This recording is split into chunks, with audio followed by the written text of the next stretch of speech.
Hello everyone, how's it going? I'm back on Genshin Impact, trying to do some story quests and possibly some event stuff. Wish for Nicole. If I don't get her, then I'll save for Alice's release. Okay, so I'm going to start as all falls to emptiness, some of the Welkin moon at Andante.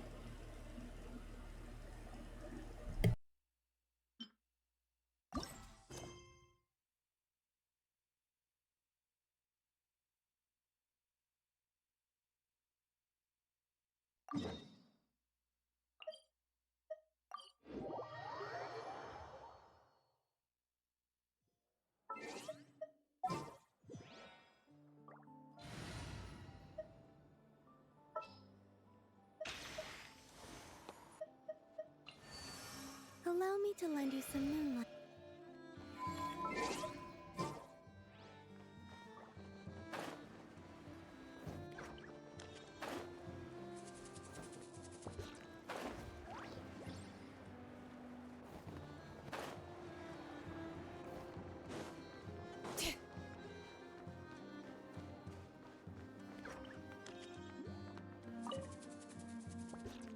Ah, Traveler, Paimon. It's been a while. As it happens, there is a letter here for you. One moment. Here. A letter? From who? Dear Diary, I'm Kale. I work as a trainee forest ranger under my master, Tainari. I'm also studying at the academia. I've been getting better and better at reading lately.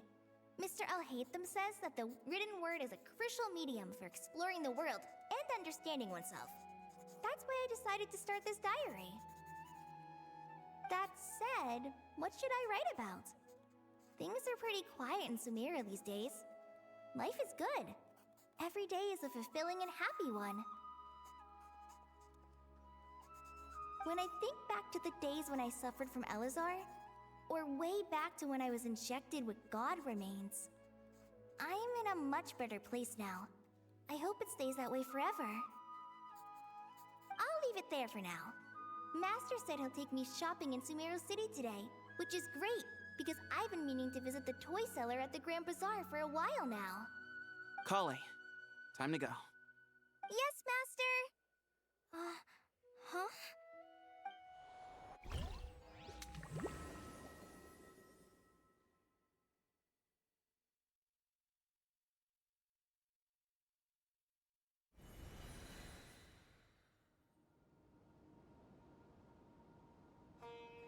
What's wrong, Kale? Is there something on my face?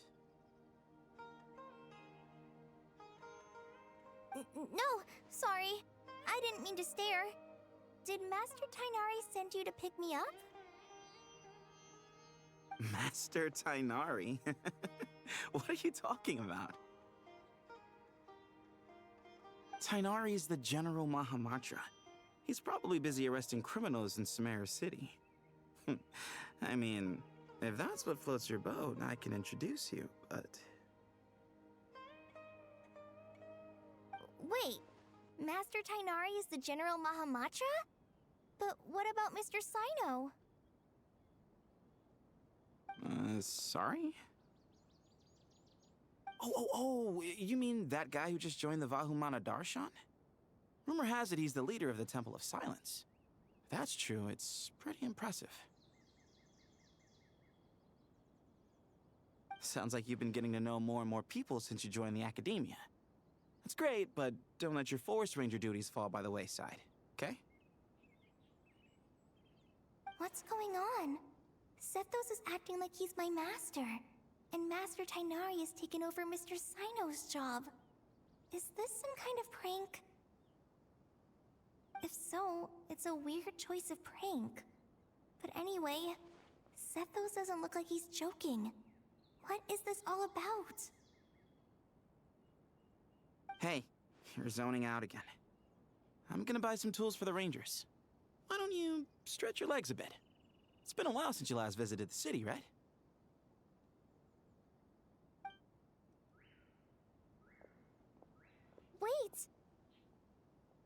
right?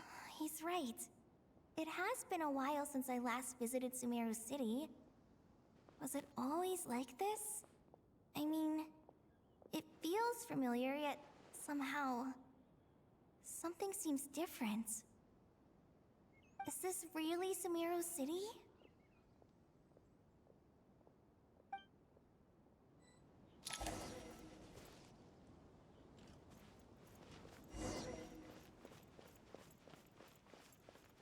Hey, did you see who just walked by? I think she's that famous merc. Would you like some fruit? How will I ever save enough money to buy that custom-made axe with floral carvings from the blacksmith? How will I ever save enough money to buy that custom-made axe with floral carvings from the blacksmith? To use as a weapon, of course. As Hussein's secretary, I must ensure his safety. Don't underestimate me just because I'm a homemaker. I used to be a mercenary in the Corps of 30. Peace is precious, but you must always be prepared for the worst.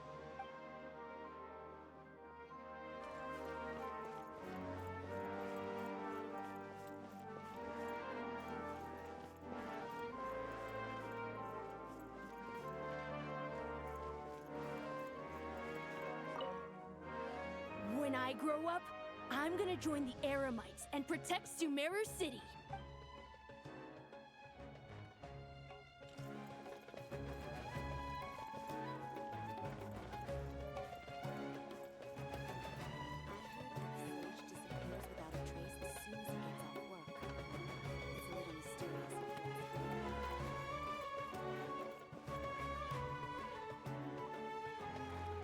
Lord Kabe Bay, did you get a chance to review this month's accounts?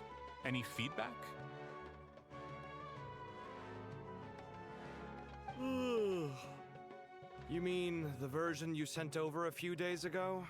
Yeah, I took a look when I received it. I was thinking that maybe our profit margin is a little excessive. I visited some of our commercial partners last month. Their earnings are very slim. Are you suggesting that we give up some of our profits for them? Well, since we have more than we need, yes. Making money for its own sake is pointless. Don't worry, I've already planned for it, and the numbers look fine. We can adjust the rates starting from next month. Also, about that designer you hired, I've had to revise his proposal 3 times now, but he just doesn't seem to... Let's cut our losses. Pay him his fee and send him on his way. I'd like you to get Layla on this instead. She was Cyrus's student, and she designed the Palace of Alcazarzare. Seems like a much safer choice.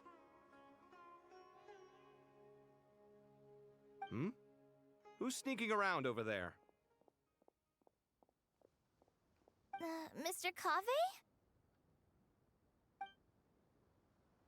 Do you recognize this person, sir? Yes, it's all right. We've met.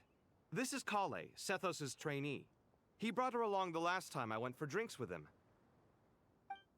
What brings you to the city, Kale? Is your master here too?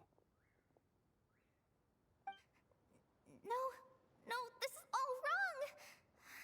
Why is Mr. Kave saying that too? Tainari is my master, not Sethos! This can't be real. I have to ask someone else. There's gotta be someone else out there who still remembers the truth.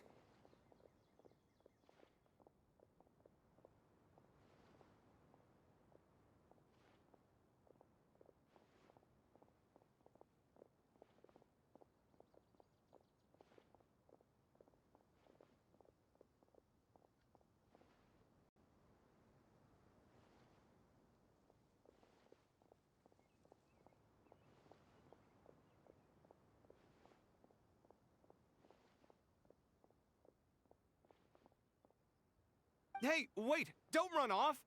How strange. What's gotten into her today?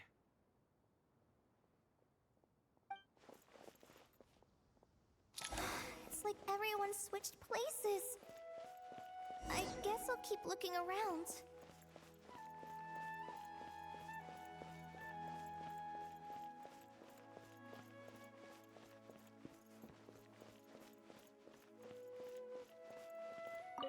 The Grand Sage always used to disappear the moment he got off work, but recently, for whatever reason, he's been seen sifting through records in the House of Dana late into the night.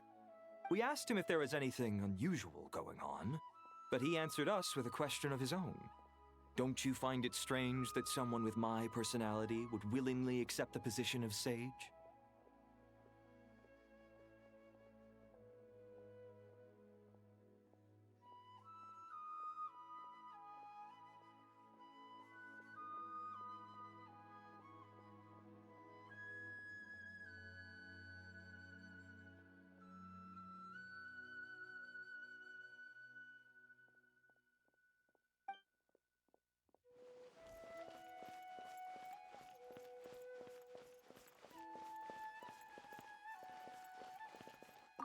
Hey, bud, can I ask you a favor?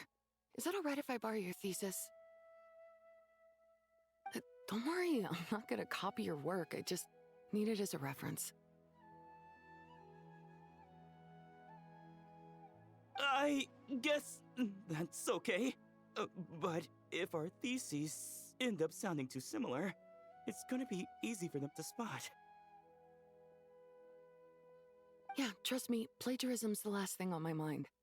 The only reason I ask is it's been really hard to get my hands on any reference material lately. Why don't you go ask the Grand Conservator? Candace should be able to find you what you need. She's super friendly. I'm sure she'll be happy to help.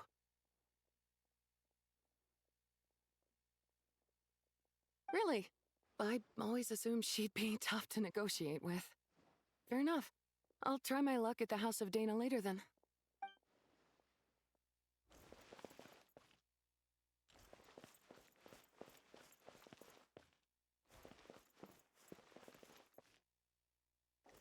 Would you like a cup of coffee? Would you like a cup of coffee? The store's been pretty busy lately. Lots of customers have been feeding Ashru, who watches over the shop, and now Ashru's put on quite a lot of weight. Maybe I should put up a sign saying, please don't feed the cat. Students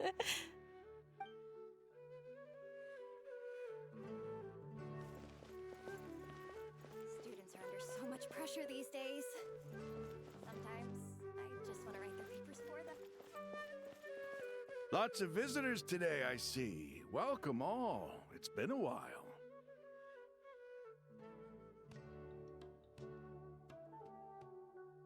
Hey, Rahman.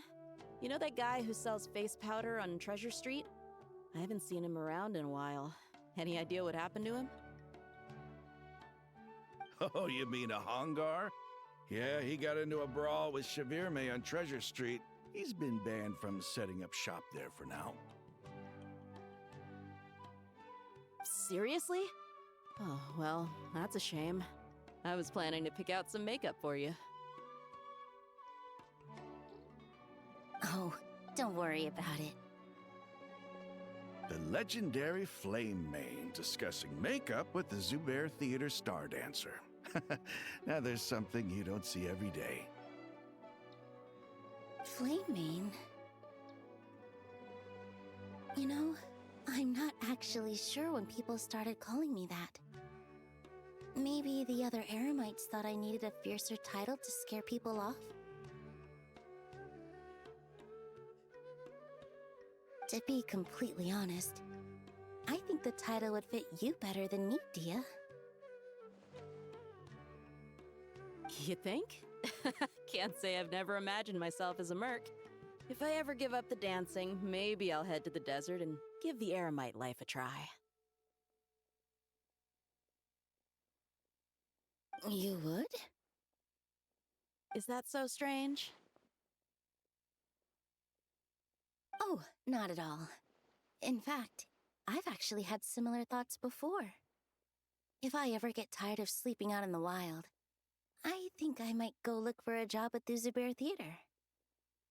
I've adored the dance of Sub-Zeros ever since the first time I saw you perform it. If the chance ever came up, I'd love to try it out on stage for myself. Really? If our manager Sataria heard you say that, she'd hold you to it. Probably grab you by the sleeve and never let you go again. Hey, when that day comes, I'll do your makeup myself. How's that sound? Sure. If the day comes, I'd be honored.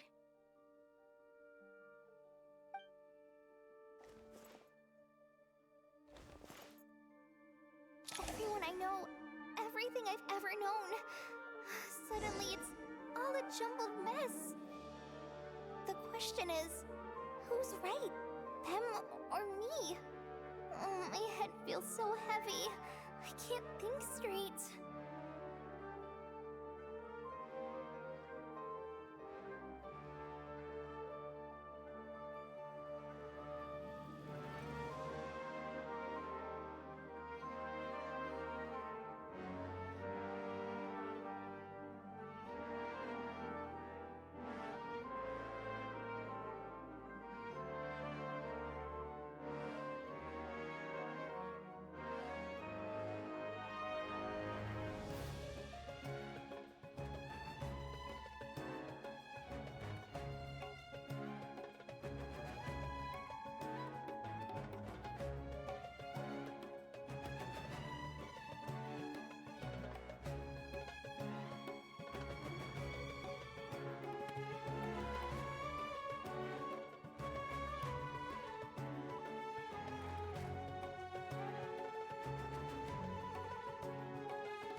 Alright, not a single Mora short.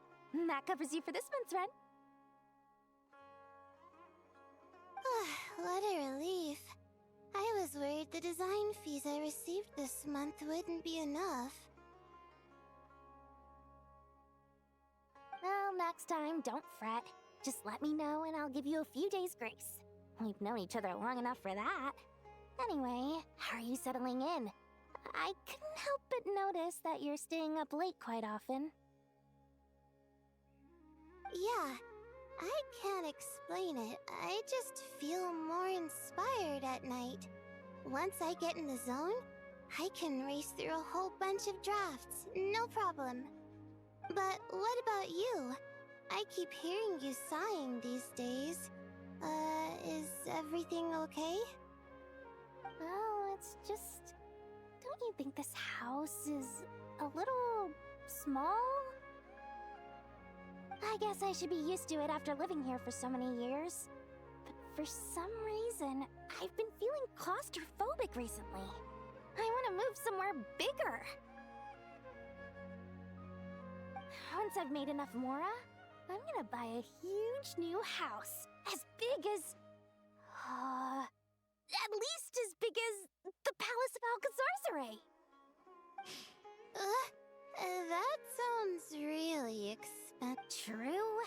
I'll never be able to afford it on a scribe's salary alone. I need to find another way.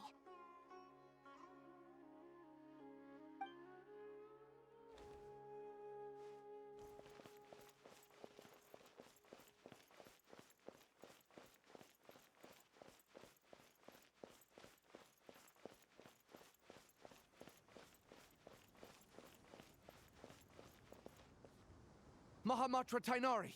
We've apprehended the suspect. They say that the fool is prone to blind faith, but the wise man is not immune to it either.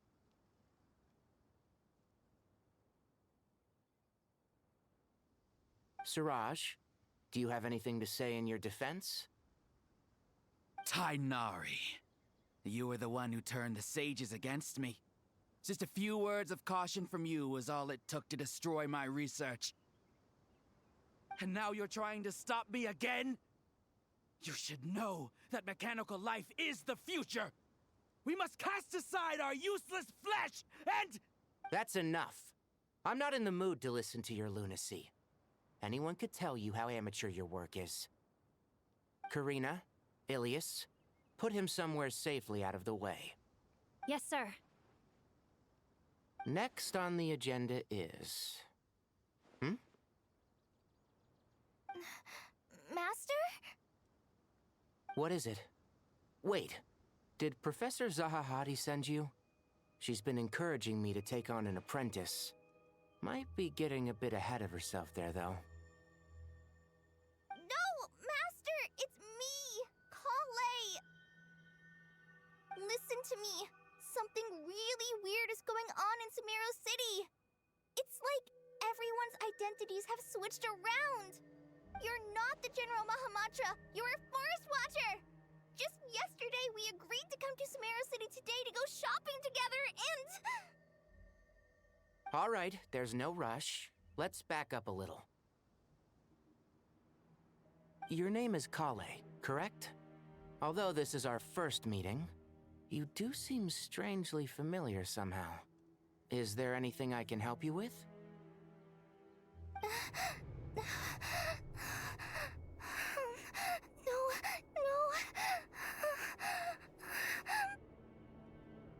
Master! What is it?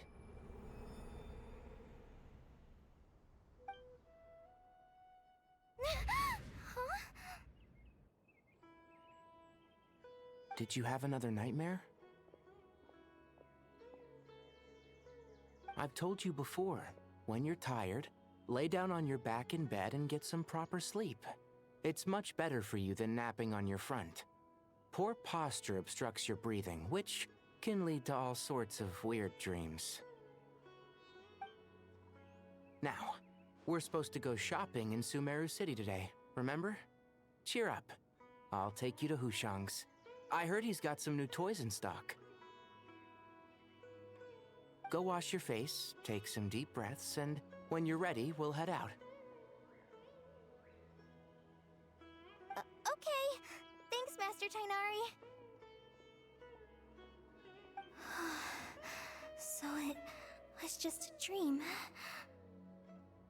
And yet, dreams can sometimes be a warning of things that will soon come to pass. Who said that?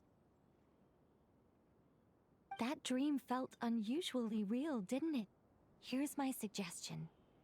Since you're heading into Sumeru City anyway, you may as well tell Lesser Lord Kusanali about everything that happened. And just to be on the safe side, I think you should also inform your two traveler friends who once helped save Sumeru. I'd write them a letter if I were you. Time is short. A storm is coming from beyond the bounds of fate.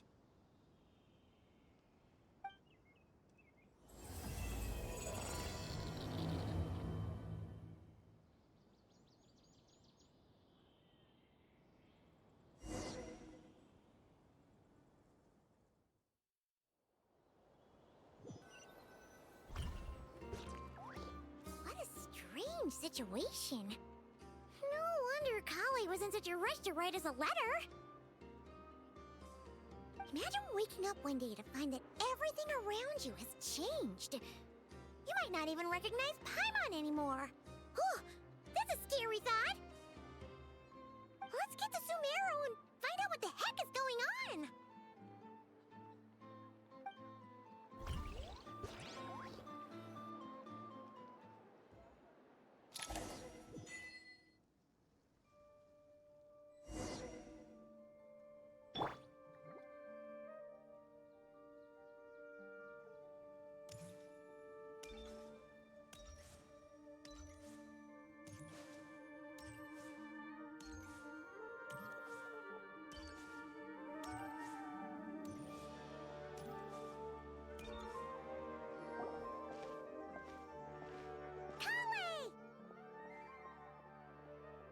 Traveler! Paimon! Thank goodness! I'm so glad you made it! Of course! We won't let anything happen to you, Kale. So, what's going on in Sumeru City? Looks like lots of people are moving or something. Yeah, I was just gonna say. After I wrote my letter, Master and I went to Sumeru City and told the Dendro Archon everything that I experienced, from start to finish. She was silent at first. It seemed like she was deep in thought. Then the next day, we got told that she was ordering everyone to leave Sumeru City immediately and move to Caravan Rebot. The entire population of the city has to move? Not just Sumeru City. The evacuation also includes Lokapala Jungle, Avidia Forest, Ashavan Realm, and Ardravi Valley. Basically, everyone living in the rainforest must temporarily relocate to Caravan Rebot. Holy smokes! That's crazy! Yes, it's quite an operation. Even if people only bring the bare essentials, the scale is simply enormous. They've requisitioned almost all the Sumpter Beasts in Sumeru for the task, including the entirety of Dori's Sumpter Beast Park. The Dendro Archon said that what Kale experienced was not a dream, but a warning. After our meeting, she immediately summoned the 6 sages to analyze the situation and discuss countermeasures. They concluded that the events seen in the dream are very likely to become a reality, and that an unknown danger is rapidly approaching. Oh, please keep that to yourself. We don't want to cause widespread panic. The official reason they've given is a large-scale renovation of the rainforest ecosystem. People are skeptical, but there haven't been any major incidents. So far, at least. The Dendro Archon seemed really worried when we spoke to her. She said you can go visit her in the Sanctuary of Surasthana when you arrive. She also said she'd hold out until the very end. Tighnari? Kale? You got a minute? I need a hand here.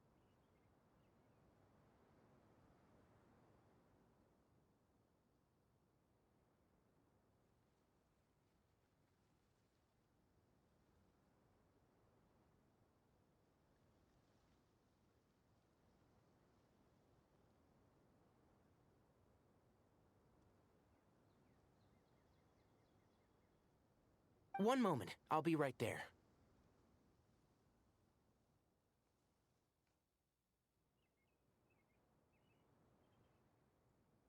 As a forest watcher, I've been tasked with assisting with the relocation work. There's a lot to be done, and they need all the help they can get.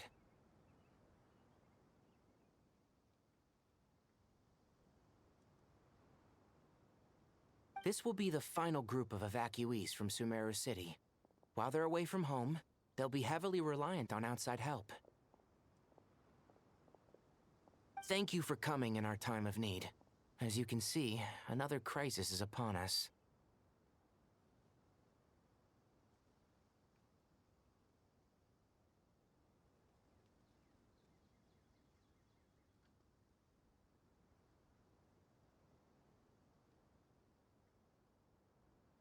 Excuse me, sorry to trouble you, but could you help an old man find his medicine? It's buried somewhere in my luggage. Where's my mom? Where did she go? Don't worry. It'll be okay. Those items are worth a small fortune. Make sure you store them somewhere safe. You understand? I bet you thought you'd get away with this in the chaos, huh? Guess again. No petty thief gets past me.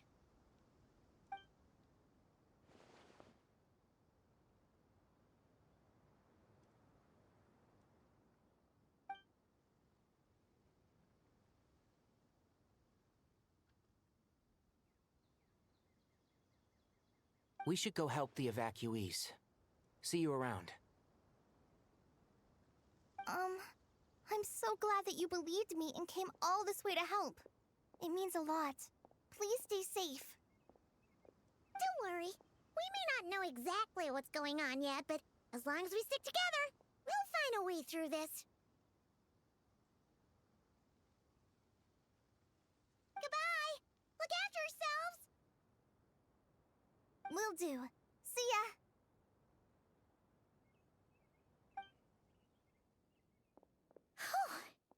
Paimon's not sure how she found the words to comfort Kale because, honestly, she's kind of nervous herself. Let's head to the Sanctuary of Surasana and see Nahida.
Sorry, I'm back.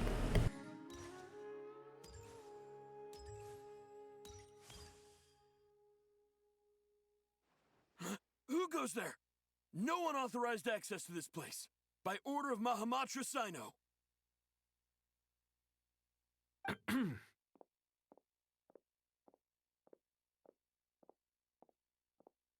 Are you blind? It's the Traveler and Paimon. Surely you've seen them before. Huh? Oh, so it is. I'm sorry, I haven't been sleeping well lately. My nerves are a little frayed. The Dendro Archon is in a very vulnerable state at the moment. Mahamatra Sino is concerned that our enemies might choose this moment to strike, so he's ordered us to strengthen our defenses.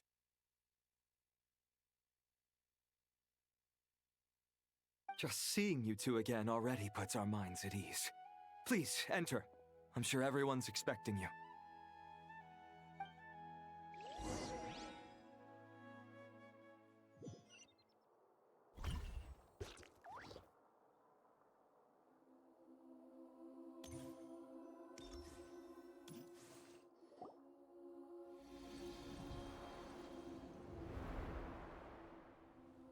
Traveler, Paimon, you made it.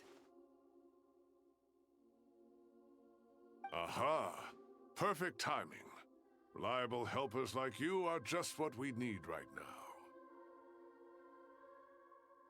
Oh, it's good to see everyone again. Kale gave us a rough idea of what's going on, but we still have a lot of questions.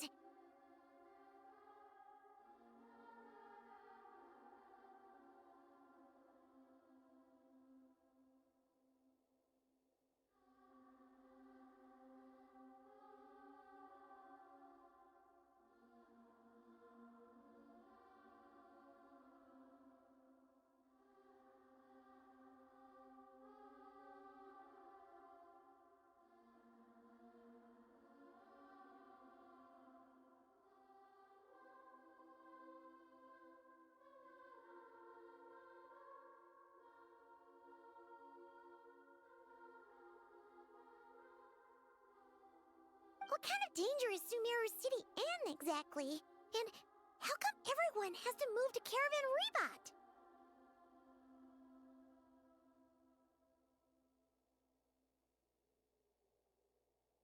At this stage, we can't be certain. We're investigating, but no definitive answers yet.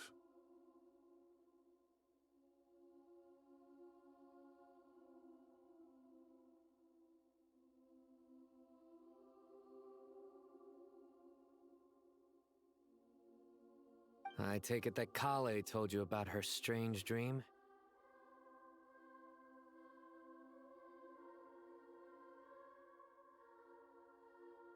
Yeah. Apparently, everyone in Sumeru City was acting super weird. Even you guys. It was like you'd all switched places.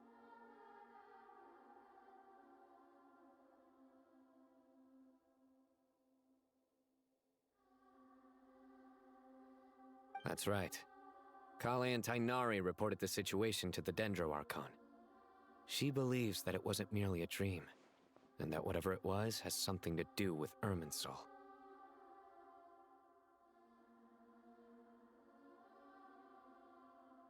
It's a reasonable inference. Only through Irminsul can people's memory and cognition be so significantly modified in such a short time.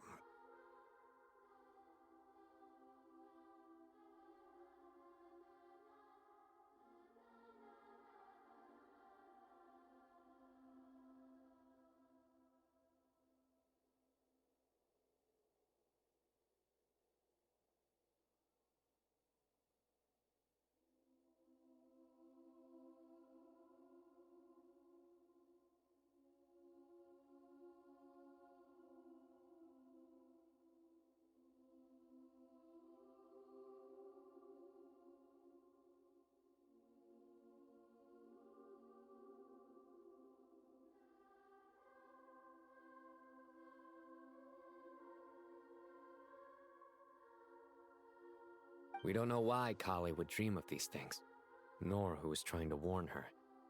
The Dendro Archon decided to connect to Irminsul to investigate more thoroughly.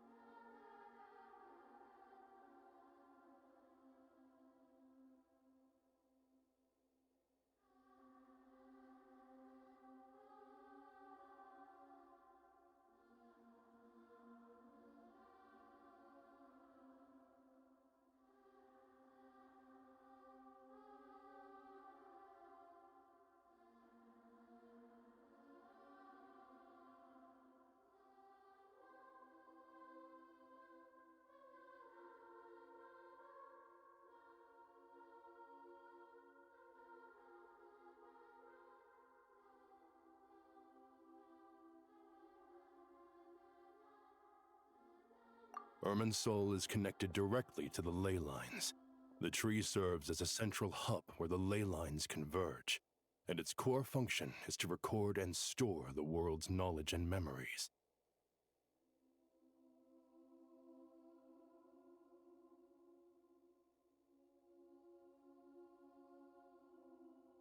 But something has gone awry, severely compromising the performance of this core function.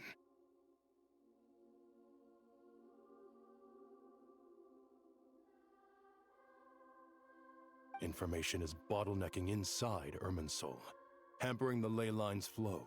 If this continues, new information will languish unrecorded, with existing records thrown into disarray. In short, the souls of the dead will be stranded, while the living have their sense of reality warped. In the long run, Kale's dream could well become a reality. And that's just the beginning. There's no telling what other nightmares could end up coming true.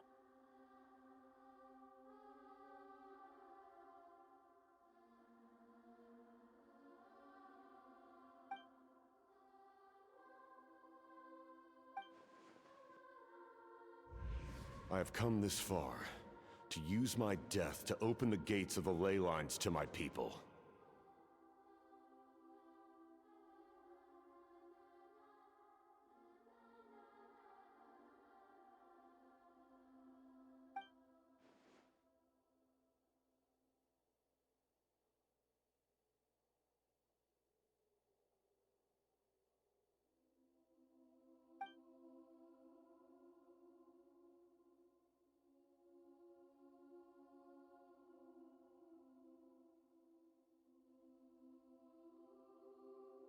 Faced with a growing backlog of information, the Dendro Archon decided to connect herself directly to Irminsul and take over the recording and processing function herself.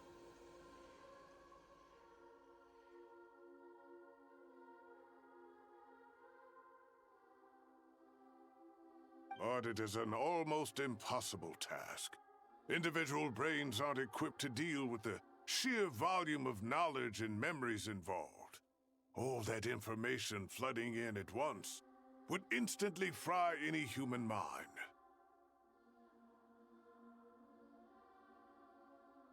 And for a god, even for a god, the suffering must be unimaginable. The Dendro Archon's power originates from Irminsul. Any issue with the tree itself takes a toll on her to begin with.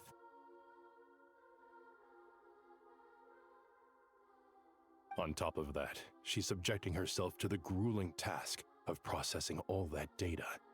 It must be torture for her. And despite all of this, she is somehow finding the strength to investigate the Irminsul situation from within and send us her findings. I finished analyzing the latest data. Looks like our working theory was wrong. There's no signs of Irminsul having been attacked from the outside.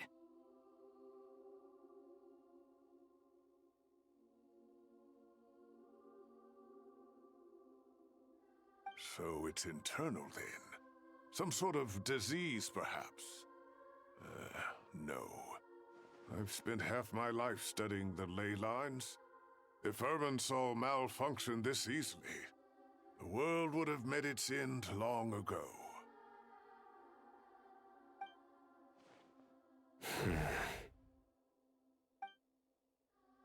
Sino? What is it? Not long ago, I got a tip from the Core of 30 that a large number of unidentified merchant caravans had recently been spotted entering Sumeru through Beta Harbor.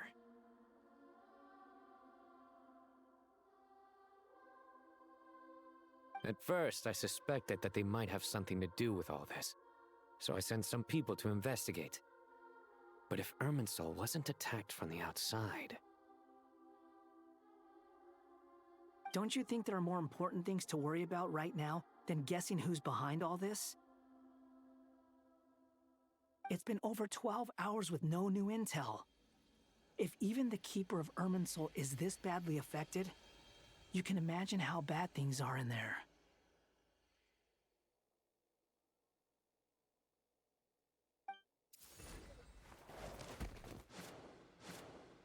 No. Dendro Archon.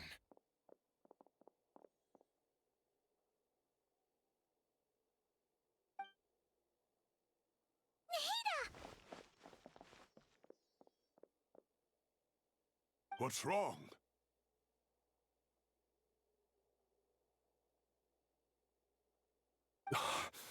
Her breathing is weak, and her elemental energy levels are dangerously low.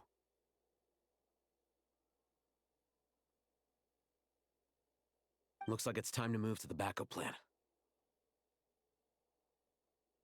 What's the backup plan? Get out of the city and take the Dendro Archon with us. The entrance to Irminsul is directly beneath the sanctuary of Surasthana. That means this is ground zero if anything goes wrong.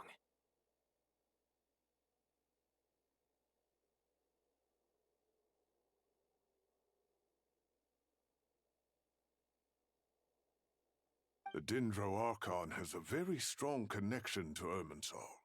But theoretically, this connection should grow weaker with distance.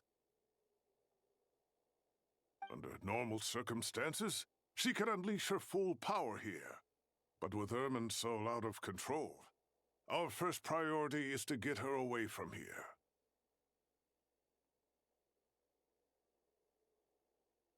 The situation is critical. There's no time to deliberate. Everyone in agreement?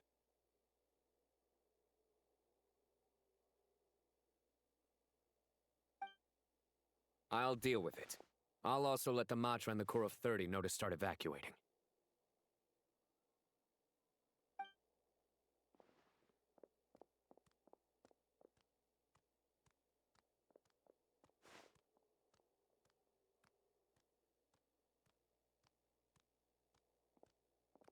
Let's go. No sense grieving when there's nothing more we can do.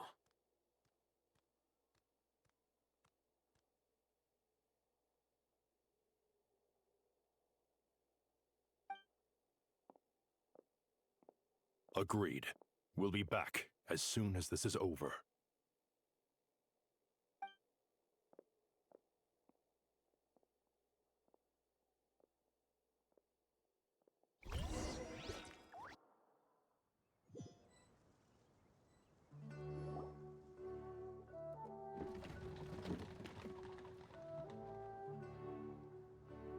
The last group of civilians has been safely evacuated. Dendro Archon's carriage will travel with them. Sino and Hat Guy will protect the convoy. That's good news, but you don't look very good.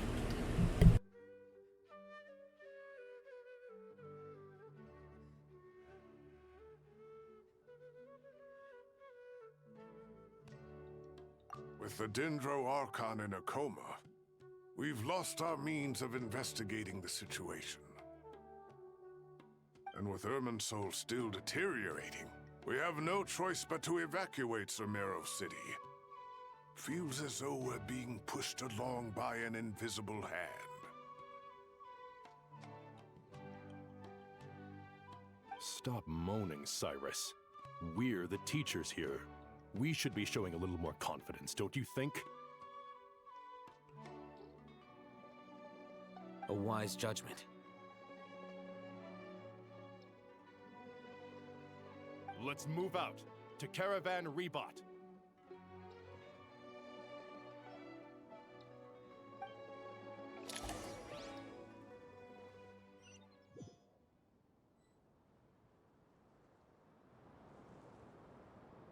Sir, all units are in position. Good. Everything is going to plan. Interfering with Sumeru City is a necessary step, so do not hesitate. The Irminsul situation will not harm you.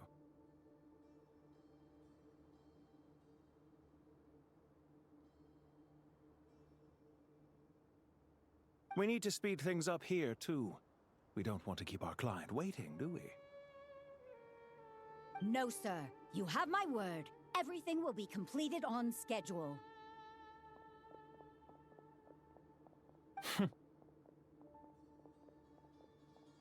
They say that fervent ambition attracts the favor of the gods, and with it, a vision. But we appear to be the exception. So, is our ambition not strong enough?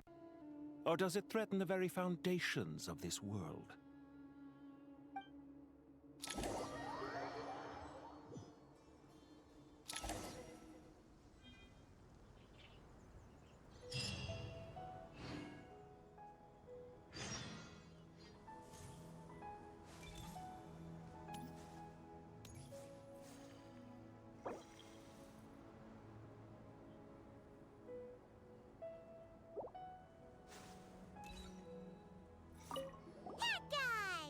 What? Nothing. You just look like you were lost in thought there. Do you have any ideas about what's going on? From what I know about Irminsul, the system doesn't break down that easily. I don't have the faintest idea who could have done this. Actually, one name did cross my mind. But, he's already dead.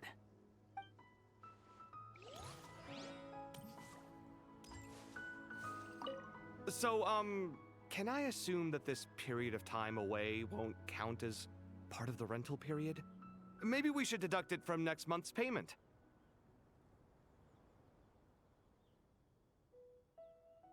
Sure. Great! Wait, why are you suddenly being so reasonable? What's the catch? I'm always reasonable with rental payments. Like the time I refused to let you use that wine you brought home as collateral. That was a perfectly fair request, and you know it! Everyone runs low on funds now and then, don't they? And that bottle of wine wasn't cheap. You ought to be thanking me. Anyway, Sumeru City should be empty by now, right? With no one at home, I've been worried about security. I'm worried about burglars. What would they steal? That new scroll you bought? Ah! I'd almost forgotten about that. Oh, I only went and hung it up in the most conspicuous spot in the house. If anyone breaks in, it'll be the first thing they see. Well, no one but you gave it a second look while it was on display in the shop. I doubt anyone would go out of their way to steal it. You say that, but what if there's a thief out there who shares my aesthetic tastes?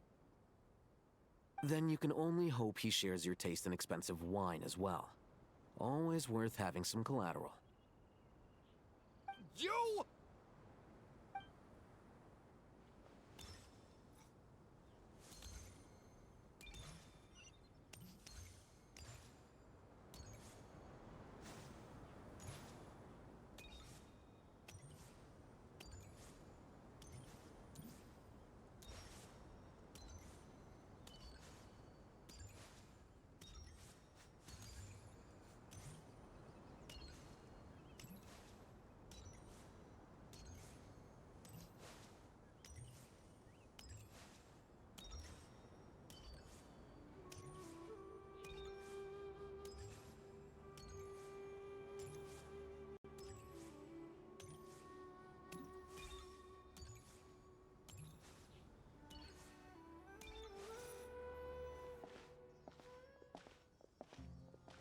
How is the Dendro Archon? Her breathing is steady. I prepared some therapeutic incense for her, but it hasn't had much effect. Her vitals are still very weak. Based on the information you've provided, I have a working hypothesis. Her condition is partly due to Irminsul's influence, and partly due to a physiological imbalance caused by the rapid depletion of her power.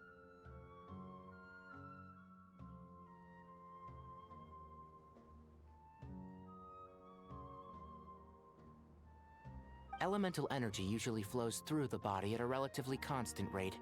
The body grows accustomed to this rhythm, so when it's thrown out of balance, physical symptoms will appear.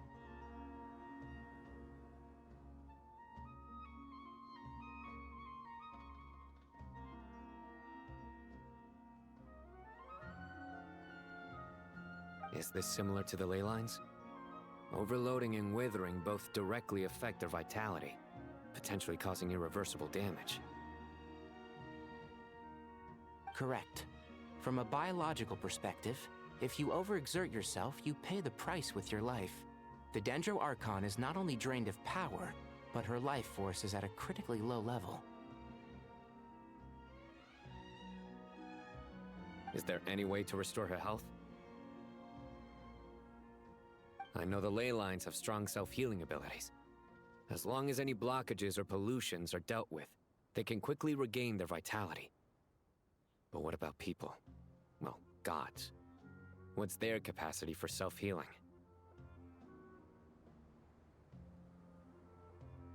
Before we think about that, there's a bigger predicament to resolve. Restoring the Dendro Archon's power requires us to heal Irminsul first. But that will be extremely difficult without the Dendro Archon's power. Paimon's already getting lost here.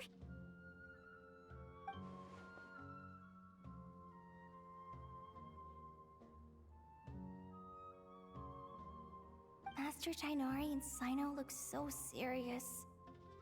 I've not heard Masters speak in this tone for a long time.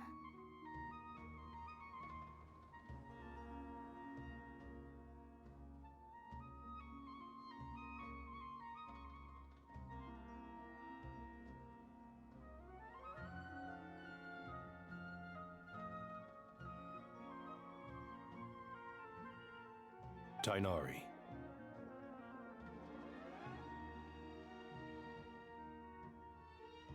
Master Nephis, sages.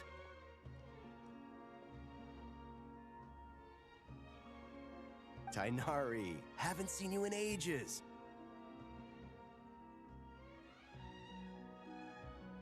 gotten taller. Or did your ears get longer? Hopefully the former, Uncle Baladuri. Cyno, where's Professor Cyrus? I thought he'd be with you.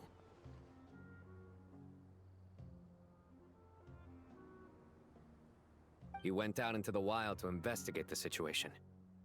He said that the Irminsul anomaly will likely start to affect the real world soon. He shouldn't be trotting around alone at his age. Which way did he go? I'll look for him later. Would someone mind introducing us? Ah, yes, of course. Allow me to do the honors. I'm sure we're all familiar with the Traveler and Paimon. They're the heroes who helped foil Azar's conspiracy and save Sumeru. These gentlemen and I are the 6 current sages of the Academia. Balduri and I are part of the Old Guard, while the other 4 took office after Azar and his clique fell from power. We have Sage Alkindi of the Spantamad Darshan, Sage Farnas of Kasharawar, Rataoist Sage Shakir, and finally Harabatot Sage Rusht. Nice to meet you all!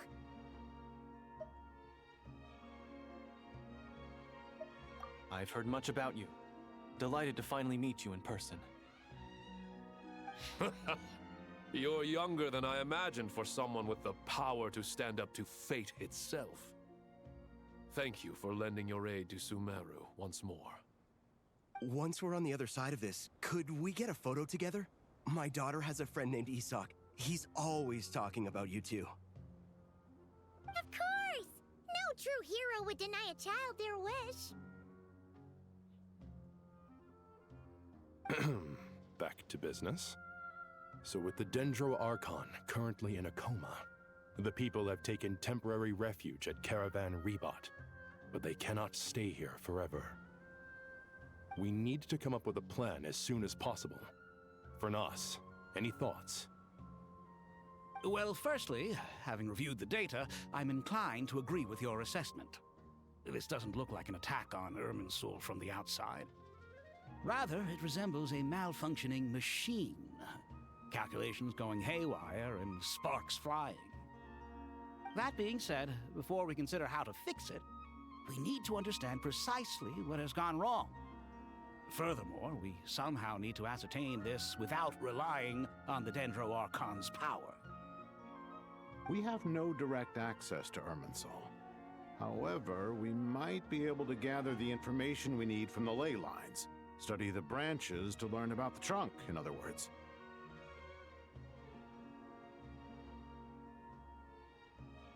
Wait, is that what Cyrus is up to? No wonder he ran off to research in the wild. Curse is always one step ahead of me, isn't he? I heard that while in the sanctuary of Surasthana, the Dendro Archon had to serve as the central information hub herself. This is a clear sign the situation within Irminsul might be far worse than we can imagine.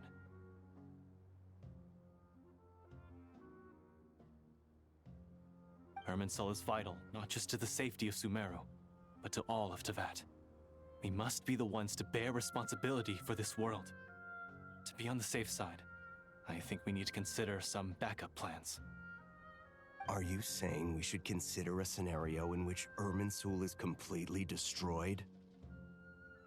I'm merely pointing out that the possibility exists. You have a valid point. But until worst comes to worst, I believe we should focus our efforts on resolving the Irminsul anomaly and helping it recover. Kale, I understand that you were the first to foresee this crisis. If it's all right, I'd like to talk with you about it in more detail. Of course, but even I don't know how I came to have that dream. If there are no signs of external damage, could it be a stress fracture? Metals tend to suffer from this issue with long-term use, and Irminsul has existed for centuries, after all. It's possible, but surely a stress fracture would be more likely to cause a complete shutdown rather than chaos. Sages. General Mahamatra. Sorry to interrupt, but something has come up. What happened? Some citizens didn't believe that Sumeru City was really in any danger. They slipped away and hid during the relocation, intending to return home. How many people are we talking? About a dozen.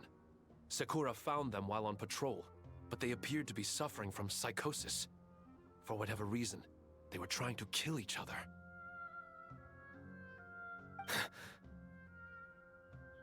By the time we arrived, there were only 2 survivors.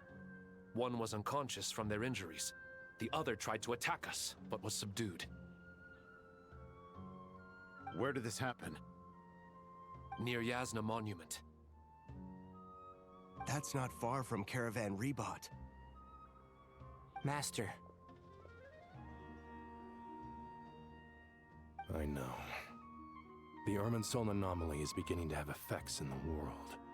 I didn't expect it to spread to Yasna Monument so soon. It almost feels like we're being chased relentlessly, with no time to catch our breath. Sir Cyrus said the same thing. He sent me back to report in, while he continues investigating. I'll go join him. Count me in too. Don't let my age fool you. I can still fend for myself. Very well. Meanwhile, the rest of us will continue discussing our next steps. Get back soon. Take care of yourselves. It's getting dangerous out there.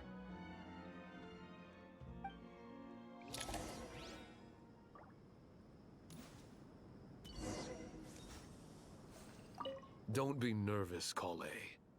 I just wanted to ask, have you ever had similar dreams to this one before? Similar how? Dreams so vivid, they seem real. Filled with strange or dangerous things that you cannot explain.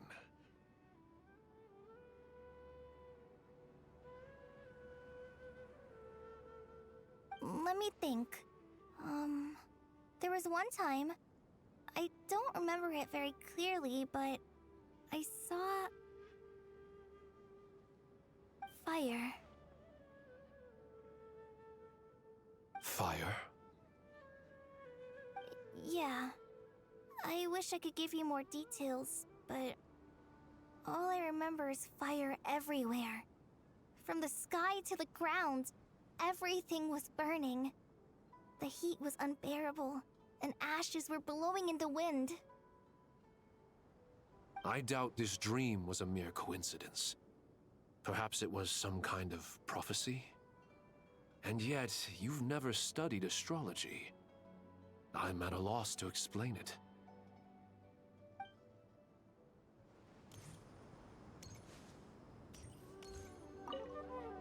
I thought we'd be safer once we got to Caravan Rebot. If the Irminsul anomaly's sphere of influence continues to expand, our only option will be to move into the desert. To Aru Village? We should check if they can accommodate so many people. Essential supplies will also become an issue. We were only able to relocate here so quickly because Caravan Rebot is well stocked. If we move to the desert, we'll need to carefully calculate how much food and water to bring.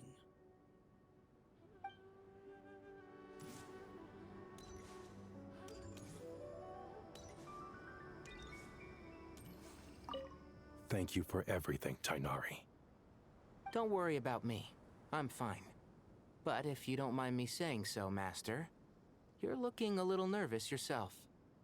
I only just got appointed as Grand Sage, and now this happens.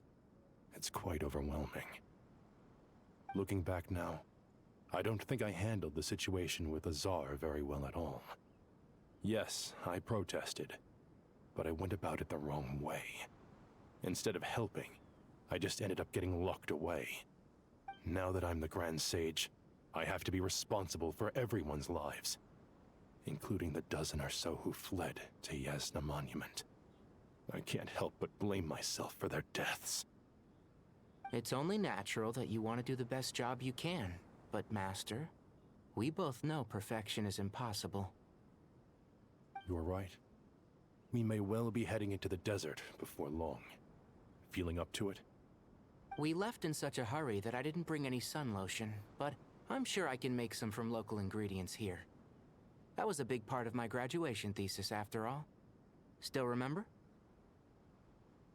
Of course, like it was yesterday. I remember asking you if you'd like to stay and teach, but you turned me down without a moment's consideration. Anyone else would fight tooth and nail for the chance to research by my side, but you couldn't get out the door fast enough. Weren't you afraid I'd hold up your thesis and stop you from graduating?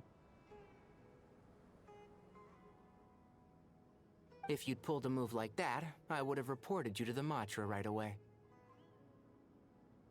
You wouldn't give me a second chance? What about the bond between mentor and student? No, Master. I would not sit by and watch you go astray. Very good. Then I taught you well.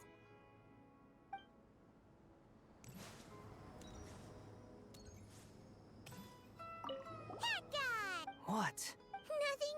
You just look like you were lost in thought there. Do you have any ideas about what's going on? From what I know about Irminsul, the system doesn't break down that easily. I don't have the faintest idea who could have done this. Actually, one name did cross my mind. But, he's already dead.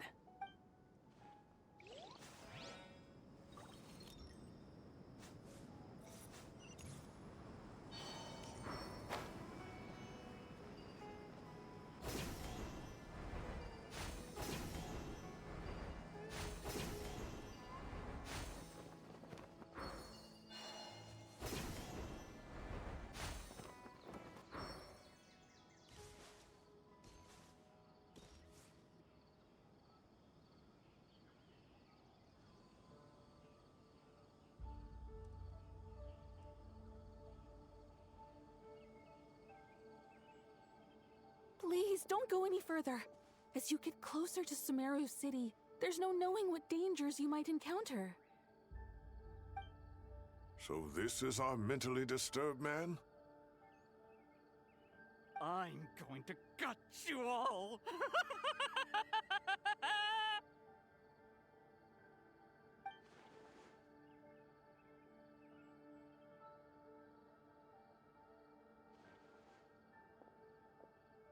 Cyrus, you didn't even bring a single guard? Do you think you're some sort of warrior? It's fine. Come here and look at this. Oh, it's... That's right. Flowers that bloom from openings in the ley lines, indicating some sort of anomaly. I don't believe I've ever seen a color like this before. Did you discover it nearby? Not just here. Way over there, too. They're everywhere. There's even more in that direction.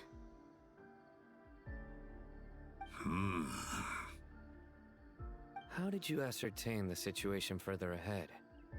Didn't you just say that we can't go beyond this point? Yes. This area is relatively safe so far, but if you continue forward, delusions will start afflicting your mind. However, some vision-bearing mercenaries were able to maintain their sanity a little better. They're the ones who brought back news from further afield. Sino, do you remember the class I taught on dissecting ley line blossoms? I do, Professor. I received full marks in that course. Good.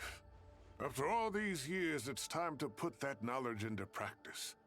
There must be anomalous information hidden within these blossoms. Alkindi, I'll need your help as well. Been a while since we worked on a project together, hasn't it? Sure has. Well, what are we waiting for? Let's get to work. Anything we can do to help?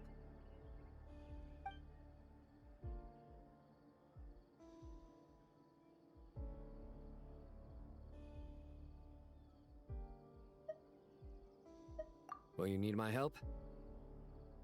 All right, well, don't go too far. There's too many unknowns at this stage.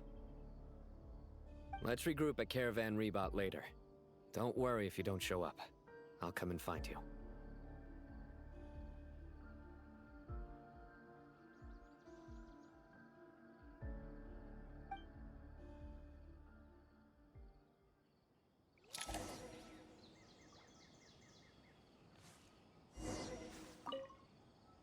All right, well, don't... Let's regroup at Caravan Rebot.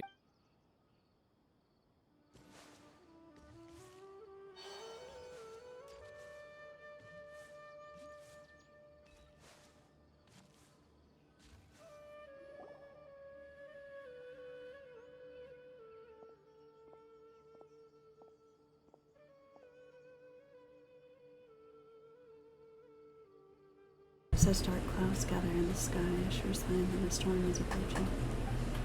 Slowly but surely, the strange weather is spreading. The rainforest creatures must have sensed that something is wrong, because they're beginning to flee too. We don't have much time left. Tighnari said that to help the Dendra Archon regain her power, we need to heal Irminsul. But healing Irminsul requires the Dendra Archon's power. Is there any way to solve this puzzle? That should be the heart of Oasis. All we need to do is light it with the fire seed, and it'll restore a pep with elemental power.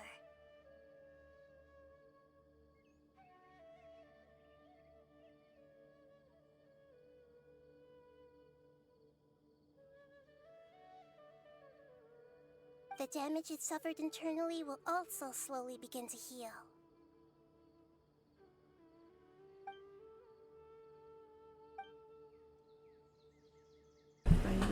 A Pep's Heart of Oasis, I might be able to help Nahida replenish her lost Dendra power without any need to rely on Irminsul. What is it? You thought of something?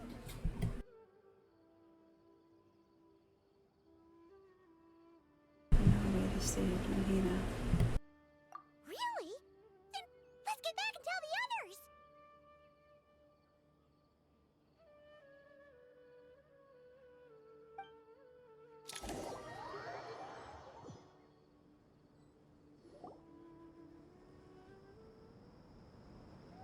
Whew. Glad to see you've returned safe and sound. Any longer and we would have gone out looking for you.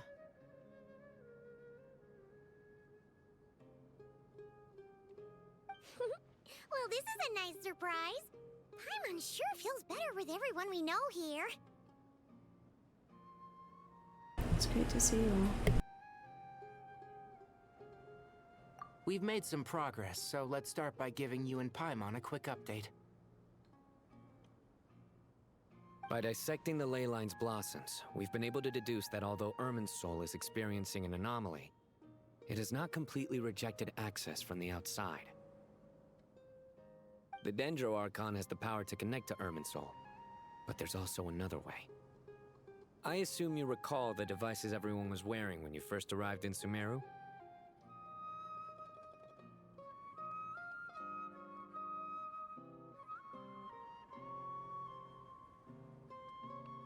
Devices?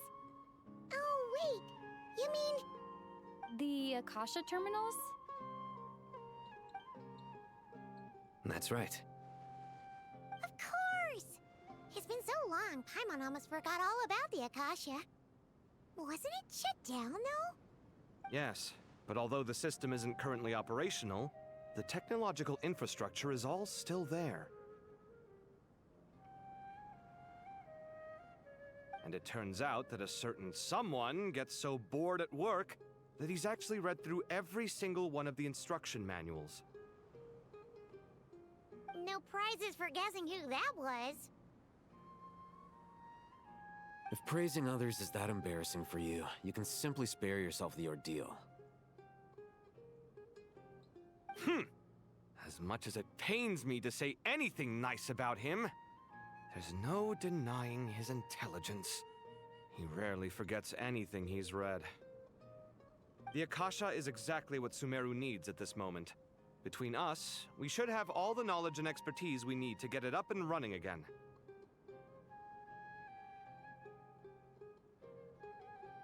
But if I recall correctly, doesn't the Akasha need a gnosis to function? That's exactly right.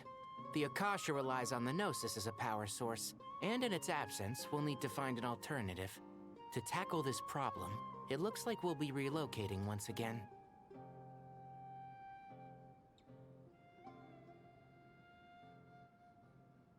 Namely, to the Temple of Silence. Ring any bells? It's the only major institution in Sumeru dedicated to preserving the knowledge of King Deshret's civilization. You might find the answers you're looking for hiding there. I agree. There's a good chance. Master Nephis and the other sages have discussed it. As the chaos from Irminsul continues to spread, Caravan Rebot won't be a safe haven for much longer. We have to move into the desert next. The scholars and sages will head to the Temple of Silence, while the civilian population seeks refuge in Aru village. The Eremites will keep everyone safe during the journey, and Candace will be there to receive us at the village. This leaves us just one thing to worry about. That Dendro Archon. She's very weak. We can't afford to wait until Irminsul is fixed. There has to be another way to help her. Huh. Wow, luckily, the Traveler had a eureka moment while we were out investigating. Really? Wow, nice one, Traveler. Let's hear it. What say our Amorta experts? Theoretically, it's feasible. From what you're saying, although elemental life and elemental energy have their differences, the Dendro Archon has explicitly stated that she can imitate the power of the former.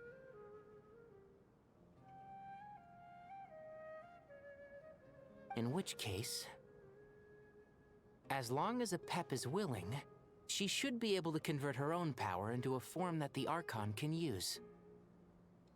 It wouldn't be difficult for her at all. The only problem is convincing her to help. Yeah! Even though she wasn't exactly friendly the last time we met, she didn't refuse to talk with us. When she realizes the danger that Nahida is in, surely she won't turn a blind eye to it. Well, hopefully not. Either way, we're not exactly spoiled for choice here.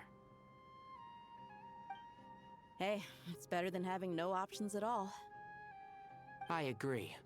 Without Irminsul's aid, the legendary Dendro Dragon Apep may well be the only living thing in Sumeru who can help our Archon recover her power. There's no time to lose. I'll bring this proposal to Master right away. If he and the other sages agree, we'll split into 3 teams. The academics will go to the Temple of Silence to look for a solution to the Akasha problem. The Eremites will escort the civilians safely to Aru village, and the Traveler and Paimon will take the Dendro Archon to see Apep. There's still a long road ahead, and no knowing if we'll make it. But at least we have a direction now. I'll take it over floundering around in confusion. If there are no objections, then let's proceed. But before we adjourn, I would like to leave you all with some parting words. No matter the distance between us, there will always be an invisible force tying us together. May the bonds forged in the past shine bright like stars and open a new path before our feet. Huh. Is that from King of Invocations? No. This one's from King of Invocations, the sequel. What's the difference? The sequel's much cooler. Couldn't agree more. Well, it was very apropos. Once this is all over, I'll give everyone a copy of King of Invocations and the sequel to show my gratitude. Come on, let's get moving.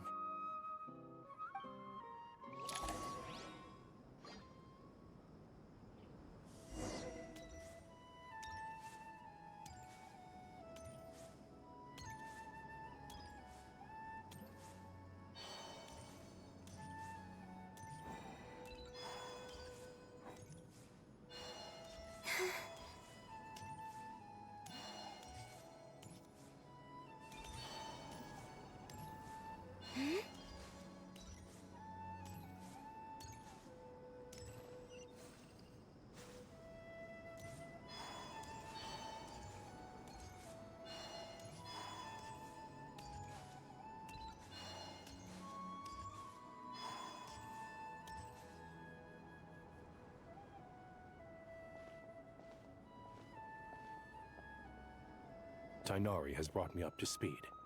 I approve of your plan of action. But we can't proceed with everything right away. The people need to rest. For many of them, this will be their first time in the desert, so we'll need to find additional personnel to help escort them. You two, please go on ahead with the Dendro Archon. Let's rendezvous at the Temple of Silence later. No problem. We got this.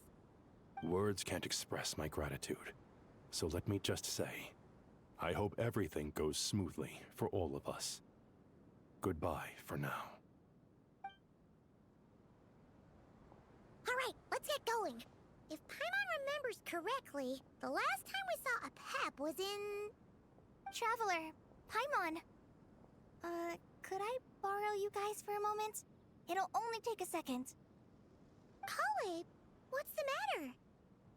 Well, the thing is, Master Tainari once told me, after you raise a problem, you should think about how to resolve it. But ever since I had that dream, I feel like I haven't been of any help at all. I tried my best to keep up with the conversation, but there was so much new information, I couldn't take it all in. So, I just wanted to ask, do you have any tips for me there? Paimon knows exactly how you feel. But fear not, everything you need to know is right here in Paimon's notes. Sumeru chapter! It's got tons of info about all the things we've seen and heard on our adventures. Some parts are a little simplified, but hopefully it all makes sense. You sure kept that one quiet. You see? Being the greatest guide in Tibet isn't just a fancy title. It takes a lot of hard work. Paimon doesn't always understand the things you're talking about with other people. Whenever that happens, she notes down the confusing parts and goes over them in her own time. This is perfect. Could I borrow it? Sure. Matter of fact, you can keep it if you want. Paimon has another copy. The spare copy was originally meant for the Traveler. Paimon used to worry that one day she might not need a guide anymore, so she wanted to have a gift for her, in case we ever parted ways. But it doesn't seem so necessary nowadays. We have so many more places to see together. One copy will be enough for both of us. Thank you so much. But still, these are your treasured memories. I think I'll make my own copy and then return the original to you. Anyway, that was all. I won't keep you any longer. Have a safe trip. See you again soon. See ya! Alright, time to bring Nahida to see a Pep. Let's hope that old grouch is in a negotiating mood.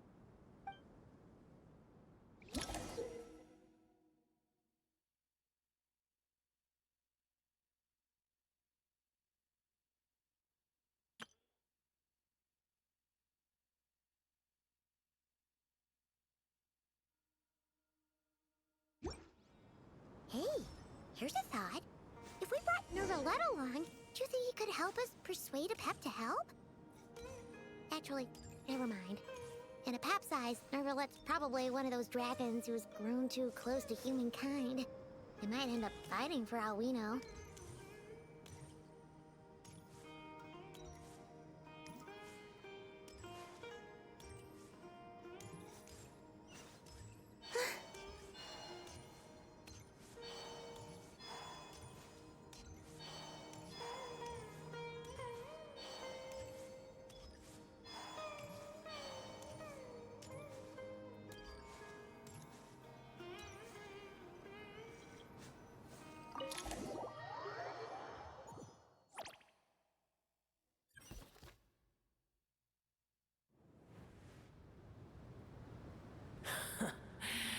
I had a feeling your kind might come calling.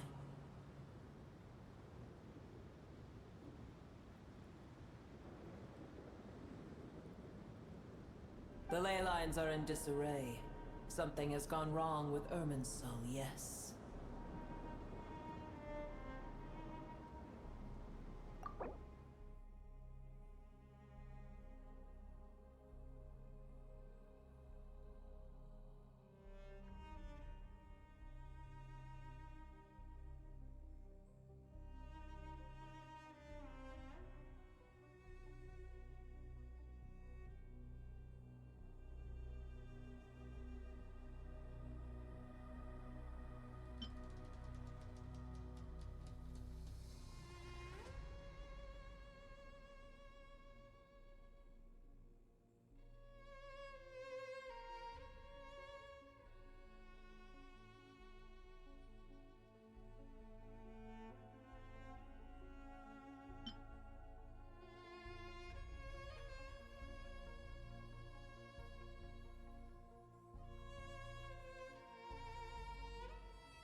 Did I find the Fountain of Youth? No, but thanks for the compliment. Hello, how are you, Godfrey?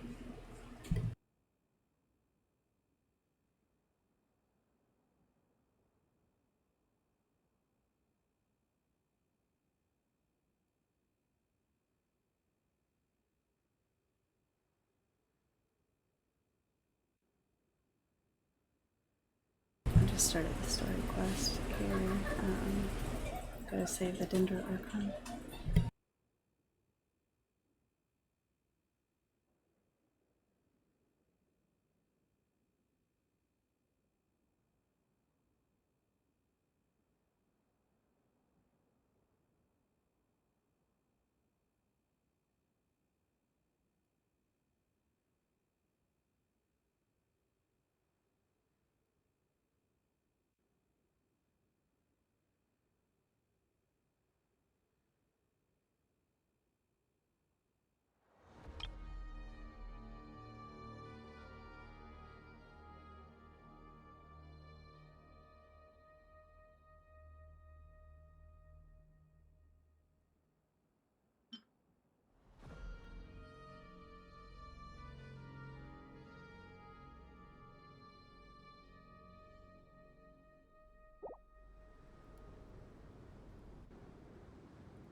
Oh, okay. Sorry.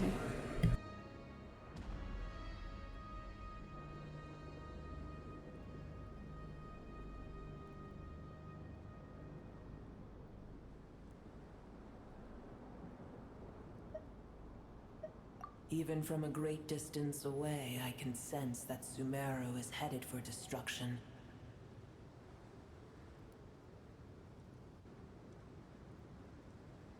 You who took our home from us, prepare to watch as your own world is plunged into oblivion. Oh, how the cycle of history comes to a poetic conclusion.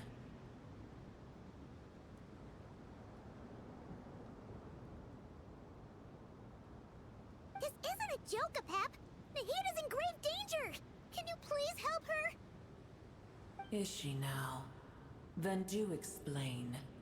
For what reason should I lend Booer my assistance?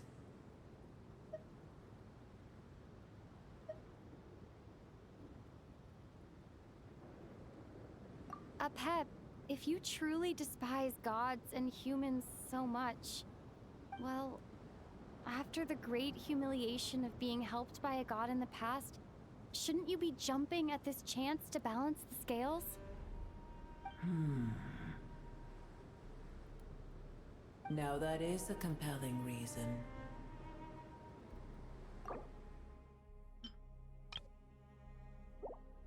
When El Ahmar plotted against me and I was tortured by forbidden knowledge, it was Booer who saved me from agony.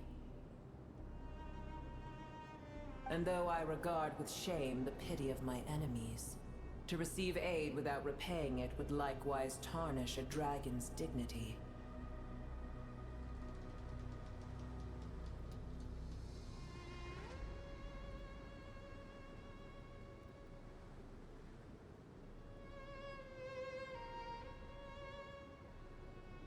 Oh, tiny Booer, puny humans. Just this once I shall deign to show you the true power of dragonkind.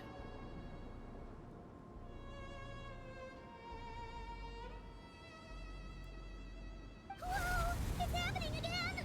We're gonna get sucked in! God. Thanks for the compliment, though. I appreciate it. And yeah, they've done a lot with the game.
It is done.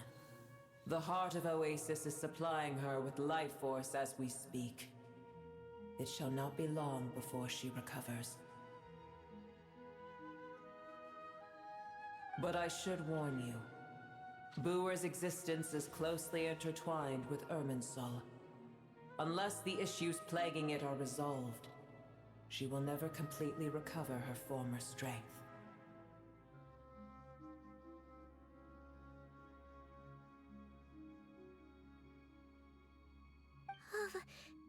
Thank you. Spare me your words of gratitude. Giving your power to the Nahida affect you in any way. You may also spare me your famed concern.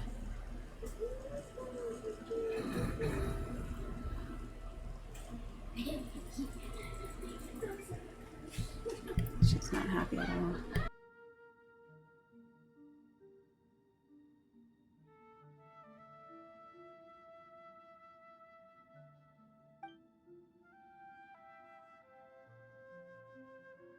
A dragon's sovereign's power is far greater than you can imagine. While I was indeed weakened when the heart of Oasis ran dry, providing Tiny Booer with a morsel of my life force shall have little consequence for me.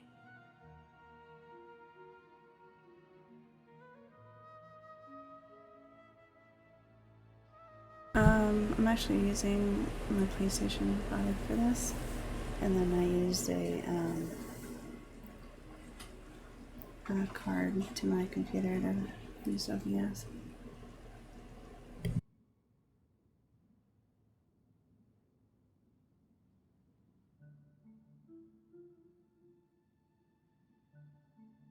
Oh, good to hear.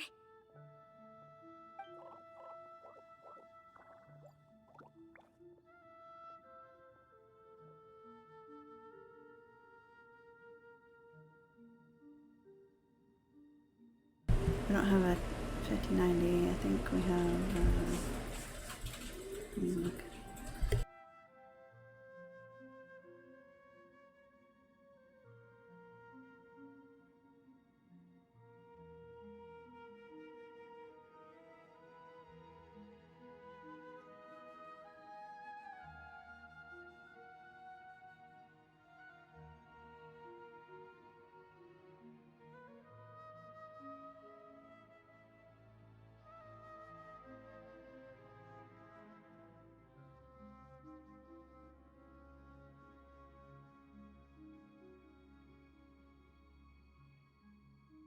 I got the AMD Radeon RX 97B XT for the graphics card, and then my processor is an AMD Ryzen 7 5700 X30 8-core processor. And I have 6 terabytes of storage and 32 gigabytes of RAM.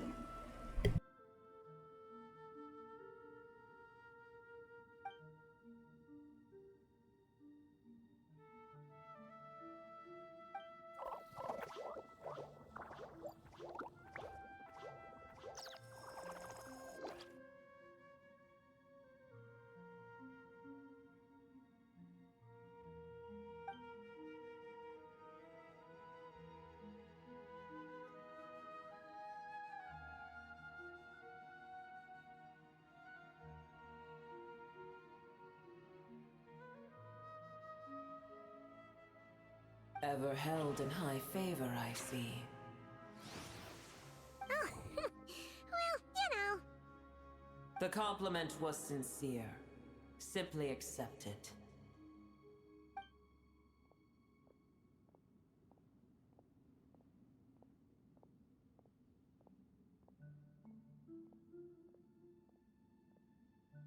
Interesting. Come to think of it, I'm curious how I kept since the line anomaly from so far away and immediately guessed that something was wrong with him himself. Could she know something that we don't? Do you know much about Irminsul?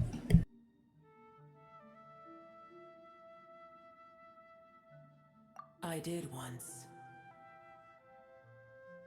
That tree was not planted by the heavenly principles. Irminsul existed before they ever arrived in Teyvat.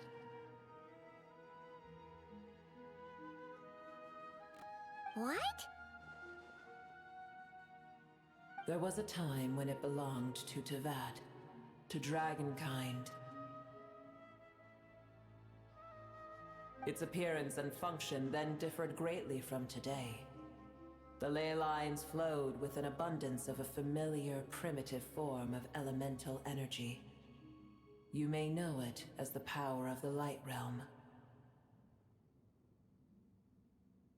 The heavenly principles usurped and refashioned Irminsul, made it serve humanity, and used it to anchor the fate of the world.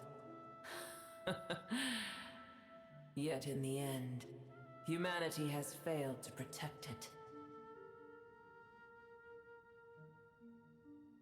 Heavenly principles, God of gods. It makes me sick. The enmity between your kind and mine can never be bridged. As things stand today, holding a grudge against you would serve no purpose. But there will come a day when we reclaim this world for ourselves. The opportunity will arise no matter how long we must wait. I can already sense that far away from here, the Hydro Dragon has wrested his authority from the hands of the usurpers.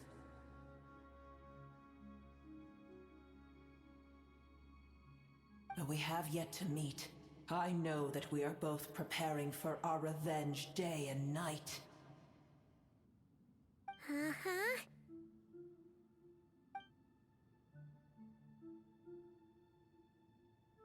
It's probably best if we don't tell Pep that we're on such good terms with the Hydro Dragon. New butt.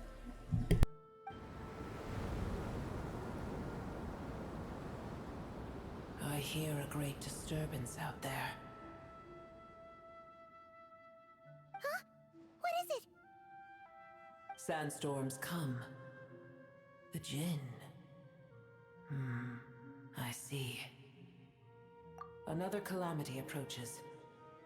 You both seem restless. Let us part ways here. Boer is safe with me. Once she has recovered, I shall return her to your side. Oh, thanks again. Take care, alright? I told you already I have no need of your feigned concern. I think that looks pretty upset, that picture.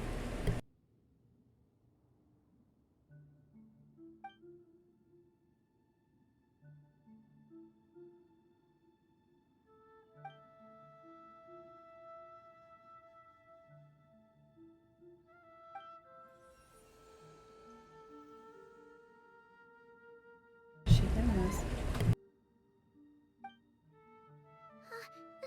Nahida? You're awake! Are you okay?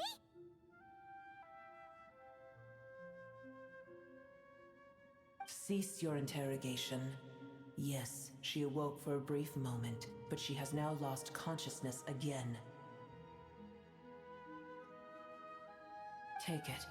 We shall talk more at another time.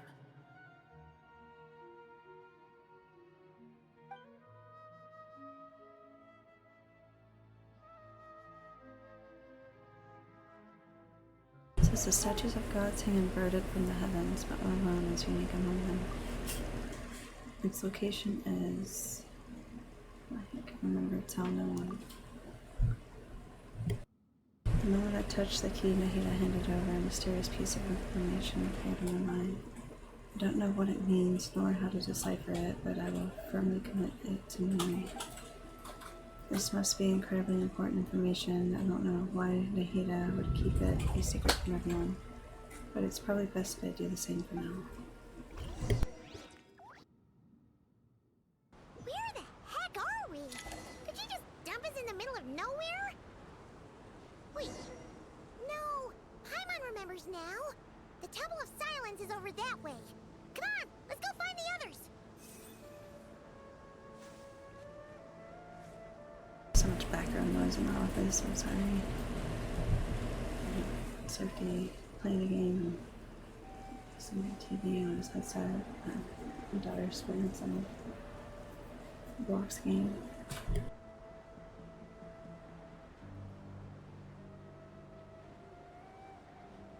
There's no need for everyone to stay here. I'll protect the sages. The rest of you, return to Aru Village. Yes, Mahamatra Sino.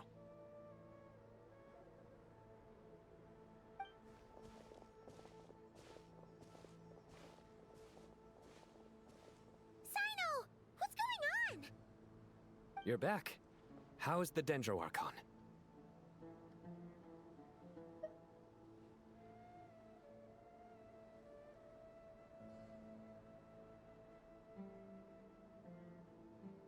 She's still recovering with the pep, but she's recovering with pep gave Nihida some of her own life force. What a relief.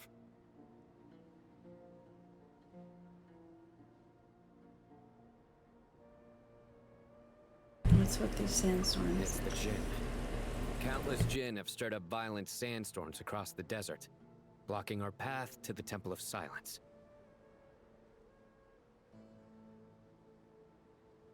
Tainari and Kale have returned to Aru Village to help.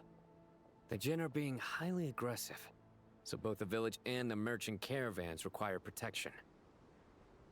It's just one thing after another. Where did all of them come from anyway? In all my trips to the desert, I've never seen anything like this before.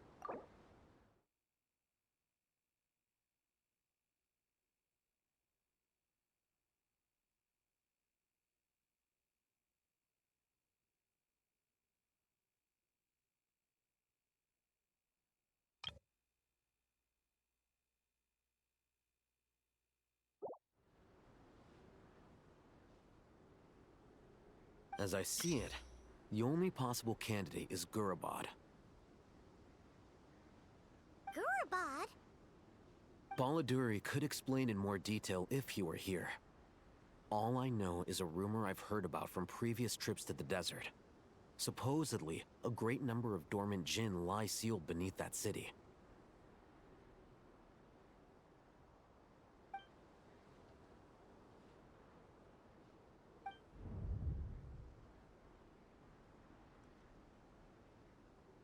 Not recall that thing at all.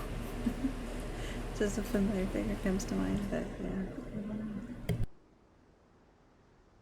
Gurabad is, for me, a fated land. I must therefore return back to this city, where my destiny awaits me still.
My master, I am sorry that I couldn't stay by your side for long, and that I could not have more time to get familiar with you.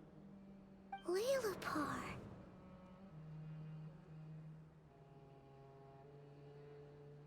Yeah, we once said goodbye to a friend there. Well, maybe not a friend exactly, but someone we met on the road anyway. She was a strange bottle. If we can find a way to wake her up, maybe she can help solve the situation in Gurabad. Well, be careful. You may find there's more than just the Jinn to worry about. You mean, there are other dangers in Gurabad? It's a sensible assumption to make. The moment we arrived in Caravan Rebod, the Irminsul anomaly started spreading in that direction. Now we've moved to the desert, and suddenly we're plagued by Jinn and sandstorms.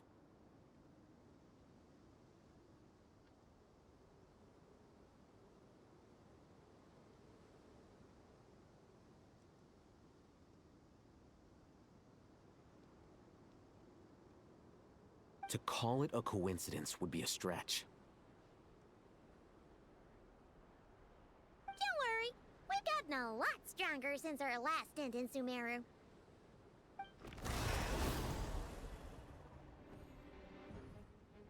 I think the monsters heard us.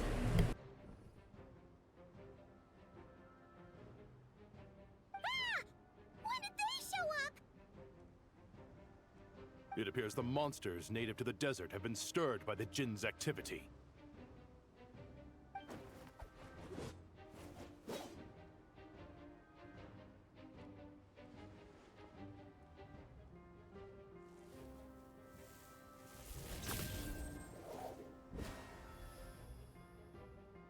You should get going.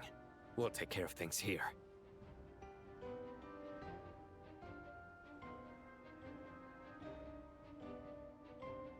Be careful. You too. Don't do anything too risky. You got it?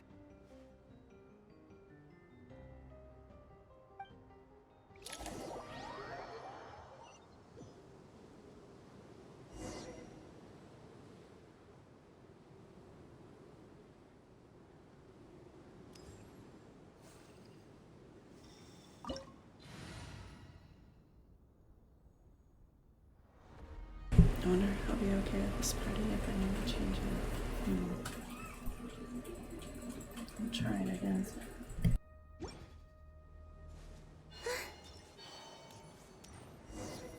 The Jinn are swarming out of Gurabad! Looks like I'll hit them with light! Let's get inside and see what's going on!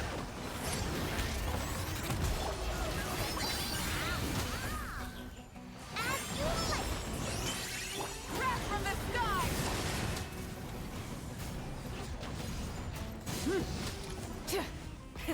Rev the engines!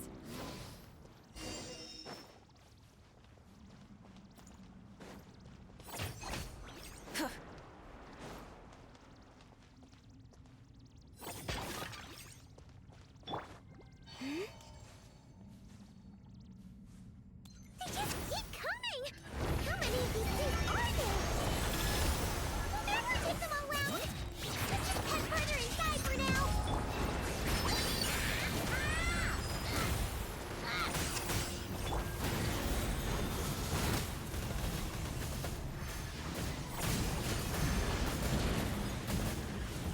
Incinerate!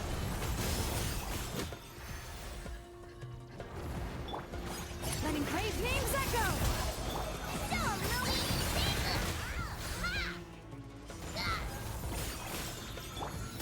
Rise with the sun!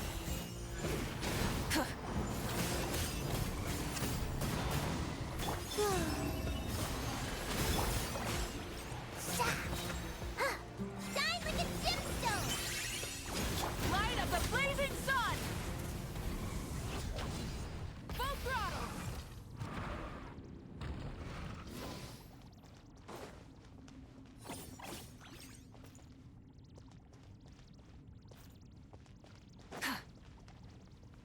Target spotted! All units at the ready! The Fatui! They must be using this place as a stronghold! Are they the ones behind all this? Pyroclastic surge! Incinerate!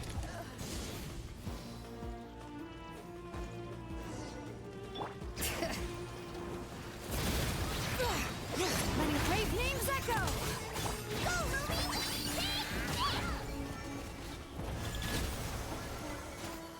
Burn it down! Wrath from the sky!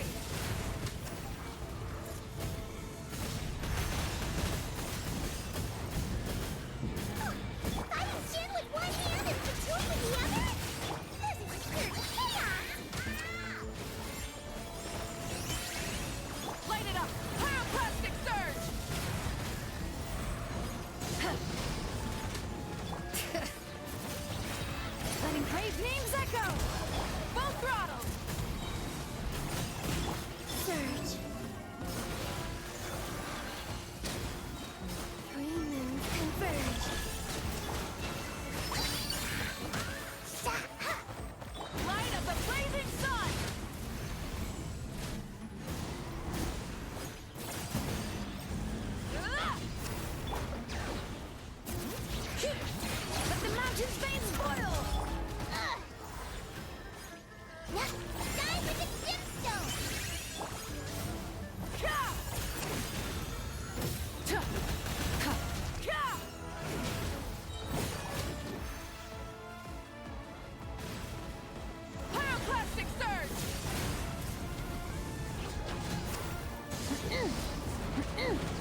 they're just gonna keep spawning, so I guess I better just find my way to the inner room.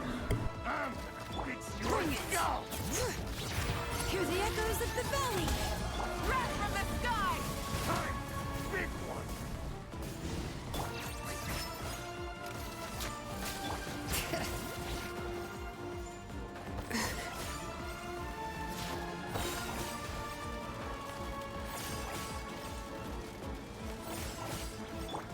Rise with the sun! Pyroclastic surge! Incinerate!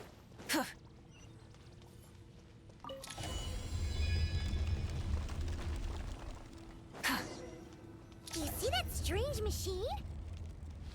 Paimon has a sneaking suspicion that that's the thing wrecking Gurabad and setting all those dangerous Jinn free! The target has reached the core zone. Requesting backup. Repeat, requesting backup. Backup en route! Stop her at all costs!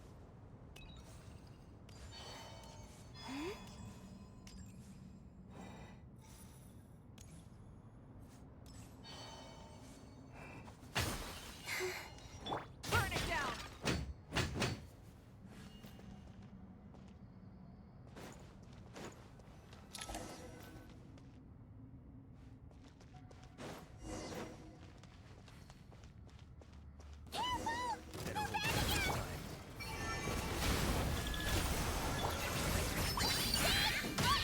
A gift from the land of the young! Bring it! Letting brave names echo! Light of the blazing sun!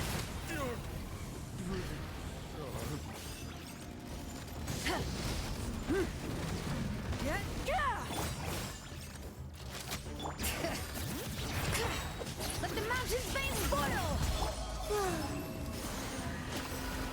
Rise with the... Sack, sack! Nice one, traveler! Let's keep going!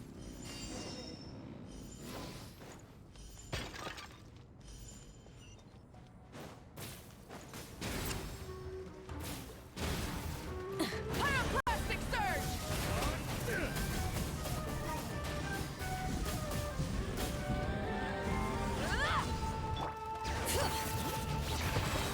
Letting brave names echo!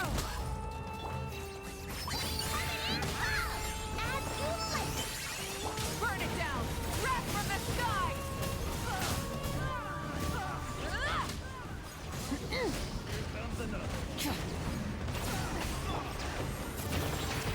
Hear the echoes of the valley! Surge. A new moon rises. Light it up! Light of the blazing sun!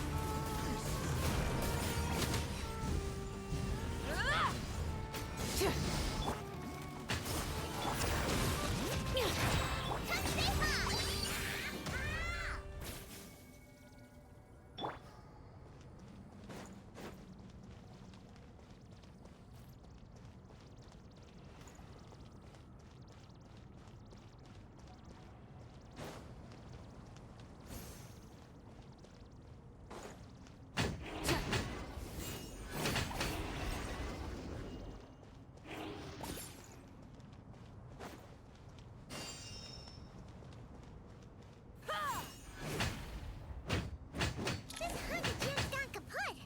Now we can finally... It seems my subordinates failed to stop you in your tracks. Apologies, sir.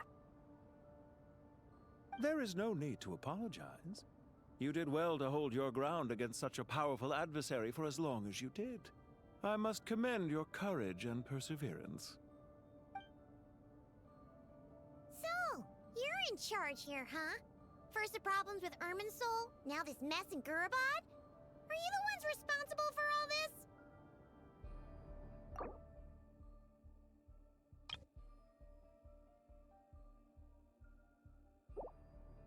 I'm afraid I cannot answer that. I assume you aren't naive enough to expect answers from an enemy. Oh, this guy is so snooty! Paimon. However you want to spin it, you're clearly involved in this somehow. So you can either start talking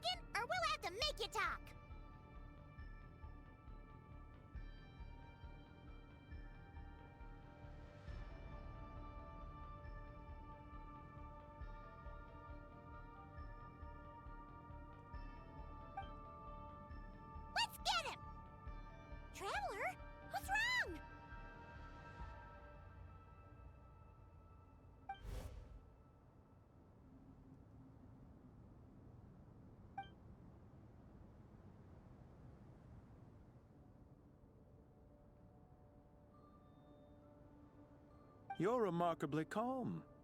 Some would act more rashly upon finding the ringleader all alone. But you keep your cool. Even as your enemy, I must applaud you. Did you show yourself just to say that?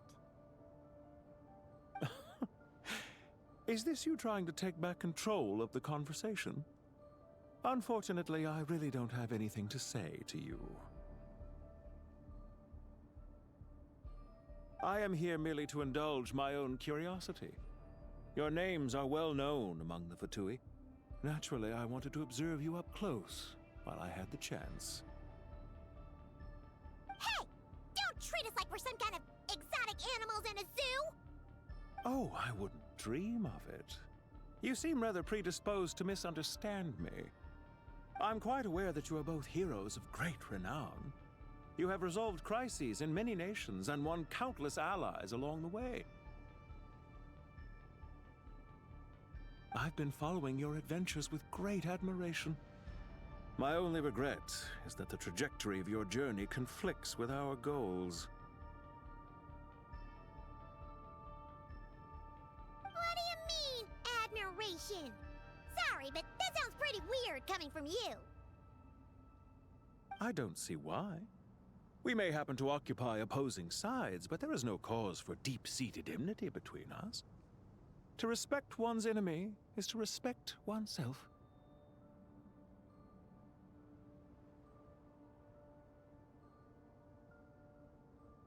Well, now that you're observing us up close, what do you see? I've observed as keenly as I can. Yet, while I endeavor to understand, your true strength remains a mystery to me. Violence is not my area of expertise either, so, you see, I would much rather converse with you like this than determine a victor with the edge of a blade. Besides, I've heard that even 3 moons in the sky fail to eclipse your brilliance. I know better than to bite off more than I can chew.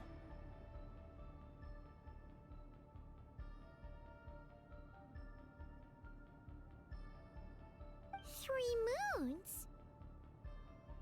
So, you have a connection with the Harbinger, the Doctor.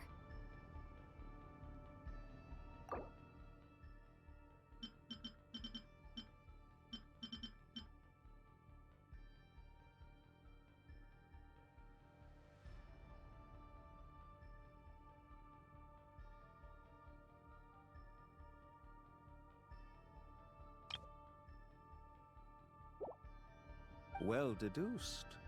Our commander, Dottore, died in Nodcry, but there are things that do not end with his departure. We must... Look at me. I almost divulged more than I should have. What are you after? Revenge for Dottore? Or are you plotting something else? I've said quite enough, I believe. There's no point in continuing this conversation, except to say, I've noticed that you seem to know your way around here quite well. A repeated visitor to Gurabad, are we? Ugh. I'll take that as a yes. Then I'm sure you'll have heard the story of this place. The mother of the Jinn, Lilupar, and the tragic tale of her vengeance that spanned 3 generations. It was right here that Lilupar once helped the wise to ascend to the throne. But from that moment on, every king who sat upon it was corrupted by power. These degenerate rulers lost control over their nation, and with it, the right to occupy that exalted seat.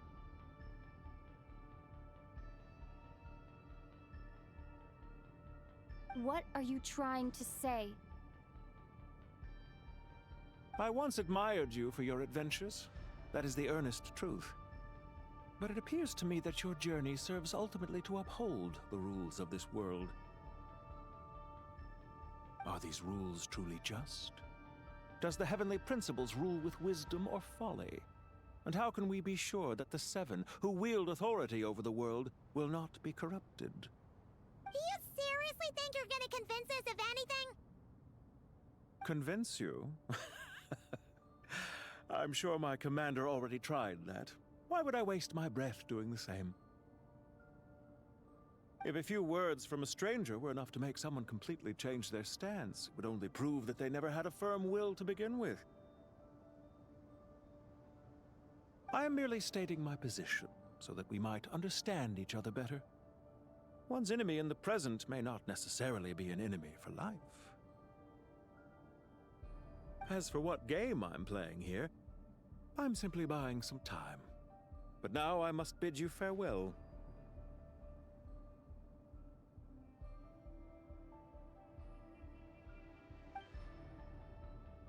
It was a wise decision not to attack me immediately. Since you did not fall for my ambush, I will now have to ask those in hiding to reveal themselves. Leave this to us, sir. Very well. I trust you to do what is necessary. Stall her while I execute the next step of the plan. Sumeru City, Irminsul.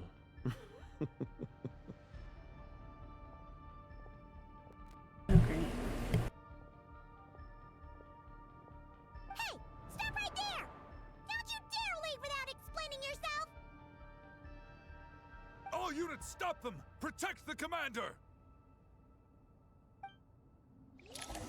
Did you hear that?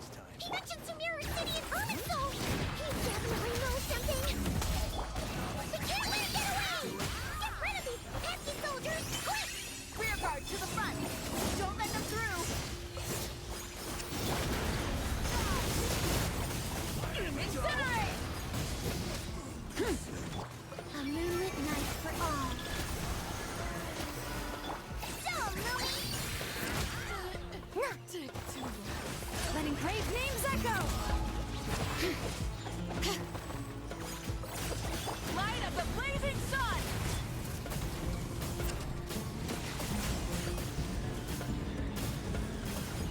Incinerate!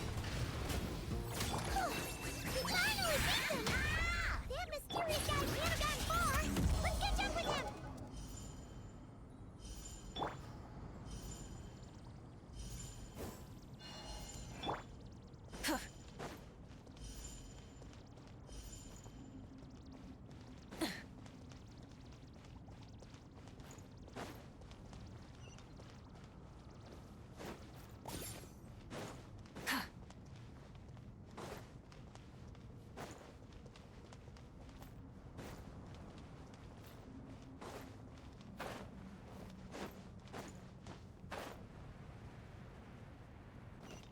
Try and stop me!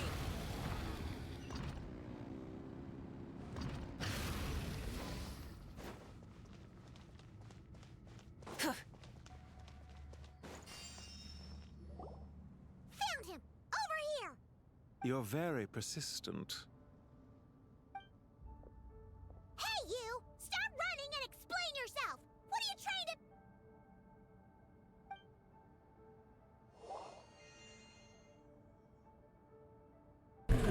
Paimon's gonna get hurt. What's this? Relax. A small trap like this won't be enough to hold you. The sandstorms from Gurabad will die down soon enough, but this small window of time was all we needed to launch the next phase of our plan.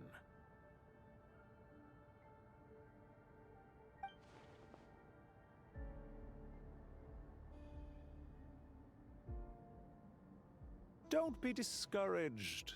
I knew that someone would come here eventually, so I planned ahead. Where to chat with you, which door to exit from, even which mechanism to wait by for you. I thought through every detail. You, meanwhile, know nothing of who I am.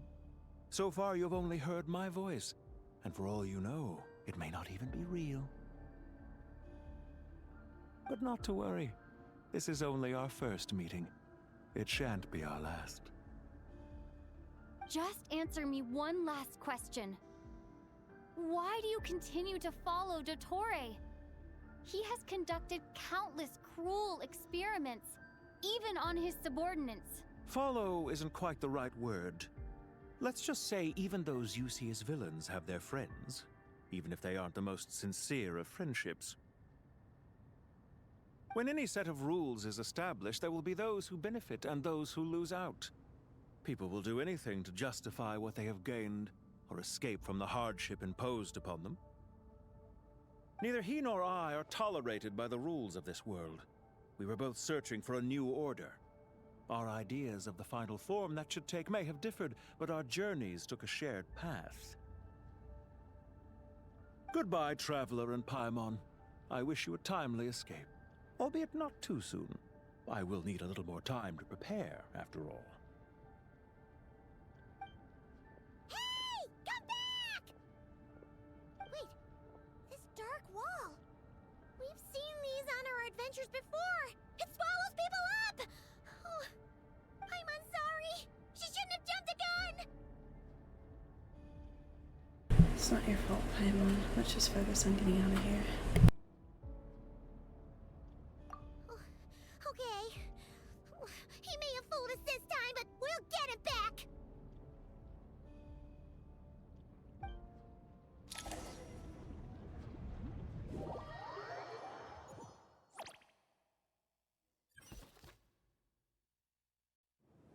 Sino and his team are guarding the north. We'll take this side. There's so many Jin. We can't let them get into Aru Village. Don't fret. I am well prepared for this situation. Huh. So you have a solution? Perhaps you're unaware that I have a trusty genie partner of my own, Plumpy. If I send her to negotiate with the others, this whole thing will be resolved before you can say Mora. Off you go, Plumpy!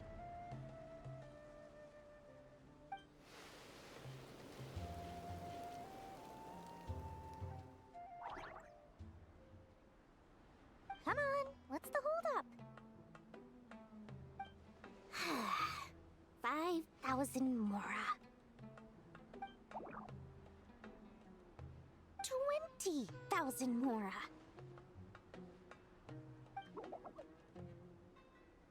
100,000 Mora. Final offer.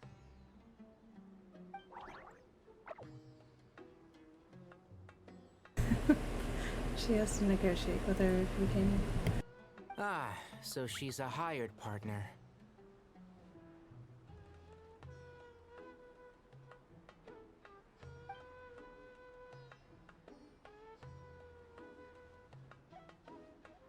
Hired partners are reliable too. Plumpy here is a highly skilled negotiator. You'll see. Just a few words from her and...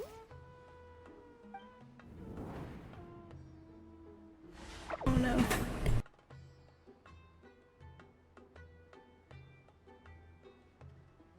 Plumpy!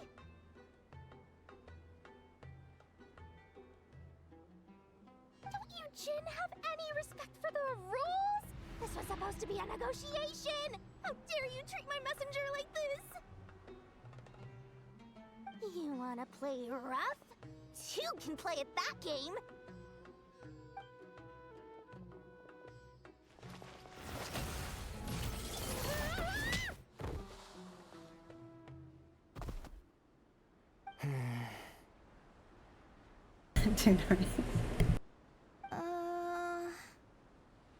Looks like it's up to us now. Be careful, Kale.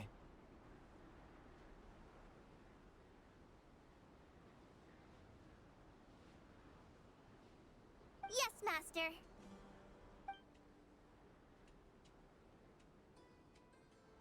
What happened? How did I pass out? Never mind. Plumpy, it's time for revenge. You know, this reminds me of when you first arrived in Avidia Forest. You were trying to help a child retrieve a lost toy when you stumbled upon Spino Crocodile territory by mistake. Yeah, I remember. Our first time fighting side by side. Fighting side by side? I seem to recall swooping in to rescue you with a team of forest rangers. Please stop.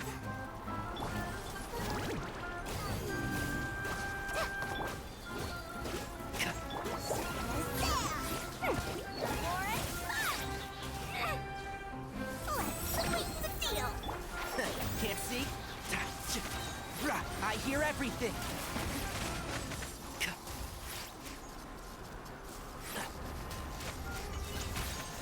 Keep up!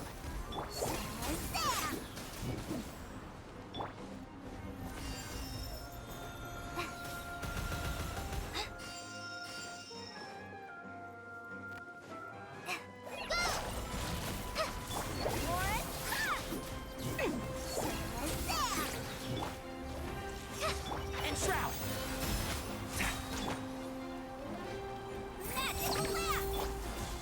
I'll uproot you! I'll bury you! There's too many of them! I can't believe I used 12 rare items in one battle! Ugh. I shudder to think how this is going to affect this month's accounts. The sight of that glaring deficit might be more than my poor heart can take. Tighnari, how's the situation on your end? We held the line, though it was a close call. But it looks like they're preparing for another attack. Has something happened? They've breached our defenses in the south. The Jinn are pouring in. We're moving the villagers to the north as we speak. We're hemmed in. This is getting precarious. Our margin for error just got a lot smaller. That's why we wanted to confirm your status. We need to consider our next move carefully.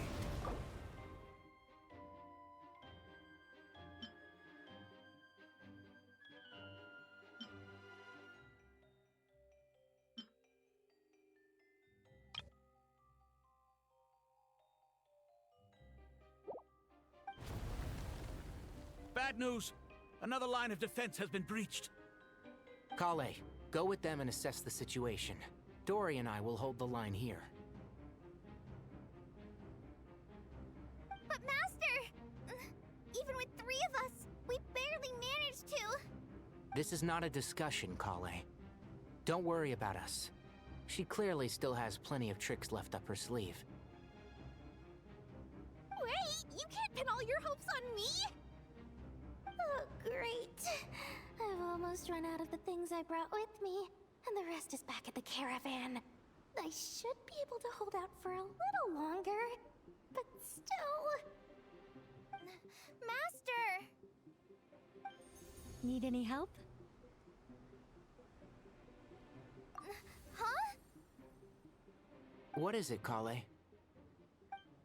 If things continue like this, it won't be long before Aru village is overrun by Jinn, and the sandstorms are sure to follow in their wake.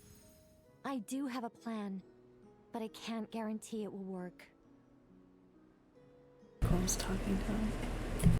I don't care! Whoever you are! Please just help us! Angel. The only one who can help is you. I am merely here to guide you along the correct path.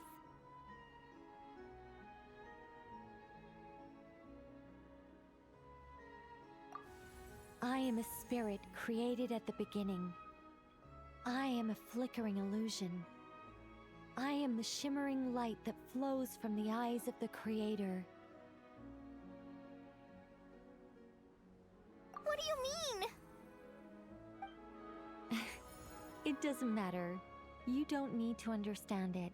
Just repeat after me, one line at a time.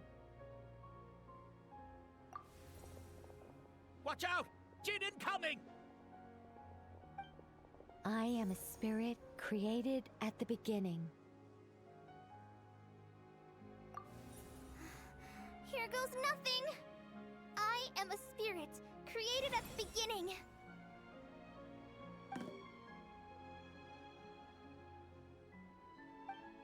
I am a flickering illusion.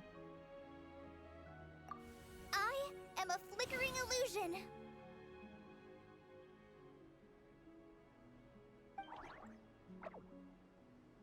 What's wrong, Plumpy? I've never seen you so agitated before. But how do you... Do you know what Kale is reciting? I am the shimmering light that flows from the eyes of the Creator.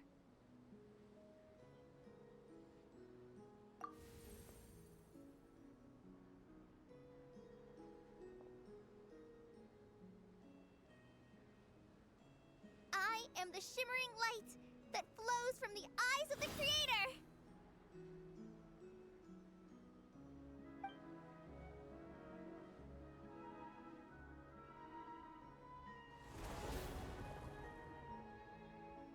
It's a song composed by the goddess of flowers, but very few records of it remain, even in historical texts.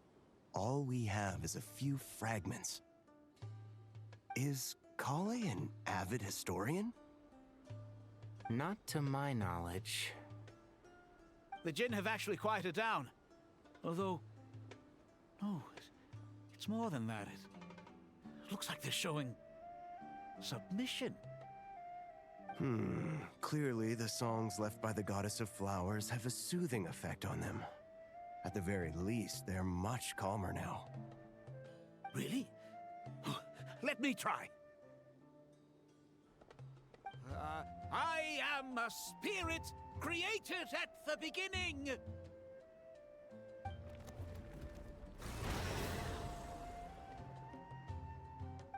Don't stay away! I'll stop! I'll stop! It seems like the song only works when Kale recites it. But why?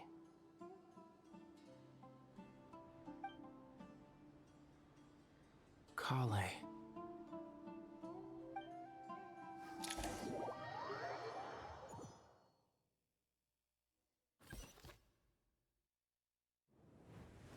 Yeah! Any luck?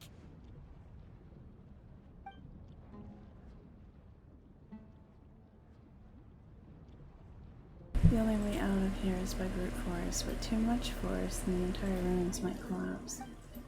The mechanism is right outside, maybe there's a way to... When I heard that loud rumbling in the distance, I thought the shifting sands had bust open the gates to some ancient treasure vault. Turns out it was just you guys.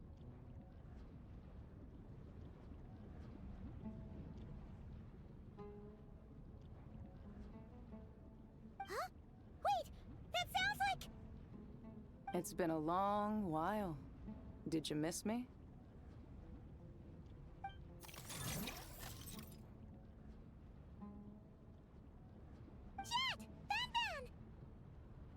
Let's save the catching up for later.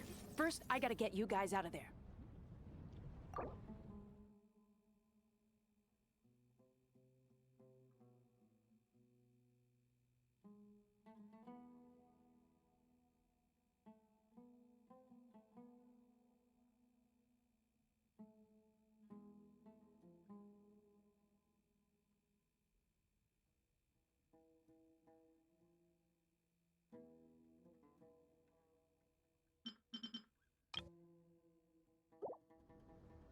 This should be the right mechanism. Ben, can you handle it?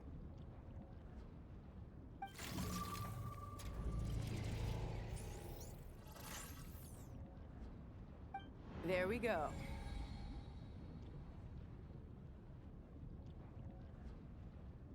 Oh wow, that was close.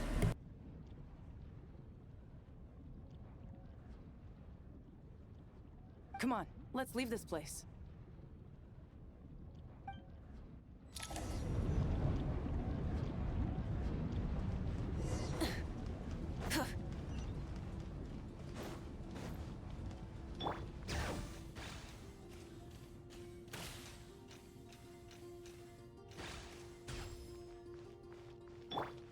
Burn it down!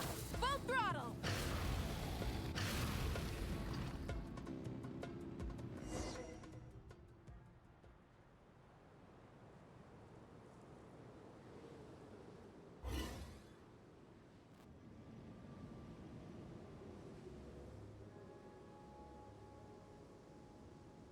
Huh!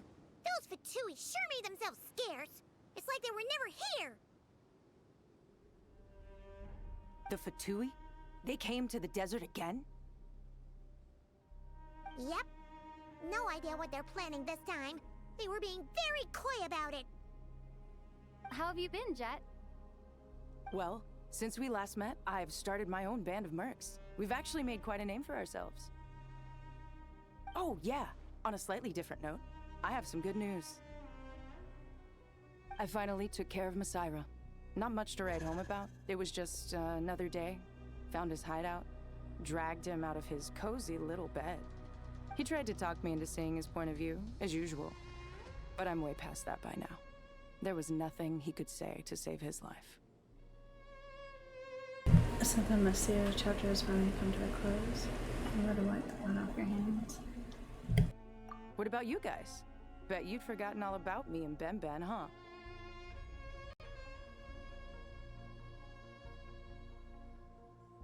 Of course not! We're super duper best friends!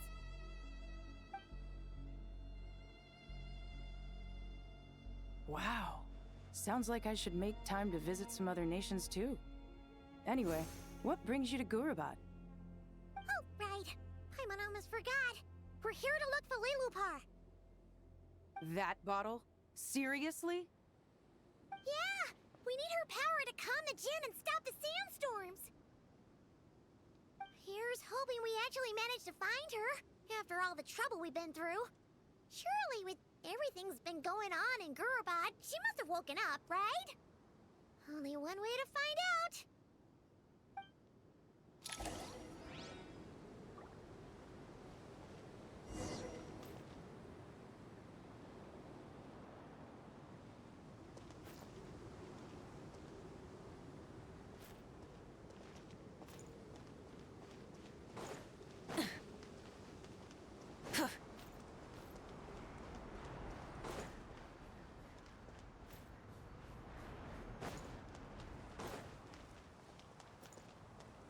I was hoping I could get that teleport in the quest, but I guess not. I'll have to return her later maybe.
Let's see. Shoop! Aha! Found her!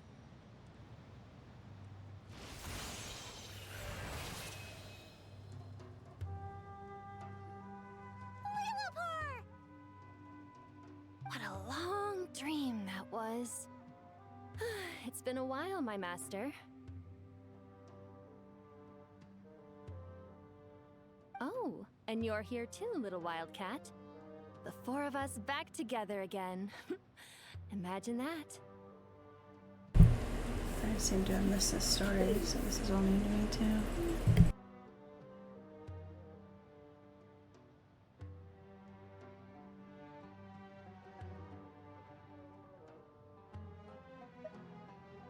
In truth, it was at first. I was none too pleased when those miscreants barged in.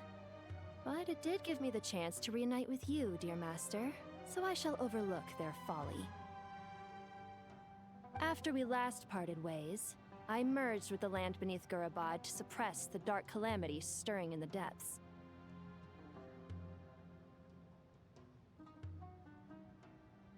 It rekindled the flame of vengeance within the Jinn, depriving Gurabad of any hope of peace. I fought against it for a long, long time, until one day, I sensed a change in a foreign land to the west. Suddenly, the pitch-black abyss fell silent.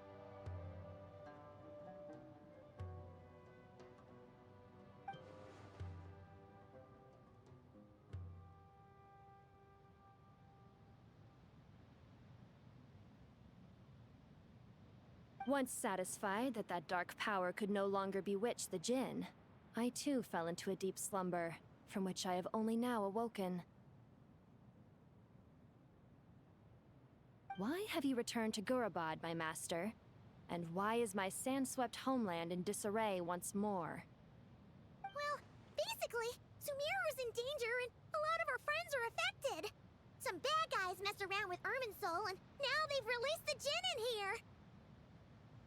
We managed to chase off the culprits, but we have no idea how to seal this place back up and stop the sandstorms.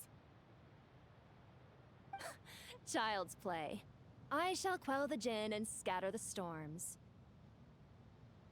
Thank you, Lilupar. No need to thank me, my master. I have granted many wishes in my time, and this was the most trivial of them all.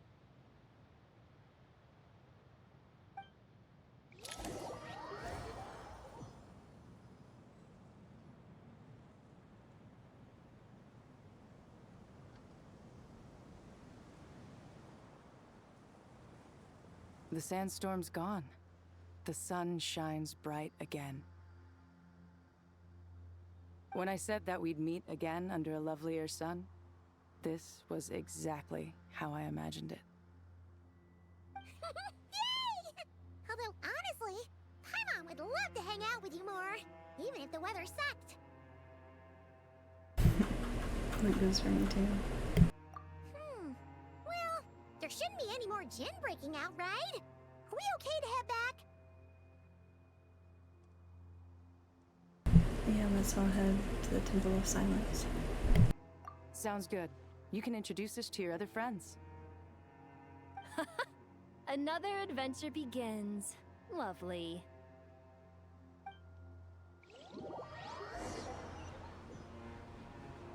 The storms have stopped! We should be able to get to the Temple of Silence without any problems now. Time to regroup!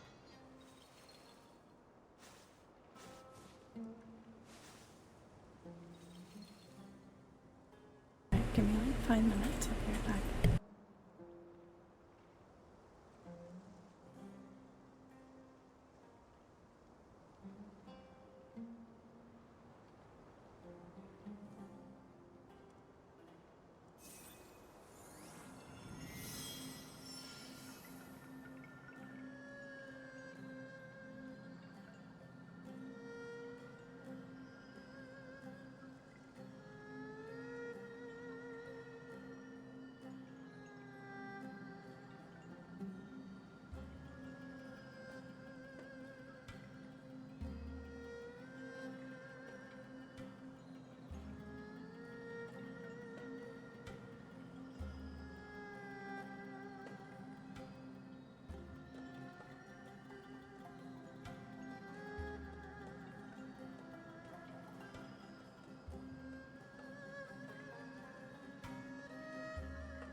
So, this is the Temple of Silence.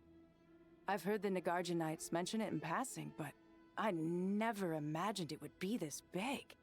It's colossal. I thought the temple moved to the rainforest ages ago. When did they scamper back into the desert?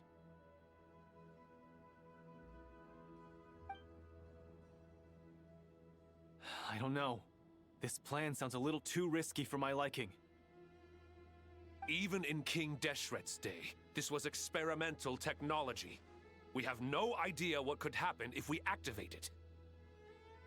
Well, unless you know of another viable alternative for the Akasha terminal, I'm afraid this is our only option. The plan is sound, and the risks are manageable. However, if we are to proceed, we must act quickly. The scale of this project is enormous. Even with Kaveh, Faruzan, and every other scholar of mechanics working on it full-time, the proposed modifications won't happen overnight.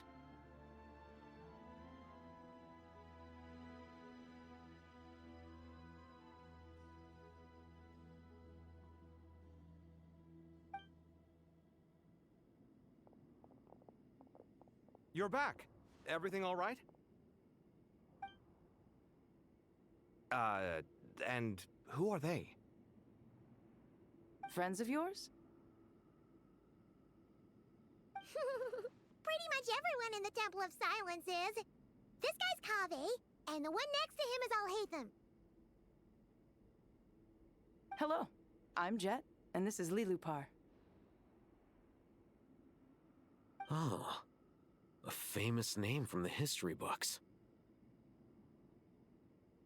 Pleased to meet you. A friend of a friend is a friend of mine, as they say. Who's they? Huh? Do people not say that?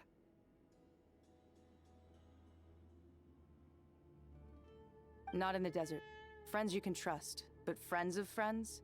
Gotta keep an eye on them.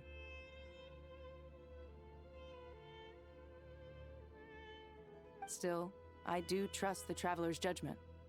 I'm sure you're good people. The sandstorms have calmed down. I take it the Gurabad problem is resolved? What did you find?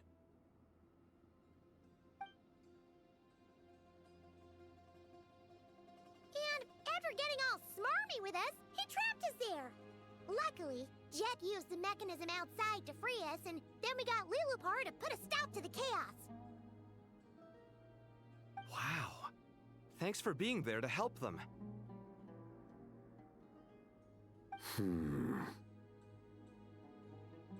So, this mystery man openly admitted that he was merely a Harbinger subordinate.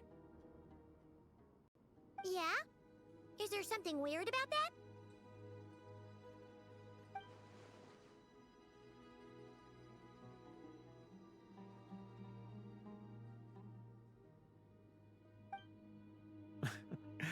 I assume you aren't naive enough to expect answers from an enemy.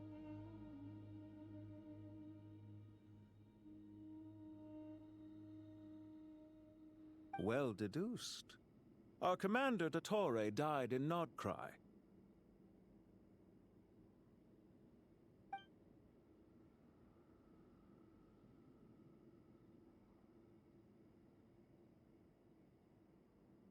Are you wondering about his true identity? Or do you think there's a big conspiracy behind all this?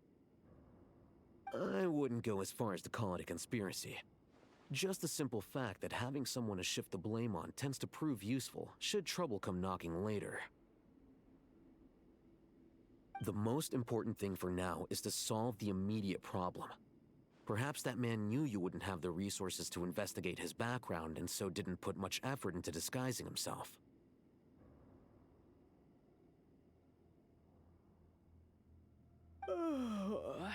This is all getting a little cryptic for me. I'll let you guys talk while I take a walk with Lilupar.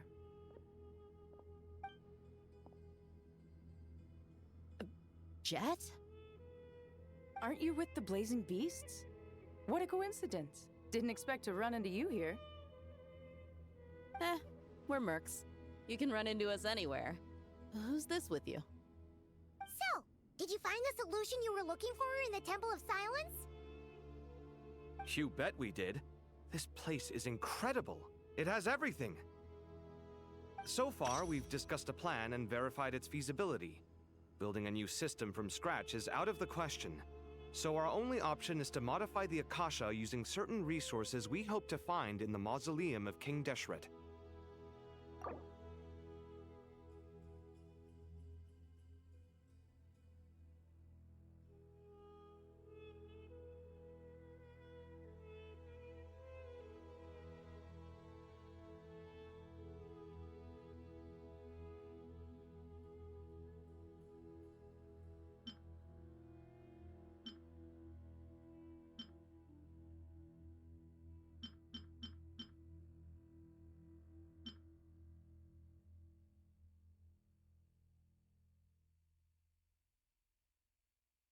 Oh hey Houdini, thank you for the subscription. Good to see you. How have you been?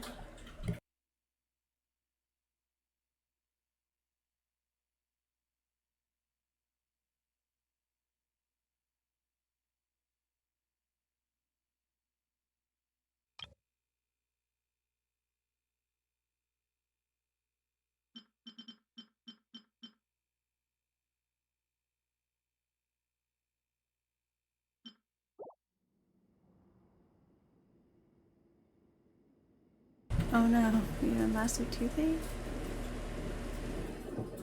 Spinning like crazy on pools on Morwin's meat. But you look divine, I bet you do. Nice.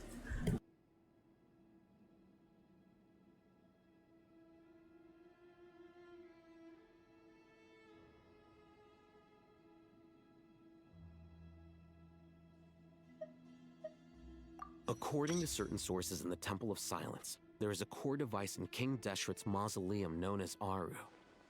Little is known about this device in academic circles, which suggests it was hidden quite effectively.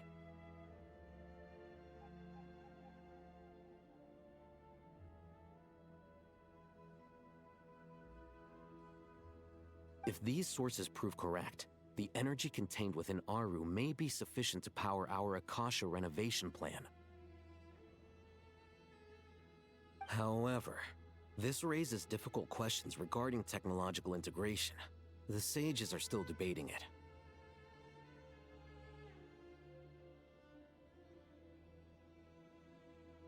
2 characters, nice.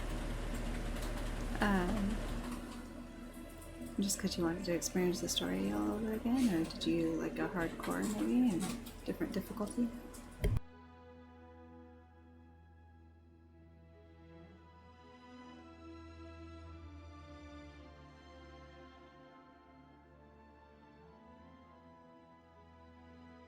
You got on legend difficulty on your own? Oh wow. Beast mode, huh?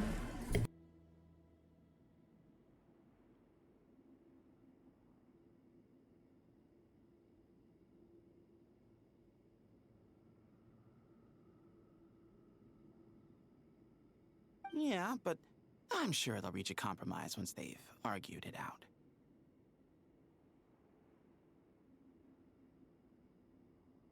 You've been floored by him for 5 hours? Oh god. Hopefully you can get it soon. Are there any other skills you're missing or something? Or like a different weapon?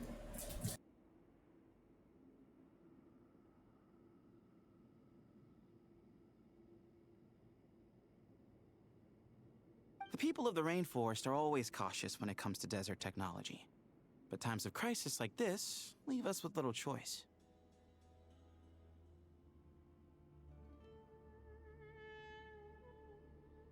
To get good. Missing the main skill to get good. What is, do you have like the flying one or something?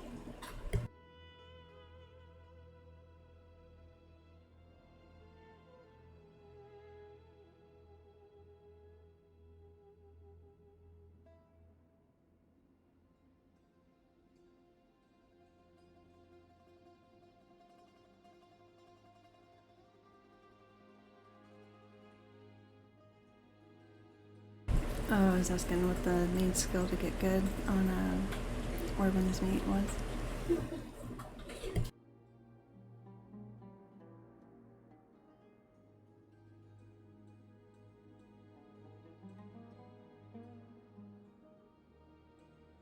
Wait, Paimon has a question.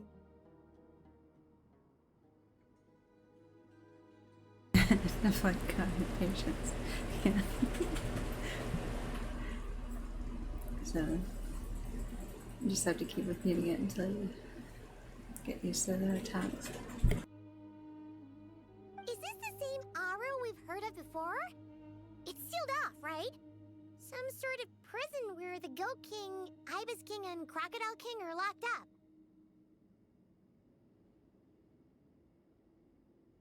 Oh, nice. Does that mean they're done with updates, or are they still going to be updating it?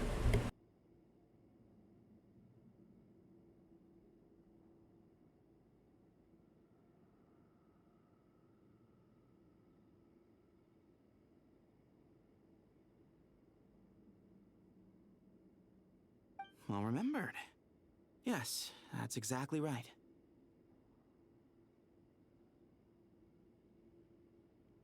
Cool.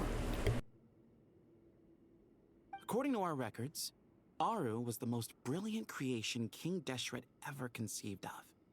Built by divine and mortal artisans working together.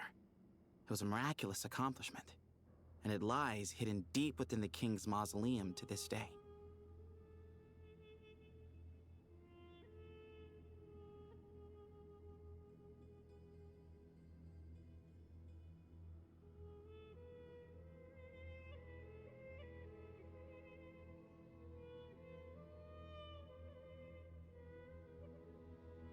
Yeah, I'm just fighting people with comments.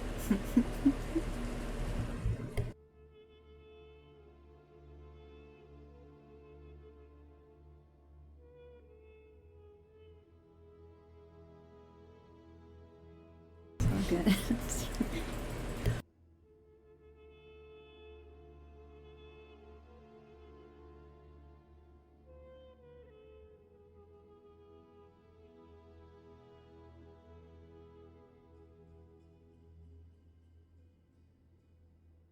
I've heard of Wuthering Waves. I don't think I've actually played it much though.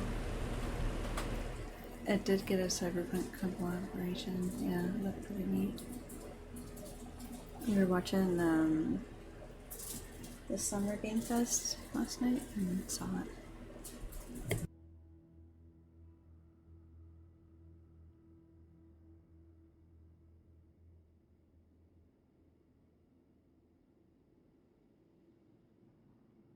That being said, what Aru actually does and why it was built, those are deep secrets we are not privy to. Until recently, I wouldn't have been optimistic that the place even exists. The only reason I'm inclined to believe it now is because we heard it from the Ibis King Thoth himself at his temple. The tale of how the 3 retainers of Al-Akhmar were imprisoned in Aru.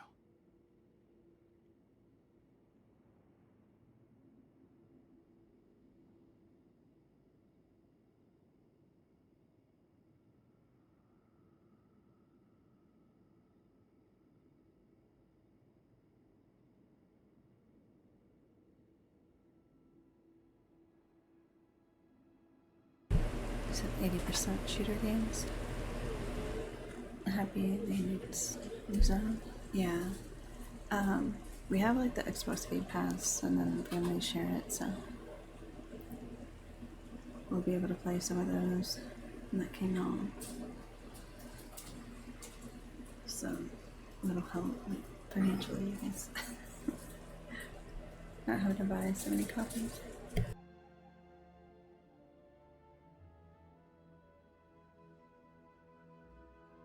Paimon totally gets that.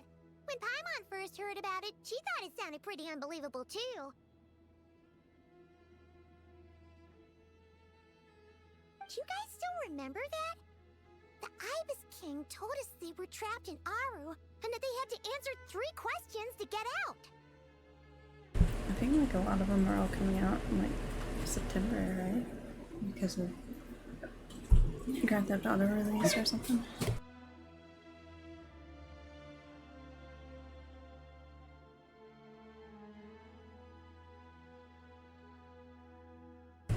also been playing, like, keeping up with the other games, like events and stuff, but also some friends in the Discord created a Conan Exiles world. I'm playing on the side of it. I don't think that server would be stream friendly. But also, yeah, Conan.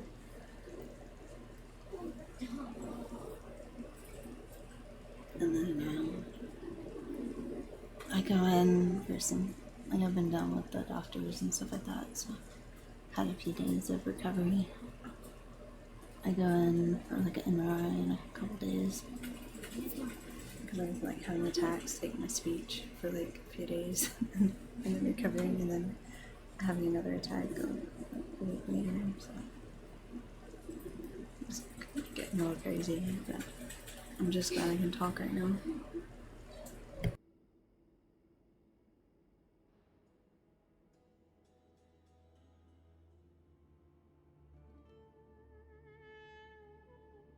I did a few streams where I couldn't like talk and they were just silent. I figured they were kind of boring, so but I did like, I think we did Grounded 2 one night and got like ant pets. What was the other game? Did like Subnautica 2 as well, and then I got stuck at the volcano because like I don't have the depth like mod or the mod thing at all, so I have to search more in the deep ocean to find it. It's probably gonna take me hours, so it took me forever just to find the repair tools, so finally found that, and then yeah, I just got stuck again. It's a lot of like just exploring. I probably need to set the skill to where it like leads me with a little light again. Maybe it'll help me find stuff I missed. I appreciate that. Yeah, I'm kind of handling it day by day. And then my birthday's this month, so I'm gonna have a family visit. They're renting a house to celebrate that since we can't do the cruise yet. I'm gonna get a passport and all that set up. And supposedly you can't like buy cruise tickets like without doing it like 6 months or so or longer in advance, or it's not like something like you can just cancel and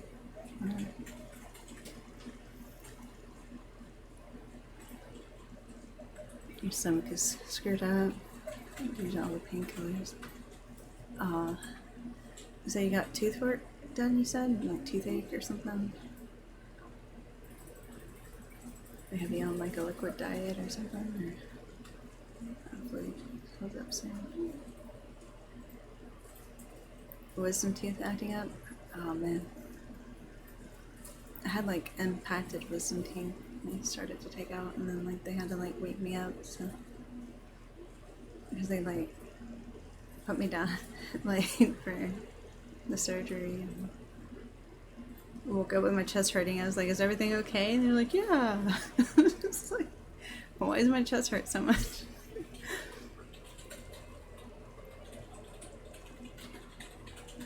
Probably gonna have a surgery too. I hope things go well. Let me know for sure. Hopefully that'll relieve some pain too. And like, today you're going to the dentist? Oh, you just woke up. It's like 11 o'clock here. English is Englishy. Blame it on the pain pills. It's 7 a.m. You're up early. Are you sure you got some sleep?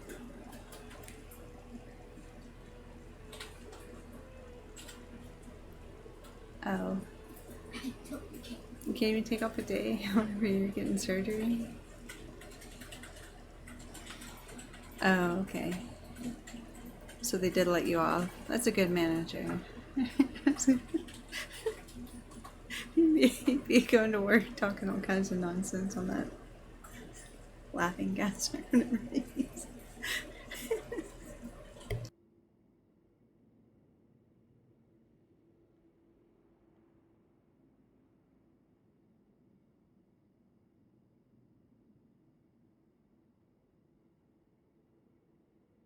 I think I remember. What causes our rise and fall? What obliterates love and hate? And what determines truth and falsehood? Those were the 3 questions, right? Yeah. If only Nefer were here. She's dealt with the Ibis King before, so she might know more. Oh, Nefer's a friend we met in Nodcry. Not cry. Funny. She showed up here earlier. Huh? Yeah. Had another lady with her, too. Both said they knew you. They contacted the sages, claiming they might be able to offer some assistance. Really? They came here to help out? I love how they like voice line some of those travelers like comments and they didn't voice line others, so I try to like say what she's saying. Because it bothers me.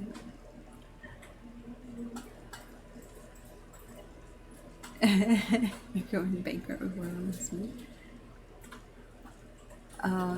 Wait, you can't share your it's not account bound, like your costumes or something?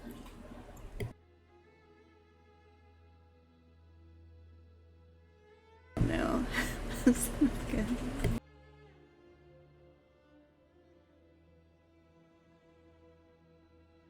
I'm already going broken. Don't look at the store. Whatever I do, don't look at the store.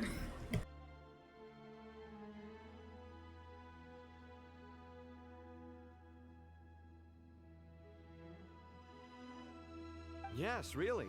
It was just before you got back.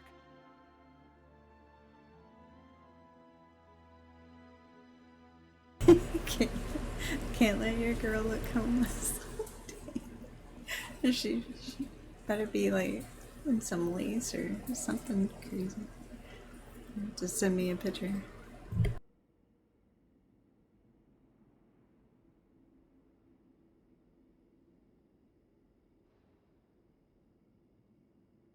Oh, okay.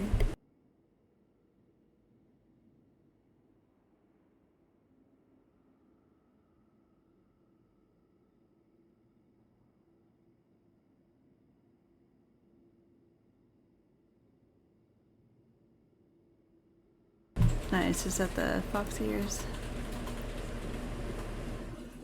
It's a cool looking, you know, monocle and everything.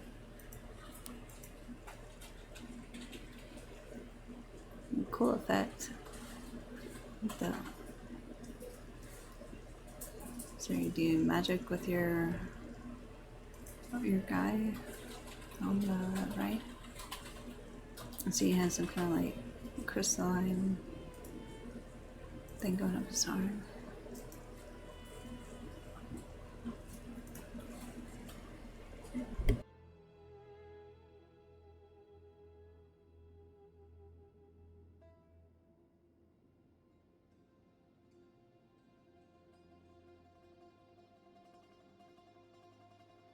Okay. Hey, that umbrella is pretty OP on Morgan's Gate, so I hear.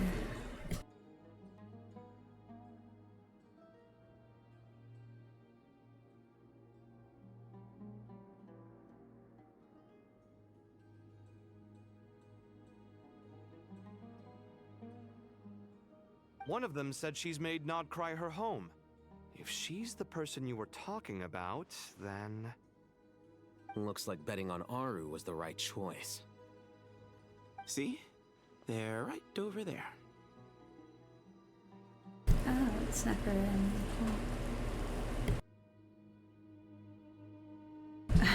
don't need your records much. Well, best wishes and hope you get it this time. This is the fight. It's gonna end him. I believe in you.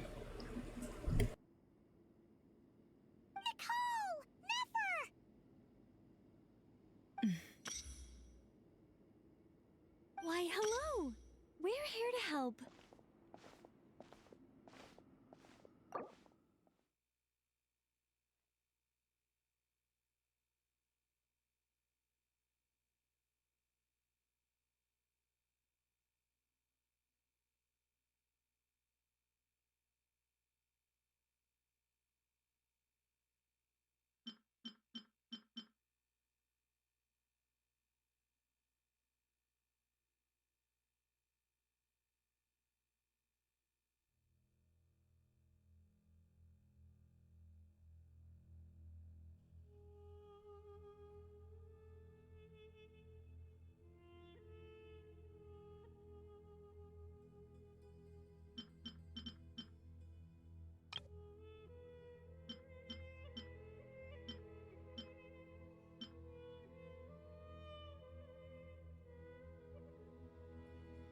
story of Genshin's getting intense.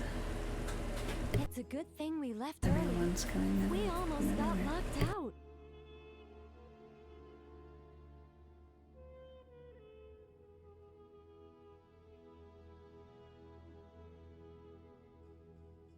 Locked out?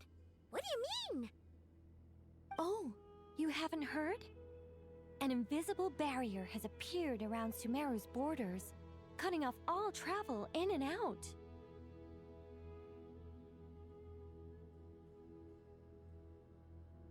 No one can leave and no one can enter. Sumeru has become a lonely island. Are the Fatui behind this too? Actually, no. This has nothing to do with them. I suspect it's a defense mechanism within Irminsul itself. Irminsul is the source of Tevat's ley lines after all, and Sumeru is the nation closest to it. I imagine this function was put in place to seal the entire region off in the event of serious damage, preventing the disaster from spreading to the rest of Tevat. It may have been implemented long ago. But doesn't that mean that the people here won't be able to escape to other nations if the anomaly keeps spreading? Currently, that does appear to be the case, which is precisely why I am here. This is a critical moment for the world, and Sumeru is the eye of the storm. So you brought Nefer here? Paimon's surprised you managed to convince her to come back to Sumeru.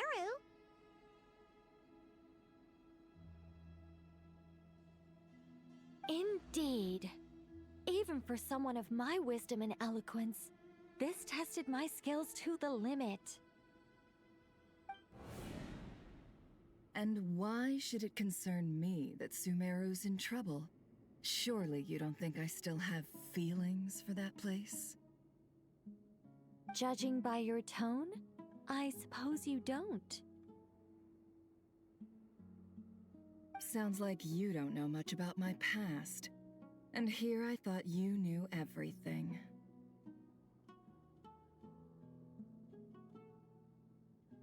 All I know is that the Ibis King is the source of your power. He was quite a prominent moon envoy once upon a time, so I do know a thing or two about him. As for your past, I have ways to learn the full story if I wish to. But everyone has secrets they'd rather keep to themselves, wouldn't you say? I'm glad you see it that way, Miss Nicole. I've chosen to call Nodcry home, which is why I did my part in its hour of need. That doesn't mean world savings become a habit with me. I have no particular desire to play hero in Sumeru, thank you. I understand. Human emotions do not appear and disappear without cause. There is always a reason to be found behind both salvation and destruction.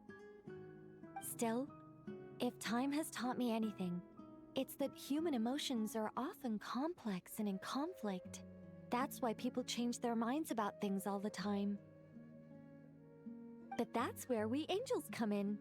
Our duty, ultimately, is to guide people towards their deepest, truest desires and help bring them to fruition.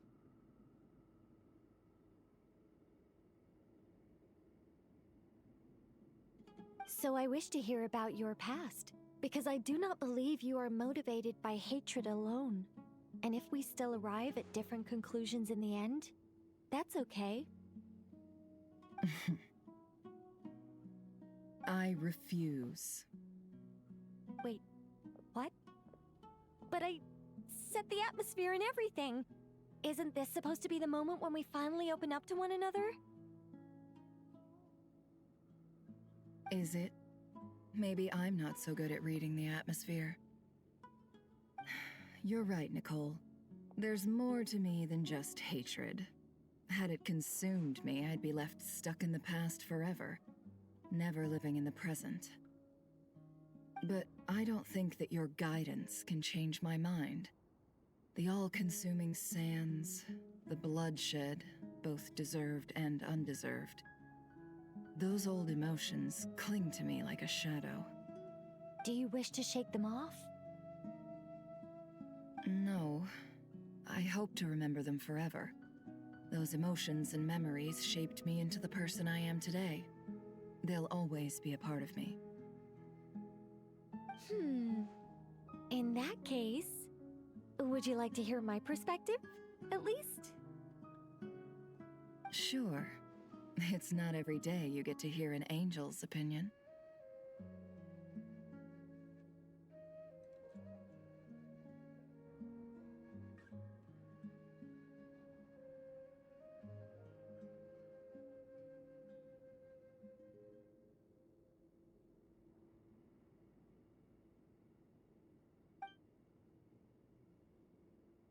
A long, long time ago, when the angels still walked freely upon the earth, I found life tedious.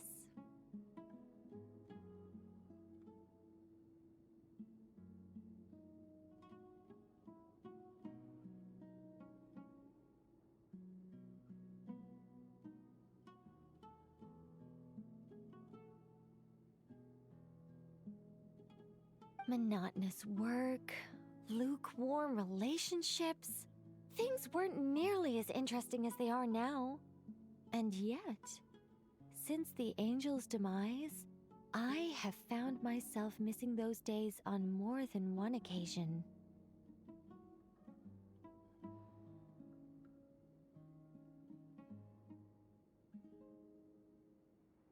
Human emotions are often attached to a person, a place, or an object.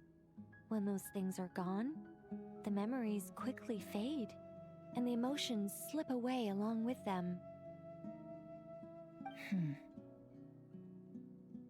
If Sumeru were destroyed, both rainforest and desert would be no more.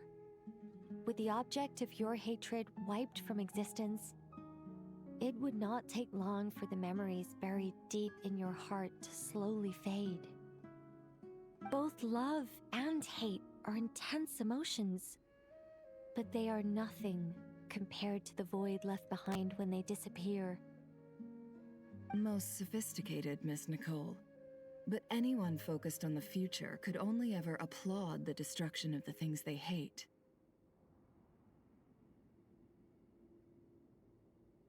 Still, I'm a special case. Someone once told me that human memory is more selective than a Mora-hungry merchant choosing between customers. We all need a reality check once in a while, so we don't forget the truth. As much as I dislike Sumeru, this is no way for it to perish. All right, you win. I'll help you out a little, but I won't work for free. How much will you need? You're not gonna milk this for all it's worth, are you? What do you think? I'll be upfront with you. I don't have much more on me. If that's what you need, I could borrow some from Alice. Or perhaps I could pay in sculptures. The ones I carve are actually worth quite a lot.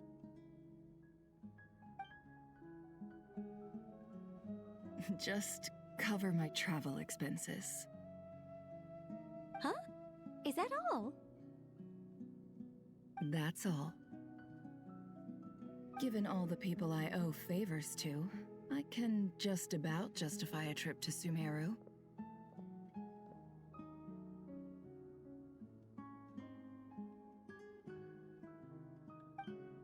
Yehoda!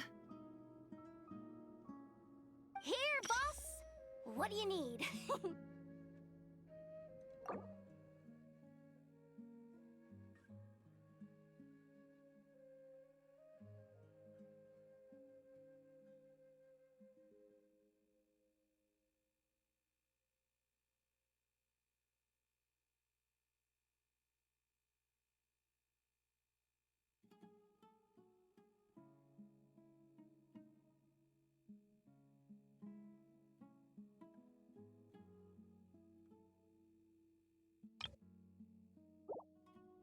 I'm going back to Sumeru for a while. While I'm away, you'll be in charge of the curatorium. Me? I'm in charge? Whoa! Don't worry, boss. You can count on me! And that was how the ingenious Angel Nicole brought you the perfect person for the job in your hour of need. Hip hip hooray! That was far more detailed than necessary. Not lacking in embellishment either. I never thought I'd return, especially not the desert. But life doesn't always go as planned, I suppose. What's Candace up to? I don't think I've seen her yet. She's still taking care of things in our village. Should be joining us before too long.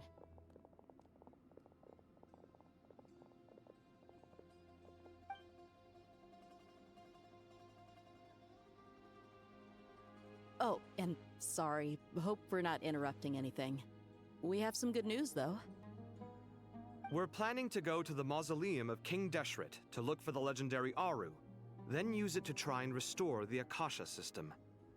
According to records in the Temple of Silence, the mausoleum houses something called Aru's Chute, which can be used to establish connection with Aru. We still have some time before we leave, so there's no rush. By the way, who are these two new faces? Just call me Nefer. I'm based in Nodcry. Did I hear you mention Aru? Correct. Well, I happen to have a connection with one of the 3 retainers imprisoned inside, the Ibis King. I'm here to get things done, so if you don't mind, I think I should come with you.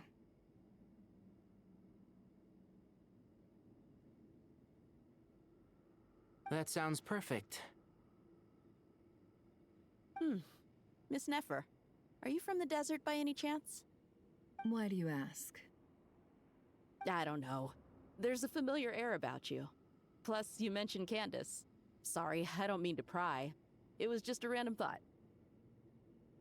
I'm Dia, an Eremite mercenary. My work usually keeps me out in the desert. I'm on good terms with Dory, and she's mentioned you all before. It's nice to finally put faces to the names. However, my associate here is probably less well acquainted with you. Why don't you all introduce yourselves? Actually, I'm a little better acquainted than you might think. Huh. Are my eyes playing tricks on me? It looked like you spoke without moving your mouth. Ventriloquism. I have heard tell of it before. What is it, Kale?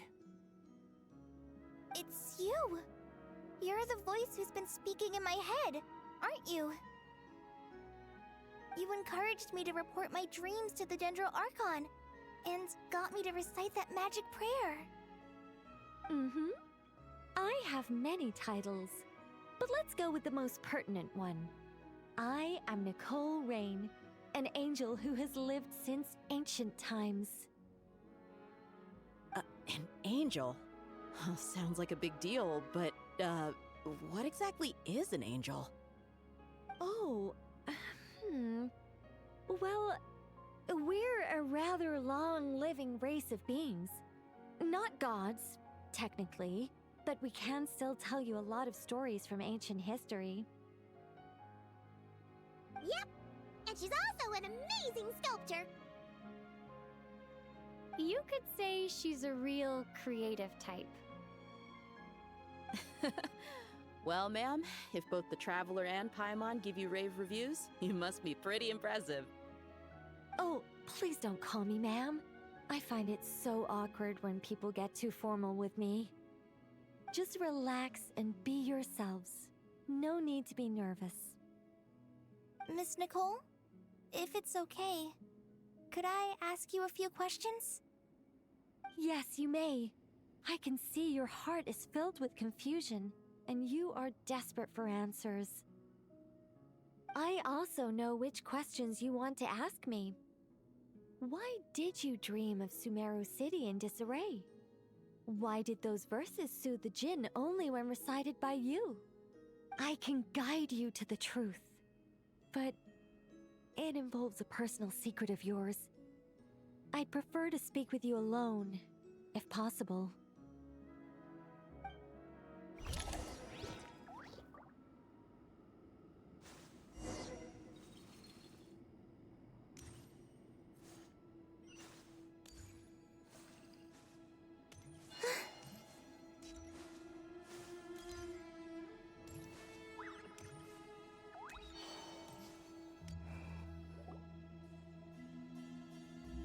I thought we were going to speak alone.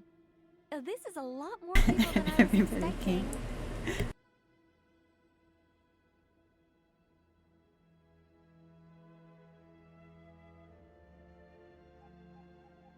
What's wrong with it?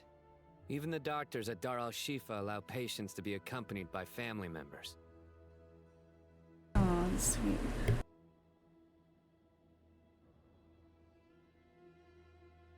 Well, if Kale doesn't mind her secret being revealed, I have no problem with it. Thanks for being so considerate, Miss Nicole.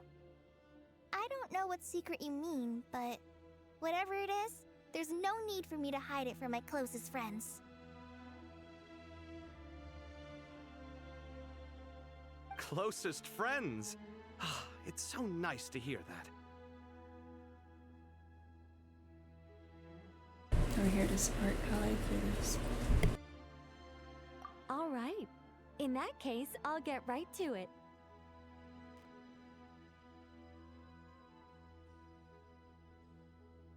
Kale, are you aware that there are god remains inside your body? I am. When I was young, I got sick with Elazar. Nothing could cure it. The Fatui convinced my mom and dad that they could help, and I was sent to an unfamiliar place. There were a lot of other kids just like me there. This creepy guy injected us with some strange medicine, which I heard contained god remains.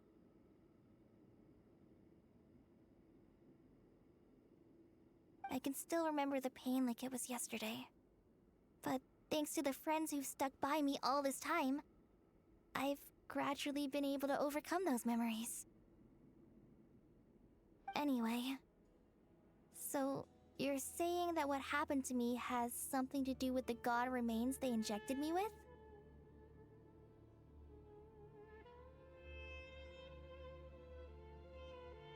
Yes.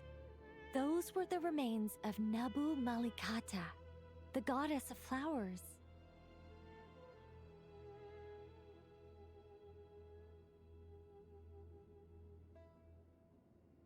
What? Huh. Fascinating. You don't seem surprised like the rest of us. Why? The possibility crossed my mind when Kale recited the Goddess of Flowers song and calmed the Jinn. You made Paimon jump! What are you doing here, Lilupar? I was merely passing through when I heard the name of the Goddess of Flowers. Be assured that I share your surprise. You, with the hat. Are you certain? I sense no trace of the Lord of Flowers within her.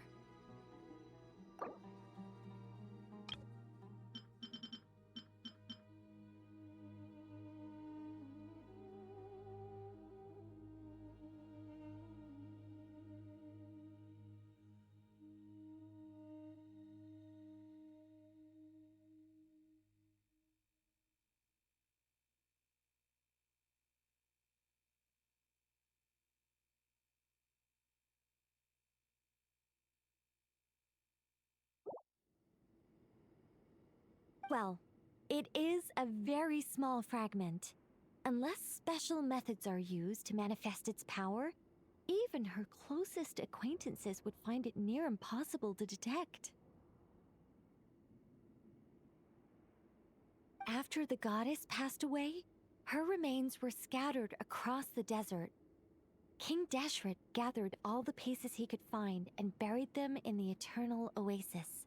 But some fragments remained unaccounted for.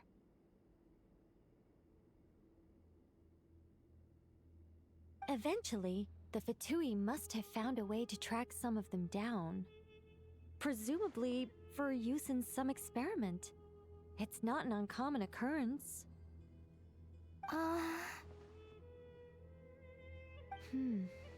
You're more shaken than I thought. In one sense, you've been extraordinarily lucky. So many people who yearn for this kind of power never attain it, yet you have coexisted with her all this time without even realizing it.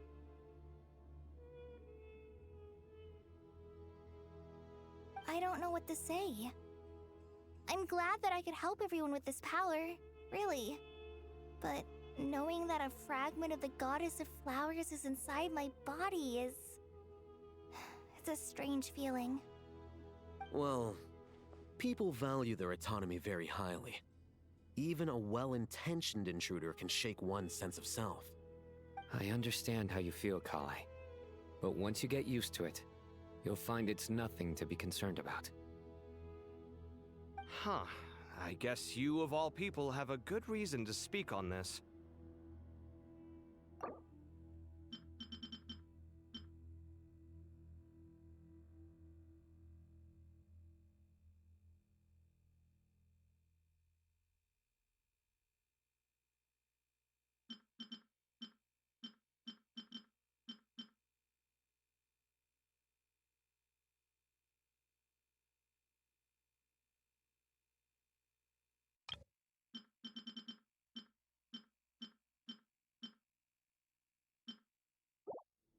Two good reasons, in fact.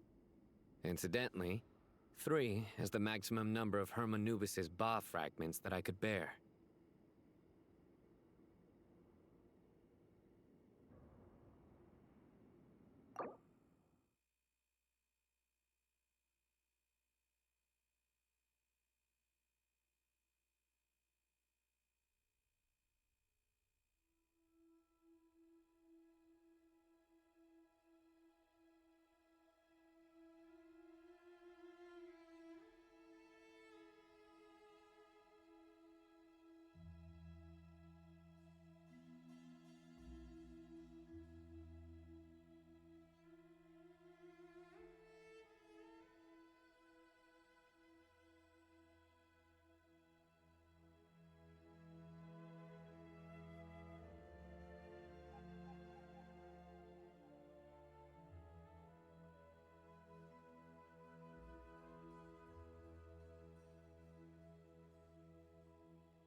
Let me guess. Because 2's company, but 3's a crowd? Thanks for helping to explain the joke, Tainari.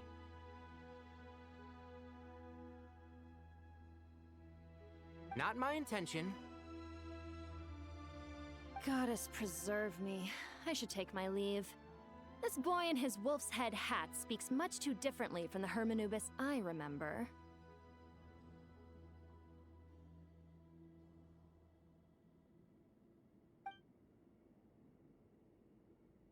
Kale, all I'm trying to say is, no matter how many Hermanubis fragments there are within me, you wouldn't think of me as Hermanubis.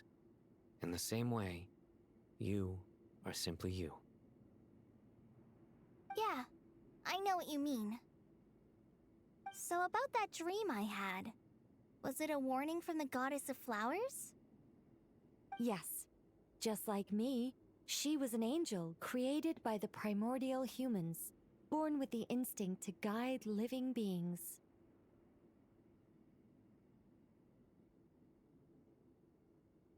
Though her body and soul have perished, her essence retains its natural instincts. Even her smallest remaining fragments would do their utmost to send you that warning. The mother of dreams? Lord of flowers and oases? She must have had a premonition. That is why she gave that dream to you. We won't let our efforts go to waste. But I still don't understand. Why me? Yes. Why indeed? You weren't the only one injected with god remains, but only in you have her fragments persisted. I suspect it may be because of the firm will you showed in the face of suffering. She was likely assimilated by that will.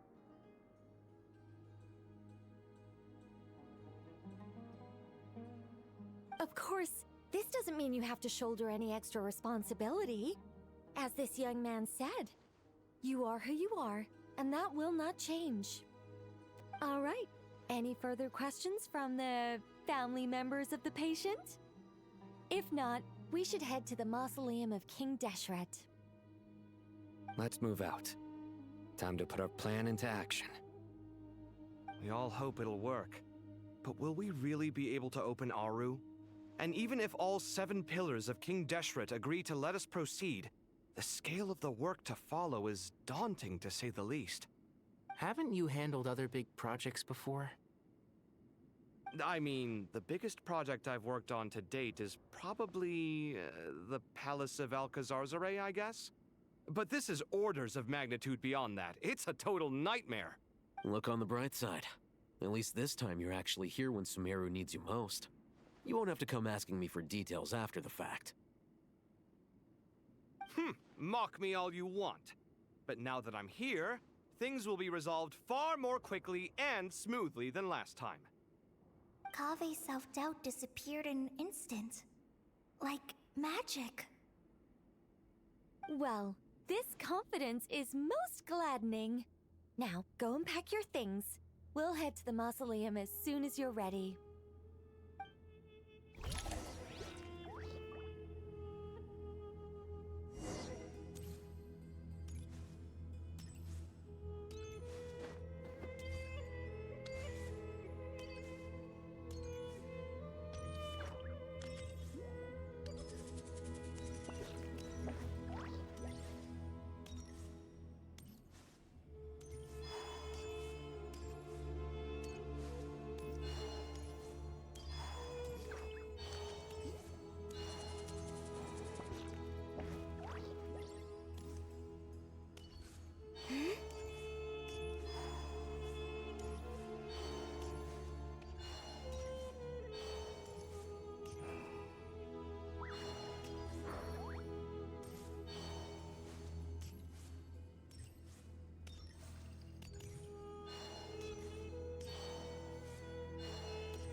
Oh, Miss Nicole. I heard you're a very talented sculptor. Is that true? Oh, I don't know. I wouldn't want to blow my own trumpet. Honestly, even though Kasharawar is best known for its focus on mechanics, plenty of Kasharawar scholars are quite serious about sculpting as a hobby.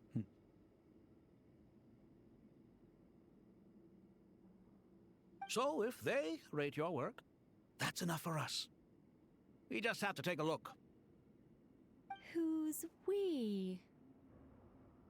Myself and a few other scholars. Kashif, Daneshvar, come take a look. Oh, well, if you insist, I suppose there's no harm in showing you.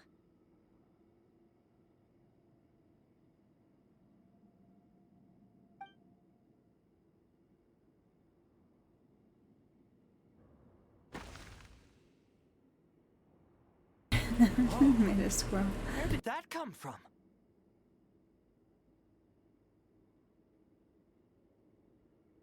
Look at the level of detail. It's so lifelike. The squirrel descends from the heavens like a champion, and the earth trembles beneath its feet. What do you think? Striking, isn't it? Kaveh? Ha, Kaveh! Come here for a sec. Oh, and Madame Farazan. Didn't you used to study in our darshan? Come take a look. All right, but hang on a moment. I have to finish reviewing this proposal first. You called? What is it, youngster? This squirrel statue. Isn't it cute? Oh, a squirrel. I wouldn't say cute per se. The realism is what stands out to me. Were you trying to carve a statue of a hero, young lady? Oh, a hero? I suppose so. Actually, I didn't really have a specific theme in mind. I just started working on it, and this is how it turned out.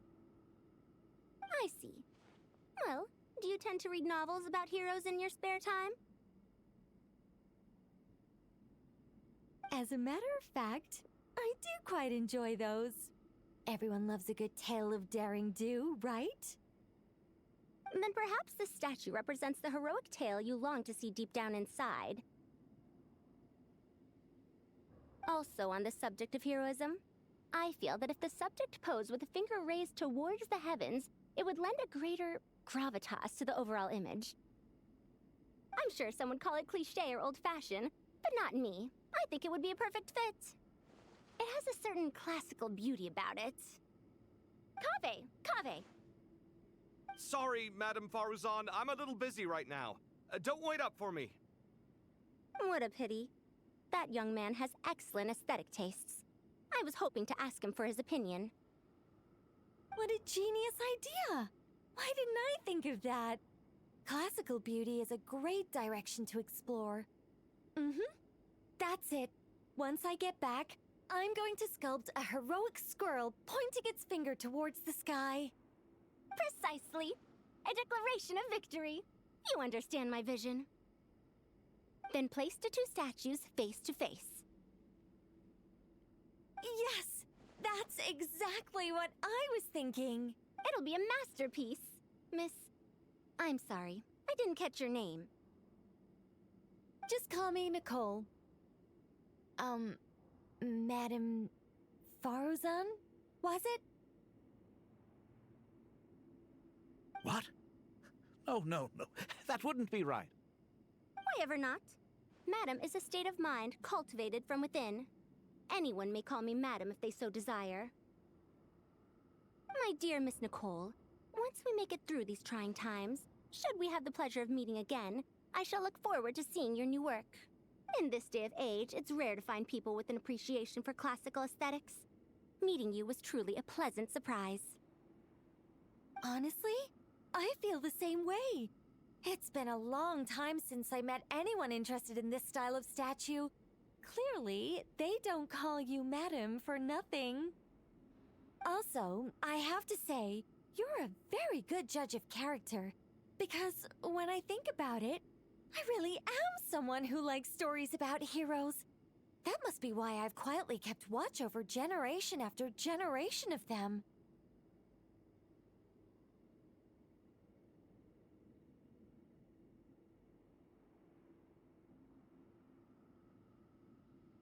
Sorry, keeping watch over heroes? What exactly do you do for a living? Oh, never mind that. Let's not tell Madame Faruzan about Miss Nicole's true identity for now. Good idea. Let's limit the conversation to aesthetics.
Let's not tell Madame Faruzan about Miss Nicole's true identity.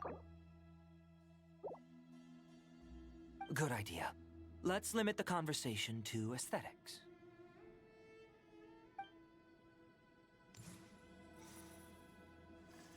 So we're trying to eat. You're conservative. Sending your kids to public school in 2026. Quiet coyote, everyone. All right, today we're gonna learn about my sexuality. Do you think I like boys? Yeah.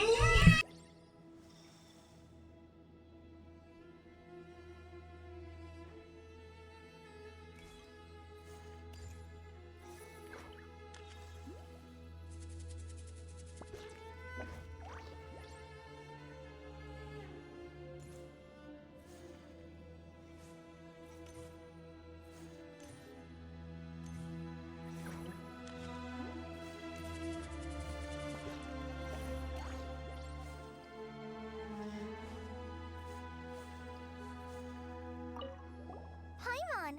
Thanks again for your notes. I'm done copying them, so here you go.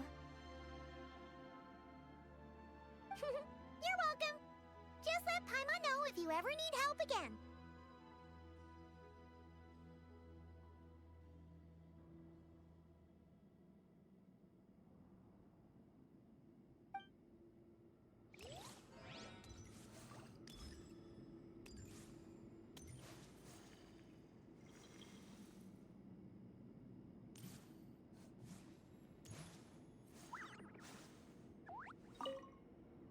Oh, so many books.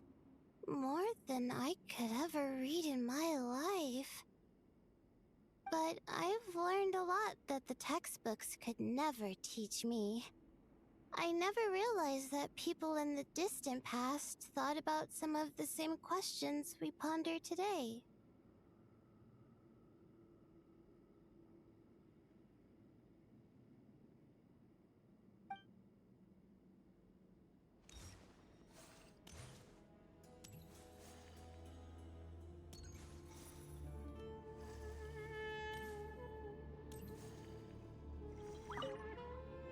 What's wrong?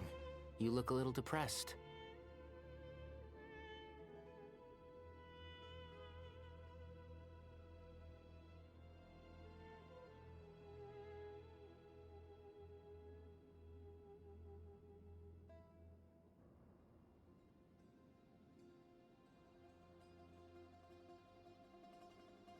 Kale got a fragment of the Goddess of Flowers, and all I got was one of the 7 pillars who served under King Deshret. I lost out, didn't I?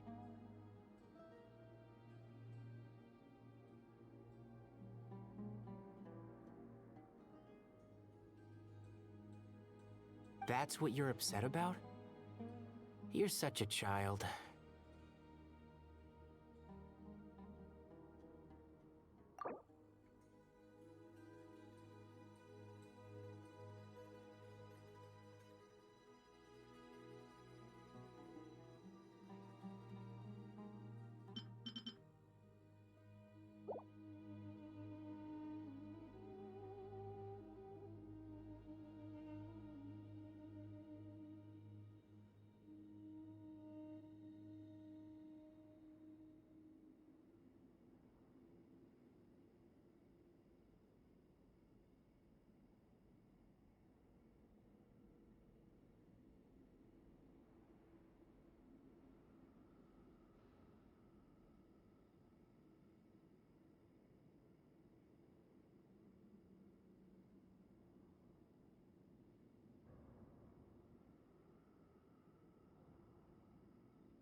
Good to finally meet you in the flesh. It's a little surreal seeing you here after exchanging letters for so long. In my head, the boss of the Curatorium of Secrets didn't look so young. Sounds like you have some history then? Any budding mercenary group needs a steady supply of intel. They, in turn, can prove an exceptional source of the same. The Curatorium of Secrets is happy to cooperate with friends from all over the world. If you're interested, you'd be very welcome to join our network too, Miss Dia. Can't say no to a solid partnership, especially out here in the desert. Having intel can mean the difference between life and death. But cooperation's built on mutual trust, and there isn't much contact between the desert and Nodcry. So, I'm guessing you reached out to Jet first, Miss Nefer?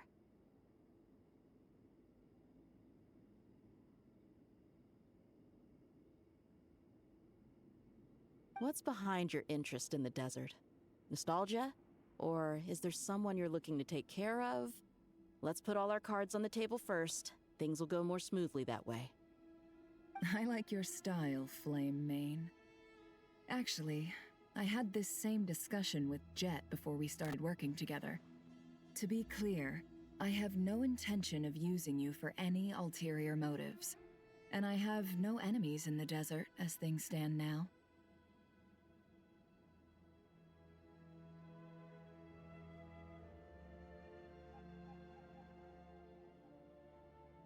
Were that to change, I wouldn't drag outsiders into a conflict that doesn't concern them. There's no point in doing certain things if you don't do them yourself. Wouldn't you agree? Well said. Taking responsibility for one's own affairs is the way of the desert folk. Huh. It's like you're one of us. You sure that's a compliment?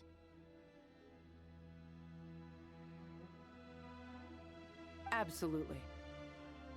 I'll take it. Perhaps we can discuss our cooperation in more detail now? Sure. I love working with no-nonsense people. And you certainly fit that description. I look forward to a fruitful partnership. As do I, my friends.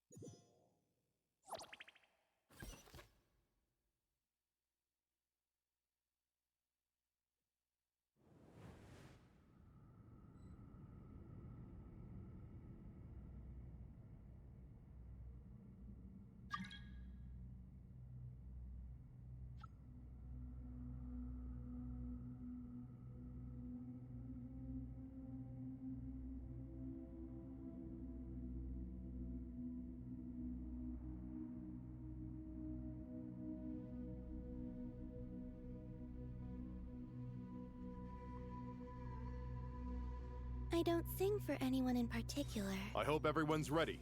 We'll be arriving at our destination very shortly.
I used to take long walks in Silver Moon Hall every day. So don't worry about me. I can keep up.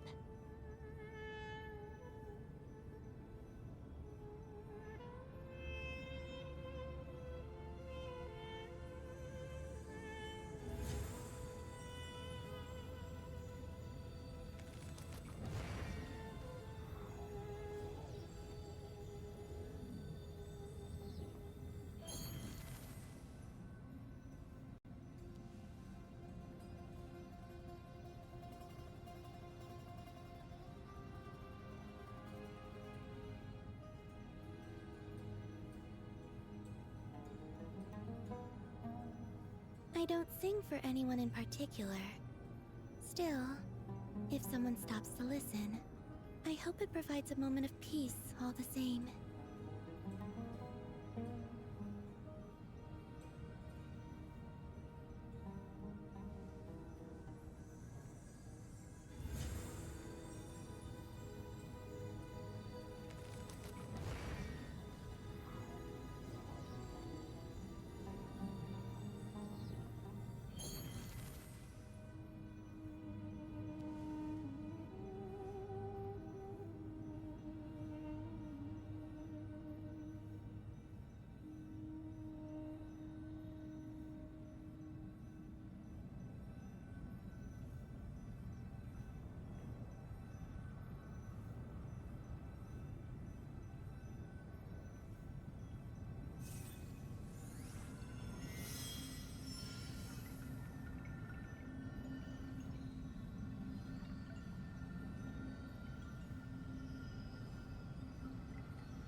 Would you like to go moon gazing?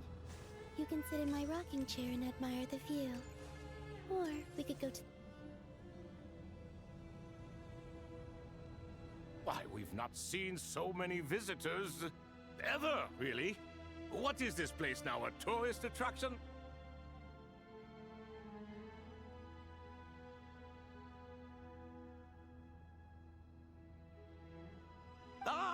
Closer inspection reveals many familiar faces.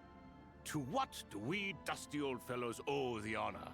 Surely you're not just here to chat.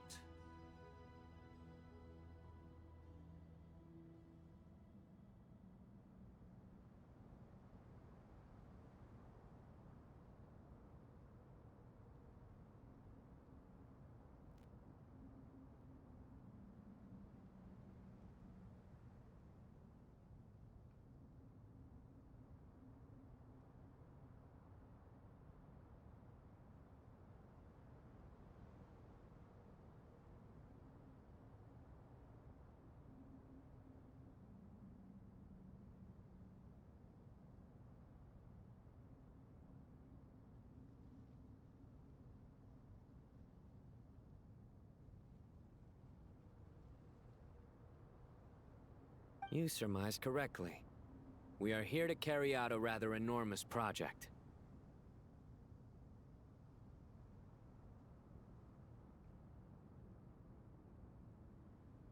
Ho, enormous, you say? How large, then? Larger than the gaping void in our lives?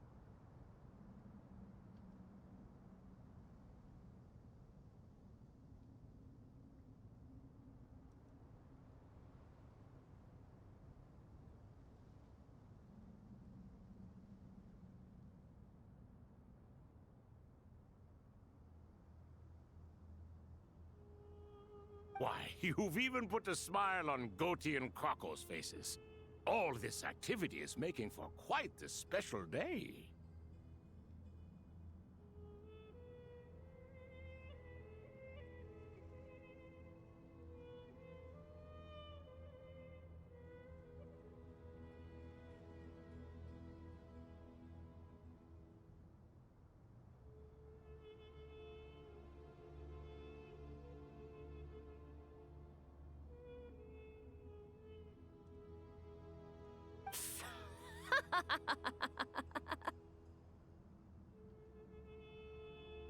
I know that laugh. Lilipar? What on earth are you doing here? Oh, this is hilarious. Turns out good things really do come to those who wait. As long as you stay alive long enough.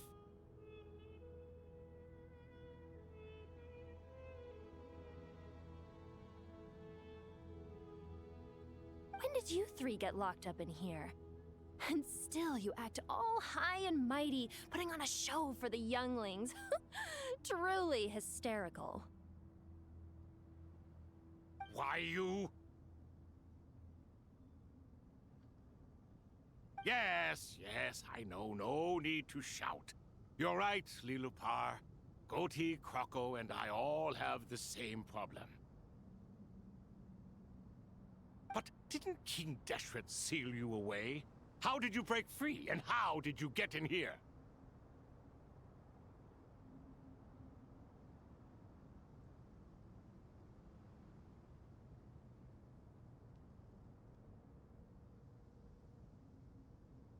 Who knows? Perhaps you can ask my master one day, should you ever get the chance.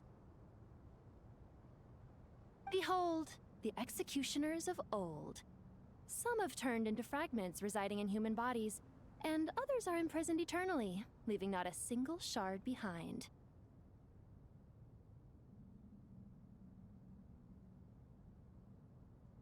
It's almost tragic, watching lowly prisoners like you act all self-important.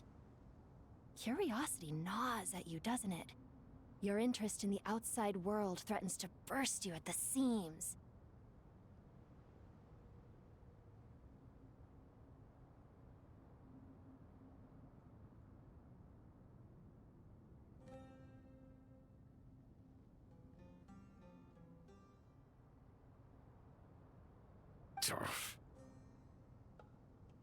I'm starting to take a liking to this magic bottle lady.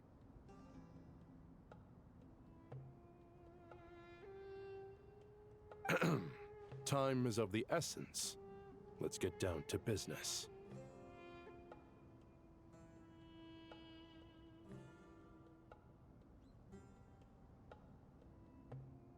We come to you, O three ancient lords, to request your assistance on behalf of the Academia. If we can help you regain your freedom, then please consider lending us your aid.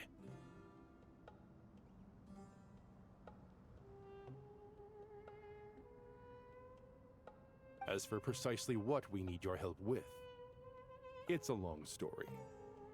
So, to demonstrate our sincerity, we are prepared to first resolve the problems that plague the three of you.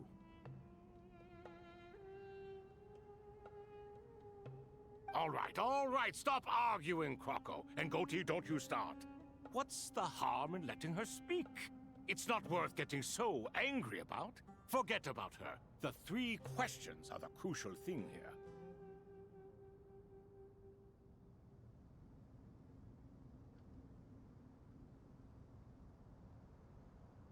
But do you really have a way to answer them? You once answered the final question, Nefer, but the seal did not open.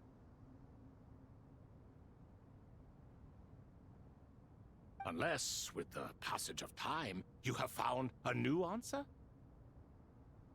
You could say so. When you first asked me what determines truth and falsehood, my answer was a liar's soul.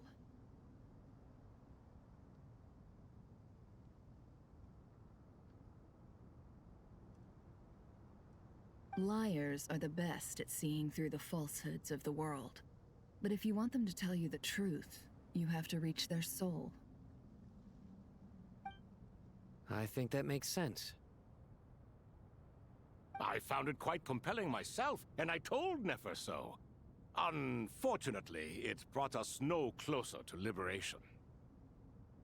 Well, that's simply because it was my answer, not the one King Deshret was looking for. Can you guess which answer Al-Ahmar wanted then? Time.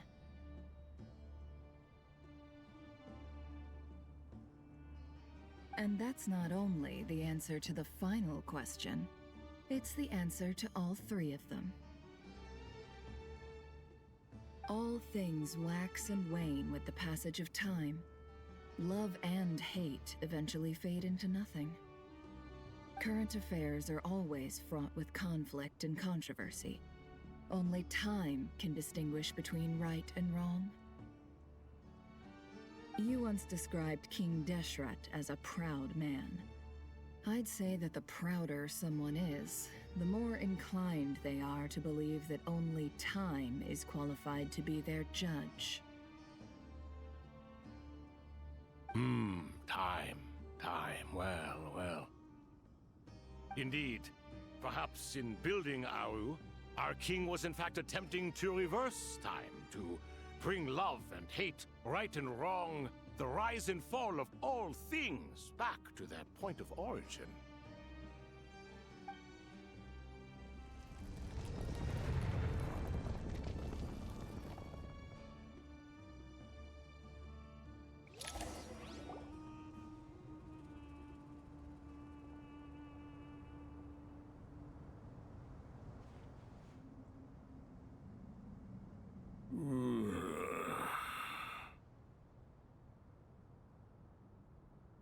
This is the most eventful day I have experienced in a long time. You have my sincere gratitude. Are those 3 of the 7 pillars? Turns out the statues were quite faithful to the source. You three seem to be in good spirits. Prison can help a person grow and learn to cherish what they have. Nevertheless, after everything you've done for me, I sincerely hope you never have to experience it for yourself. Hello, Nefer. It's good to see you, Thoth. The Ibis King? Nice, nice, nice. Definitely puts my mind at ease, seeing you two getting along so well. Should we maybe introduce ourselves, or... Sure. I'm Sethos, the current leader of the Temple of Silence. This is General Mahamatra Sino, and this is the former Spantamot sage, Cyrus. But I'm guessing none of that means a whole lot to you. Everything is equally new to us, in truth. We've been gone from this mortal world for longer than you can imagine.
Let's hold off on the introductions for now.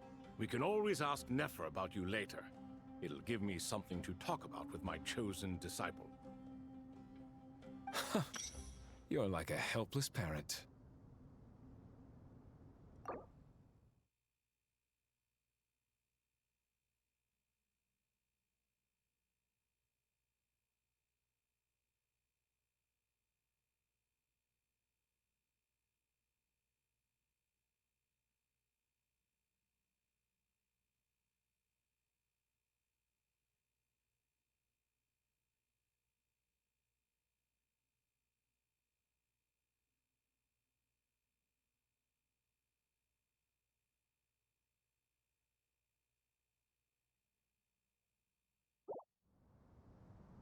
Gods and people of yore are not necessarily welcome in today's world. Self-awareness is one of my finest qualities.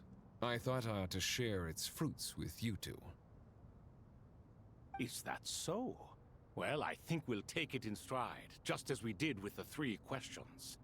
Let's not forget, it was my persistence that won you both your freedom. Fair point. I have to applaud your persistence. And I must praise you for your wisdom. Now, state your wishes, young ones. I'm sorry?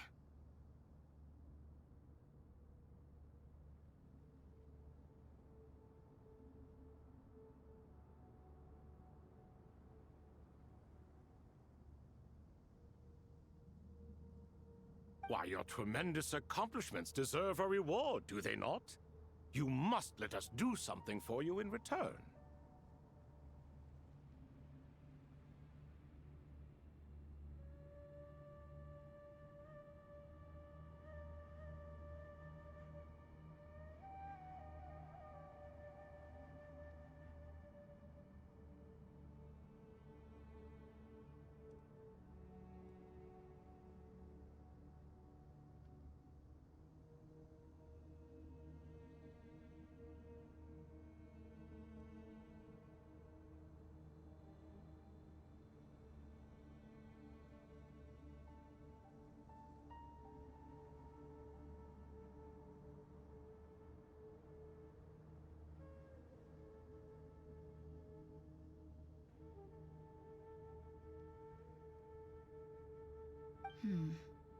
General Mahamatra, what do you think?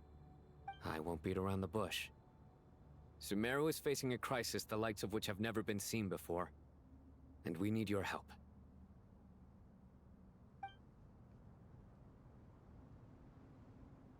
Every calamity throughout the ages has been connected to us in one way or another, whether we were its cause or consequence.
Whatever is wrong with Irmin's soul, it severely affected the Dendro Archon.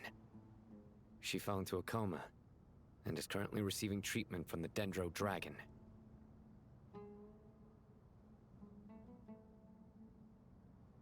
The Dendro Dragon? I'm sorry, the Dendro Dragon is helping to heal the Dendro Archon?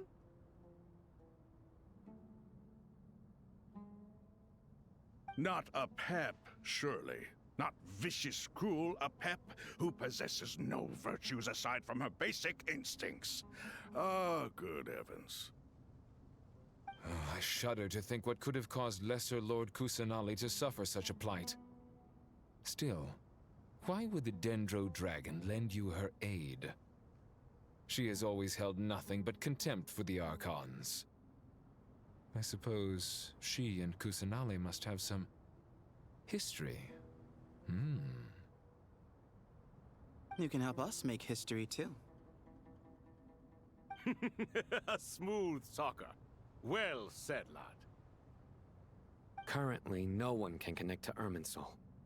We hope that by opening up Aru and making some modifications to it, we can use its technology to our advantage. Unfortunately, Aru is an imperfect creation.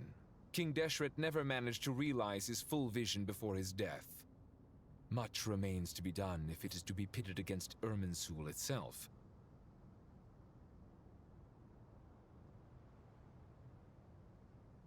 Besides, I hear your reasons, but to give Aru up over such would be... The archaeological records clearly indicate that although Aru's construction took a long time, it was not beyond human means to achieve. Modern technology should solve the efficiency issues. We have no choice but to go all in on this. This is by no means a threat. But the only reason we helped you escape from Aru was to gain the necessary leverage to negotiate with you. You asked us to state our wishes, and we have. Each one of us here needs your help, as do all the thousands of people living in Sumeru. They need you, and they need Aru. What do we think, my fellow old fogies? Shall we lend our support or not? Since you ask so nicely, naturally. Naturally what? Are you for or against? I simply mean we shall do what comes naturally. You claim that you wish to open Aru. Know you then that the golden slumber created by King Deshret is preserved within?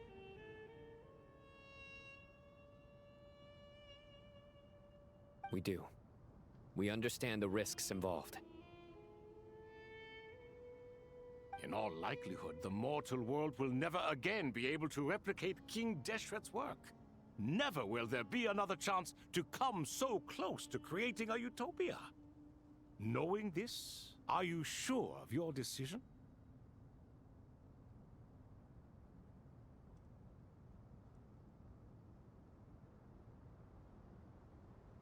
We are sure. Before people can dream, they must first live. If your minds are made up, very well. We shall summon our erstwhile colleagues to discuss this further.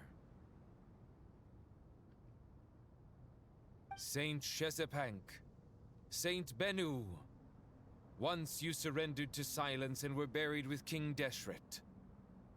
But now, we invoke the right to awaken you with our voices.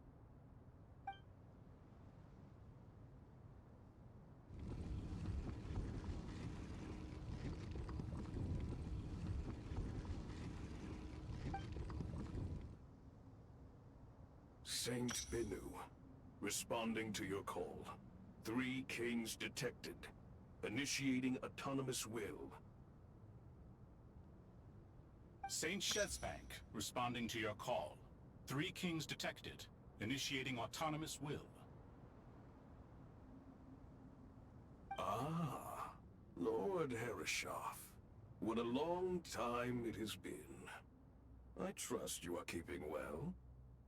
Then your trust in my well-being has long outlived your physical body. You have always opened with that same phrase, in life, death, and now even beyond. Al-Akhmar is long gone. What is the reason for this meeting? You're awake? Good.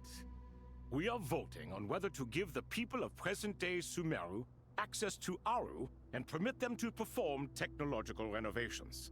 You have the right to support or oppose the motion. Aru is the pride of Al-Akhmar. Opening Aru requires the unanimous consent of the 7 pillars. I hope you have a convincing reason to present to us. Sumeru is currently in the midst of a major calamity. Let us not forget that while Al-Akhmar was a stern ruler, he was also a teacher of wisdom. A god without his people shall cease to exist, and King Deshret's greatest wish was to provide protection for his people. Let us then honor our God King's wishes as we consider our decision.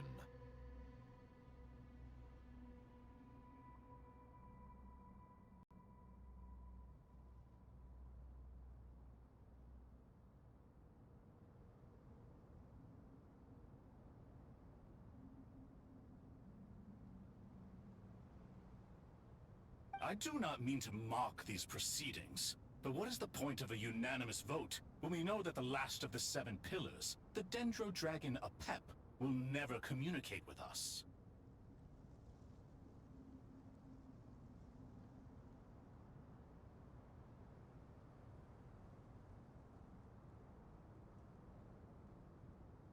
This will no doubt surprise your mechanical mind, and I have no intention of trying to persuade you it is true. But Apep is, in fact, healing the Dendro Archon as we speak. Huh? Can someone attest to this? Do we have any proof? I ask the 3 kings. Can any of you vouch for the truth of this claim? Naturally, the Ibis King, Thoth. What? It was Thoth's disciples who revealed the truth to us. We need not debate its veracity. Simply let Thoth bear accountability. That way the rest of us may have a clear conscience. Harishef, you diabolical fiend! I awakened our former colleagues for you, supported your opinion, and backed your decision. What sort of fiend would do that? I miss the days when Hermanubis was still around. At times like this, he would offer to take accountability. What are you trying to say?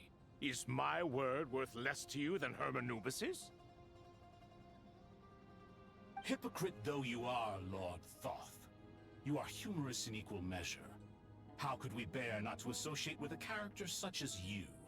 I, Saint Shezpank, approve the Goat King's proposal. Since King Deshret is no more, we shall receive no reprimand for acting beyond our remit. Nevertheless, I sincerely hope that those before us understand the significance of what they intend to do.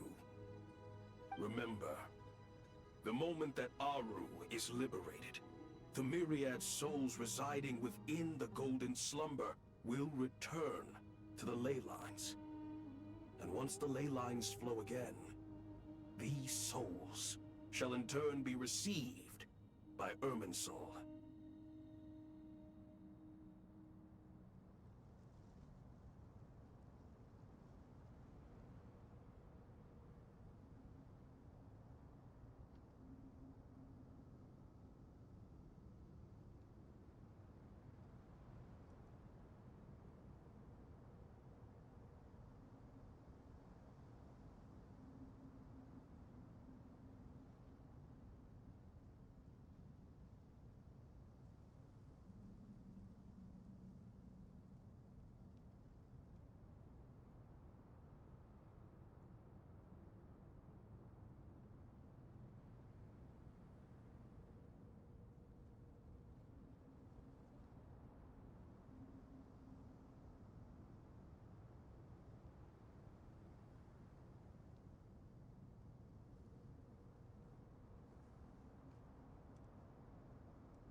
To take this step is to bring the perfect afterlife created by our king to a permanent end. We understand that well, and we have decided to proceed regardless. Furthermore, the contemporary human perspective would contend that confining souls in this way is no act of benevolence. The deceased have a right to rest in peace.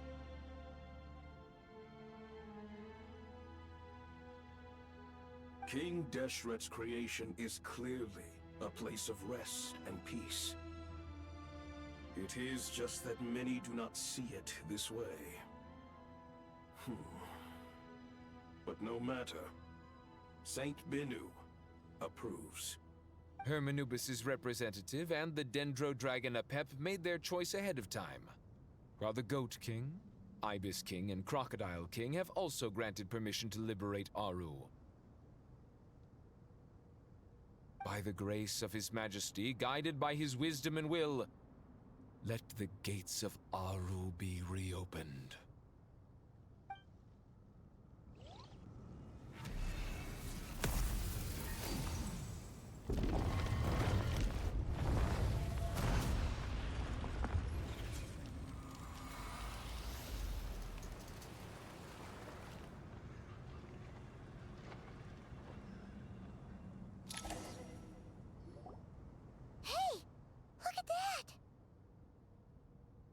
What's this? Are we under attack? No. Wait, it's...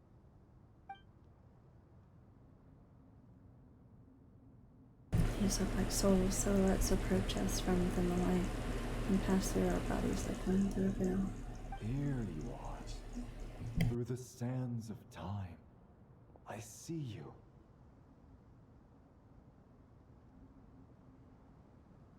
Father. Father, is it really you?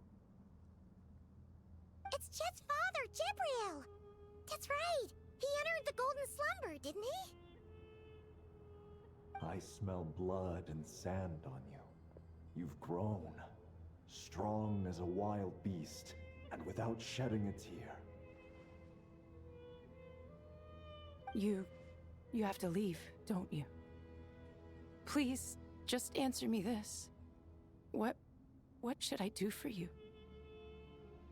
This meeting is a blessing from the gods. My soul, once imprisoned along with that of Semail, is finally free. I am truly grateful for the chance to see you again. That the dead should meet the living is itself a miracle. One brief, precious moment is enough. Enough to set my heart at ease. Do not weep for me, Jet. I know you will accomplish many great things in your life. You will go further and climb higher than I ever did. All I ask is that you take good care of yourself.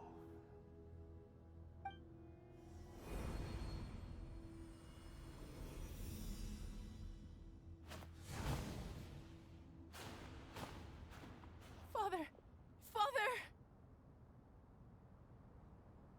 Father! Hey, Jet. Do you want something to eat? Maybe it'll help you feel better. I'm fine. Thanks, Paimon. It was just a little sudden. The chance to see my father again meant the world to me. He was trapped in the Golden Slumber for our sake. And now, after all this time, he can finally rest in peace.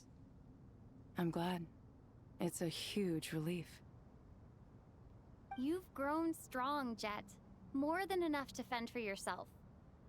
Yeah. I'll leave the past in my memory where it belongs. My family, the good times and the bad. Goodbye, Father.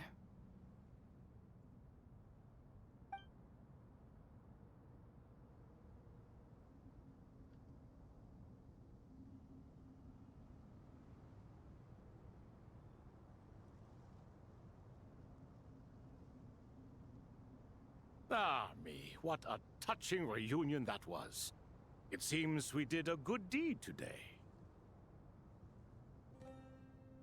We three retainers, once imprisoned for our iniquity, are surely the least qualified to judge whether this deed is good or bad. Either way, Aru is open. Now you have your opportunity, and with it, whatever trouble may ensue.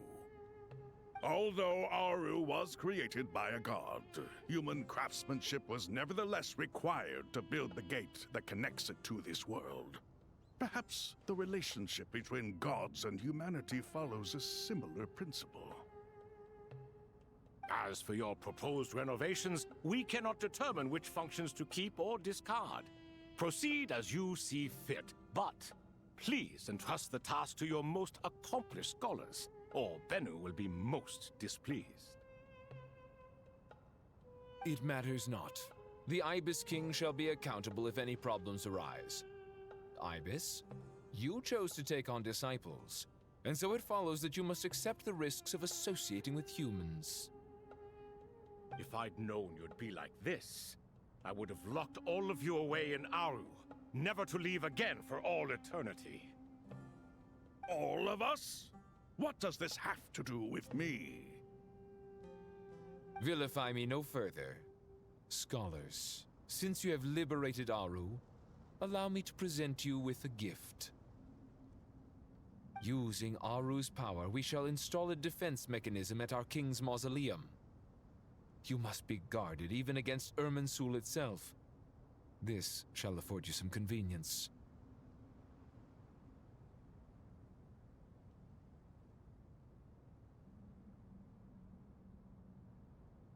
Unseen and unheard.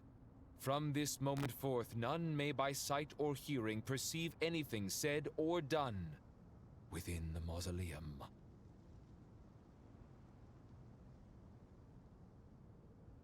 Amazing. And all this is achieved just with the power of Aru? With technology from the heavens, the possibilities are endless. Just because King Deshret did not use it for this purpose does not mean that it cannot be done. So, marvel away. This is the reward you have earned. Hey, sweetie. All right. Well, that resolves the issue of confidentiality. What about the technical side? Do we have the manpower? Why, yes. I've already contacted them. They'll be here soon.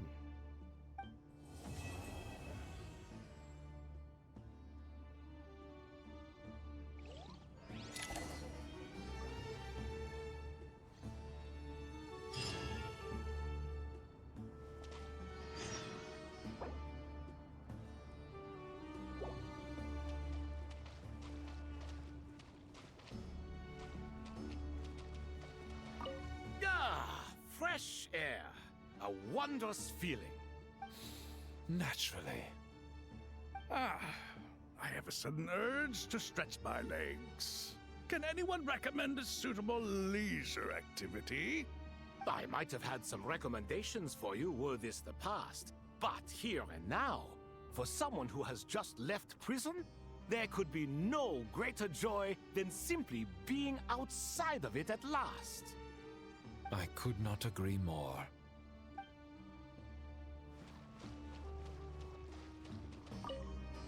As I thought, the so-called 7 pillars of King Deshret are as underwhelming as ever. What do you mean? Not a fan of the boys' club? As men, as individuals, and even as gods, they are entirely undeserving of my attention. Al-Akhmar once commanded me to select a king from among the people, so naturally my eyes will open only for one who is worthy.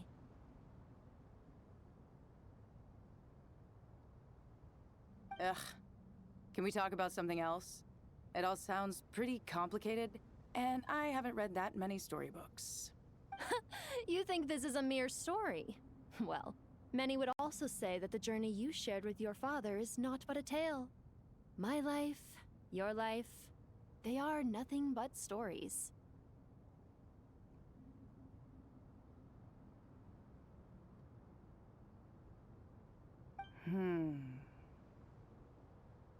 Little girl, it appears that you really have grown.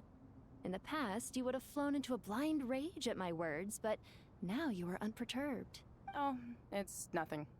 I just feel like you're right. Getting all pissed at someone for telling the truth is pointless. It only makes me look petty. This alone is proof enough of your growth. You're doing well, my dear girl. You're becoming ever stronger. Strong enough to defend the people and things you hold dear.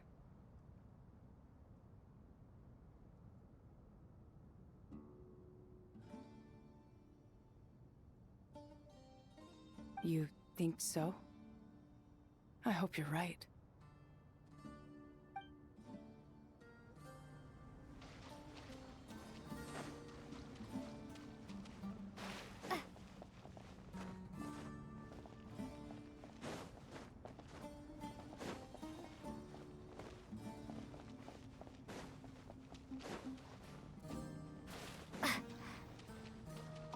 You must be Sethos, the successor to the Temple of Silence.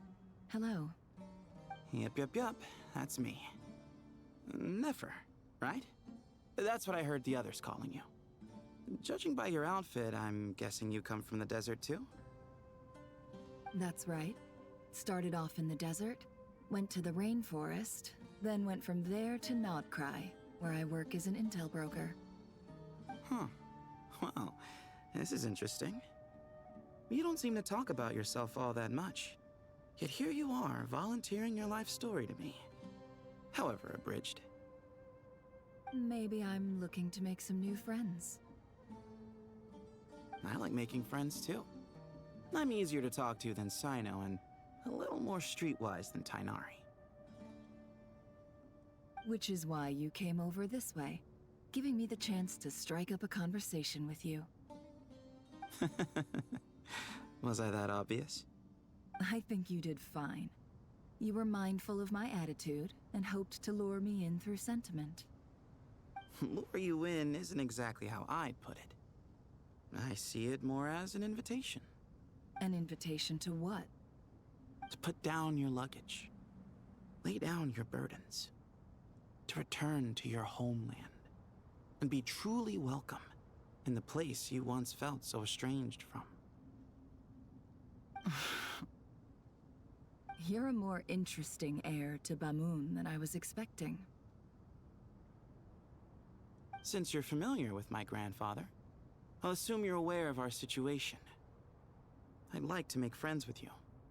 And I think you'd be a great asset to us. Not to mention the power you and I both hold.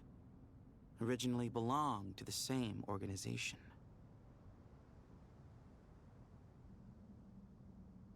Aha. There we go. Now we're getting somewhere.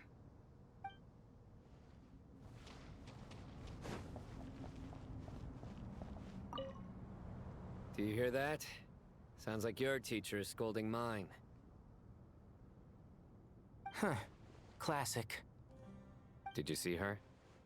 She's a former Vahumana student who dropped out of the academia and went to Nodcry to work as an intel broker. There's more to her than meets the eye. How can you tell? Do the Matra have information on her? Some, but nothing telling. I'm basing it on the fact that she seems to be an expert liar. She can fool many with her words. A sixth sense for liars after investigating so many of them, I take it? Yep. What about you? What do you make of her? A little earlier, in the corner, I noticed she gave some supplies to Jet and had her deliver them to the main group. She's meticulous and highly observant. Besides, what was it you said? Making it to the top is no easy feat in any profession. Anyone who's at the top of their game has to have some sort of edge over others. It's true, but she's not the only one at the top of her game. I also am, and so are you. Sure, but what's to guarantee she won't overhear us talking about her? Don't worry, I have my methods. Sethos is distracting her. Ah, I see.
You must be the ones tasked by the Academia with renovating Aru?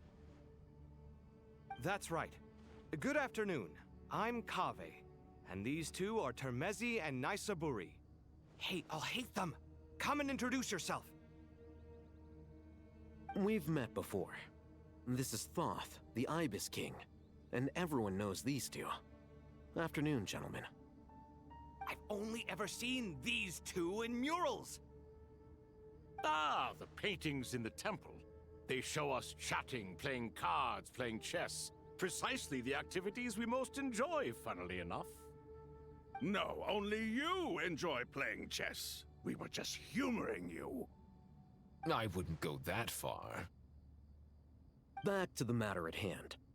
A preliminary assessment by the Academia indicates that this project requires expertise in various disciplines, including the deciphering of ancient texts, mechanical engineering, the restoration of ancient ruins, and elemental theory.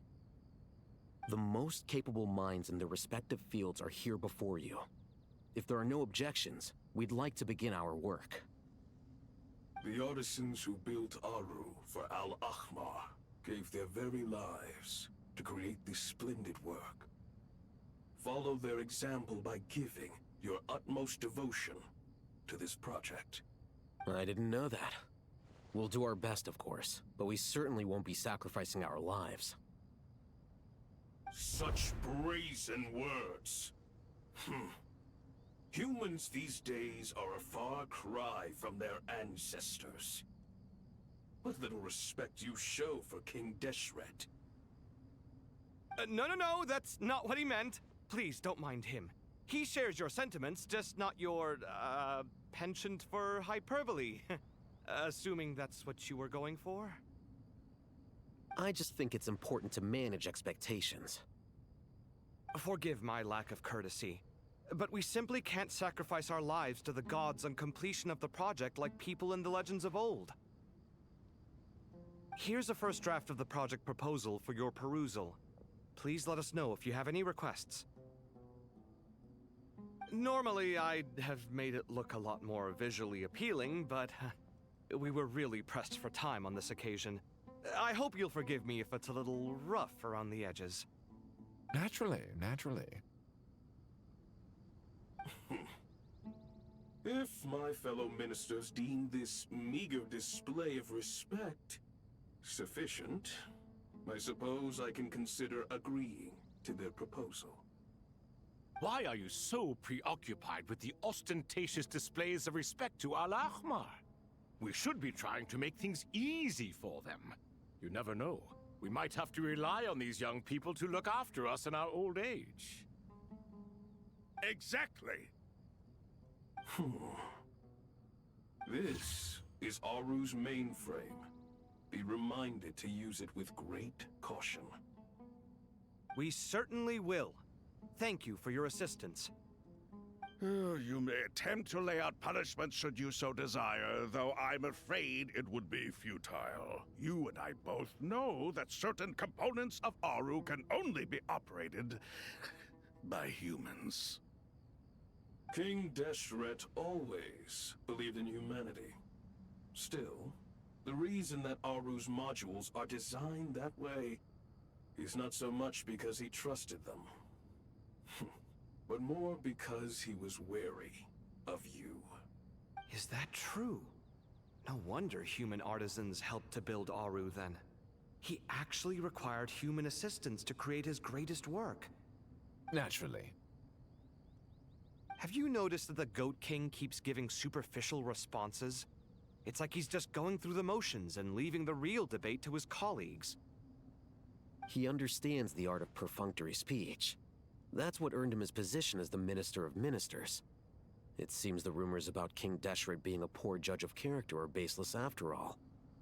Excuse me for being blunt, but it sounds suspiciously like you're putting yourself on a pedestal and mocking me. You're mistaken. And while there's nothing strictly wrong with making every conversation about yourself, it's not exactly a positive tendency either. You? Whatever. I knew it'd be like this working with you.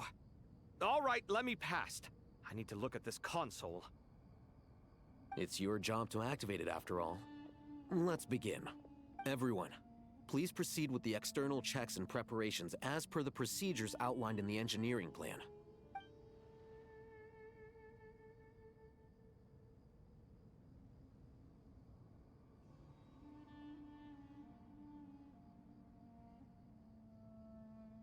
Hello there, youngsters. Whoa, the Ibis King came to life. What do you mean, came to life?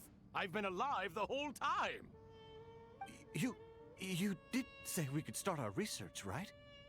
Are you having second thoughts now? I've reviewed the proposal. The work you're planning to carry out on this grand device is ambitious in its scope. You have ample confidence in your abilities, I take it?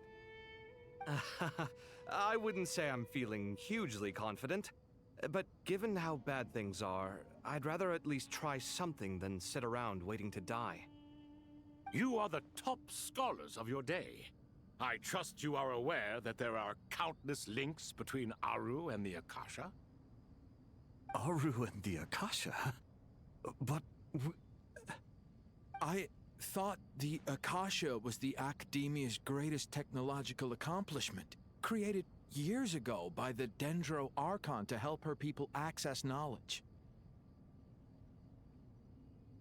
And you too? Do you not know either? You've read the instruction manual, right? You tell them. An instruction manual? The Akasha has an instruction manual? The Dendro Archon is a kind and thoughtful god indeed. It used to sit on a shelf in the corner at the House of Dana. Not the most popular read. If the manual is to be believed, Aru was in fact the original inspiration for the Akasha system. What? But there are so few records about Aru anywhere. And practically none of the scientific expeditions into the desert had anything to do with it. Ah, but this is something you could not possibly have known. You may have heard many stories about the desert, but what is the most important aspect of history? Consider this a quiz. Anyone from Vahumana present? I'm from Vahumana. It's, well, veracity. Precisely. And a large part of veracity is the chronological order in which events occur. I may as well tell you. In the beginning, Nabu Malikata, the goddess of flowers, descended upon Sumeru. The glory of the heaven was within her. She brought life, oases, and knowledge to this land. Then she created the Jinn, enlightened them, and ordered them to serve her. Two other gods also walked upon this land where wisdom flowed in abundance, and the three met beneath the great green trees.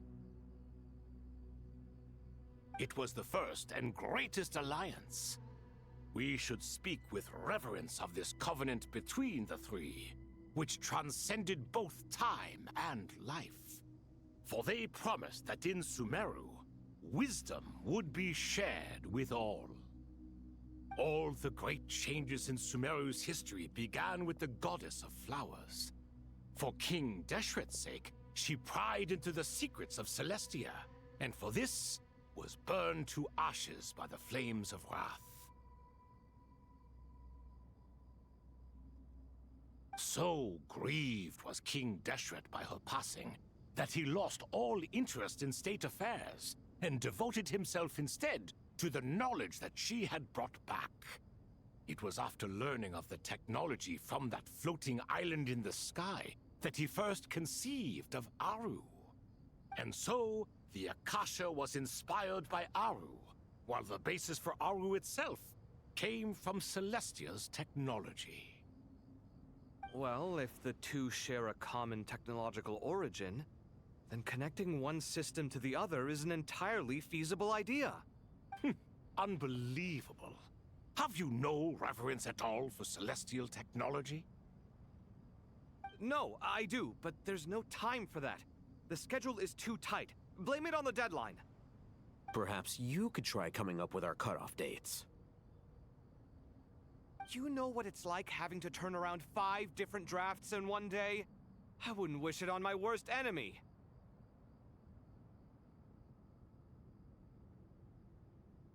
Yeah, also, Sir Ibis, King, you don't plan on getting directly involved at all, do you? Yes, well, you strike us more as having come to give a popular science lecture. Or, wait, does this count as more of a first-hand witness statement? Neither. Anyway, this sounds like far too much work for me. Still, if Aru is so powerful, why didn't King Deshret use it for more ambitious ends? Because it was never fully completed. King Deshret had grand plans, but he perished before they could come to fruition. In the beginning, his wish was to create something that could rival the very world itself. The Lord of Flowers sacrificed everything for that ambition. What he desired, she bestowed, and thus was knowledge brought into the world. Her courage and sacrifice had to be honored with the most splendid of monuments, or King Deshret would surely have deemed it a grave injustice.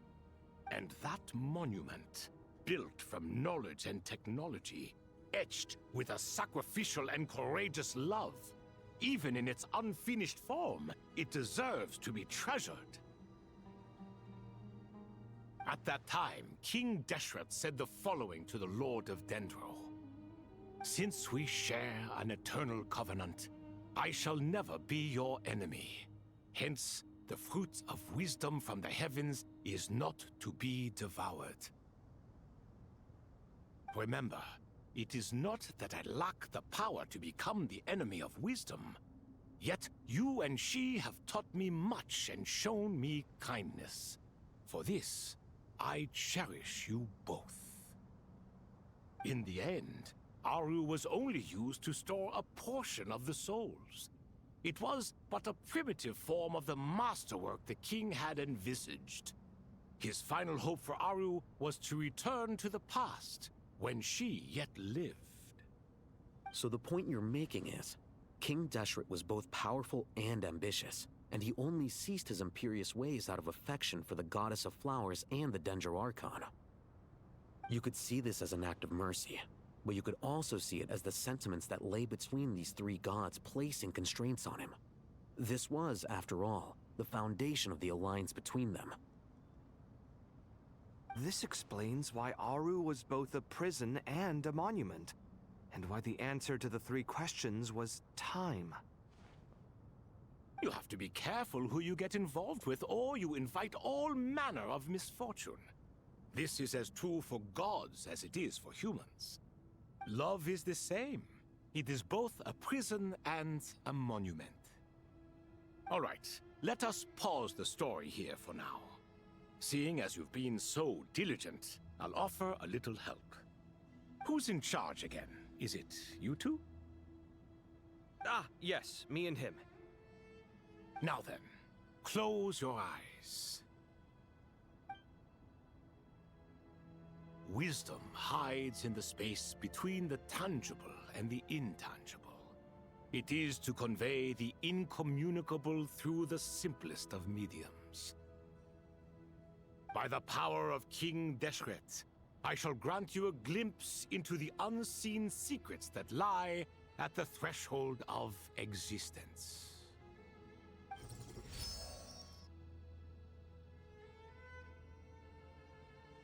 Where did this come from?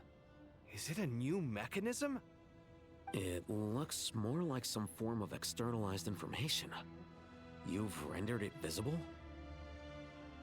Just as the Akasha allows you to access a greater range of knowledge, the power of our king permits one to perceive ingenuities that do not belong to this world. This is no ordinary mechanism. It reflects the internal structure of Aru. Whether you choose to increase or decrease, keep or discard, come, use these to achieve the outcome you desire. Looks mechanical to me. Better let me handle it, just in case. But wait, How do I get up there? Turn around. So that's where the elevator is.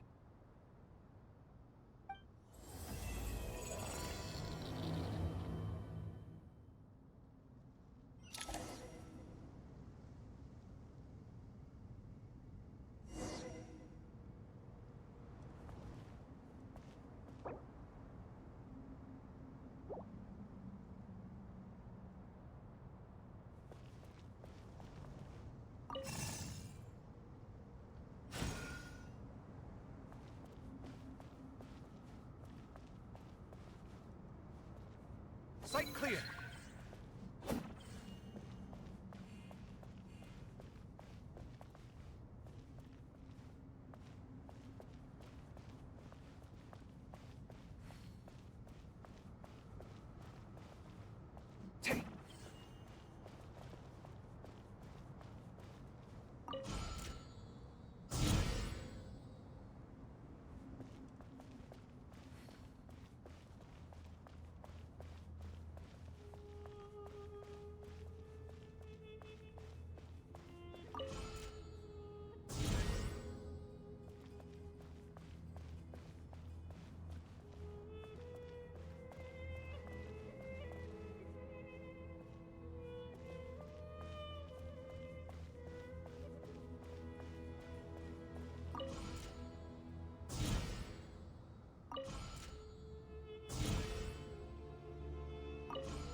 Obelisks were used to record important information in the ancient desert civilization.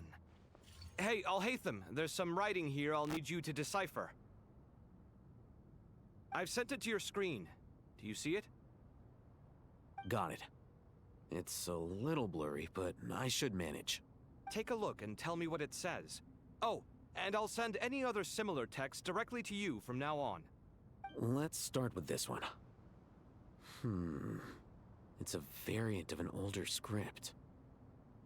Herein lie verses written for the Yellow Sands. Looks like cultural information from the age of King Deshret. If so, I suggest you delete it. Words thrown together merely for fun. I had no idea Aru kept a record of this. Well, as long as you're certain that this is strictly private information, that's fine. It is unimportant. All right, well, I guess I'll start now.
Found some more. Sending them over to you now.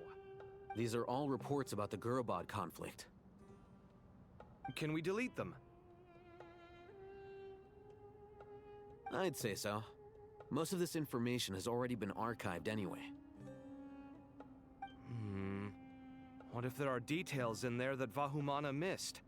What are we supposed to do if they come after us in the future? They'll just have to live with it. If we don't resolve these issues now, there won't even be an academia in the future, let alone a Vahumana Darshan. Yeah, you're right. Okay, done. There's some other similar monuments nearby. I'll check them out.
Another monument. Hold on.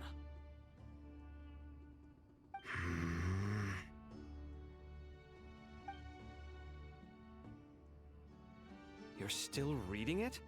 How long is it? It records the development and governance of the Oasis civilization. Most of it concerns the Jinn, but it also contains records left by the artisans who built Aru. Is it important? Some of it. There was no way for me to read the whole thing in its entirety, so I had to rely on my intuition to pick the parts worth keeping. What about the artisans' records? What do they mention? They're speculations, mostly. For instance, they were wondering how to protect themselves if King Deshret decided to silence them after the construction of Aru was complete. Sounds like pure mythology to me. Surely that kind of thing didn't really happen. The records do emphasize that this was merely their conjecture based on various myths. Still, the artisans did leave details of their plans to survive, including blueprints for their escape route. Even that got recorded? Okay, well, I'll make a copy of this first before I delete it. Is that truly necessary? You won't be needing those. No, the blueprints are important. I want to keep them as a memento.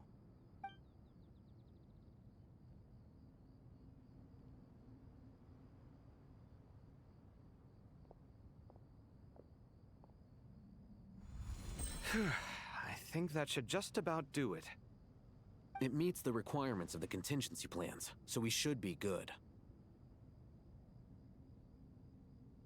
I gotta say, it's the strangest feeling, this cross between reality and the intangible. It's like drifting between life and death, or in and out of a dream, using my own hands to manipulate illusions that are forever out of reach. Chasing dreams in the most literal sense. Definitely a novel experience.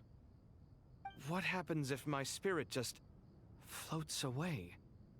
That won't happen. Anyway, I wouldn't celebrate just yet if I were you. There's likely to be a phase 2 of this project. All right. I'd better keep my wits about me then.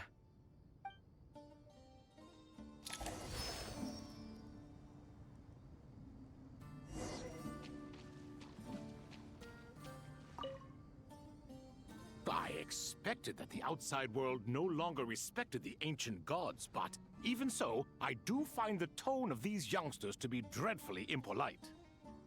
It should hardly come as a surprise to you. I remember you saying the same thing last time. I assumed that was just a one-off. I did not realize it was the norm.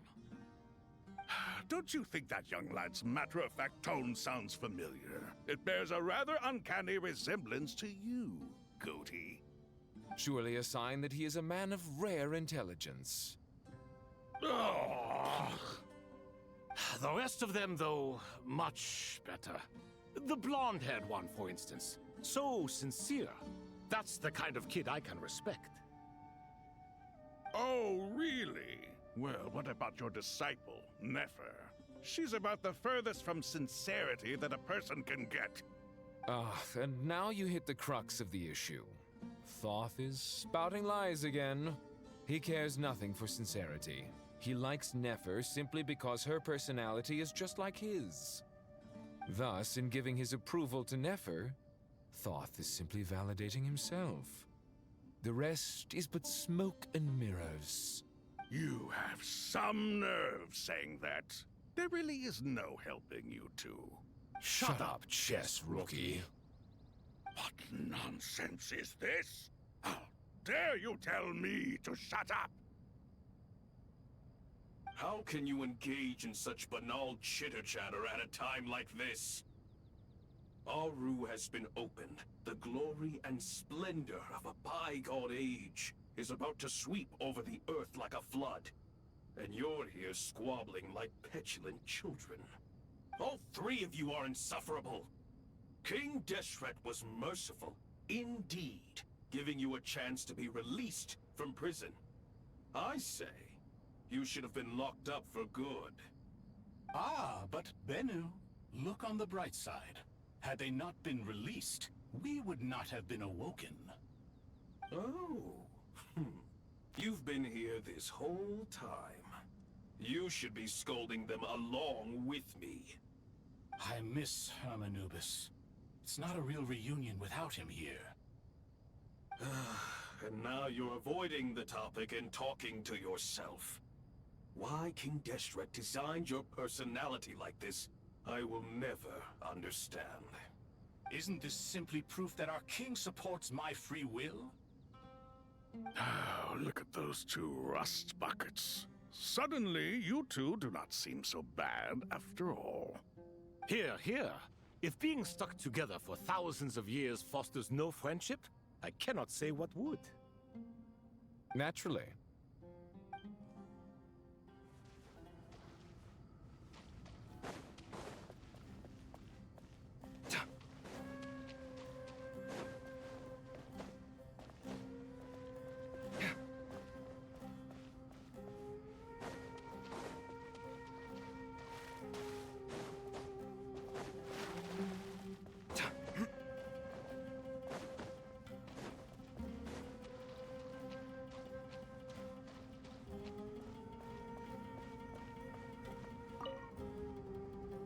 How's it going?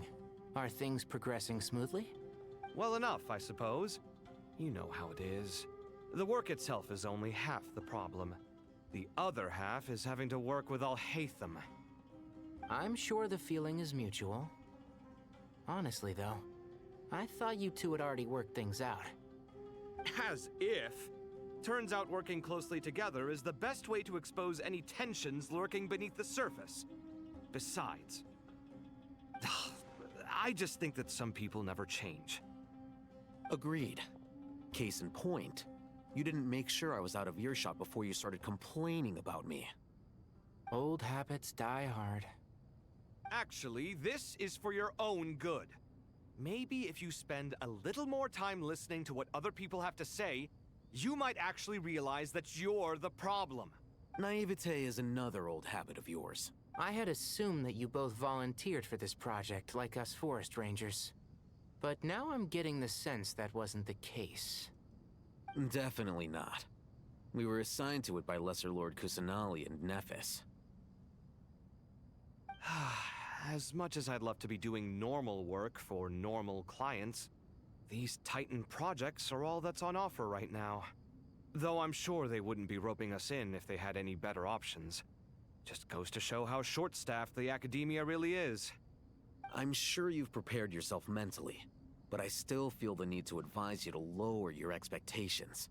It might make the process of working together a little less intolerable. I know! Same to you! But if you already understood that, you should also know not to say the quiet part out loud. Why don't you come help me with my forest patrols? Might help you avoid any further disagreements. Good suggestion, but unfortunately, differences of opinion will always exist. Changing the nature of the work won't get rid of them. For once, I actually agree. There is zero chance of us ever resolving our differences. Zero! But even so, the work must be done. Care for some coffee?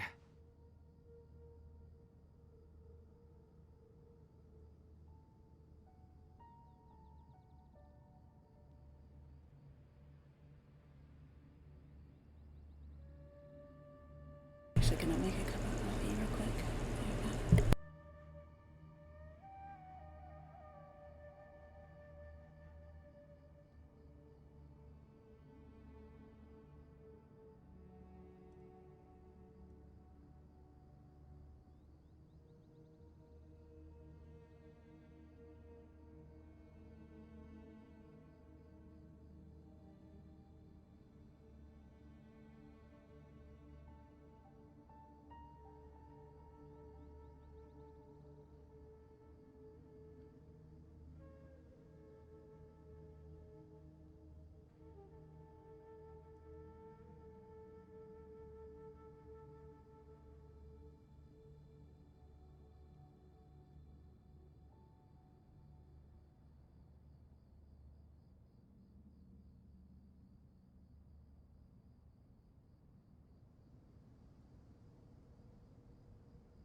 Sorry for the wait. I'm glad to see you making progress. Don't act so smug. It'd be nice if you made some too. I feel like even I've made some progress today. In the past, I never would have dared to try and mediate a conflict between you two while you're both right there in front of me. Apologizing probably makes it sound like I'm in the wrong, but I'm sorry. I was just kidding. Truth be told, I don't have any work to do at the moment, so I'm just here to kill some time. How's Kale? She's studying with Nicole. I'm not sure how she's getting along, but she seems to be in good spirits at least. I wouldn't worry. Angelic affairs are probably above your pay grade anyway. I know what you mean, but Sino and I are still a little concerned for her. He said he'd go keep Kale company after he's finished training the mercenaries. I'm planning to join them myself shortly. Kale will be okay. Have faith in her. Even we can see how much more confident and outgoing she's become in these past few years. Thanks to you and Sino being there for her and providing guidance every step of the way, she can finally stand on her own 2 feet. On her own 2 feet. Does it feel bittersweet? Watching the younger generation grow up and move on. No, not yet, at least. I was just thinking, I wish there was more I could do for everyone. She'll be fine. Yeah, she will. Just try to relax.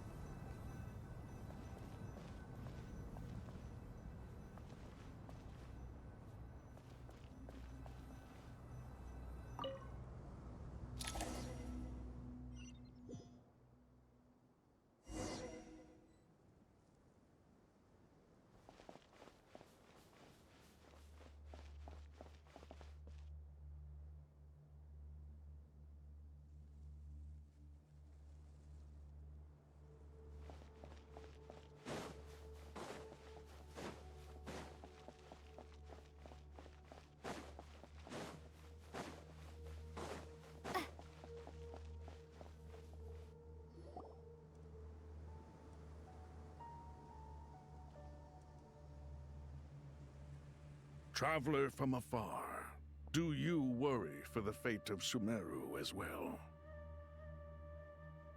Whoa! It's Sobek the Crocodile King! Greetings, Crocodile King.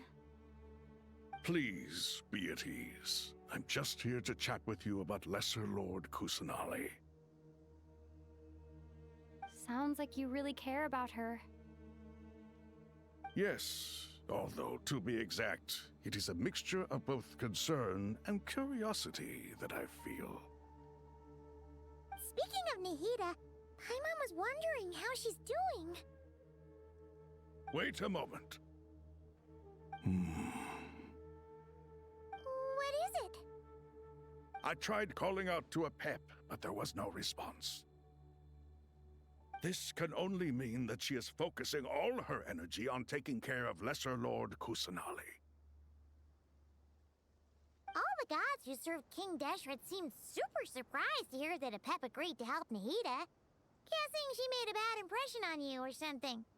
Are you aware of the history between her and our king? The story begins a long time ago. Al-Ahmar was always a wishful thinker where the Dendro dragon was concerned.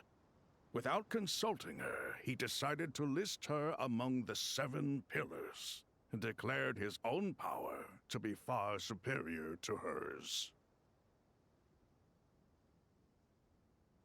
That was when our king was at the height of his power. Ibis Goti and I were no match for him. And so we chose to submit and serve as his ministers.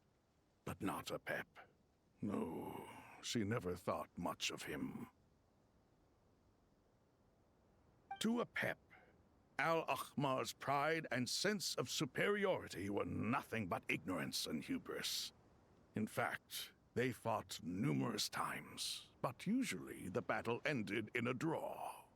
In the end, King Deshret coveted the power of Celestia, only to end up corrupted by knowledge. His final act was to trick the dragon into swallowing him whole, leaving her to bear the torment of his sins. The Dendro Dragon stands for the glory of a bygone era. She hated Al-Akhmar and what he represented. All the gods, all the power they wielded. And so, her willingness to help the Dendro Archon through this crisis comes as a great surprise indeed. It makes one wonder whether, perhaps, the Dendro Archon assisted her in the past. Yep, Nahida did her a huge favor.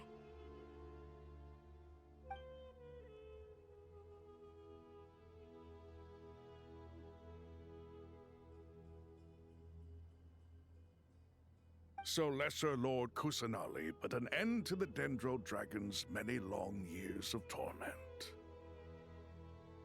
As much as she loathes the Seven, a pet knows kindness when she sees it. No wonder she was willing to make an exception. Yeah, that's the sense we got from dealing with her too. She is not incapable of coexisting with other living things. Rather, she actively chooses to avoid coexistence.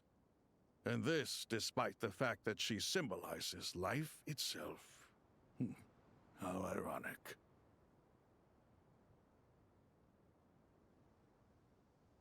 All of this being said, I wouldn't expect too much from her if I were you. Nothing will change her hatred towards humanity and gods. We'll keep that in mind. Anyway, how much longer do you think Nahida needs to stay with the Pep?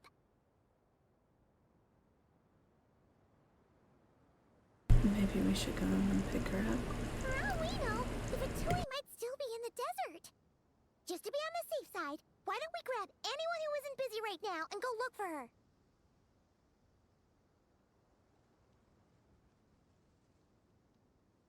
I'm alright, Paimon. Aww. Huh? Was that Nahida's voice? It seems the treatment was effective. Since when do my deeds require your evaluation?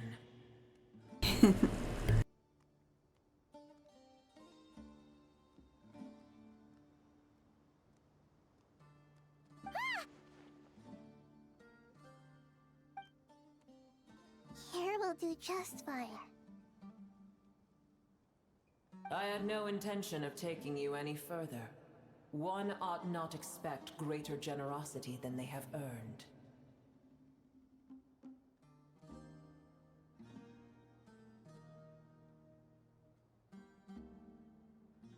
You always hide your kindness away like an oasis within a sandstorm. Only those who make it through the swirling winds can know just how beautiful that oasis is, and how much hope it brings.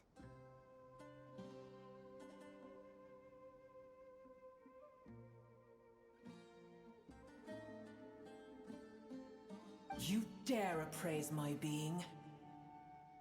No, I'm expressing my gratitude. I want to thank you for sharing your precious life force with me.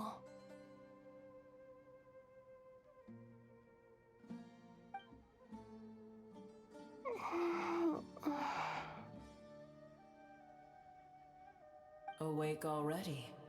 You are more resilient than I thought. Pep. I feel much better. Thank you. Gods and their gratitude mean little to me. I would rather you give me your assurance that the situation with Irminsul and Sumero's ley lines will be competently managed.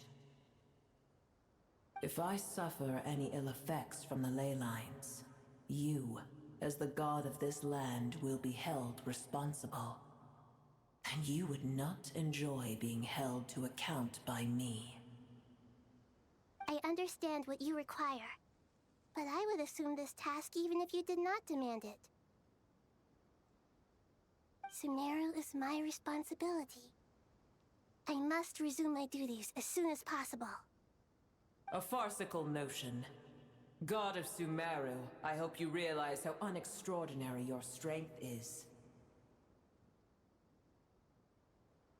And yet, maybe it is precisely what defines me. A god of wisdom is not meant to rule by force. Then hold steady. We go forth. Well, I'll be. Is that a pep? Do my eyes deceive me? Of all places, the Dendro Dragon has decided to visit the mausoleum of King Deshret? I see that after all this time, El Ahmar's menagerie of ministers remain as vile as ever. It's a pleasure, Dendro Dragon. Had you arrived but a little sooner, you might have attended a meeting of the Seven Pillars.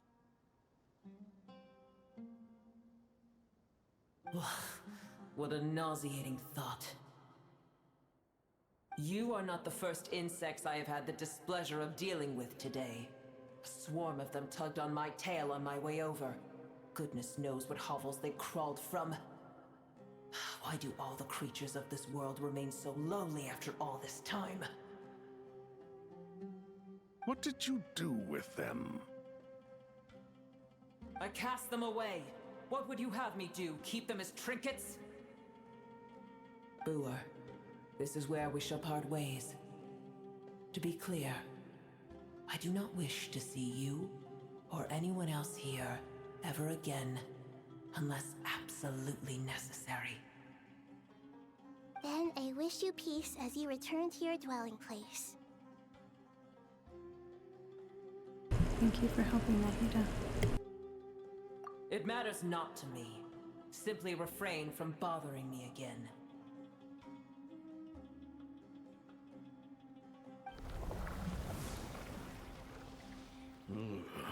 A force to be reckoned with. At times like this, I feel glad that she has no interest in any of this. Hold on, just hold on, okay? We're almost there. Oh my goodness. Like,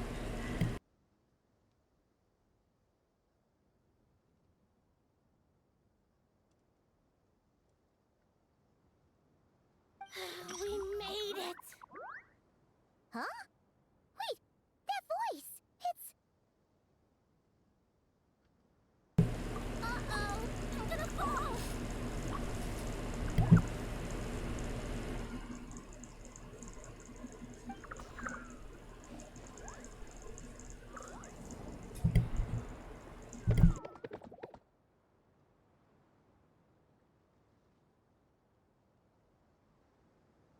not my new buttons wearing out. It said Sarouge, but it helped us out in the desert before.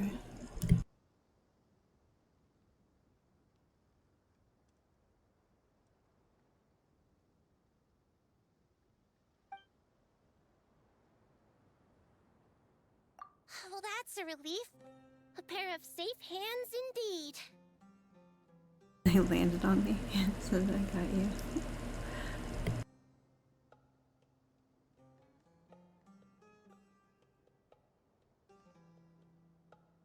The Dendro Archon's familiars. They are the last thing I expected to see here.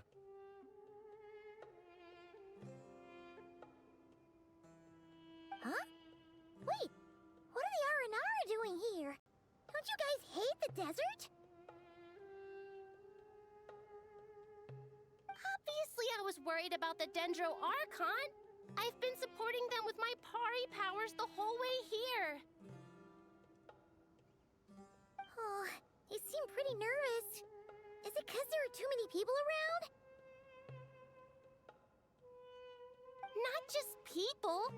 It's all these non-human beings, too. It's hard on them. I can't believe you made such a long and dangerous journey just for my sake. I appreciate your support so much. Thank you all. I'll have to ask everyone to wait while I help our new arrival settle in. Once I'm done, I'll gather everyone to discuss our next steps. Traveler, Paimon, shall we find a place for our friends to stay? Awesome! Let's go! Well, first I have some questions.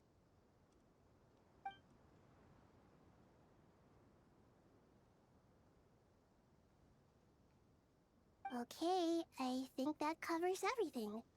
Thank you. We can get going now.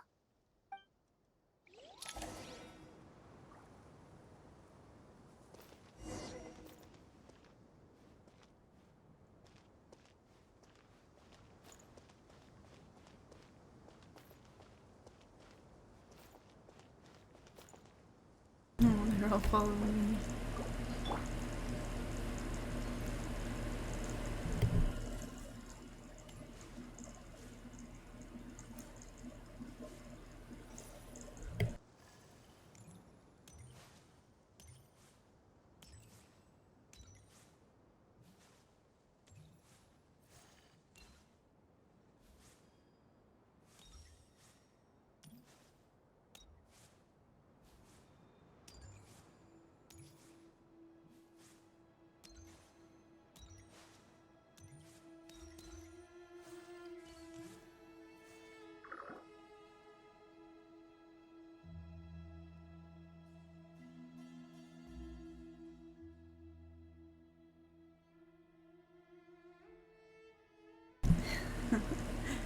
Big Dendro dragon threw us across the sky. So scary. Somebody know right here. This is a Rapus. Aradashan says, cheer up, Rapus. They're all looking at us. Wait. They're all looking at us. Kraken says, surely all those Nara can't see us. Nara is so busy walking here and there. Rapus says, hide, hide, don't let the Nara catch us. We can have the pot, but wait, no, the Nara can't take the pot. My sister said I have to look after it. Arinita says, the Nara are coming. Hello, everyone. It's only us.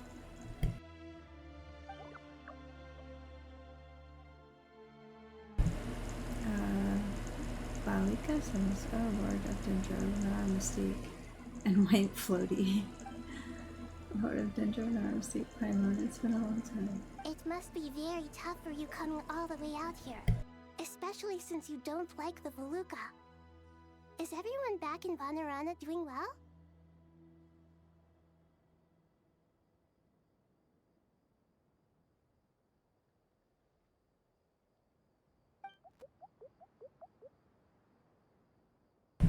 Balika says, Raja is a Basara tree.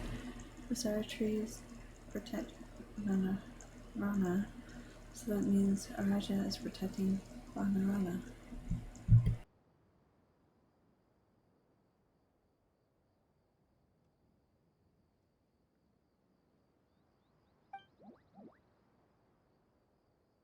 Welkin says, don't worry. Everyone who stay behind will do their best to protect their home, and we'll all do our part too. Ah, everyone's here. Good. Are you okay? You look like you were about to pass out back there. Then you're forgetting who I am. Don't underestimate me.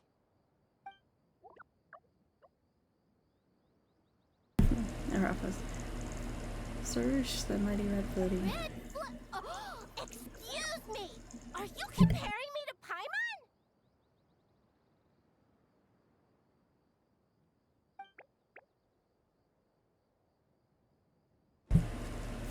And Svar can thinks it suits you. I suppose everyone is gathered here because of me. As we can see, the situation is critical, and everyone is very busy with their various tasks, so...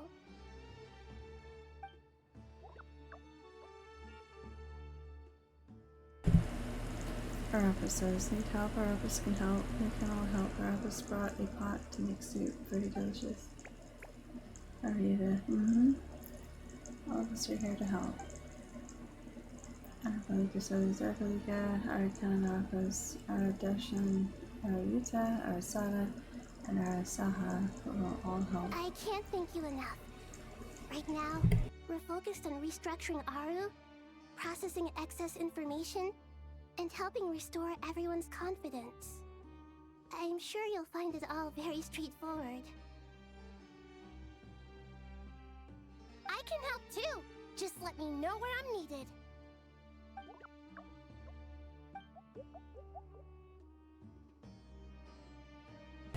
So together, Laura Dendro, Arabalika has something important to tell you.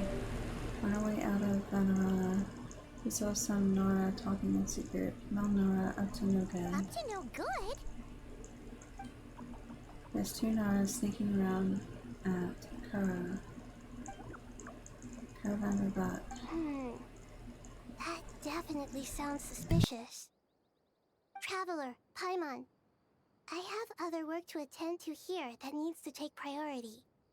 Could I trouble you to investigate the situation Arabalika spoke of? No problem. Leave it to us. Thank you. I'm counting on you.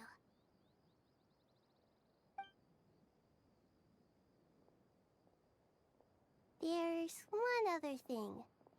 If you are to work alongside the people of Sumeru, you will need to make yourselves visible to them. Is that acceptable to everyone? Oh, Arapas. Well, if we really have to. Okay, I guess we have no choice. Arasada says, don't be afraid, Arapas. You make the most delicious soup, everyone will like you. There's nothing to fear. No one here will hurt you. But if you do feel afraid, don't worry. Just call my name and I'll be there.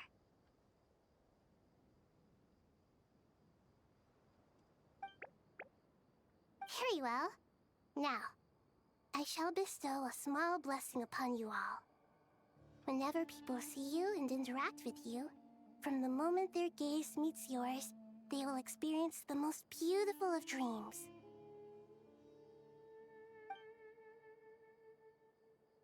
Ahia gently raises her hand. You don't know what she did, but you feel a wonderful presence, like something out of a lovely dream indeed. Sunlight trickling through the branches, glistening like goldly, the trees chanting softly in the breeze as the flowing water plays a symphony. Your heart swells up like a balloon as it fills with happiness. There are many terrible things yet to be resolved, but in this moment, all you feel is peace, friendship, and love as you stand side by side with dozens of other creatures together in the forest. People around you turn their heads and scan their surroundings. They hear it too. Ancient voices speak from the forest, soothing everyone's hearts. Do not fear, do not be afraid, do not be overcome by the storm. Do not fear. We will face it together. This too shall pass.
Everyone's here. Wonderful. Dendro Archon, you're back. Are you recovering all right?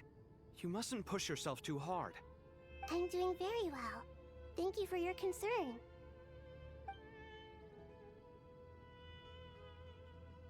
I see. Using the power of Aru to reboot the Akasha and gain access to Ermin's soul.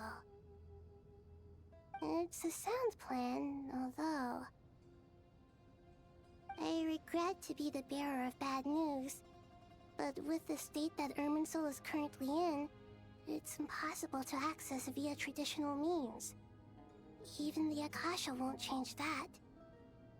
Alas, we had feared this may be the case. And what about non-traditional means? Non-traditional means? Are you saying... Desperate times call for new measures.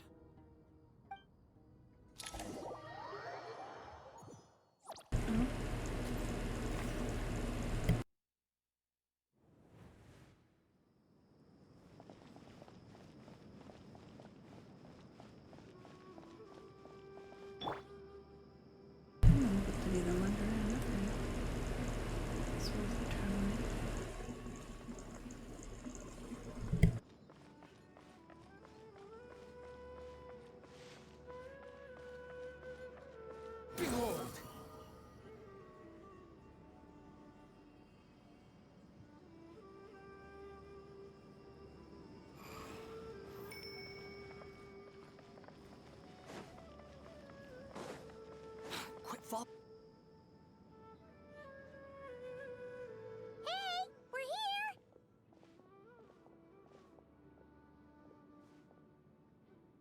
Ah, it's you. Is there a situation?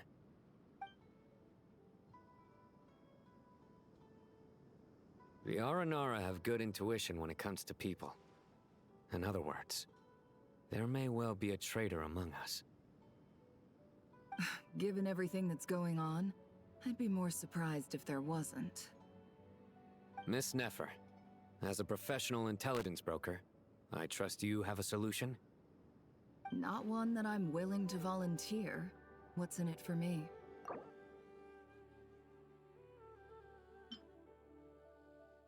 Oh, look, more knowledge. Yeah.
Let's say I'll treat this as a pilot project aimed at expanding your intelligence operations.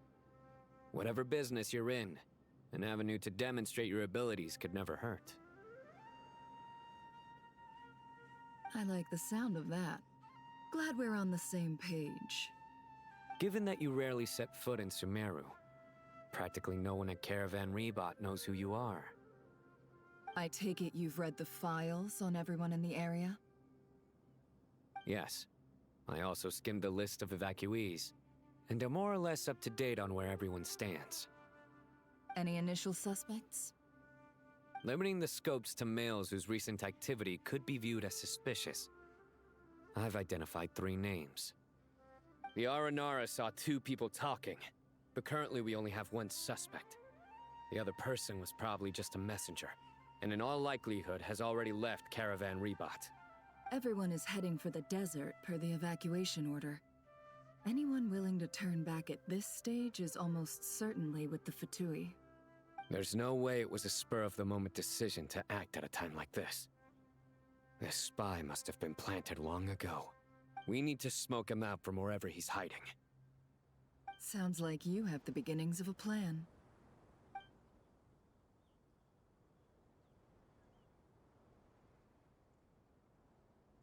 So Sino and Nefer quickly exchange info and narrow down the relevant information. I see. Your suspicions are well-founded. I'd be watching him too if I were you. So far, we still lack solid evidence that he's been bribed. He hasn't made any recent purchases that would indicate he came into some cash. Then let's get closer to him to confirm before we make our move. I can handle it. I'm not based in Sumeru, so barely anyone at Caravan Rebot knows who I am. And you're certain you've never encountered this person in Nodcry? I'm certain. Besides, it's extremely rare for me to have had any direct contact with Sumeru mercenaries besides Jet. There's no way he could have seen my face before. Sino, stay out of sight and wait for my signal. If he raises any red flags, I'll bring him toward the main road. Understood. I'll take it from there. Excellent. Well, it's a pleasure working with you.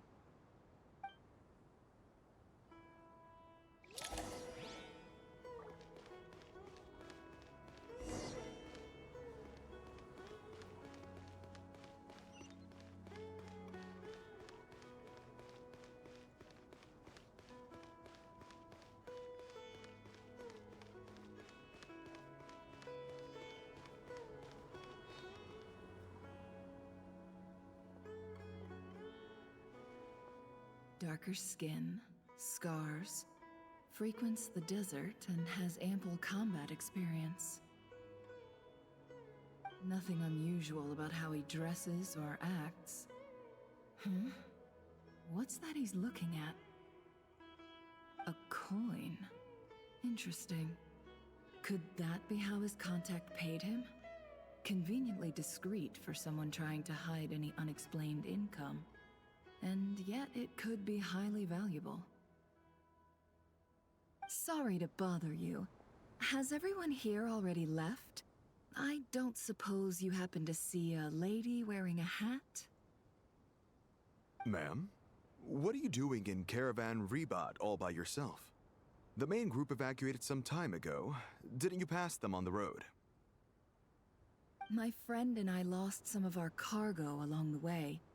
I didn't want to miss out on potential business, so I told her to go on ahead and meet the client while I retraced our steps. I didn't think it would be so late by the time I found it.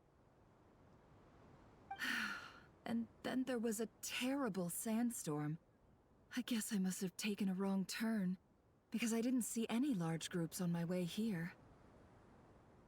Forgive me for asking, but just to be on the safe side, could you describe this friend of yours? Sure.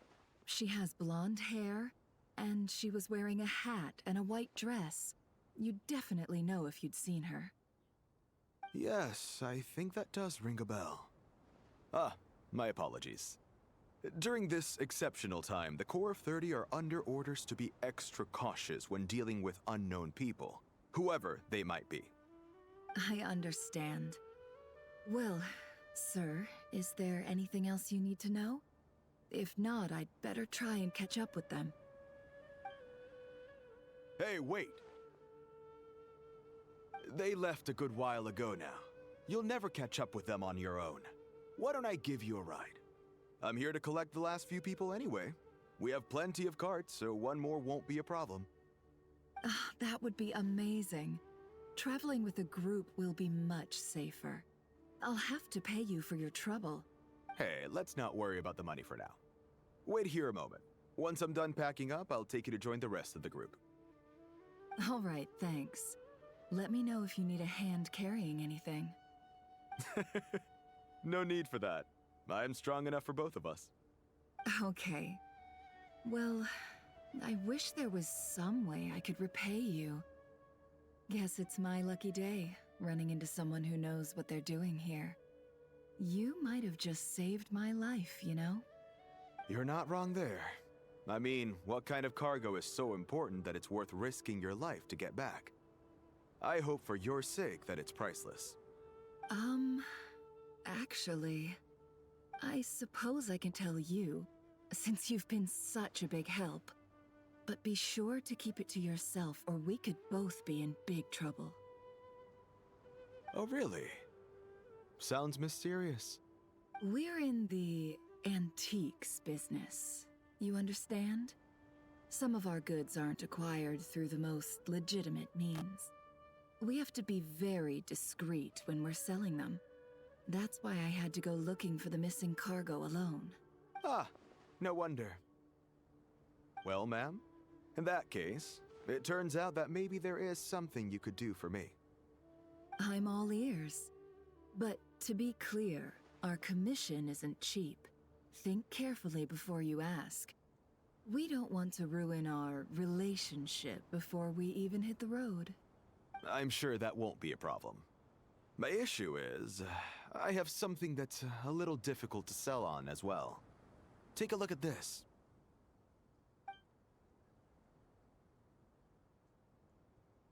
The mercenary blows the old coin in his hands. Thanks to our dealings in Nodcry, Nethra has seen plenty of antiques in her time and recognizes it is a very rare, high-value item. The ancient coin used to pay off the mercenaries made of pure gold. At first glance, it's hard to discern its country of origin. If sold to an astute collector, it would fetch a very high price. Pure gold? That's quite something. How'd you come across it?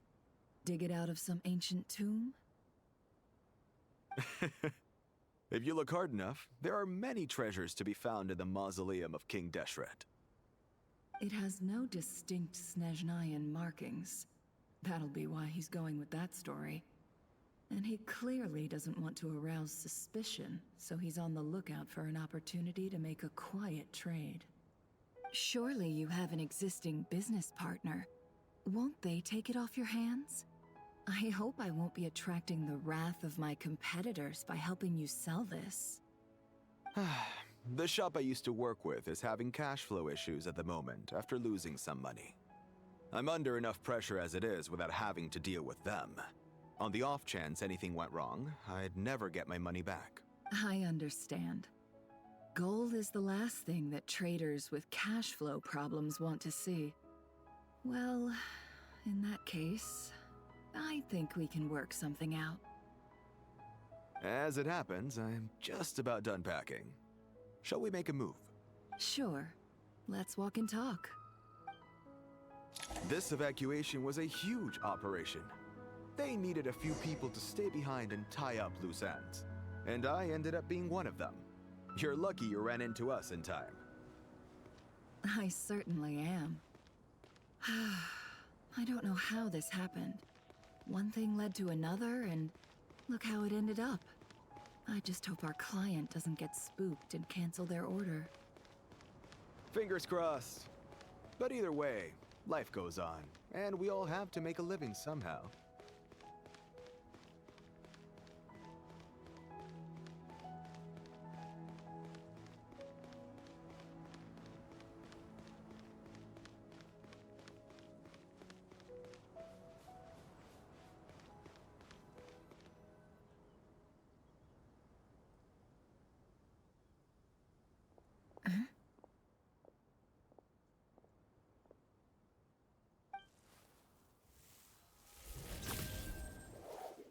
hands where I can see them.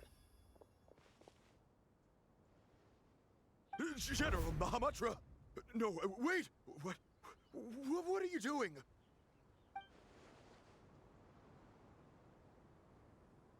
This is the coin?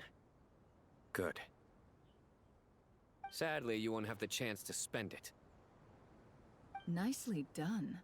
Looks like Sumeru's Matra are a well-oiled machine nowadays. Unmarked gold coins are quite difficult to trace. Thanks to you, we have secured the evidence. Here's what's gonna happen.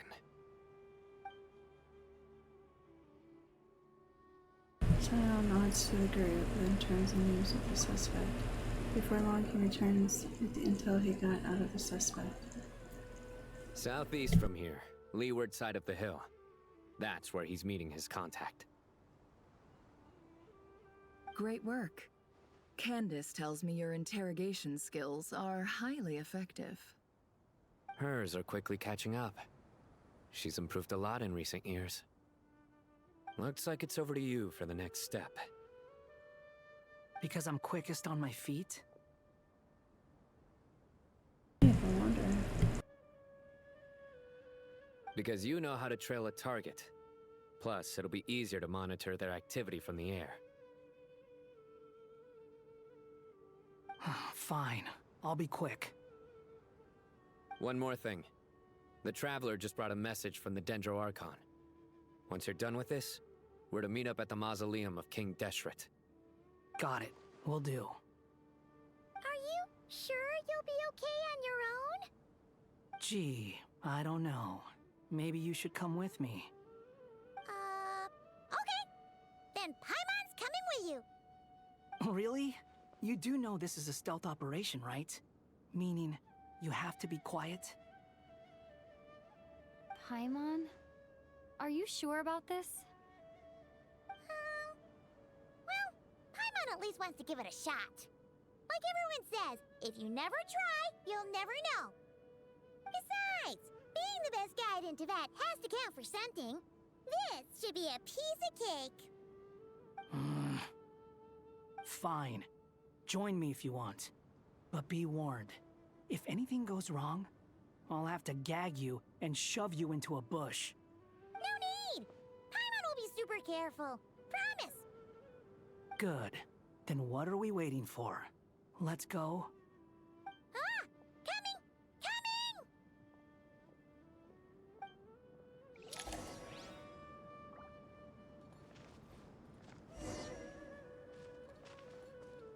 The wind rises.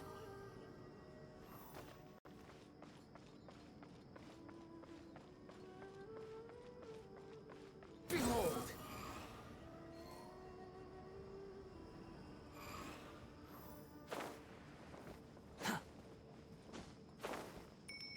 Quit following me.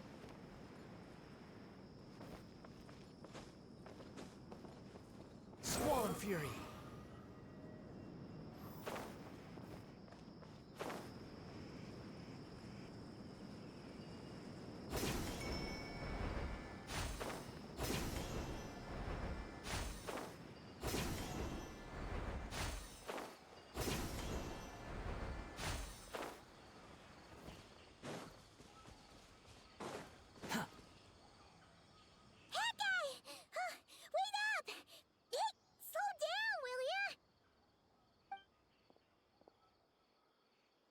We're here. Now we wait. Okay, yeah, cool. Cool. What's on your mind, Paimon? Huh? Oh, nothing? I thought all you cared about besides being a guide was food and sleep. Why the sudden urge to go on a dangerous mission? What's that supposed to mean? Paimon's been on plenty of dangerous missions before. But never on your own. You hardly ever leave the Traveler's side. Just saying. I'm kind of at loose ends right now. So if you did want to share, I suppose I'd have to listen. If not, suit yourself. Makes no difference to me. That guy? Do you think Paimon is useless? What? Where's that coming from? When we were in Notcry, Paimon suddenly realized something. Even though Paimon's with a traveler every single day, whenever we face real danger, she can't do anything to help. Paimon doesn't get like this very often. She just got really scared when the traveler got kidnapped that time. What if she never came back? What would Paimon do then? And the more Paimon thought about it, the more useless she felt. But Paimon doesn't want to be a burden. Paimon wants to be a friend who's actually useful. Does that make any sense? You know, that feeling of just being completely useless and... Oh, Paimon probably sounds so ridiculous right now.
You asked the right person.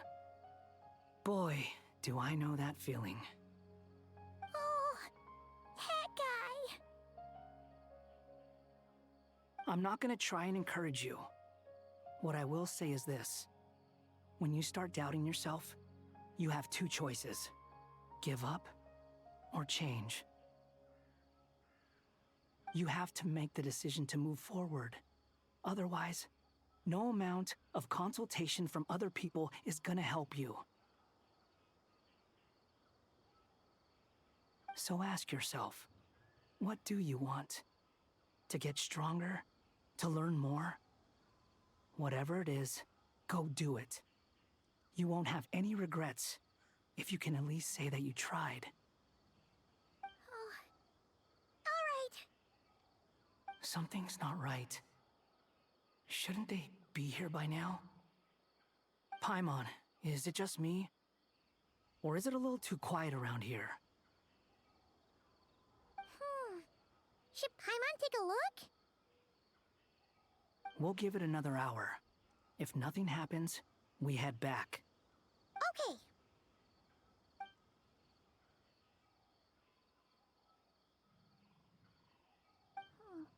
How strange. We've been here for ages. Where the heck are they? Have we been stood up? What is it? Did you think of something?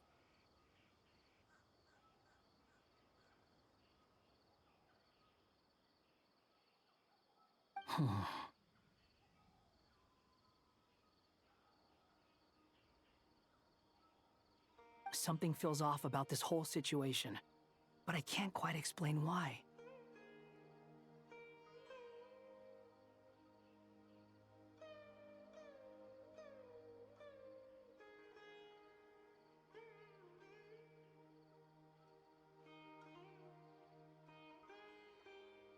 We know for sure that the guy Sinocot had something set up, yet somehow his contact is a no-show. So, either the handler got caught, or, more likely, they decided to cut our guy loose. But how would they know to do that? Wouldn't they at least send someone here to check things out? That's the problem. They couldn't possibly know what's happening here. Unless... This feels all too familiar. Come on, let's head back.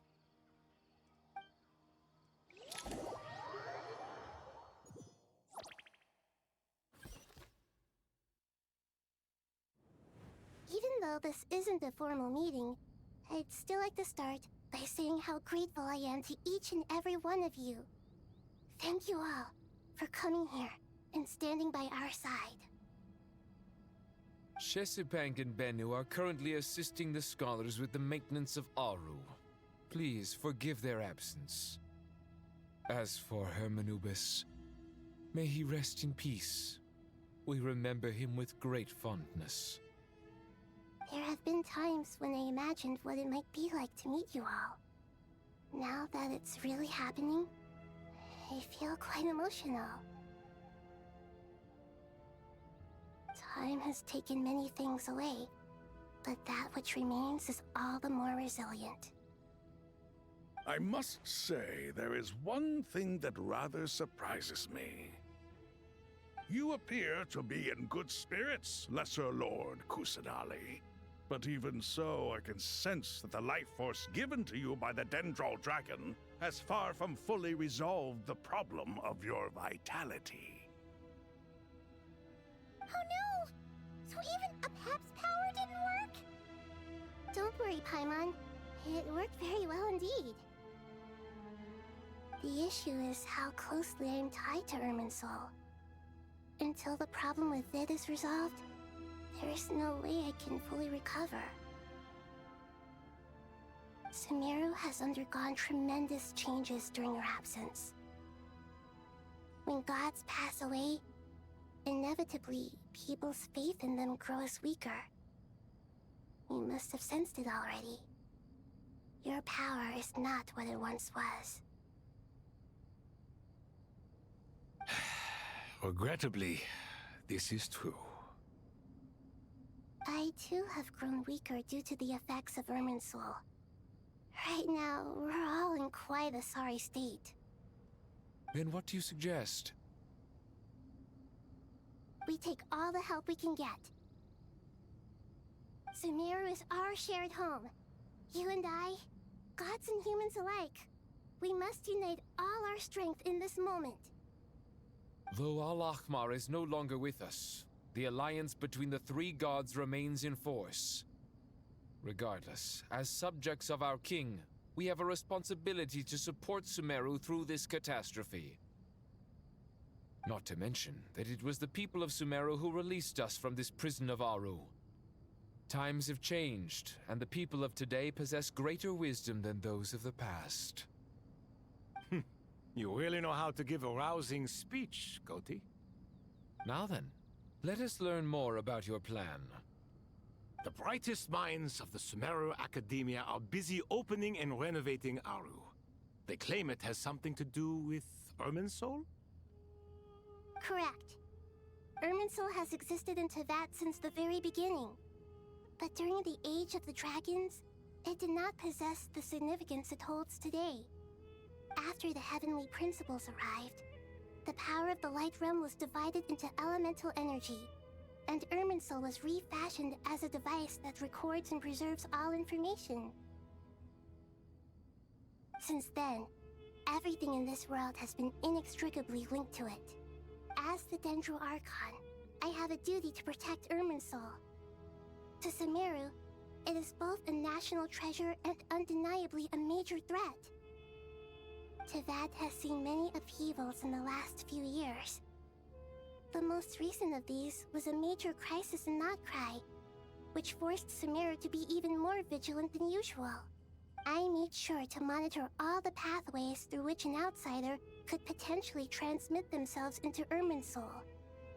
But despite my efforts, a major problem still arose within.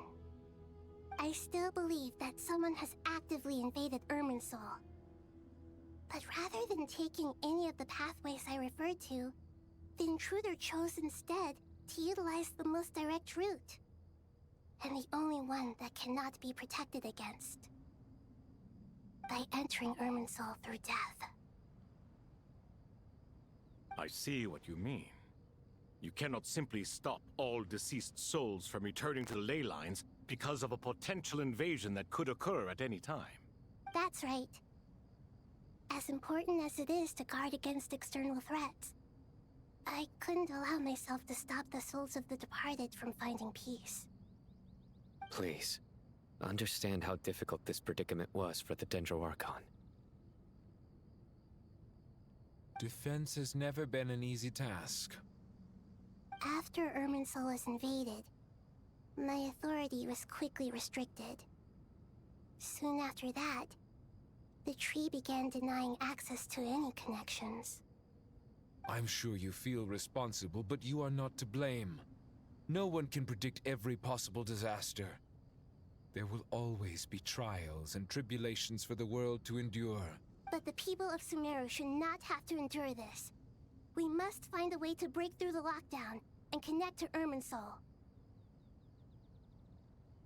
And this is why you need Aru. Yes. The only thing in Sumeru capable of rivaling Irminsul in terms of overall function and performance is Al-Akhmar's legacy, Aru.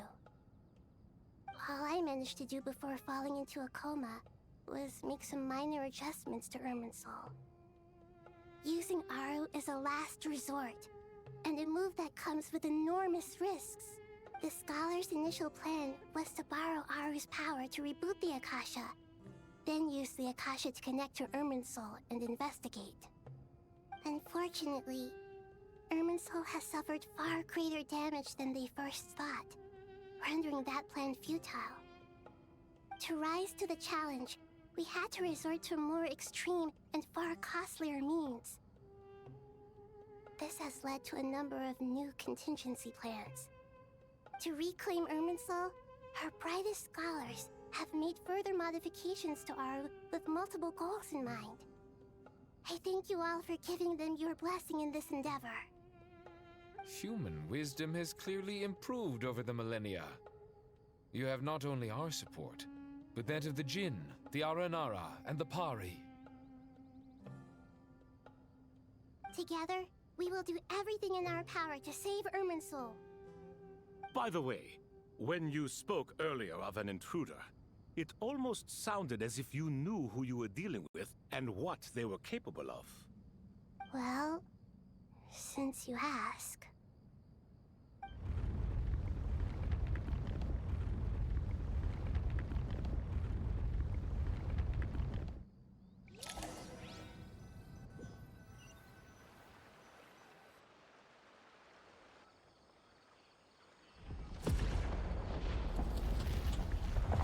Oh no.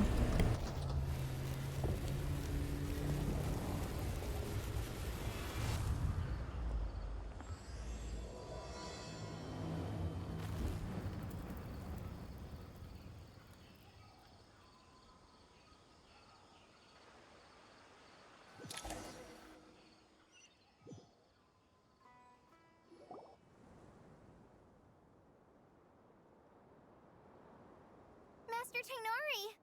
What is that? Is this Irminsul? How did this happen? What's going on inside? Luckily, we managed to evacuate everyone. What in the world was that? That was terrifying!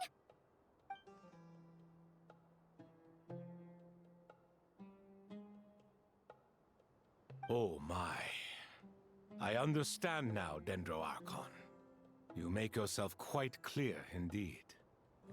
Not once over the millennia has Irminsul been so terribly afflicted as this. Please continue, Dendro Archon. Irminsul's root system is what comprises the ley lines.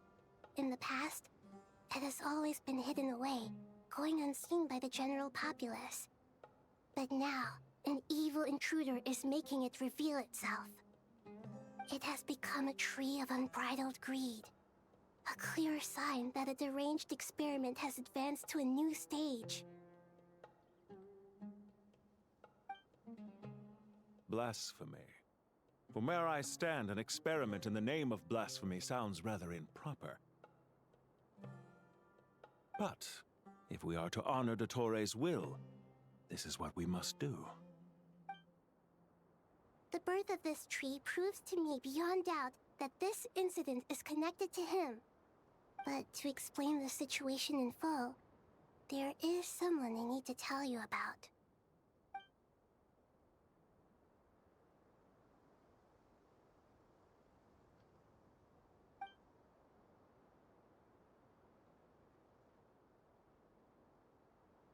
Zandik. So it was him. I saw him in the desert once. A man of supreme arrogance. So this is where it has taken him. But didn't Dottore die and not cry? How is he still able to do all this? He must still have loyal followers amongst the Fatui. Even so, I'm still unclear as to how he has been able to wield such a profound influence over Irminsul. I can confirm that Fatui forces have arrived in Sumeru City. Furthermore, Irminsul seems to be undergoing some kind of mutation. Evil branches are beginning to grow. Things that do not belong to this world are slowly but surely materializing. Sorry, I couldn't think of any other word to describe it. They don't seem to be fully formed physical entities yet, after all. But they are gradually becoming real. A baleful tree, climbing up into the heavens. Speaking of Dottore, I have some information on that front as well.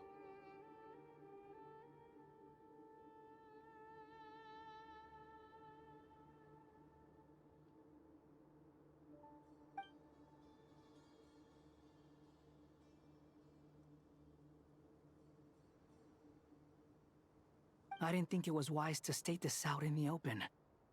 But my theory is, the mole wasn't cut off after he was caught. They wrote him off from the beginning. You mean, the Fatui never intended to follow through with him? Then why plant a mole at all? It's hardly a conventional strategy, and the rationale behind it is pretty twisted. But as it happens, I know someone who works exactly this way. And when it comes down to it, his goals are very simple. He just wants to confuse people, so they can't figure out what he's up to.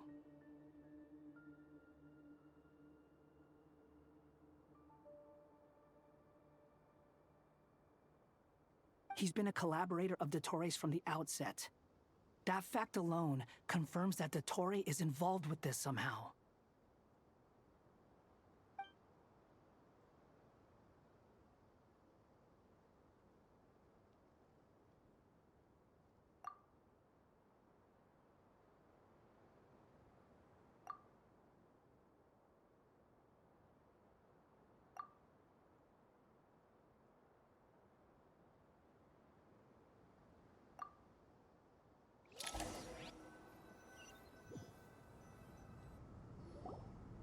There is still much to be done.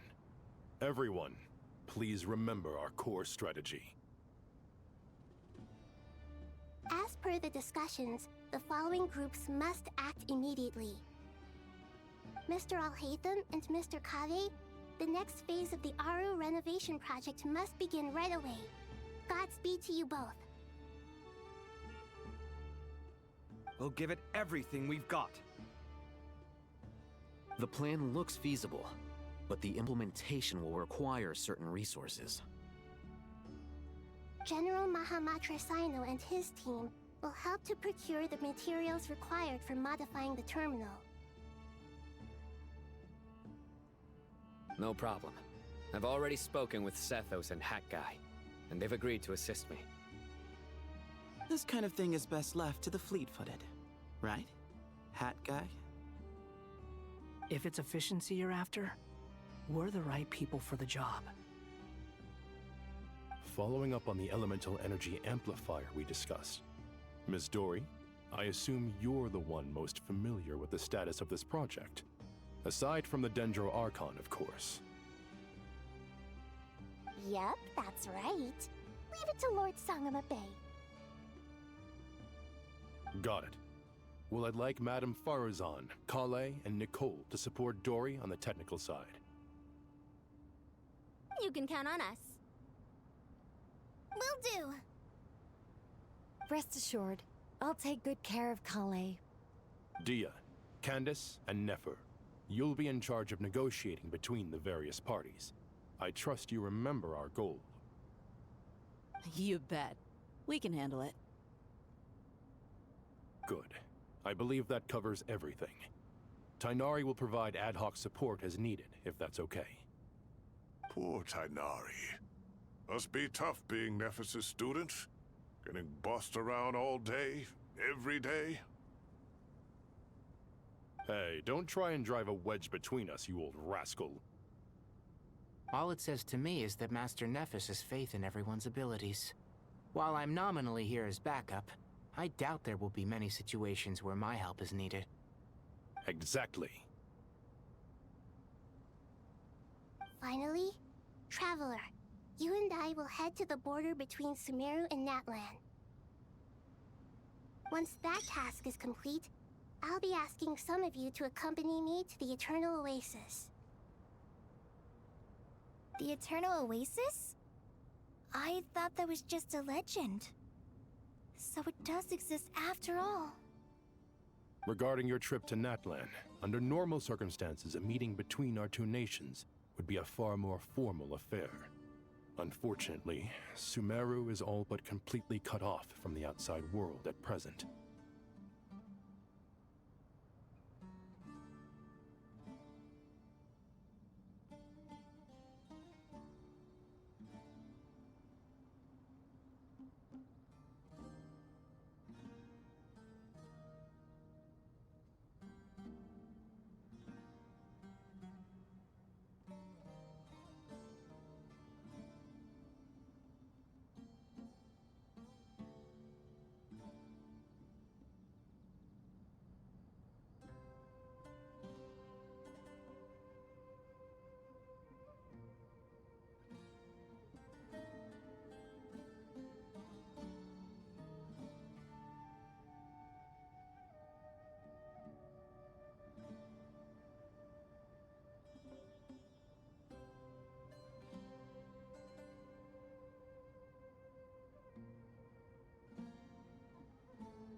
So regretfully, we won't be able to give the Pyro Archon Mawika the grand reception that she deserves.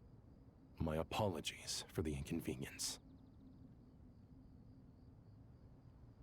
Not a problem. We'll do our utmost. No point putting too much pressure on yourselves. That goes for everyone. Right. Especially you, Dendro Archon.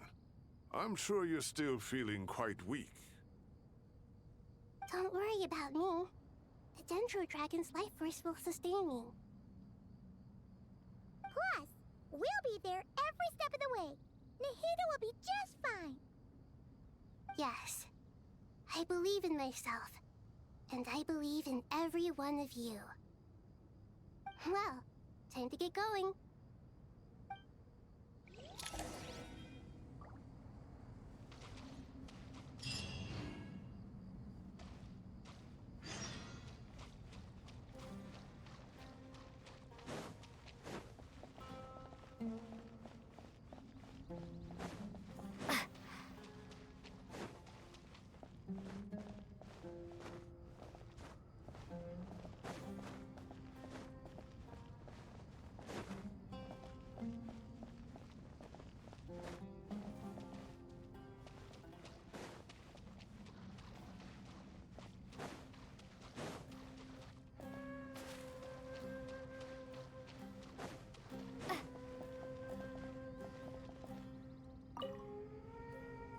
To what extent we can implement the final plan depends on how successfully the Akasha can be modified and configured.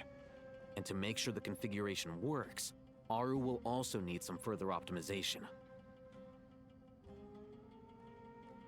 Yeah, no surprises there. Once we roll this out, any Sumeru citizens who already have Akasha terminals can simply continue to use their existing devices. This still leaves us with a significant equipment shortage, though. Many groups of people were never issued Akasha terminals, including mercenaries, the desert folk, and many others. We'll need a supply of rare materials for the renovation of Aru and the production of new terminals. Right now, the best place to source these locally is from the primal constructs within King Deshret's mausoleum. Time is not on our side here. It's gonna be a race against the clock. The Aru merge and renovation project will have to be carried out by you two. Everything's riding on this, so failure is not an option. Best of luck to you both. As discussed, General Mahamatra Sino and Mr. Hatguy will source the required materials. Mr. Sethos is quite familiar with the layout of King Deshret's mausoleum. With him accompanying them, things should go quite smoothly. I have every confidence. In the meantime, we may as well take a breather. Makes sense. There's not much we can do until the materials arrive. Get information and stay close. What is this, boot camp? Knock it off. It's just Sino being Sino. You know what he's like. Everyone clear on our mission objective. Look at the excess primal constructs, dismantle them, and extract the required materials. And King Deshret's 7 pillars agreed to this?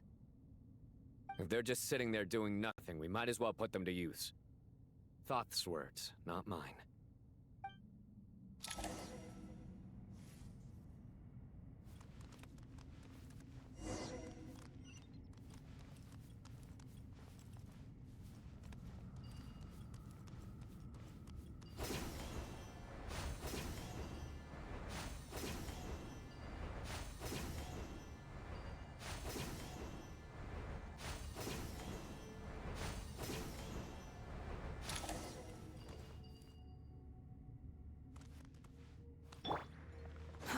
Too slow.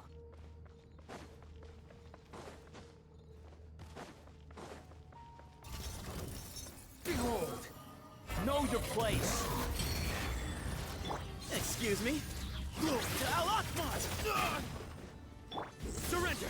Through me, justice is served! The wind rises.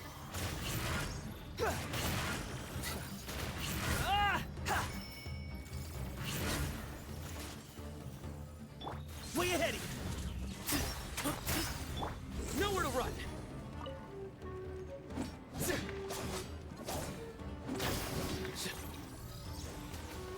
Surrender! Into space! Behold! Excuse me? Futile!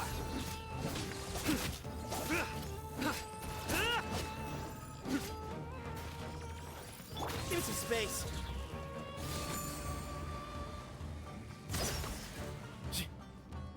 Squall and Fury!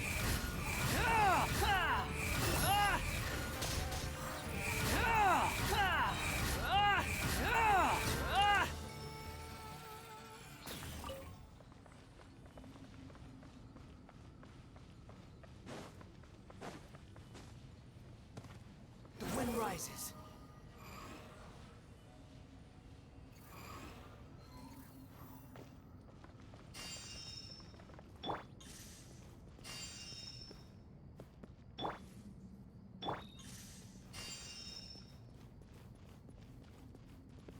Oh, that's nice. A little armor. Help me. Excuse me? Upon the gale. Bow your head!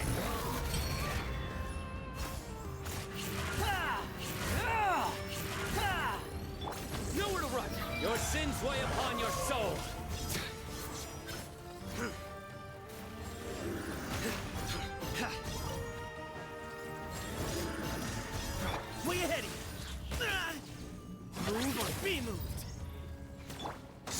Fury.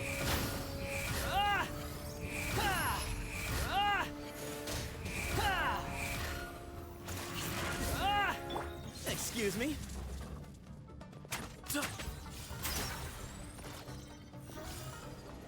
Behind you!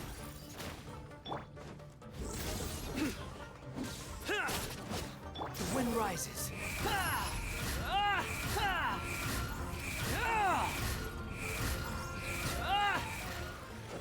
Search for it. You dare to gaze upon me? Way ahead of you. Behold.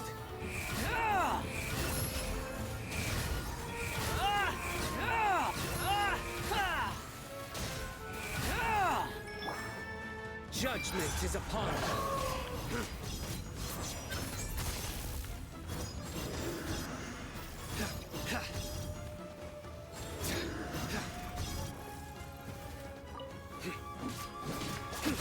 Give me some space. Bow your head.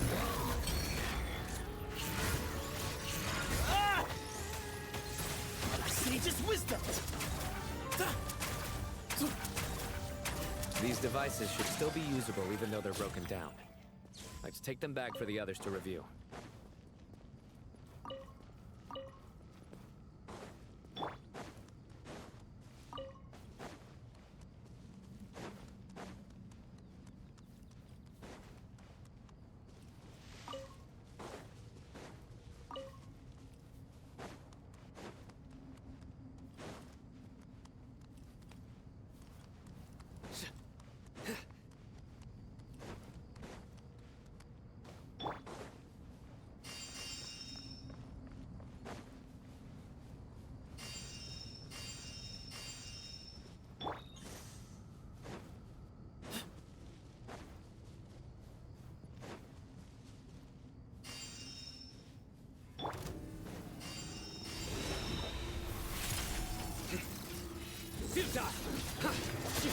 Way ahead of you. The wind rises.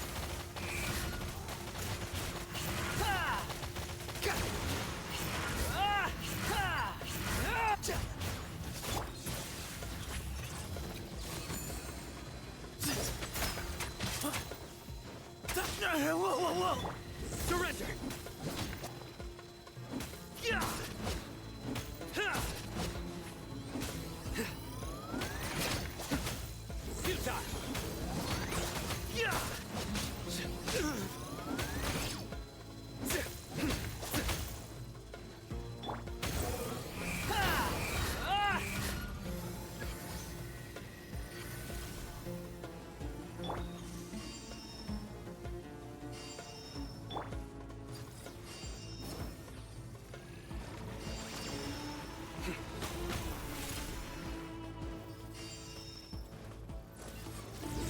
Through me, justice is served. Move or be moved.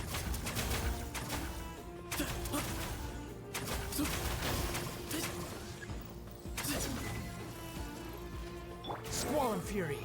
Unsightly insects.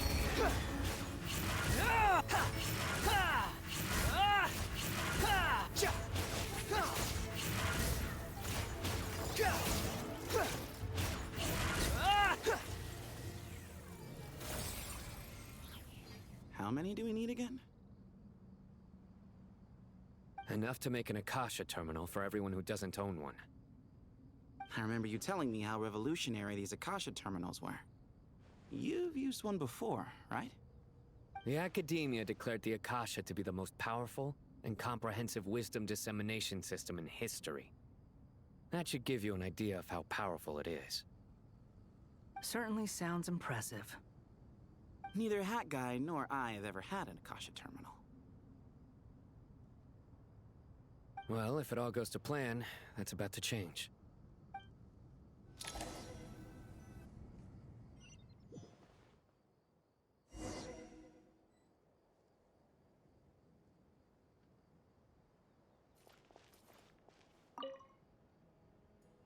Oh, goody! Thank you so much for handling the delivery. What a long way it was. You've really outdone yourselves. I'm well aware what a bumpy, dangerous journey it must have been.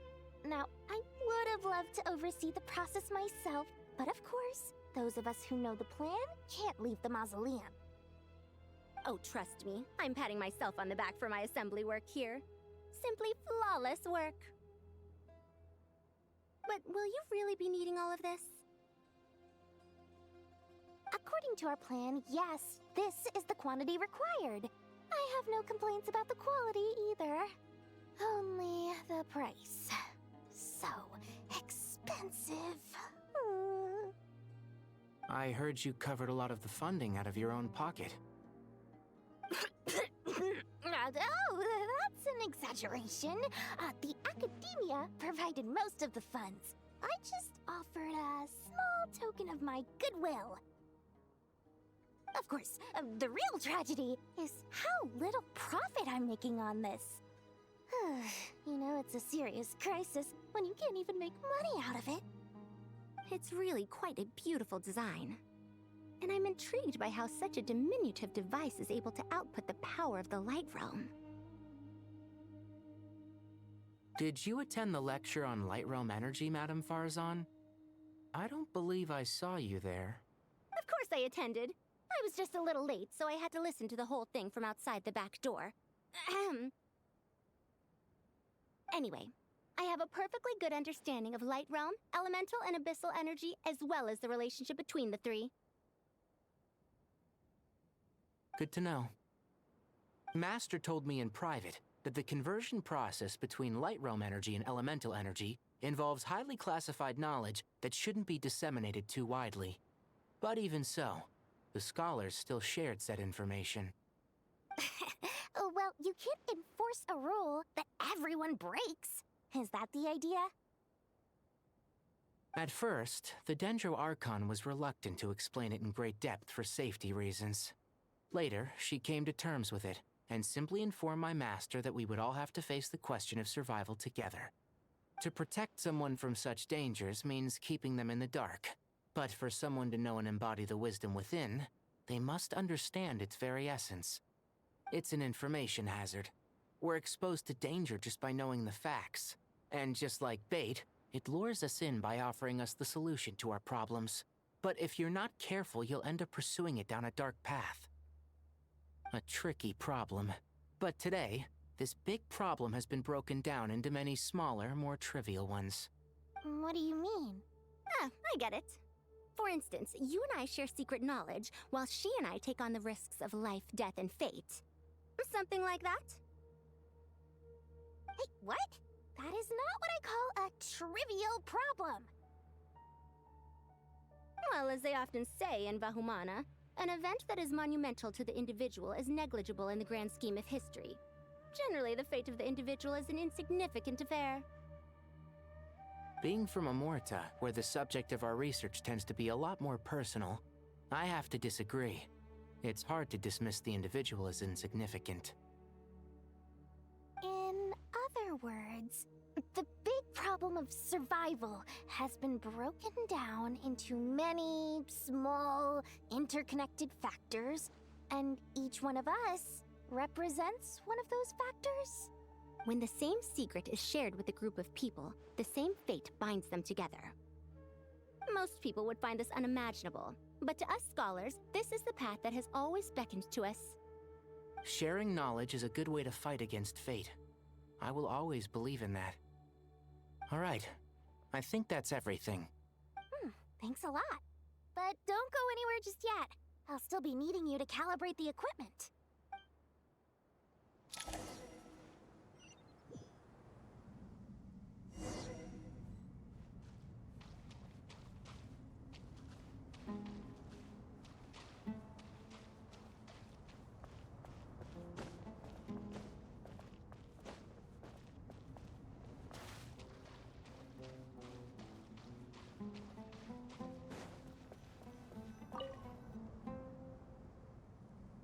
Okay, the materials are ready.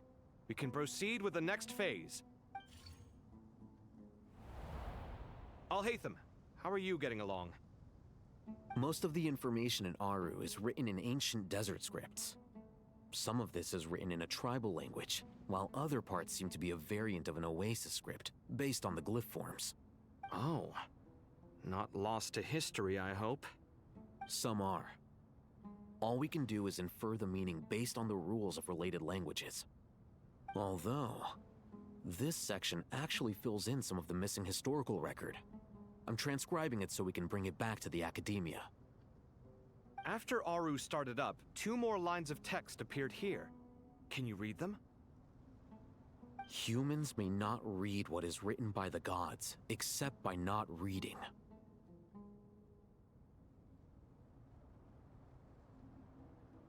Victory should not be easy to attain, for it symbolizes divine wisdom. Knowledge must not waver, for it has external borders. Is this a clue to solving a puzzle? Or is it being symbolic? You can't read it unless you don't read it. Victory is wisdom. Knowledge is confined by borders. Wait, I think I've got it. It's a metaphor, isn't it? It's talking about... a chessboard.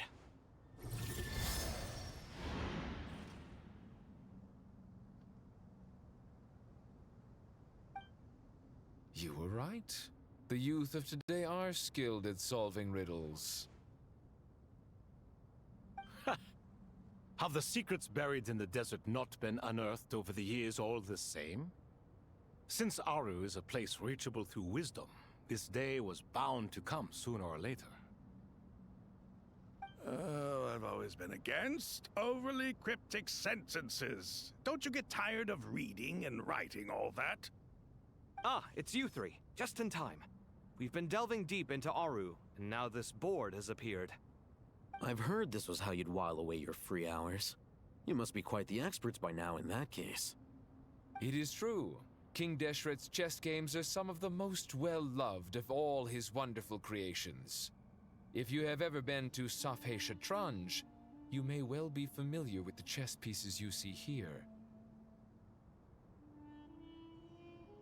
Is this chessboard supposed to be another visualization of the interior of Aru, then? Naturally.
Visitors, everything is ready.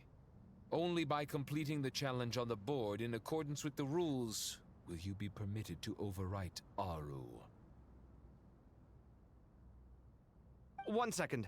It's not dangerous, is it? Dangerous? Why, yes, of course. I should be the one to go then. Wait for me here.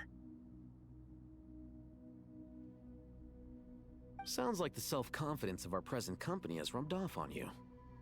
Don't be ridiculous. I'm your upperclassman, and that means I have to look out for you. I appreciate the sentiment, but a game of chess typically requires 2 players. Besides, I'm sure they won't let things get out of hand. Keeping things relatively safe is in your best interest too, isn't it? Fair enough.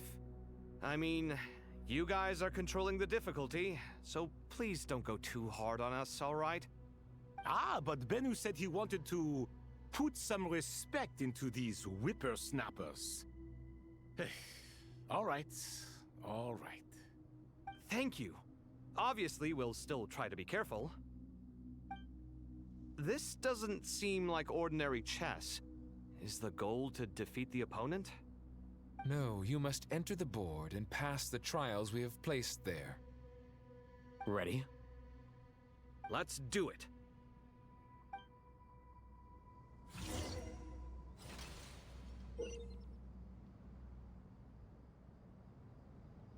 Okay, during the chess trial, Al-Hithan and Kaveh must move separately, consuming actions as they do to traverse the obstacle-strewn chessboard. The trial can only be passed once both Al-Hithan and Kaveh reach the end. The areas that Al-Hithan and Kaveh pass through will be marked. Al-Hithan is unable to enter an area that Kaveh has marked, and vice versa. Returning to an area that has already been marked will remove the mark and return the actions previously consumed. Kaveh can move some of the pieces on the chessboard, but he can only push them toward empty areas. Al-Hithan can activate some pieces on the chessboard to unlock certain areas. These areas then become passable.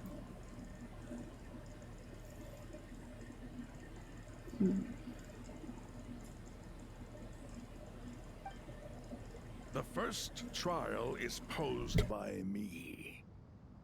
I don't think this is gonna stop us. Ah, but the key to this game lies in working together. Otherwise, you will be deemed to have broken the rules. Looks like it's up to me. Marak, can you open it? King Deshret's favorite primal construct. Living on in suitcase form, of all things. Amusing. Ho-ho! Excellent work.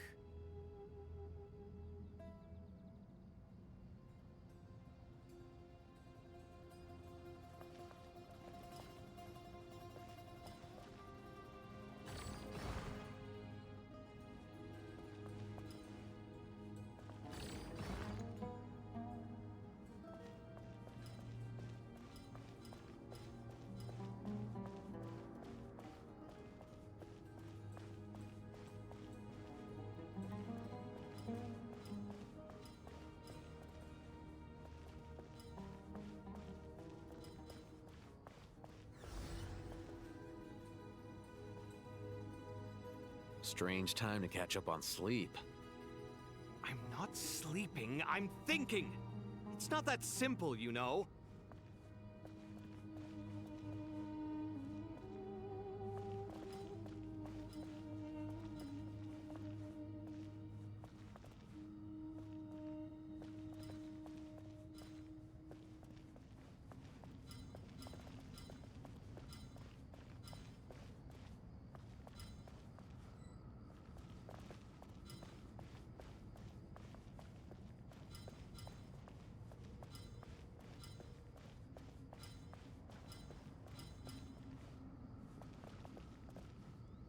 Strange time to catch up on sleep.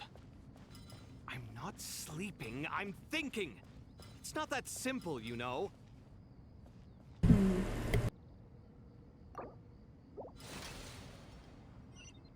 The first trial is posed by me. I don't think this is gonna stop us. Ah, but the key to this game lies in working together. Otherwise, you will be deemed to have broken the rules. Looks like it's up to me. Marak, can you open it? King Deshret's favorite primal construct, living on in suitcase form of all things. Amusing. Ho-ho! Excellent work.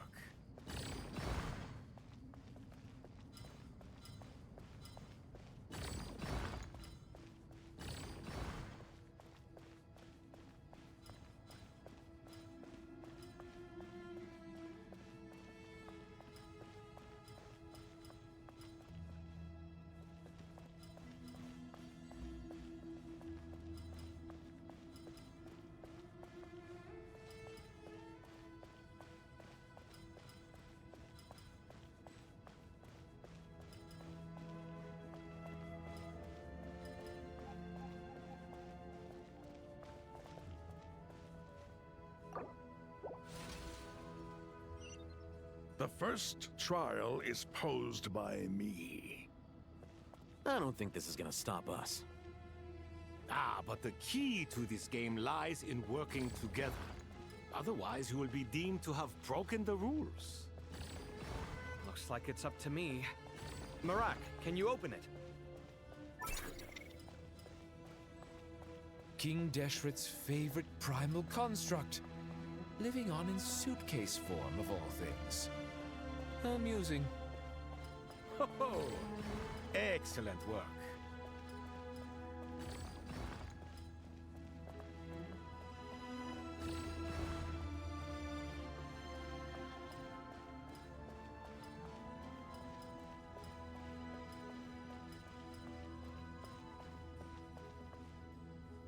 So you push it over to the other spot. The first trial is posed by me.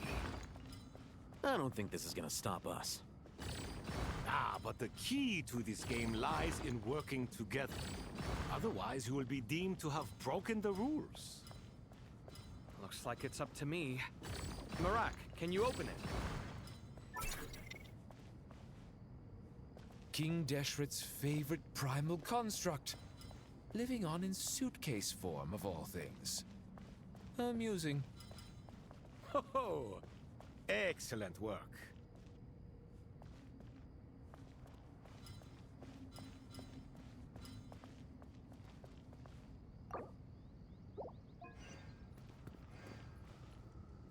Oh, I see, okay.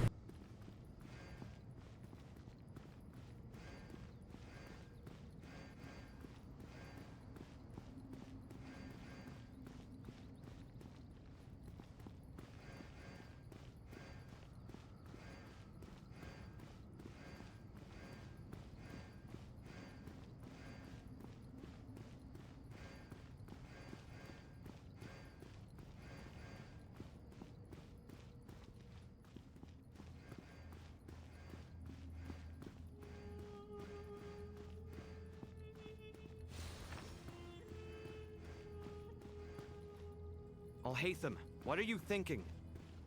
If you don't want to wait, you're free to leave. I never wanted to wait in the first place! Chessboard gave me no choice. If you say so.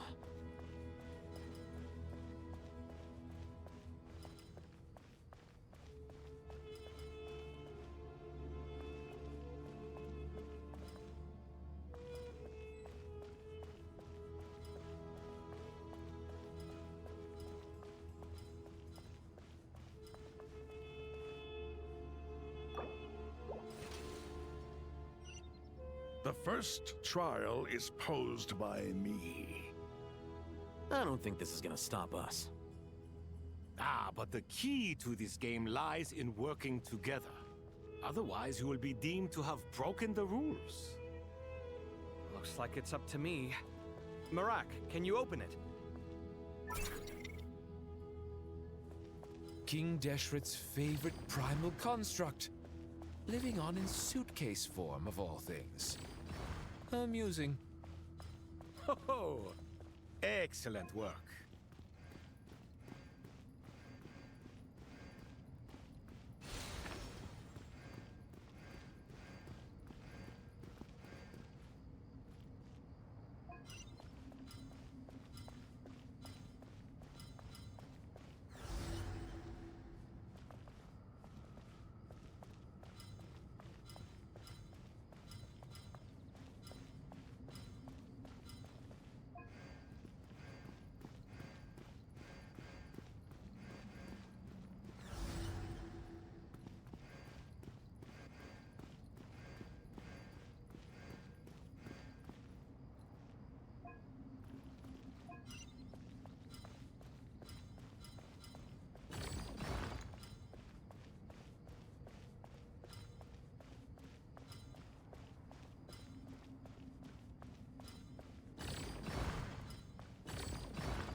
Now is the time for my trial.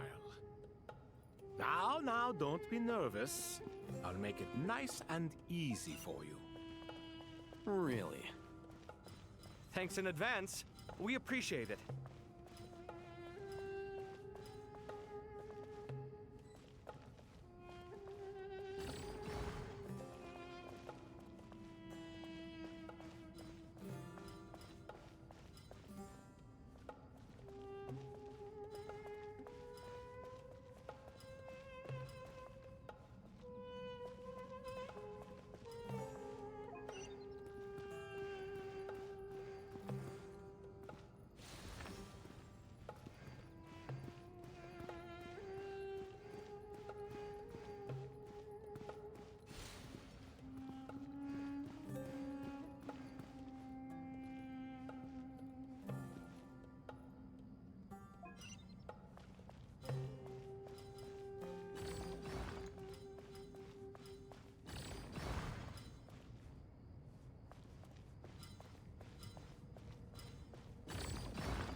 Ibis King, don't you think this all rather inappropriate?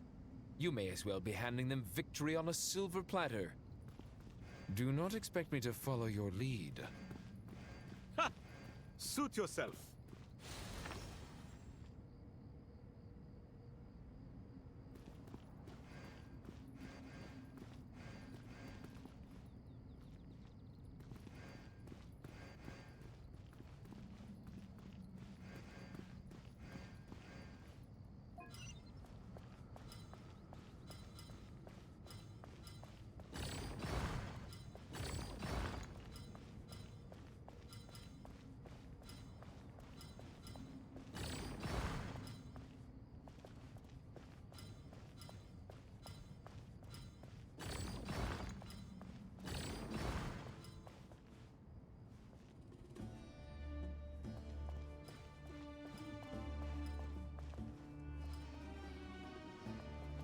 Strange time to catch up on sleep.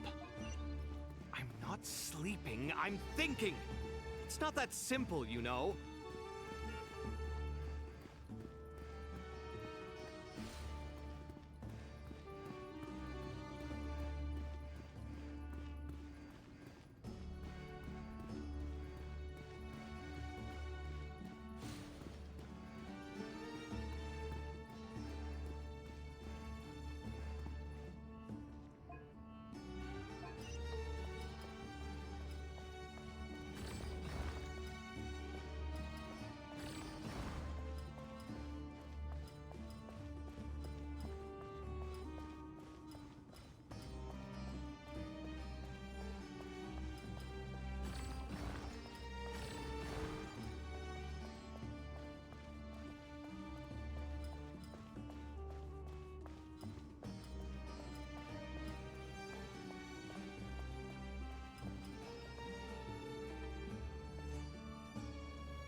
Strange time to catch up on Ibis King, don't you think this all rather inappropriate? You may as well be handing them victory on a silver platter. Do not expect me to follow your lead. Ha! Suit yourself.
Ibis King, don't you think this all rather inappropriate?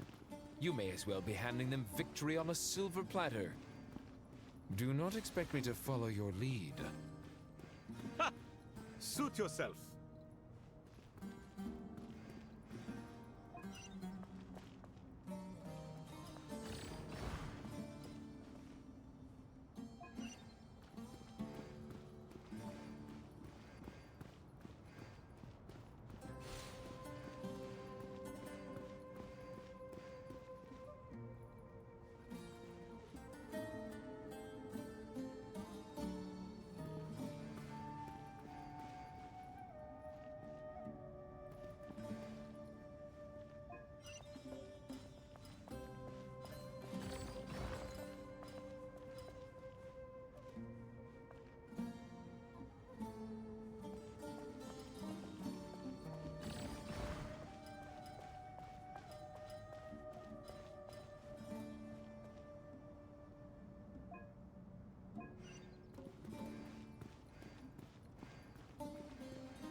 Done.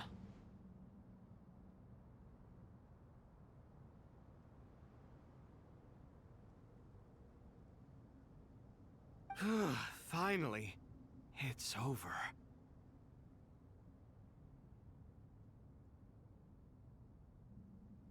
But seriously, that was incredible! Standing on the chessboard felt completely different from standing on solid ground. And also... Oh, sorry. I'll save my thoughts for later. Thanks to the three of you for helping us out with this. Is it just me, or were you giving us quite a lot of guidance along the way? We made but a humble contribution. You lived up to our expectations. Bravo! Our aid was not given for naught. In addition to the existing functions, I'd like to ask you for another favor. Since Aru's interference shield can cover the entirety of the mausoleum, it should be possible to extend its range even further. Perhaps you can find a way. So, building upon the existing functions to... Ah! I'm with you! Imagine for a moment. What would the ideal outcome look like if this function were compatible with the devices? I agree. This is the best solution possible. Please, everyone, we beg you to help us. Me, oh my! Well, since you ask so very nicely, I suppose... Goti? Croco? What do you say? Naturally. Time to go! Let's go find Nahida!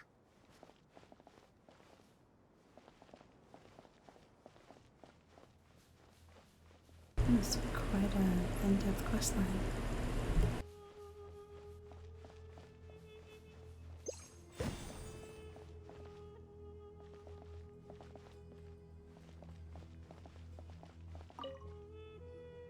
There you are. Miss Nicole truly is an angel. She shows great wisdom in guiding others, and she has already sent word to Natlan on our behalf.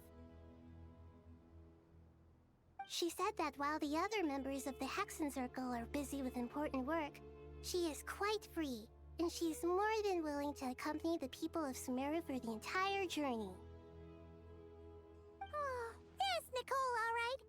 Always super patient and loves to help everyone out. She's the best. She is. So kind and enthusiastic. Well, time for us to get going. Let's head out.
This should be one of the closest places to Natlan in all of Sumeru.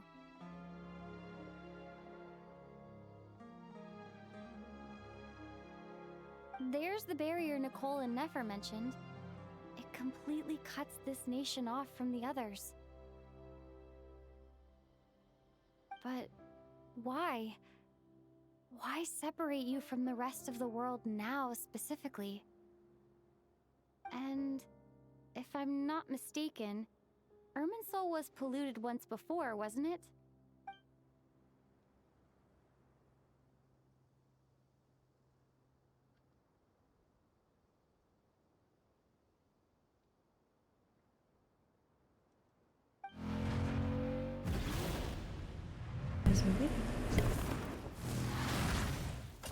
Good question.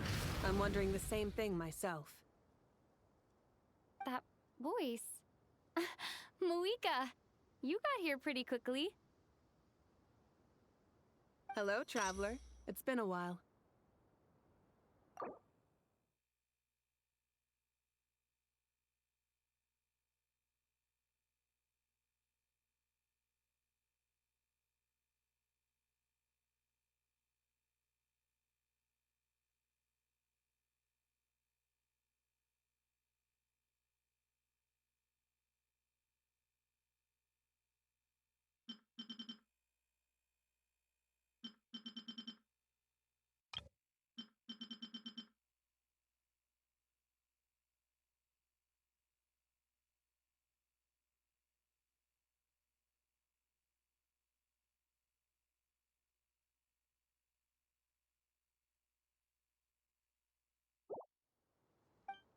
Hello there. Hello, Dendro Archon. Moika, I apologize for asking you to meet at the border on such short notice. I also apologize for not being able to greet you in person. The form in which you see me now is one carried by the Traveler. The real me is inside the mausoleum of King Deshret, and I am reaching out to you with my mind from here. Irminsul has been infiltrated by the Doctor. We must be on our guard, as he can spy on information in the world from within the tree. Fortunately, there is no record of the Traveler in Irminsul, and you are still within Natlan's borders.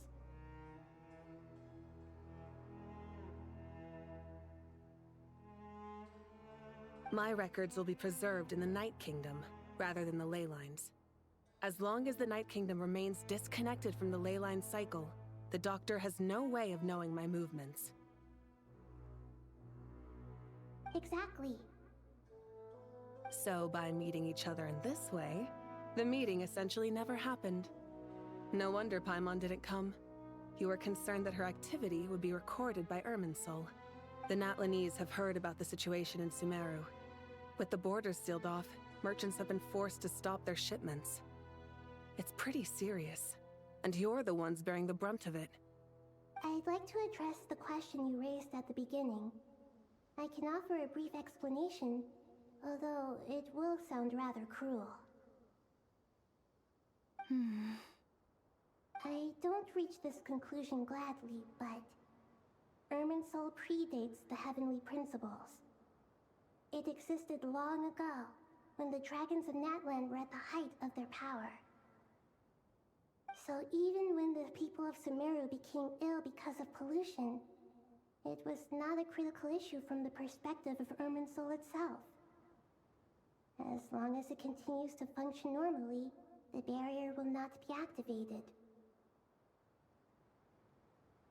But this time, the Doctor's invasion has directly affected the tree. That is what caused the barrier to deploy. The Heavenly Principles established a rule that when Irminsul is plunged into grave danger, a portion of power will be reserved to isolate Sumeru. That way, even if Sumeru is destroyed, the outside world at least has some time to catch its breath. We'd certainly need it. The Heavenly Principles created almost everything that exists in Teyvat today. To them, preserving the existence of the world and its inhabitants takes priority over protecting Sumeru. Meaning, protecting Sumeru now falls to you. Yes. My own power may be limited, especially compared to yours. But that doesn't mean that we're just gonna sit around and wait for the end. If necessary, I will utilize any and every means at my disposal. Nicole of the Hexen Circle didn't say exactly what this meeting was about. But after hearing everything you've said so far, I think I can guess where this is going. That's right. Nahida and I discussed it at length. We both know how presumptuous this is, but... You need the Pyronosis, don't you? What? Oh goodness.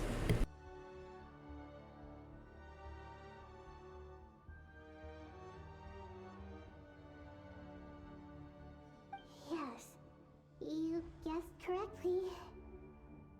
Originally, I only intended to borrow it, but the situation is far graver than I foresaw.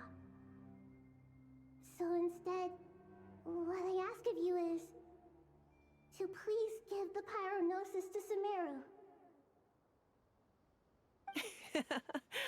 Why do you sound so nervous? There's no need to be shy. Surely a gnosis is pretty important to a god. I guess, but it's not as if losing it would suddenly render us powerless.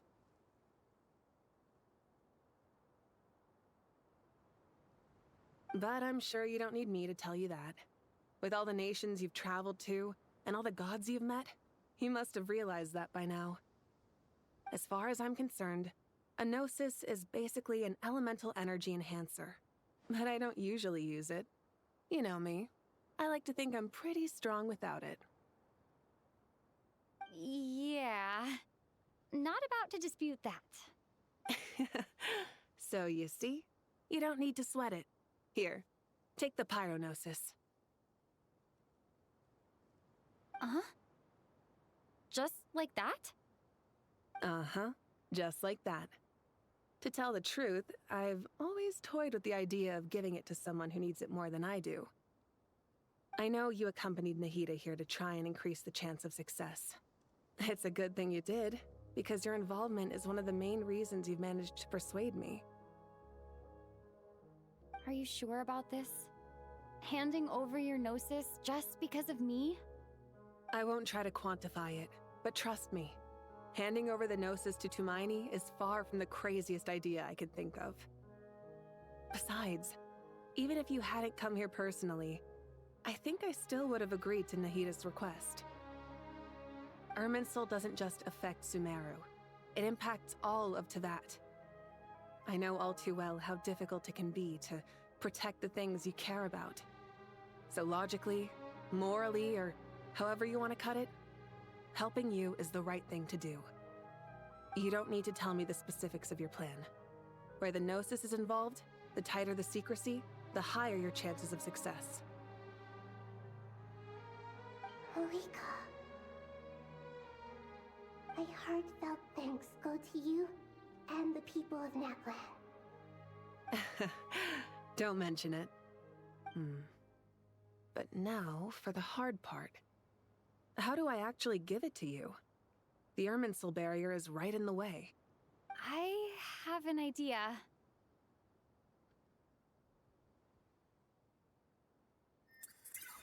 I can actually go through it.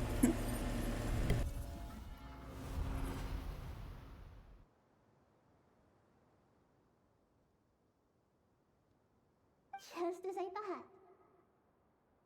thought. Incredible. What did you do? Just made a lucky guess. This seems to happen quite a lot. Things that apply to everyone else don't seem to apply to me. I figured the same might be true here. Irminsul usually produces effects based on the records it holds. Since the Traveler is a descender, Irminsul contains no records of her, and thus has no way to impede her. Is that right? You really are full of surprises. Catch. Whoa!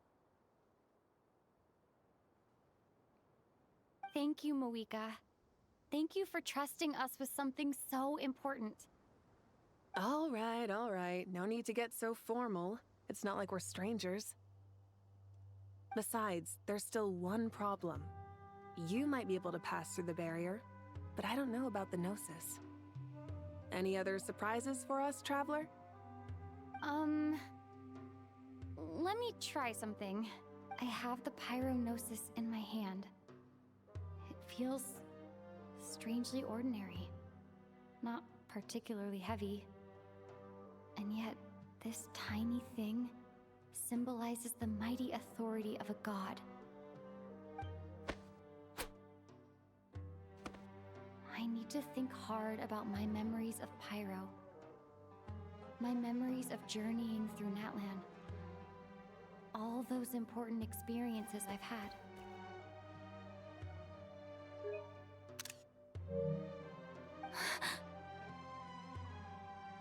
The Gnosis disappeared. Traveler, are you alright? I'm fine. The Pyrognosis disappeared into my body, just like phlogiston. Maybe it resonates with you because you've mastered the power of phlogiston. You might not be recorded in the ley lines, but you're still our Tumaini.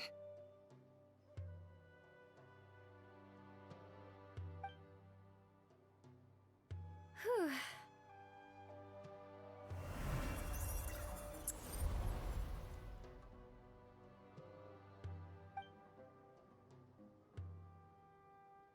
Please allow me to express my gratitude once again, Moika. Pleasure. Well, I've given you all the help I can. The rest is up to you. Good luck. We won't let you down. Yeah, we aren't about to lose.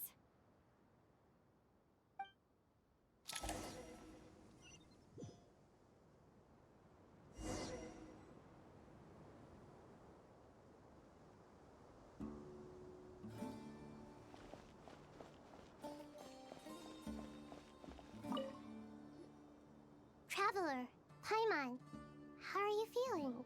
Paimon's a teensy bit nervous, but only a teeny tiny bit. Seems like she's gotten way braver over the last few years, huh? Of course. After all the adventures you've had with the Traveler, I'm sure you've gained a lot of experience and grown as a person. I'm doing all right. What about you, Nahida?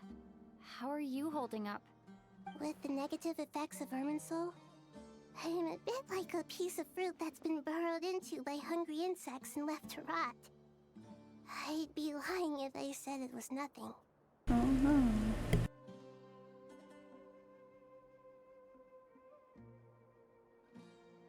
But please don't worry. We all know what we're getting into, and we've prepared as well as we can. I believe in everyone. I believe in you. And I believe in myself. Stoking the fire inside oneself is certainly one way to live. But knowing when to rely on one's companions is also a form of great wisdom. I've been quietly learning little things from everyone, like plucking tufts of fur from a sumpter beast. Me too. With the constant traveling, I'm always learning and growing. That's the journey of life. I think there's someone else here who would share that sentiment. Don't worry about what I think. I was just passing by and happened to overhear your conversation. What are you talking about, hat guy? This is the top floor. No one passes by the top floor. Says who? You can fly just like I can. I would have thought it makes sense to you of all people. I don't know why, but I feel a little more relaxed now. It shows that you feel comfortable laying down your burdens in our presence. It means that Sumeru is a place you can trust, where you know we have your back. And we feel exactly the same way around you. That's what it means to be friends.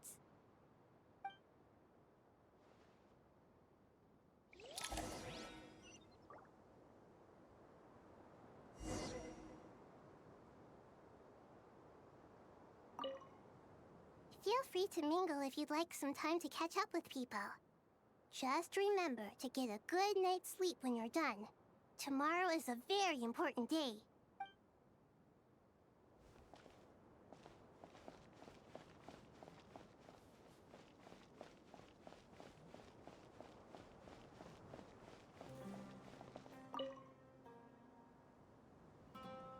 Ah, it's finally done. Ugh, but I have a nagging feeling that there's something I've forgotten.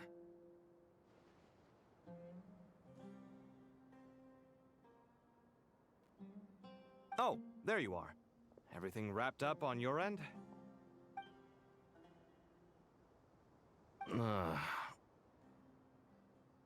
Okay, fair enough. That was a pointless question. We were working in tandem, after all. You must really be exhausted. Well, it's been a busy day for both of us. When work ends, you clock out. No looking back.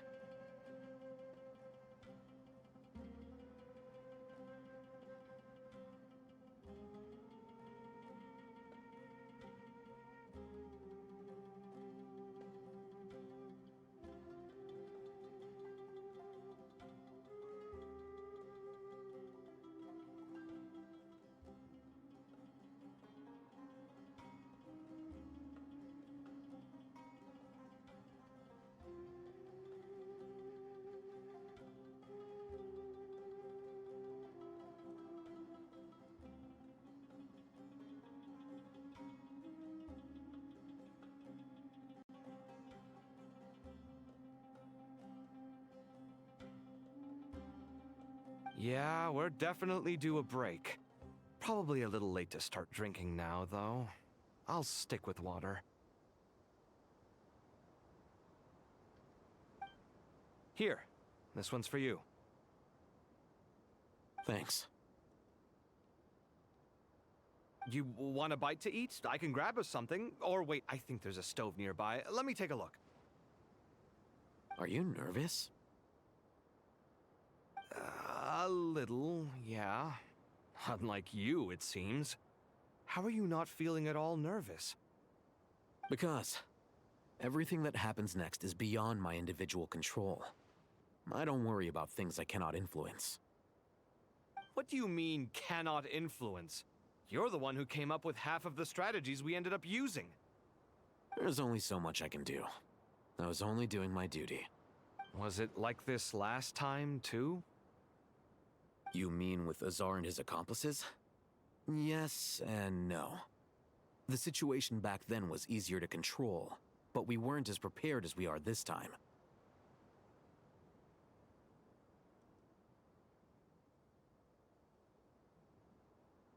So the enemy is stronger, but so are we.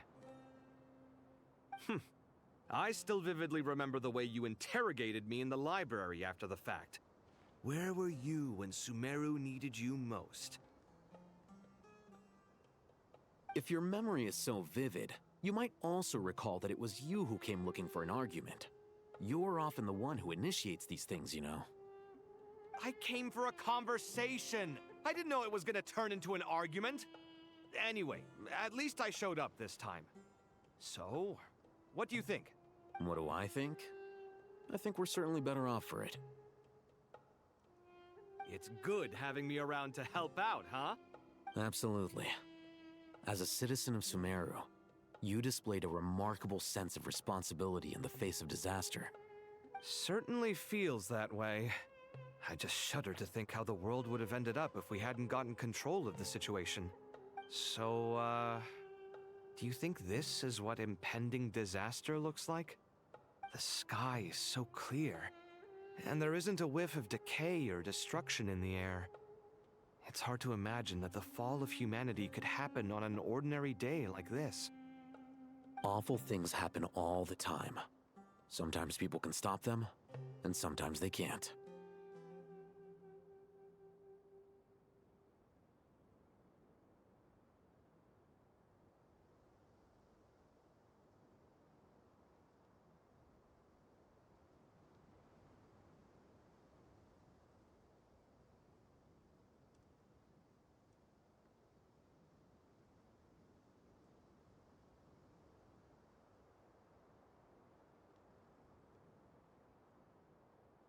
What you and I have done is increase our chances of stopping this one.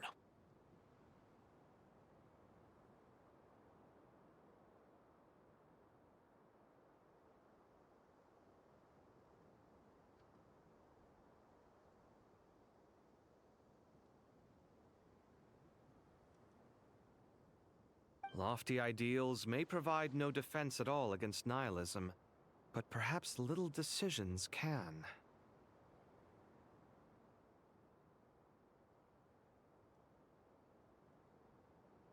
Hmm?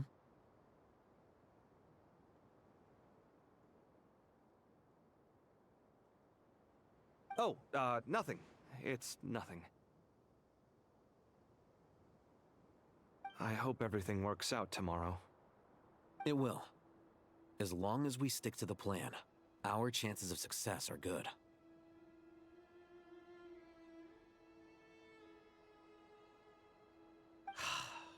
It's really strange. You're my junior, yet you always seem to act more like an upperclassman than I do.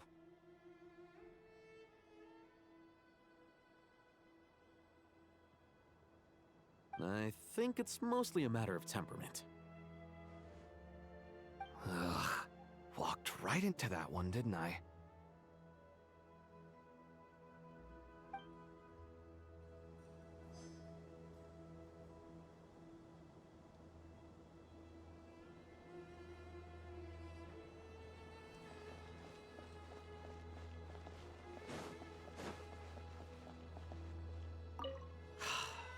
It's really... I think it's Ugh.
We'll make our move after sunrise tomorrow. Good. Is everything ready? As much as possible.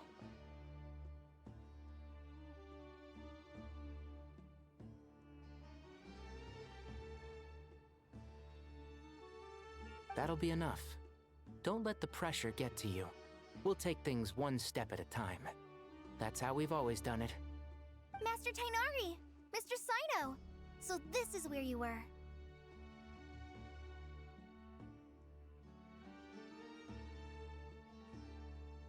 I brought some juice and some water. Would you like some? I know how easily you get dehydrated in the desert, so you should definitely have some water. In which case, I'll have the juice. I gotta ask, though. Who's on juice-making duty at a time like this? Madame Farazan said she was feeling a little nervous, so I told her about the automatic juicer my friend invented. She took it right off me and started making carton after carton of juice. A juicer? Did Sucrose send that to you? Yeah, I hadn't had the chance to try it out before this incident occurred, but I couldn't bear to leave it behind in Gandharvaville. The juice is very sweet. I think so too. Kale, how are you feeling? Physically, I'm okay, but it just still feels strange to me. Why would a great power like this come to someone like me? I know the feeling well. That same question ran through my mind every day as a kid. At least now, you have someone who can relate to you. All the more reason that you should apply for Spontamod. Tainari fiercely opposes the idea, though. Those two things are completely unrelated. What are we all chatting about, Would anyone like any juice? Oh, you have some already. I had some earlier, ma'am. Maybe give the extra to someone else? Very well, very well. I shall be off then. There's this enormous power, and then there's little old you. You feel like there's no connection between the two. And that sense of dissonance is difficult to get used to. Yeah. But after all this time, I can't believe this stuff still gets to me sometimes. Makes me feel a little childish. Kale, just because we normally keep the conversation light doesn't mean we can't discuss deeper issues. I don't think it's childish at all. You were the victim of a terrible crime. It's normal to struggle with the fallout from it. You have absolutely nothing to be ashamed of. My professor once told me that no incident can be considered truly resolved until the victim says it's over. Your rage and your pain are completely justified. Thanks. Miss Nicole said that. The same god remains which were once used to inflict so much pain upon me have now become a weapon with which I can protect everyone. It's like my own personal kind of evolution.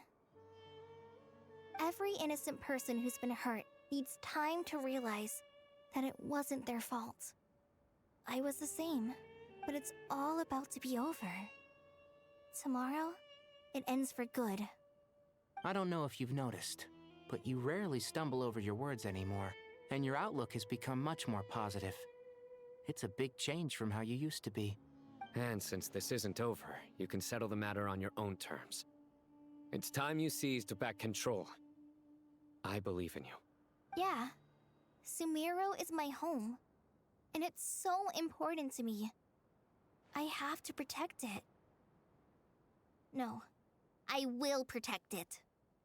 And once you're done, how about you come back and apply for Spontamod? Stop it with the sales pitch, would you? Hey, excuse me. There are still 3 unclaimed cups of juice here. Why don't you take one each? Ugh, my arms are getting sore from carrying them around everywhere. Madame Farazan, why are you... Here, let me take them off your hands. Thank you, Madame Farazan. Drink up and enjoy my handiwork. I think I'm going to make something else now instead. Please, try to relax, Madame Farazan. Your nerves are starting to get the better of you. I know.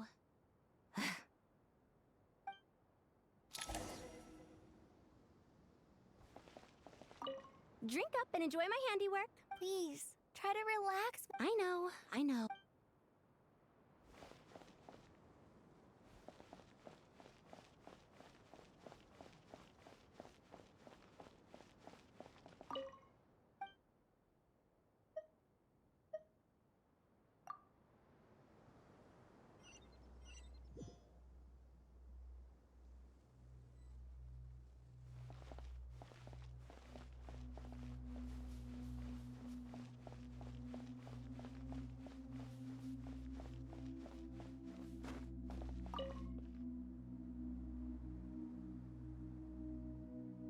Something on your mind, Miss Nefer? Nothing in particular. It's just, right now the future feels strange and unfamiliar. But the future has not yet arrived. How can you say how it feels? Some people know that there's an impending disaster. Others remain blissfully unaware. Each group is imagining an entirely different future while walking towards the same one. But when they get there, they'll still find they feel differently about it.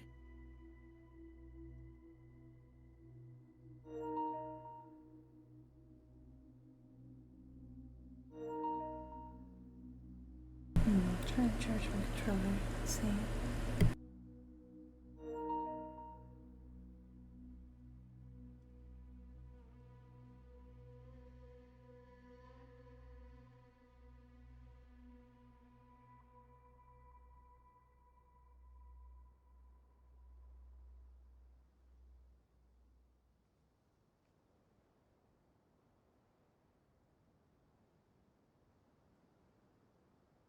People are shaped by their circumstances. Different circumstances create people with different perspectives.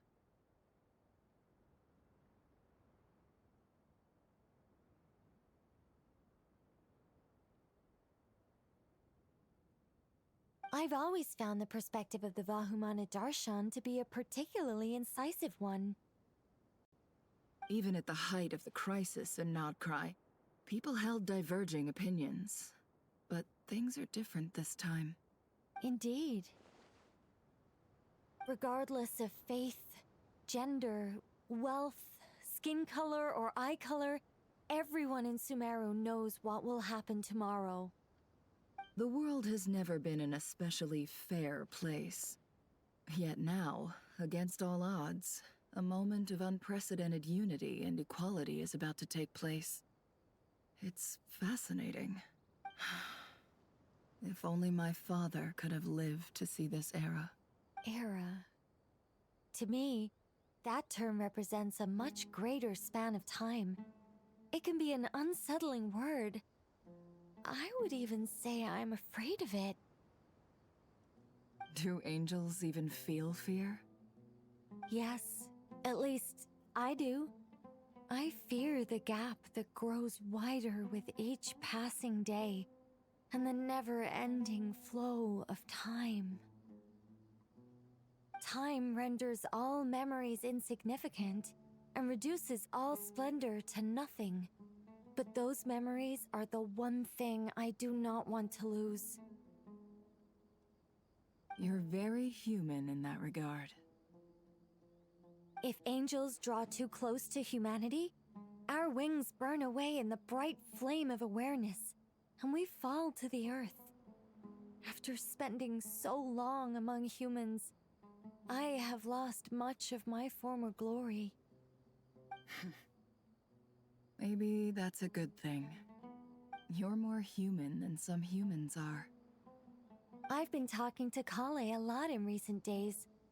We seem to be in completely opposite situations. I suppose that makes us good case studies for comparison. Case studies for who? Myself, I suppose. After comparing the two of us, I suddenly discovered that I desired more than before.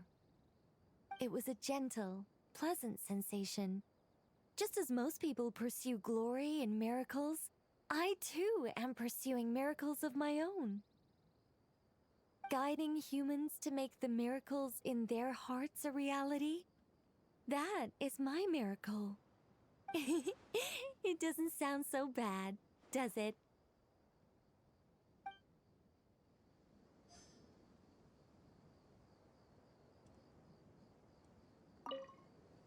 It was a gentle, pleasant sensation. Guiding humans to make the miracles in their hearts a reality? That is my miracle. It doesn't sound so bad, does it?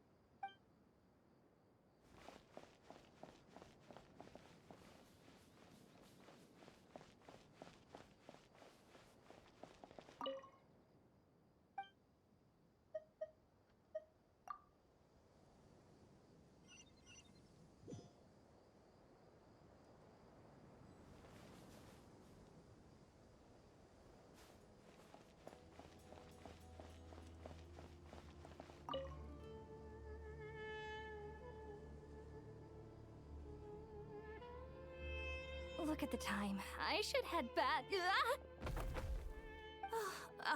I'm so sorry. I was in a hurry and didn't look where I was going. Are you all right? I'm fine. Wait, you're... Have we met? Not exactly. I think we may have crossed paths by the house of Dana before. Oh. You're Hat Guy! From Vahumana, right? You recognize me? The clue's in the name. Mr. Hat Guy. Fair point. It's getting pretty late. What's keeping you up? I could ask you the same question. If I'm not mistaken, all the workload for the Ratawa Histarshan wrapped up a good while ago. Well, I have something of a background in Satyavada life, so I was helping the Dendro Archon make some preparations. But I must have lost track of time. Did you find the experience enlightening at all? Honestly, it was tedious and uneventful at first. But eventually, I think I did sense some profound truths. But they also brought a lot of suffering with them. I was told that I even shed tears while I was meditating, though I have no idea why. Sorry. I hope I'm not scaring you. Not at all. It just proves you're very accomplished in your research. Good night. I wish you all the best for tomorrow. Thank you, sir. You too.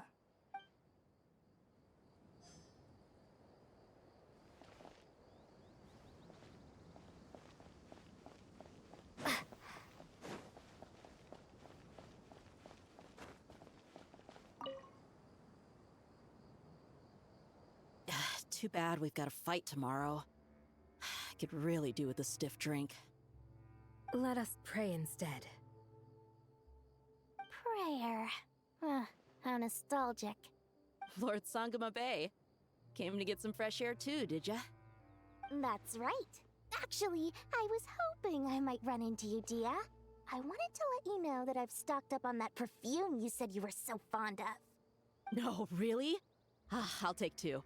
Any chance of a friends and family discount? I knew you'd ask that. And I'm afraid to say that... Surprise! It's free of charge. That's very generous of you, Lord Sangama Bay.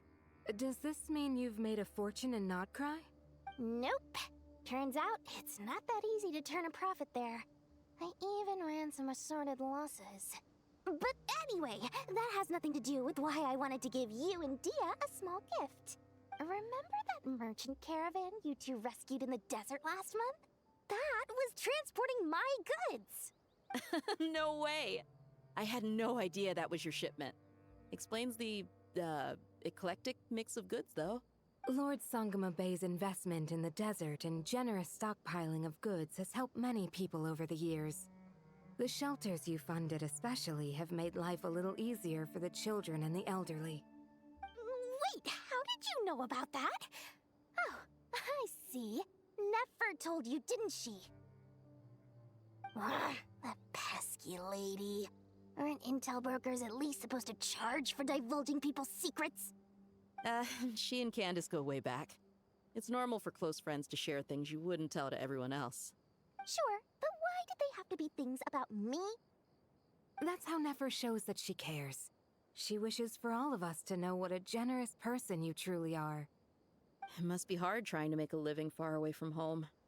Just because we can tell what kind of person you are doesn't mean everyone else can. Well, maybe her intentions were partly good, but I don't think that's the full story. I'm sure she enjoyed knowing how much it would annoy me. I'm telling you, Nefer's got a mean streak. Definitely with you on that. Does praying help you stay calm? Defending one's home is a just cause. My heart is filled with a mix of anger and hope. Anger. You know, being able to get angry is a good thing. It shows that you're in touch with the real world, and that you have the passion to pursue something you believe in. Oh, my lady? What are you doing out here? Just taking a walk to clear my head. And look where I ended up. Were you praying just now? Yes, Miss Dunyarzad. Would you like to join us? Come on, it's fine. She won't mind who you pray to. Oh, then sure. I remember you, Miss Dunyarzad. You visited my shop before. If I recall correctly, the god you worship is the Dendro Archon, correct? That's right. She is such a gentle and kind god. But to me, she's more than just a god I worship. I see her more as a friend. And so do many others.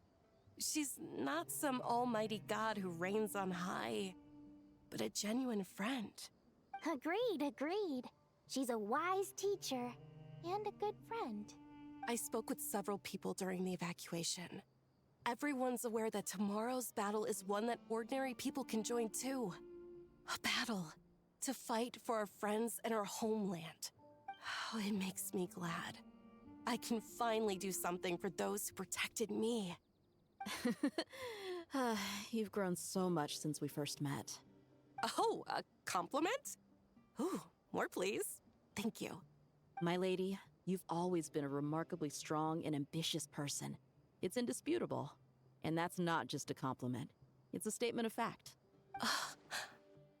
What are you praying for? Our beliefs may not be entirely the same, but we both wish for the same thing. I pray that everyone will rise to the challenges ahead and return safe and sound. I pray for the safe return of all my companions.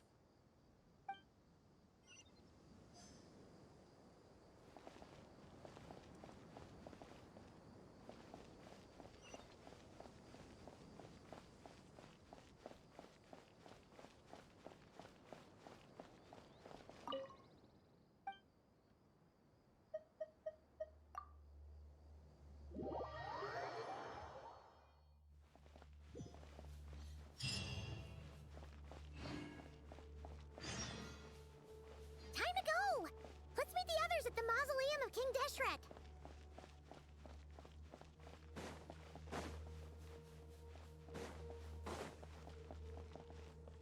Alright, here we go.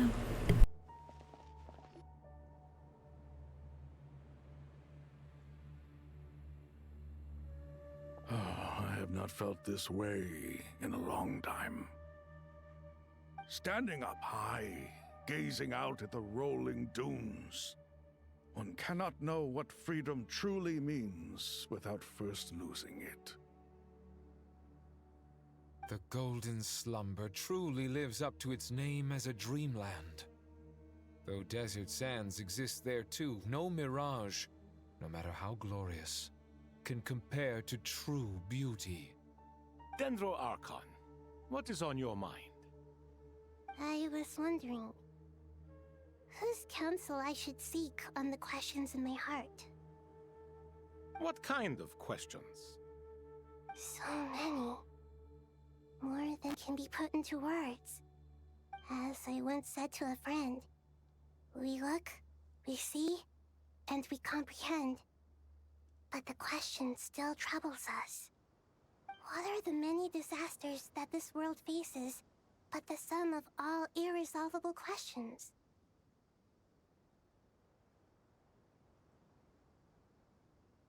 The biggest question you should be asking is how to seize victory.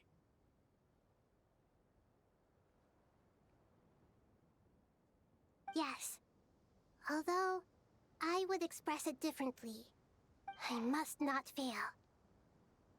And so the question I am most curious about now is whether the path to victory will be an arduous one.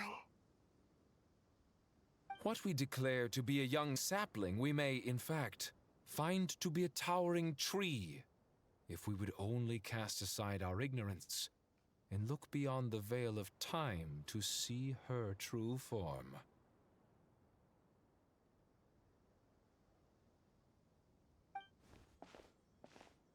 Nahida! We're here! Just in time.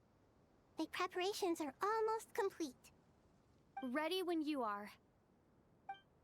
We're here too. Miss Nicole! Miss Nicole!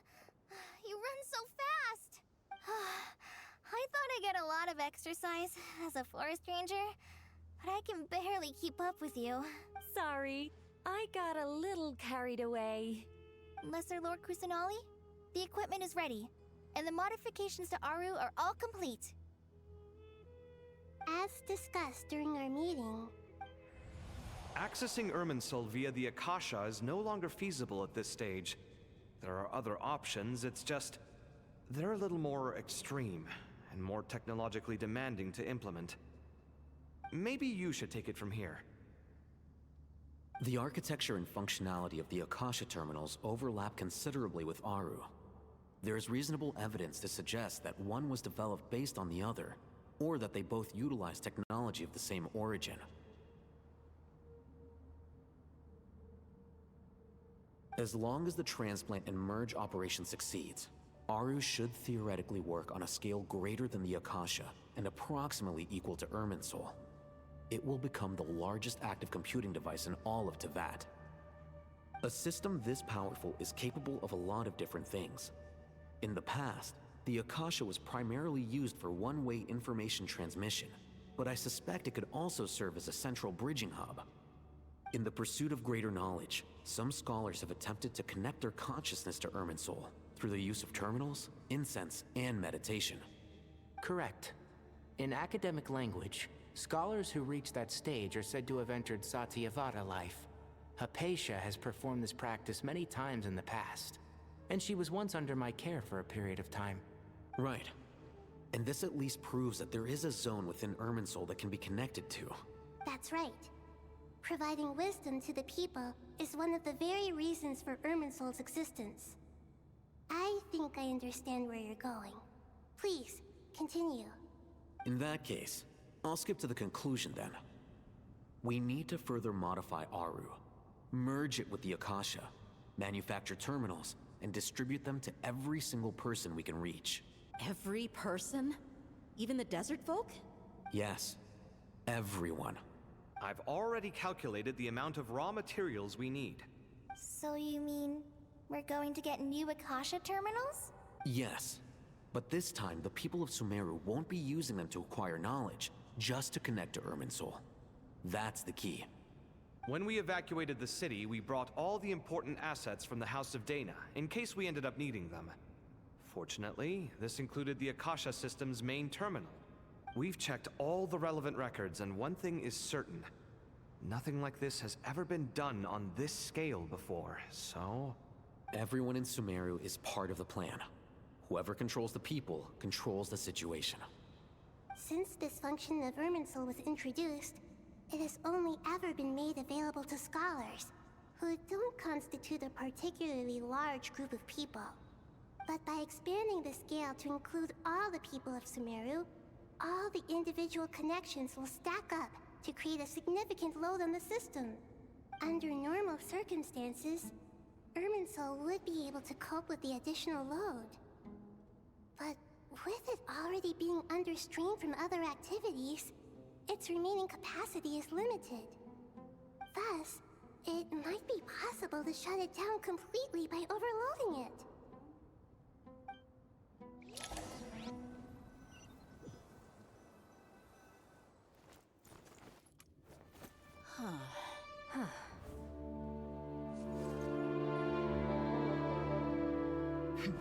Counting down. 3, 2, 1. Are you ready? Ready!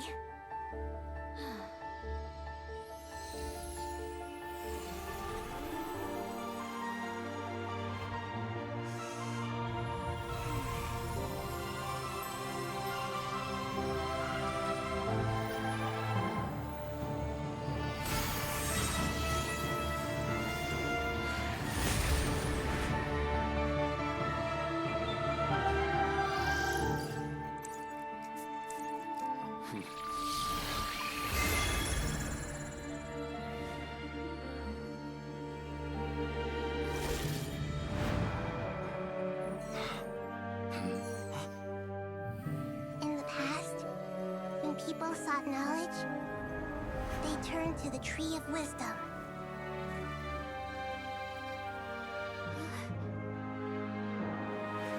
Today, we use it to save Sumeru and the whole world. These boughs that nurtured learning must not become tools for destroying the world.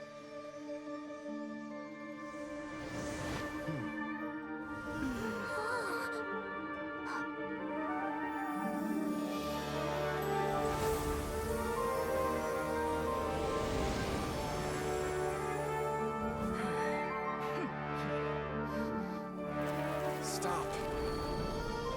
Please stop. End this transformation.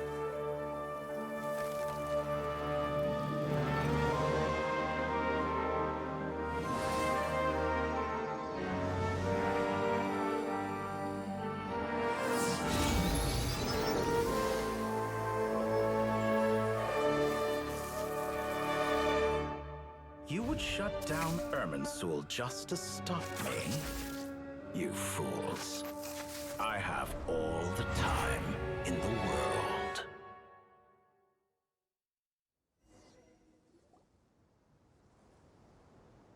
Success! The evil Irminsul tree has stopped growing! Great!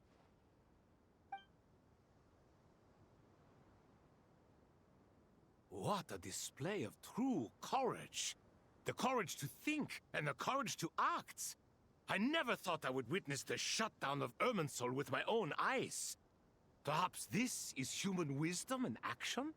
Indeed, only humans could do such a thing. Gods are few and far between. What was once created for spreading knowledge is now used for another purpose.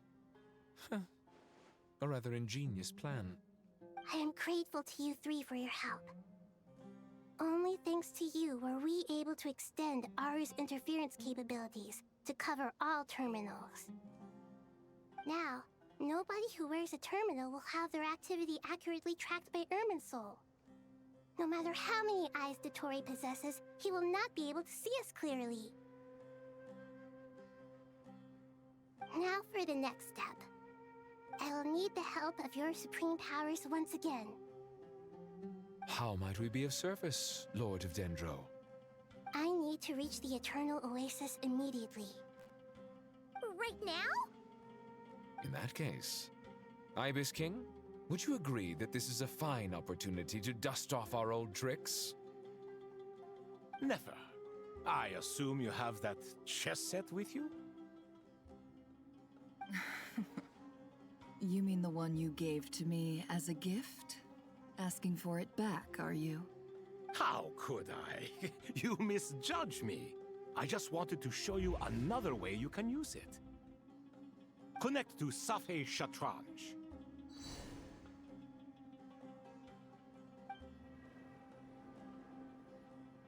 Safei Shatranj? You mean that place in the desert? Thoth's chess set gains its power from the chessboard laid out in the desert by King Deshret and ourselves. All ceremonies conducted using the chess set must be activated via Safei Shatranj. In other words, the chess set is an extension of the chessboard. In the past, moving a chess piece was a sacred and momentous act. Transfer initiated.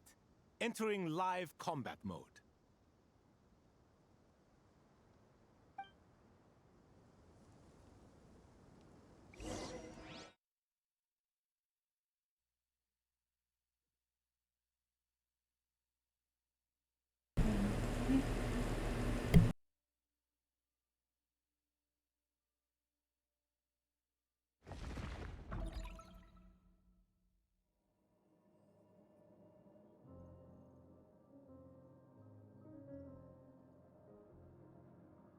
We haven't heard a single word from our spy in the desert. I'm afraid he might have been captured. Never mind. But we spent years turning him. And a lot of Mora. Nothing comes for free in this world, but the loss is not without its purpose. For a small price, we have wasted a precious amount of the limited time they have. Quite a bargain, if you ask me.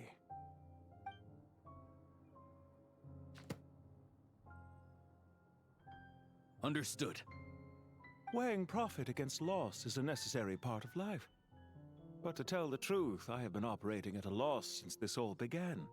Since many centuries ago, in fact. For instance, why would a banker act as the executor of a will?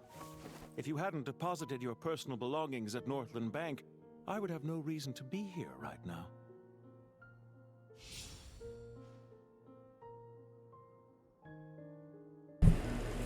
For a great tour, the 9th of the 11th, 2 years.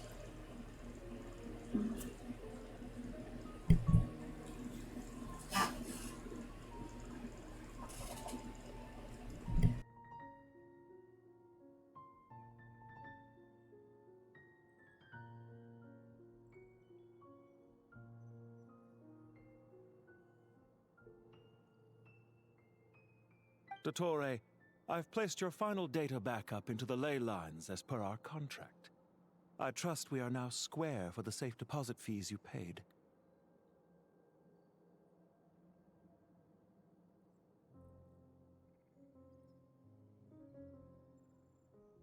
Is it not a little petty to split hairs like this, given our amicable relationship? I consider sound bookkeeping a matter of principle. Do not forget that you only live to see this day thanks to me.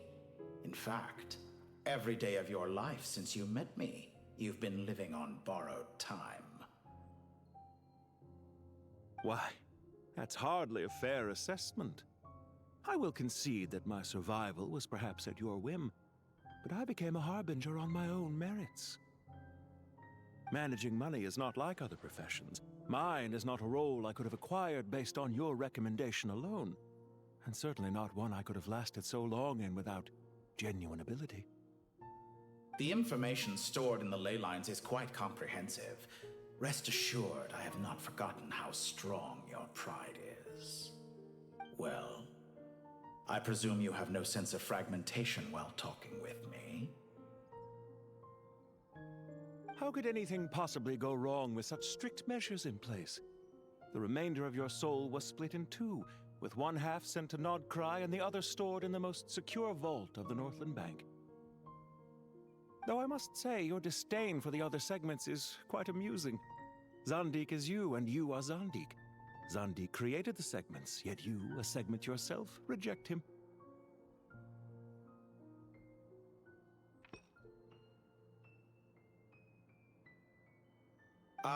That is, Zandik, created segments of various ages in his later years. To achieve this, he had to freeze time and part with a portion of his soul.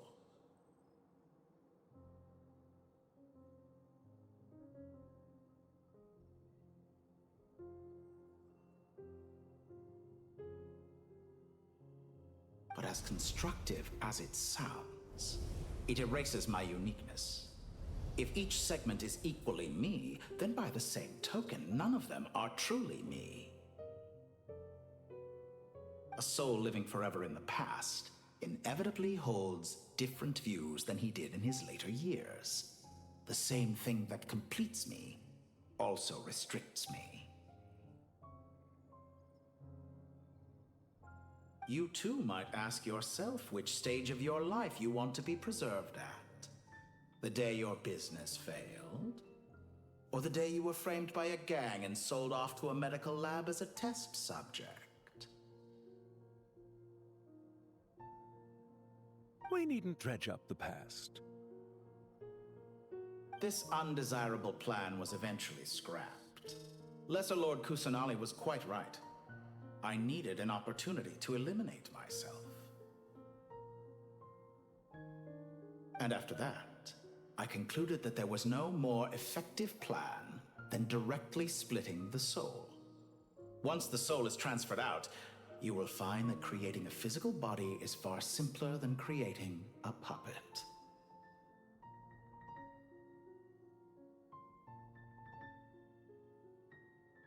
The other half of your soul suffered a crushing defeat in Nodcry, you know.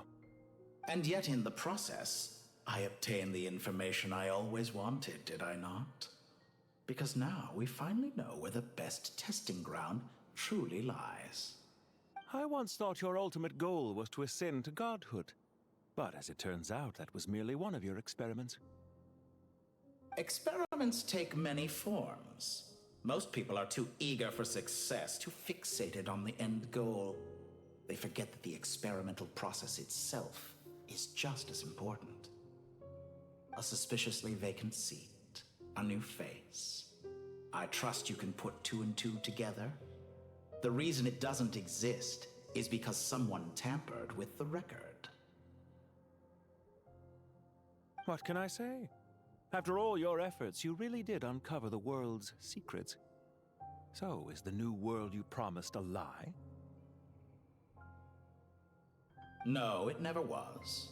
I am glad to be able to control Irmin's soul from within. Now I shall attempt to create a new world inside the existing one.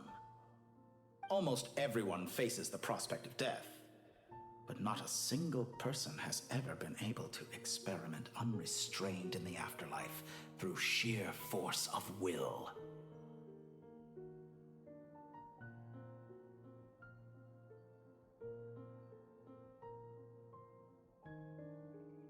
I am the only one to have overcome this enormous challenge. Would I not be letting the world down if I didn't make the most of the opportunity to experiment? Clearly, the dividing of your soul did not affect the magnitude of your ego. Out of all the versions of you that have ever existed, this you is the most insane and the most radical. Is that why you chose to work with me? Which was it then? My insanity? Or my radicalism? Could I call myself a venture capitalist without a suitably ambitious plan to invest in? Yours happened to fit the bill quite perfectly. Well then, I must say, while I am surprised enough that you showed up at all, what surprises me more is that you chose to present yourself as my former subordinate, and not as the banker Pantalone. Why make things harder than they need to be? Exposing my true identity in a situation like this would only serve to destroy diplomatic relations between Snezhnaya and Sumeru. I daren't imagine the consequences. Showing up in the name of the original antagonist gives you the recognition you rightly deserve, while also being sensitive to Snezhnaya's predicament. It was an easy win. As for why I'm here, if you're suggesting that your credit is in the negative, I won't argue with that. Many people say that about you. I'd argue that a significant factor in your willingness to cooperate is the fact that you have but a few years of life left after my death. Living and dying together has a way of binding two parties together rather closely. Is it not true that a relationship should be judged by both the positive and negative returns it yields? So some of what I said actually made it into your head after all. It's true that I hope you don't die too soon, but don't you find that a strange thing for me to say? After all, you've already had quite a long life, especially for a human being. Let's not pretend that you're any more innocent than I am. Are we not the same in this regard? We both despise the existing laws of this world, and neither of us enjoy being under anyone else's control. Is it really so greedy to want the world to operate by a new set of rules? Of course not, my dear friend. And as I've said before, mutual interest is the foundation for the most reliable of relationships. You can attest to that. I just hope there never comes a day when I have to work too hard to prove that. Regrader, sir. People have been spotted approaching Sumeru City. How strange. Despite your access to Irminsol's data, it appears the soldiers noticed before you did. They must have found a workaround. Well, Dottore, I trust you know what this means. The fact is... They're coming. They'll breach the city gates any moment now. But even so, I would say Irminsol is a wonderfully convenient thing on the whole. If you do manage to create a new world, perhaps you could plant one outside my office, too. I'll consider it. What do you need me to do? Stall them? The experiment will take time. Stall them for as long as possible. Very well. But you're really asking for the moon here. Have you heard this story? There was once a guilty man, kneeling in the center of a church while an angry mob outside waited to bring him to justice. He pleaded with the gods, begging them to grant him one final request, the chance to finish confessing his sins before he was sentenced. Many suns and moons passed, seasons changed, and still his confession continued, as if he intended to speak until the end of time. Are you suggesting I worship you as a god? Or were you hoping that I might confess my sins to you? Certainly not the latter. That would make my life miserable indeed.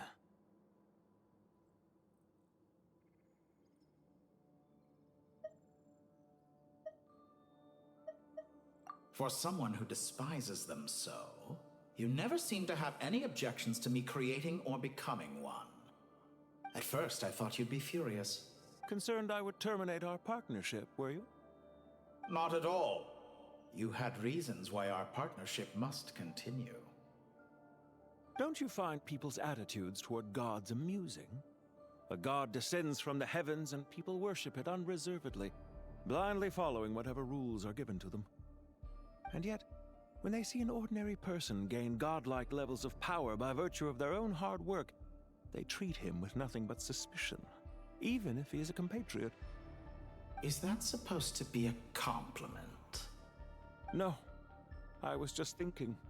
I pity the man who would call you a compatriot. There's no need to be so self-critical. I know it's a little late in the day to be asking this, but how have you been keeping?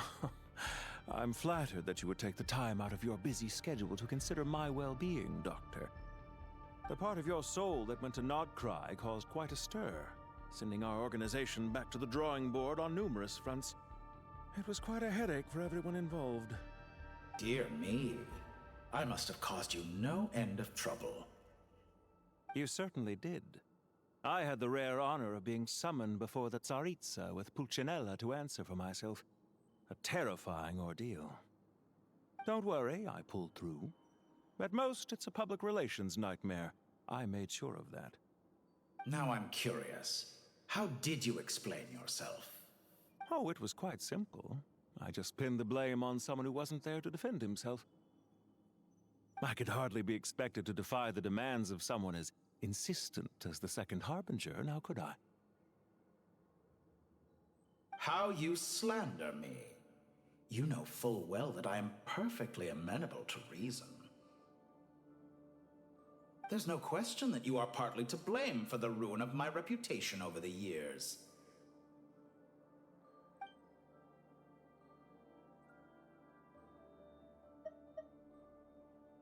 Do you have anything lined up for when this is all over? Hard to say. Field work always takes quite a toll on me, as you know. Once I'm back at Snezhnaya, I'll start with a well-earned cigarette. Why are you so eager to ruin your lungs after I went to the trouble of replacing them for you? If you have an issue with it, feel free to try to stop me.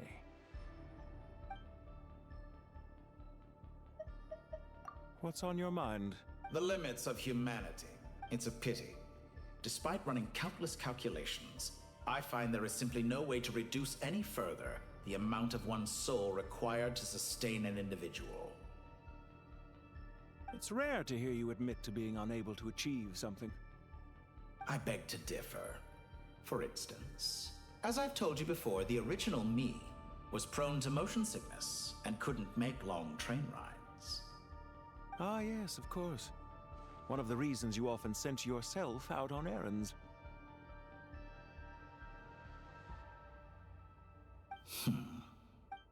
What are you thinking about now? A new experiment. In the event that my soul was depleted, say we extracted my data from someone else's memories, yours for instance, and then combined it with your intact soul as the base material, what would we create? Such a scenario would be impossible. Oh? As long as your current soul survives, there will be no need to create a new individual. Don't forget, you were the one who approved of the present situation wherein only one Dottore remains.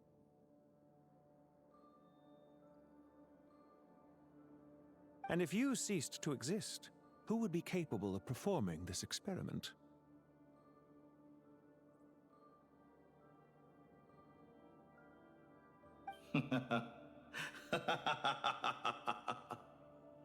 Since the day I met you, you've always excelled at talking your way out of a quandary.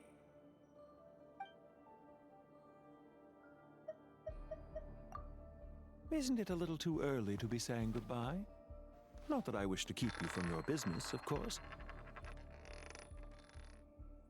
Very well. Let's leave the conversation there for now.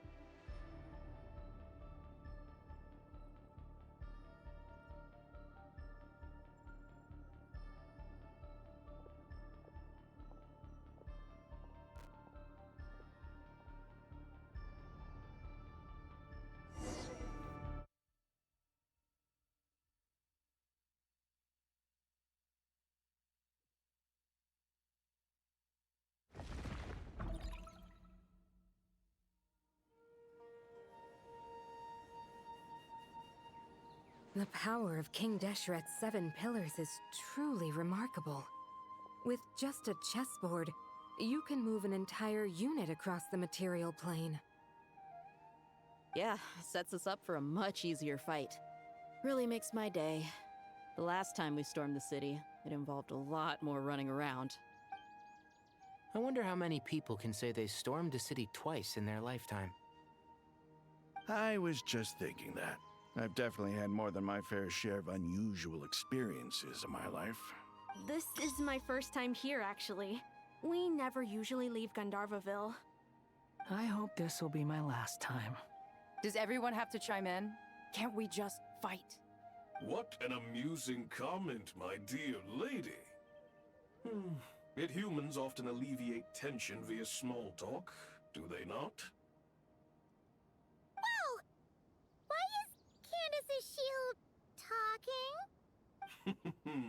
Because the image on her shield is one of me. And I, of course, can appear wherever I wish to.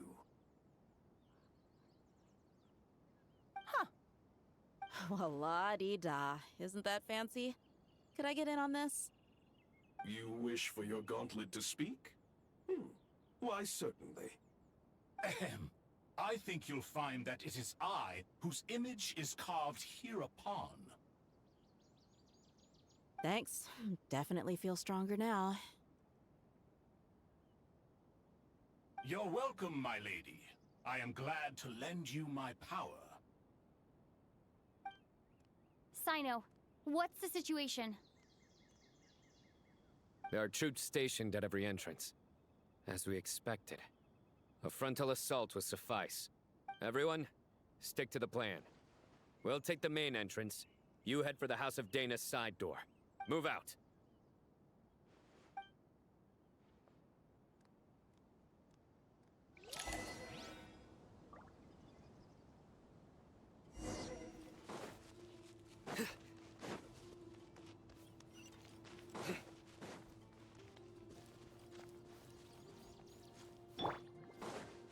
Out of my way!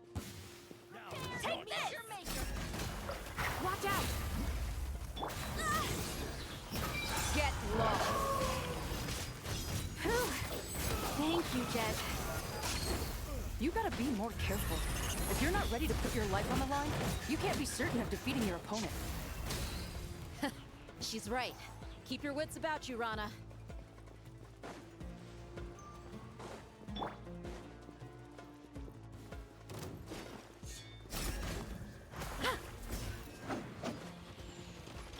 Nowhere to run!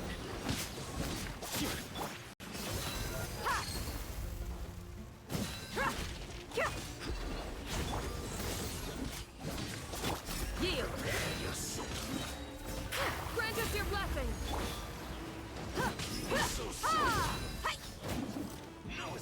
Futile! Through me, justice is served!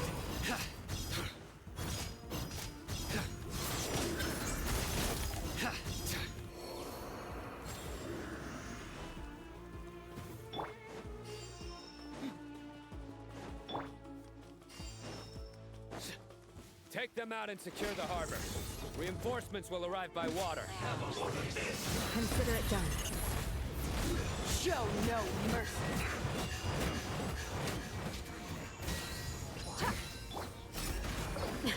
We shall prevail! The magic power flows through me!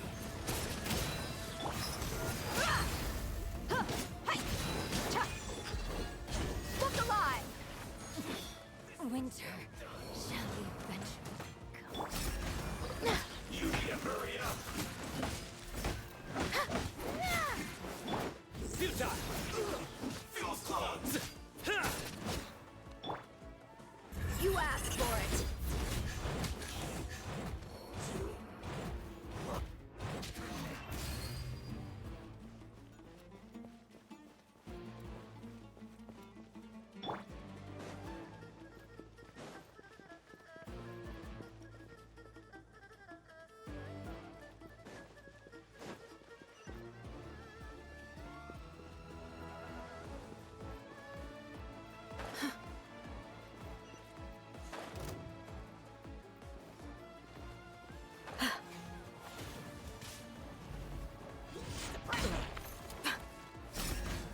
Pin them down!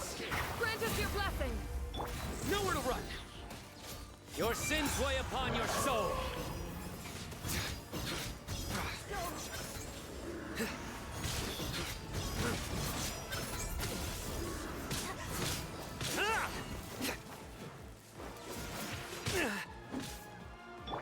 Let's get it on! Hi! Futile! Please! Hear my prayer!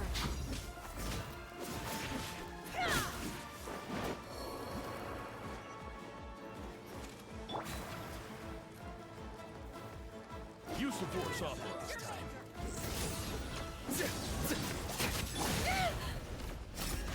Yield! Do it. Save yourself the pain. Surrender!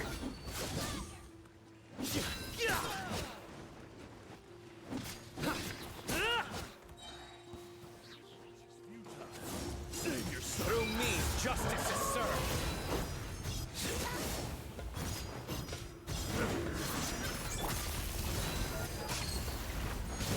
Gloves off!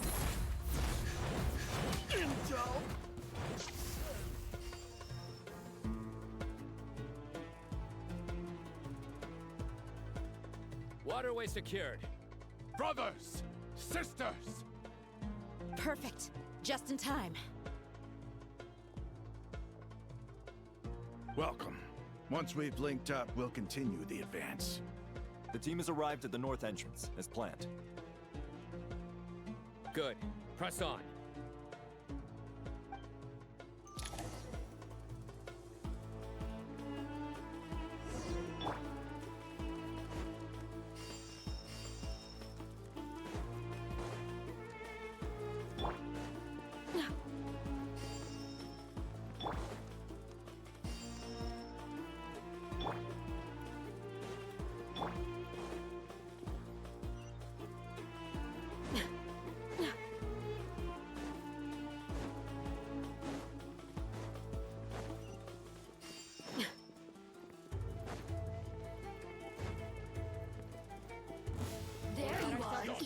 Chopper.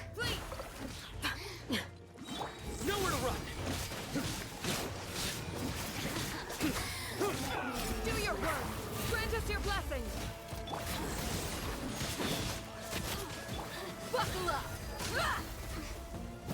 Blink!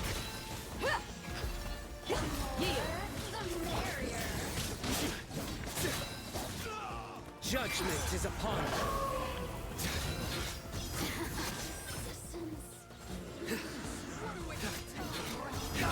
Do your work! We shall prevail! Look alive! Hi! You're dead meat! Time!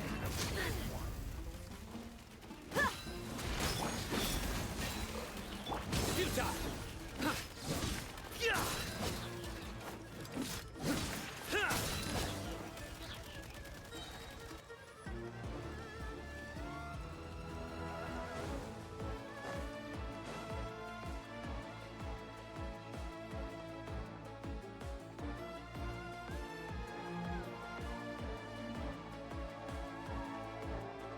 Look out! It's an ambush! Finally. We need to hurry. Take the middle road now. Mahamadrasina, area clear. Don't relax just yet. More Fatui approaching from the right.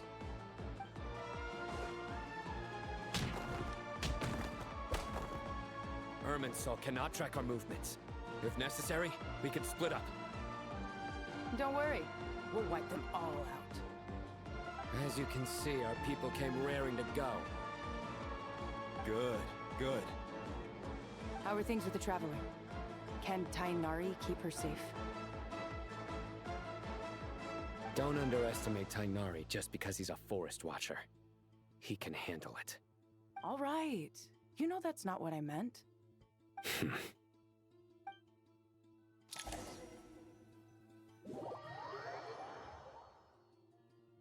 Sino and the reinforcements have drawn the Fatui's fire away. It's our turn. By using a cluster leaf of cultivation, we can pass through certain terrain silently. Good luck with that. We'll just fly up there. Huh? Oh, yeah. Paimon forgot she could fly. Ready? Ready.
Behold! Cry loud!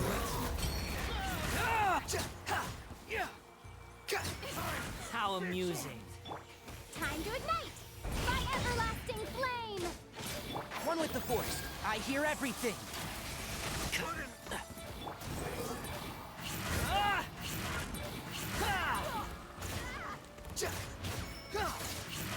The wind rises.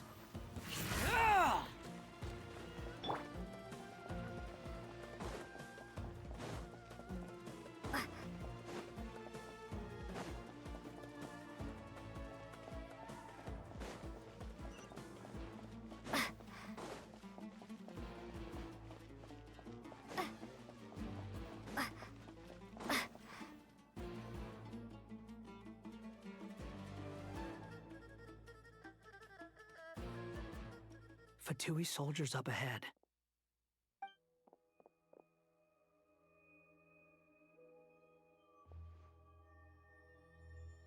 Careful. Prepare for battle.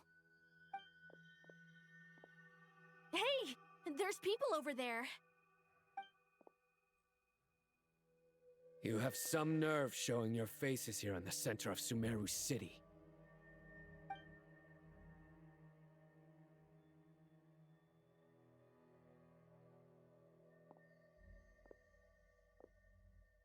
You're right on schedule. Well, this guy sure as heck isn't your average Fatui sergeant. They've stationed quite a few people nearby. It definitely looks like they were waiting for us. But something feels off. Everything about this guy feels too deliberate.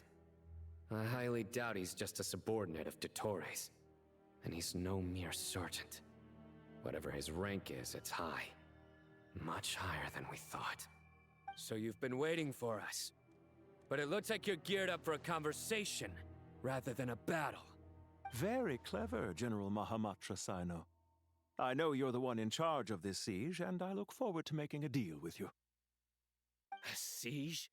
Sumeru City belongs to us! Historically, yes. But things can always change. We have quite a sizable force with us, you know. For instance... There's a Fatui ambush at the north gate. Can you handle him? We can for now. Yes, I'm quite sure both sides can hold their ground for the time being. The battle has not yet reached its climax. But what happens next? Do you enjoy watching bloodshed? Surely some of those here are people you count as friends. Once a war begins, some people must die. I doubt you wish that fate upon anyone you know. Wait a second. It's a trick. He's not even there. Silence! He disappeared. What was that? A ghost? Curses! He was never there to begin with. That was just a shadow projected there to lure us in. Enough talk! Attack! I apologize for being unable to accompany you at this crucial moment, but I am compelled to leave for reasons beyond my control. Please excuse me. Sumeru's General Mahamatra is quite ruthless. It's a good thing I wasn't there in person. Your illusion held them up for a time just fine. But now that they have seen through it, they will realize you were just a decoy. Decoy or not, what matters now is that they will be heading your way imminently. Not imminently. They are already here.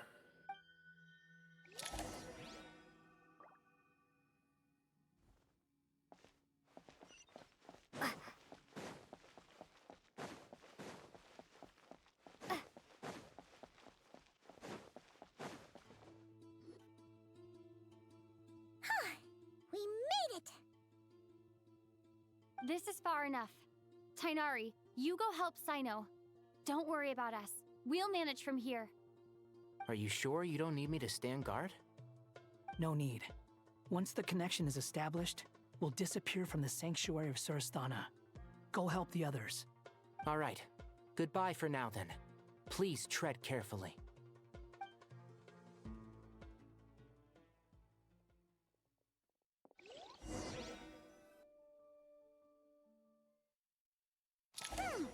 Now where's the interface Nahida mentioned? Come on, where's it hiding? Found it. It's over here.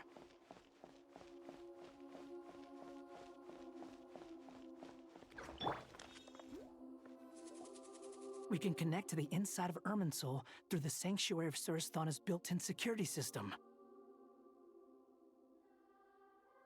You should be pretty familiar with the process. Is it the same route as last time? For the most part. We don't need to adjust any of the parameters. Then I should be fine. And Paimon? Once you're both ready, we'll set off. Wait! The stakes are way higher this time, right? Maybe Paimon should stay outside and help the others. Then, you can focus on the fight without having to worry about Paimon! Huh? Why are you staring at me like that? It's nothing. I just suddenly realized how much you've grown. Hey, you've grown quite a lot yourself. Don't you two start getting into it again. Anyway, Paimon thinks she's pretty knowledgeable. Who's the best guide into Vatican? And don't forget, Paimon's a college student now. If we say Alhatham's not a weirdo, it's hard to explain how he came up with the idea of you applying to the academia. But for all that he counts, you're doing surprisingly well in your studies.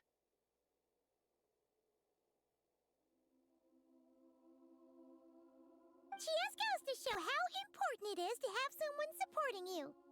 And Paimon's not the only one. Let's not forget that you only became a student because of Nahida's personal recommendation.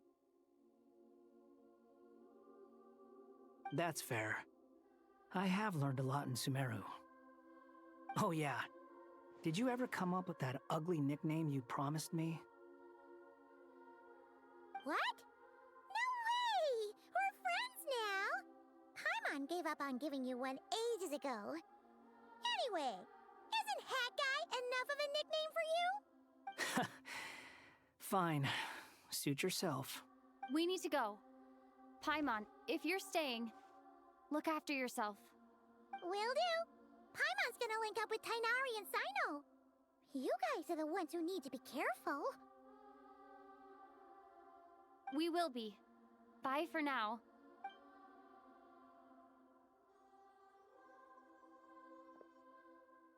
Initiating connection.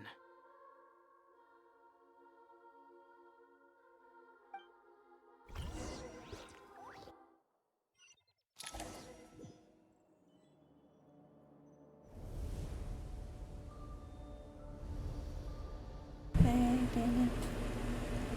Getting pretty sleepy, but I'm trying to finish this quest off.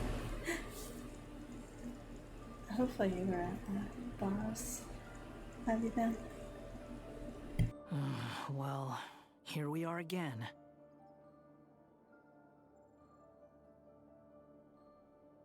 Come to think of it, I still don't even know where we're going.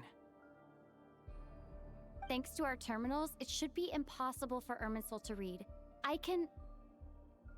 Don't tell me. Only you need to know. That way, whatever happens to me next, it won't affect your progress. Listen to me. Your safety is just as important as mine. Don't even think about sacrificing yourself for the greater good. We came here together, and we're leaving together. All right, if you insist. I won't argue with you.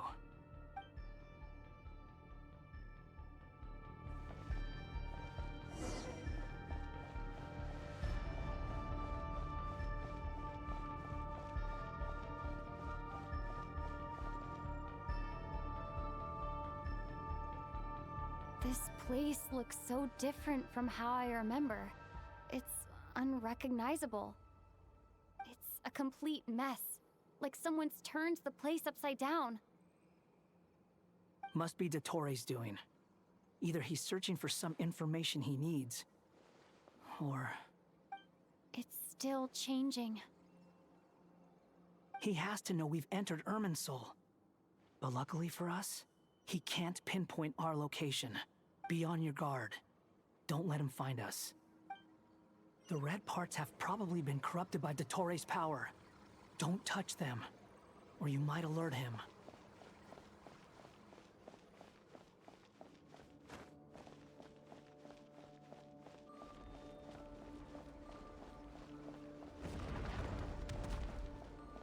He's looking for us. Tread carefully. That wall could be a problem. Fortunately, it looks breakable. Give it a shot.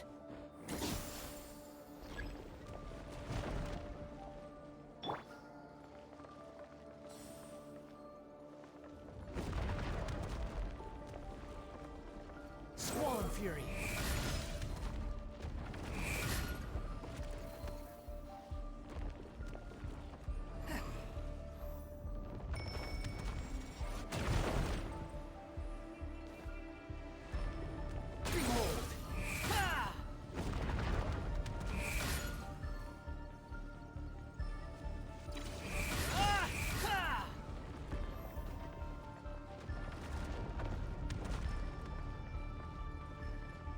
The wind rises.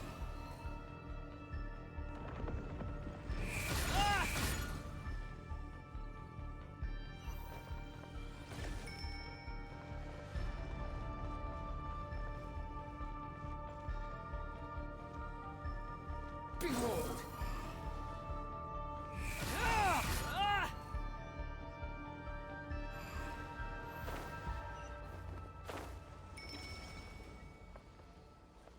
The wind rises.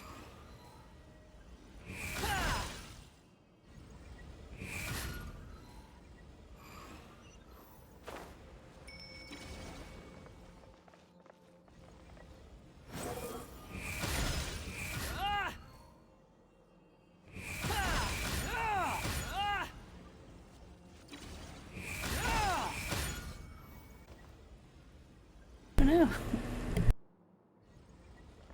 Swollen Fury.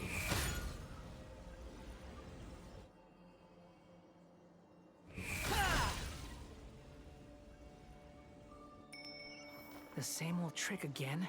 Are you kidding me? Let's handle it just like we did before. This cheap trick isn't gonna stop us.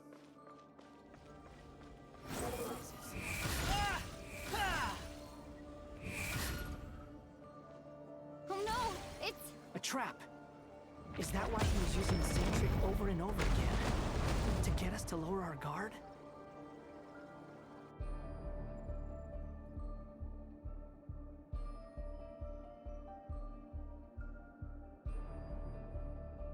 I'm trapped!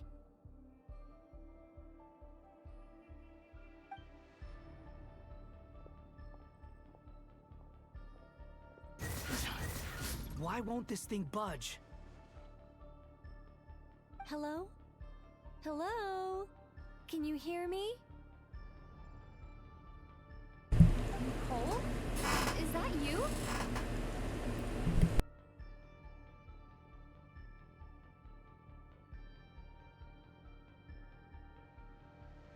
Stupid chair.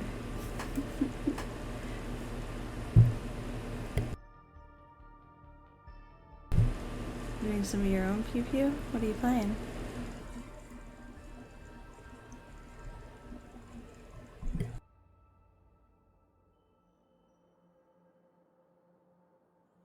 Yes, it's me. I'm monitoring your progress from inside the Eternal Oasis, and I have to say, this terminal is simply marvelous. It makes tracking you so much easier.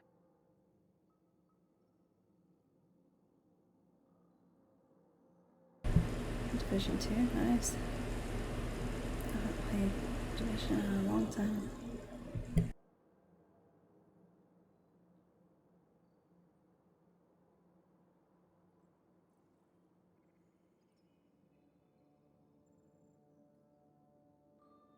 I couldn't see anything at first, but now that you two are inside, I can use your location with support from the terminals to get a partial view of the situation inside Irminsul. It's not the clearest image, but it's better than not being able to help at all. So, here I am. I can't intervene directly, but I can help to guide you out of the jam you're currently in. So please, just follow my lead. Dottore in his current form is a blight upon both Irminsul and the ley lines. Pay attention to your surroundings. There must be sources of his contamination nearby. The corrupted information is his meat. Is that one of them? Precisely. Take it up. Good work. But we're not done yet. Stay close, and let's see if we can find any others like it nearby.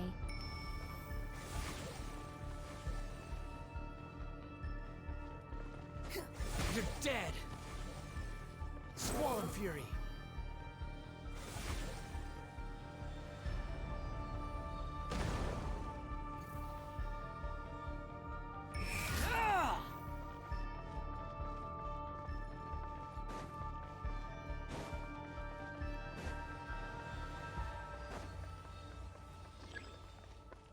The wind rises.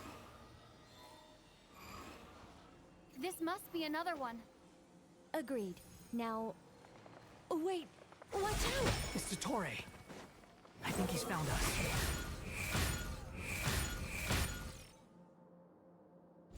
The seal is broken. Quick! Get out of there!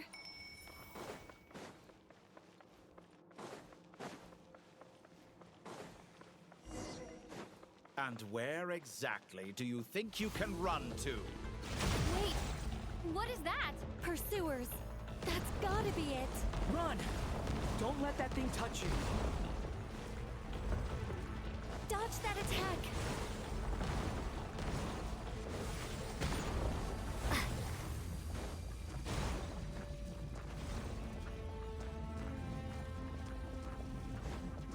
There's more than one path. Which way do we go? To the left. Trust me. Fleeing like vermin. What a pathetic sight. Hey! Watch yourselves. Stay focused. There's a cliff ahead. Jump! More of those corruption sources. Destroy them as you did before, and open the exit as quickly as possible.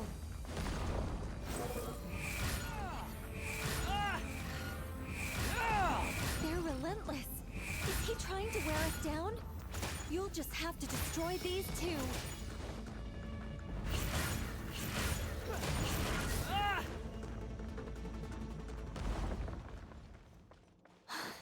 I think the pursuit is over. Hard to say. Stay alert.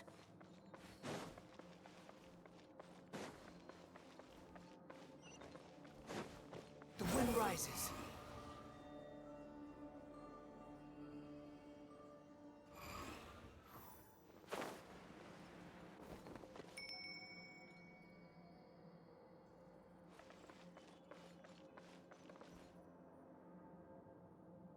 Whew. I think we've made it to relative safety. Phew, goodness. That was tough. You doing okay? I'll be fine. Don't worry. Take a short rest, and then... Nicole? Nicole! The connection's been cut. But that means... Look at you supporting one another. How very touching.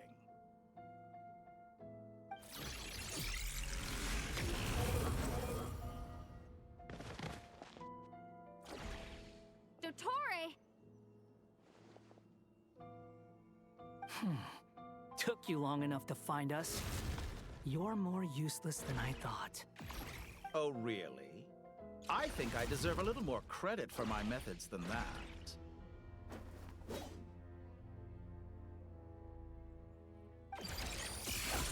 Rather than hunting you down, I chose to let you roam free. Oh boy. Exalted Master of the Heretical Path. Victoria and Dottore. So now he's already died, and now he's like...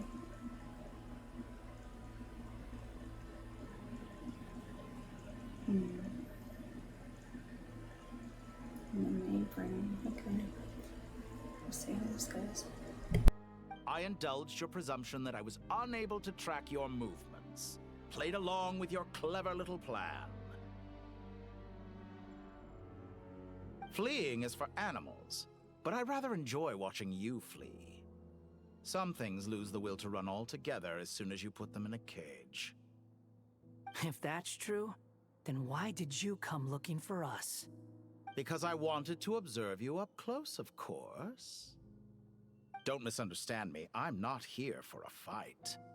Is it so unusual that I wish to greet my old acquaintances in person? After all, it's been a while. Scaramouche.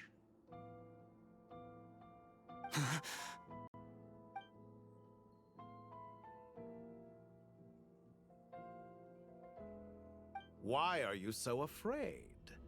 I have done nothing unprecedented in discovering the truth. Nor did I go to any great lengths to uncover your story. You made a bold series of moves in deciding to erase yourself. And with the power of this great chronicling device called Irmin's Soul, you were able to achieve something quite remarkable. Once most people form an opinion about someone, it tends to imprison their mind. Yet you managed to erase every trace of your existence. A novel take on death indeed. However, this meant that you stood out to me all the more when I saw you in Nodcry. I didn't even have to go looking for you. Just the sight of you was enough for me to intuit the truth. For someone in my position, connecting the dots was a trivial affair. It would have been more surprising if I hadn't managed to piece it together. You seem very pleased with yourself for figuring it out. I'm sure you'd even be more delighted to learn the full extent of your crimes. That would hardly be necessary. Besides, isn't there something that concerns you more right now? Something that fills you with dread? Let me put your mind at ease. I have no intention whatsoever of restoring any of the records you deleted. For one thing, it would be exceptionally difficult. But more to the point, I doubt that the prospect of losing your current life is all that frightening to you. Because in your case, the cruelest twist of fate is that you'll never again have the chance to make up for any of your mistakes. Isn't it? Dottore?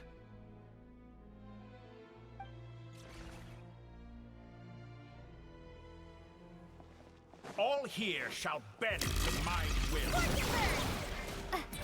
Behold!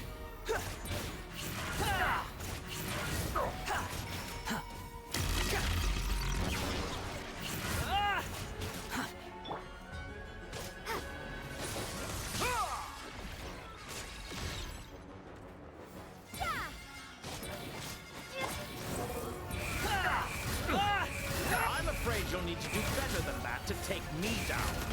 I expected you to have grown stronger. Ah, how foolish of me. I forgot that you lack any means to increase your power. You will pay for everything you've done. Oh, will I now?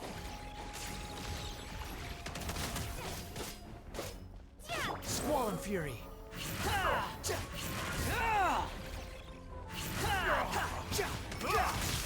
Quit following me! Behold! How amusing!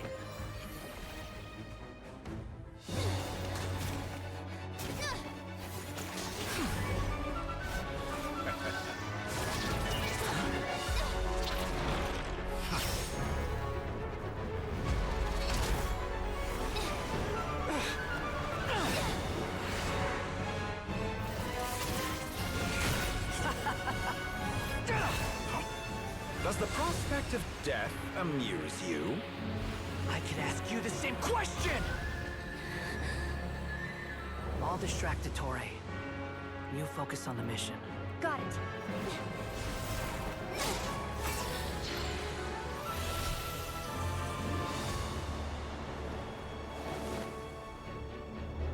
For the hopes and dreams of the masses.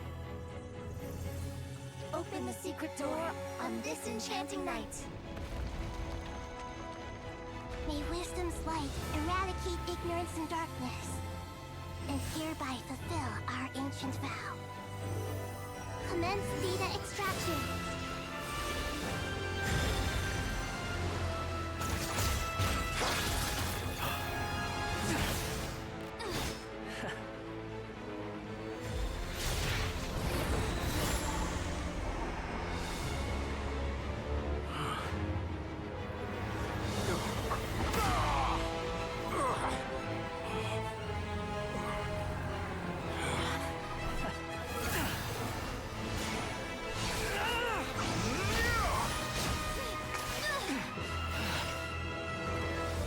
Cling to outdated ideals and stand in the way of progress. You will pay for interfering with the grandest experiment of all time.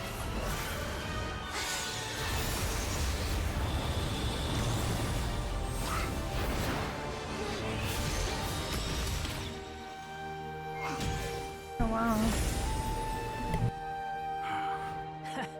Good timing. Dottore, as clever as you are, you fail to understand wisdom.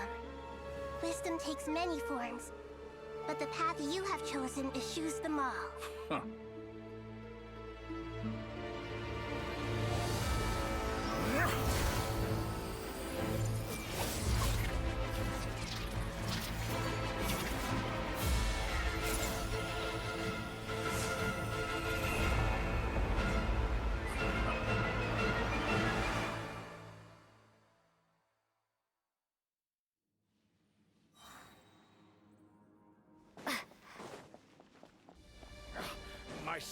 is fading! Since you are within Irminsul, it stands to reason that any power you wield comes from it. You're extracting the information from Irminsul just to strip me of my power. I will find his weakness.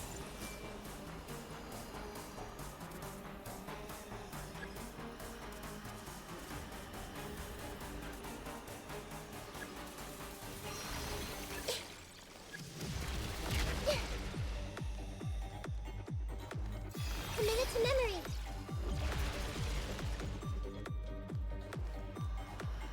Everyone hold hands.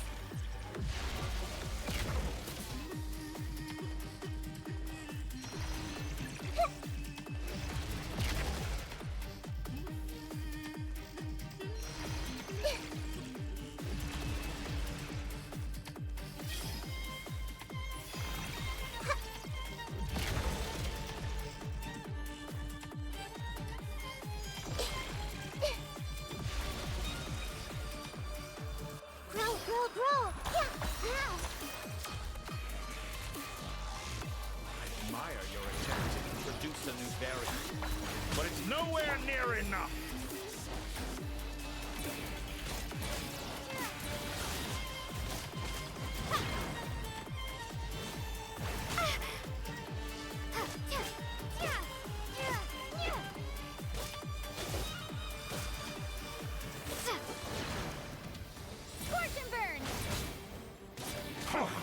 A petty trick.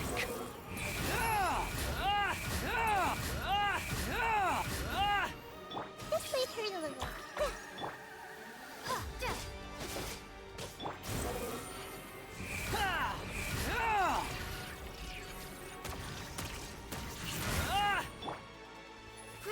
Grow! Behold! Burn all before you! Flame of the primal blade!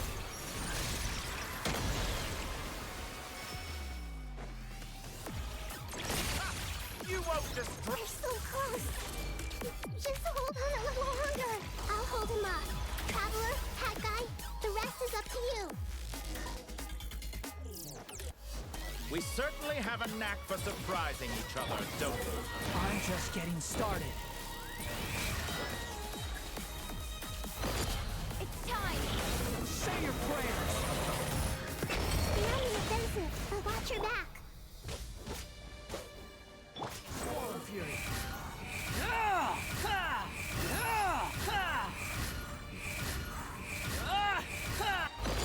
It's time.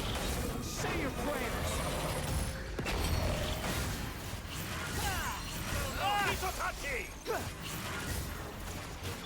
Time to ignite.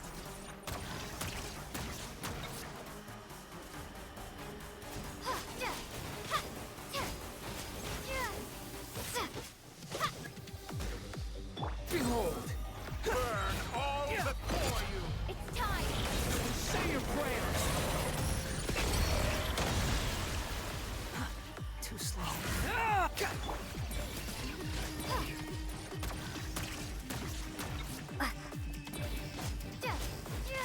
Squall and Fury.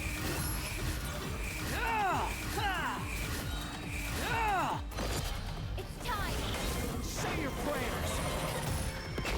Finally, time for you to die. Excited? Time for me to die? How could I have reached this place if death were something I feared? The last gasp struggle of a dying man is a pretty... It's time. Say your prayers.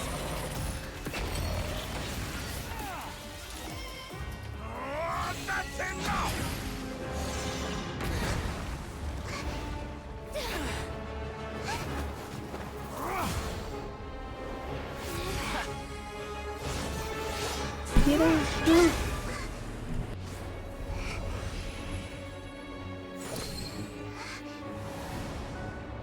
It's all yours. Do with it as you see fit.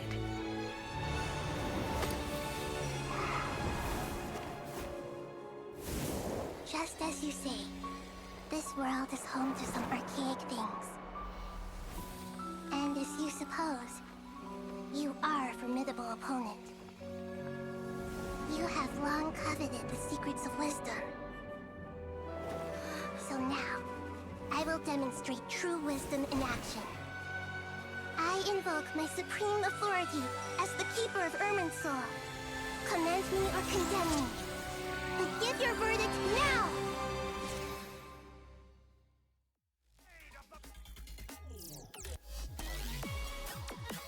Blessed One of Wisdom, Mahakusaladhama, are you certain that you wish to exercise your authority to destroy Irminsul?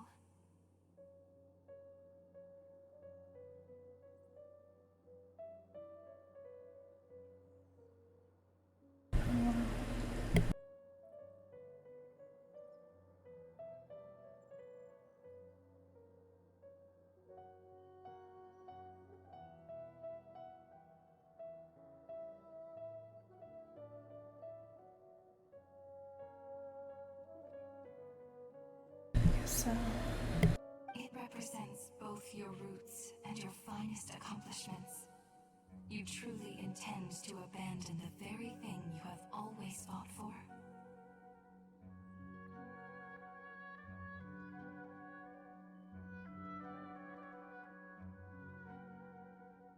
This is my decision. Irminsul has been corrupted beyond redemption. Irminsul is the original tree of Tevat. It is the means by which the heavenly principles maintains fate itself. The seven Archons should honor and revere it, for their authority was bestowed upon them by the heavenly principles. It is precisely because I honor and revere it that I fight for the humanity it exists to protect. Wisdom is knowing how to weigh the options and make the right decision. If you truly care about the fortunes of this world, then it is me you should seek to preserve.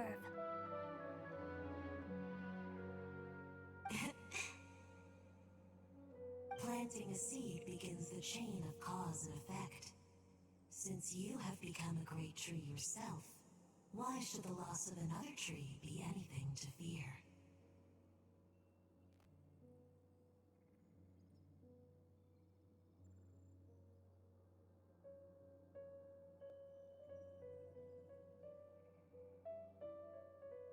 Till we meet again, Lord of Dendro.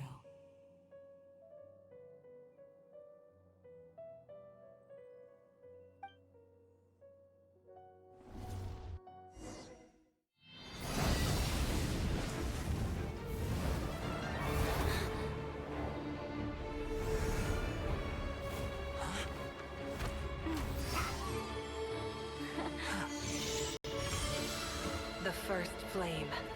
The pure, cleansing fire.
Shall we?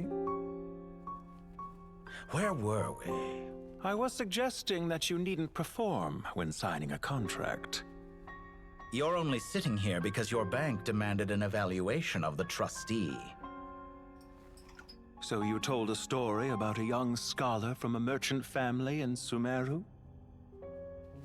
I told a compelling tale, didn't I? The post-expulsion story is far more captivating. The human experiments or the elixir of immortality? The part where you die. Ah, yes. My favorite part. The 35-year-old Segment thought of himself as Dottore, reserving the name Zandik for the original specimen. Of all the Segments, he was the most selfish. After his expulsion, Dottore searched for a new direction. He joined the Fatui, studied Elazar in great depth, secured resources. He was rather fortunate in his career. Zandik turned to Conrian technology and successfully created his segments. But this was not immortality. Even with backup segments, his body would still age. Still, thanks to Snezhnaya, Zandik found the ideal base for his experiments. Then a perfect partnership materialized at a crucial moment. The year that both parties realized they needed more time. Fortunately, Zandik succeeded. In a miraculous turn of events, he gained the extra time he needed. I seem to recall it differently. All right, it's true. No matter how much elixir he took, Zandik remained human and continued to age. Then, on the morning he turned 85... Help me up! Call for help! Surely he would be rescued, Zandik thought. But to his surprise, no one helped him. Zandik was too selfish for that. Don't forget, you're one of us. Yes, and we're all waiting. Waiting for me to die. Pantalone arrived for a meeting and happened to witness what followed. He found it unsettling. I never said that. But the Zandiks were unfazed. It was a rare opportunity for self-dissection.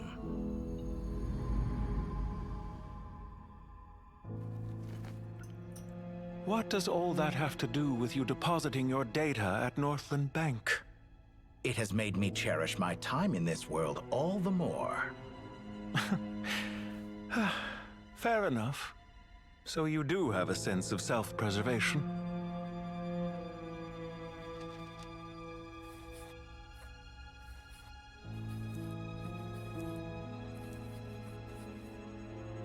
What do you mean? You're hardly normal, and you don't cherish life. You just don't want to admit defeat in the limited time you have. Even so, don't I deserve an interesting ending? I'm counting on it.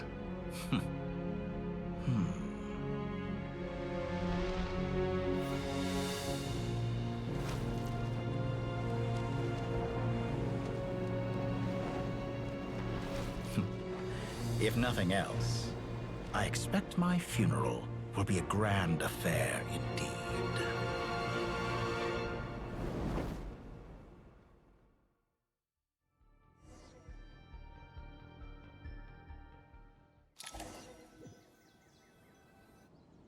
What a magnificent fire.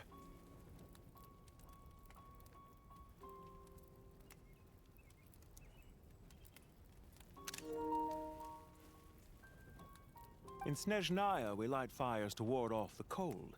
Fire, it seems, is antithetical to ideas such as cold, frozen, and unchanging.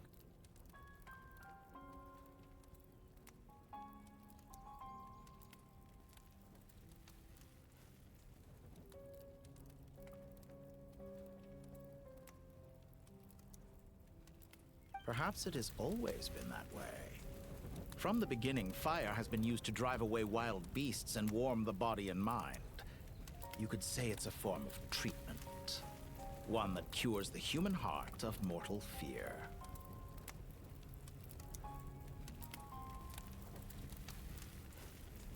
Mortal fear. Something you haven't been acquainted with in a long time, by the sounds of it. Whereas you, I'm sure, must know the feeling quite well indeed. I remember when we first discussed the elixir of immortality. You claimed that extending your lifespan was about buying more time. But was that really the truth? You fear the prospect of dying a wretched end in this world, don't you? Of course I do. I'm only human, after all. And while you may have forgotten it, you cannot deny that you too were once human, Dottore. I do not believe that there is no such fear in your heart. Perhaps you are right. But I abandoned it long ago and devoted myself to my experiments. I have felt no fear since. From the very beginning, I never thought you could win this game. But still you came, contract in hand, to honor our agreement. Because I am a reputable partner. And as we have discussed, experiments are about more than results alone. The process is equally important. I have come here and completed my creation, and I do not regret my decision. I'm afraid your journey ends here. After I die, there will be no one to make the elixir of immortality, and your remaining stock will only last a few more years. How then will you prove that you didn't perish in this incident alongside everyone else? When I feel optimistic about market environments, I never forcibly adjust them. They have their own direction, and I myself am one such environment.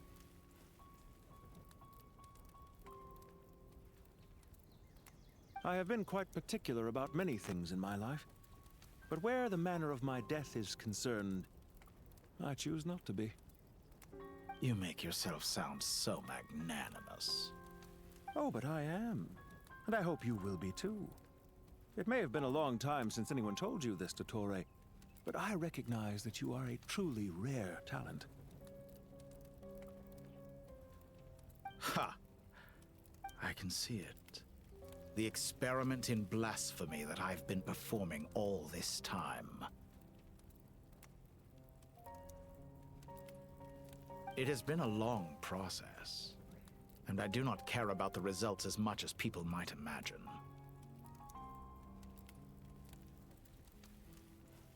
If the very goal of your experiment was to explore infinite possibilities, then there was never any reason for it to end.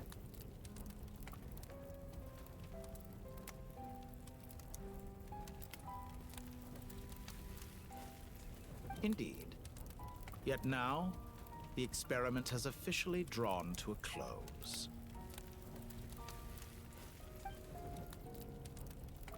What should I call you? Zandik? Or do you prefer Dottore? Suit yourself. Goodbye, Feofan. This time, that's what it truly is.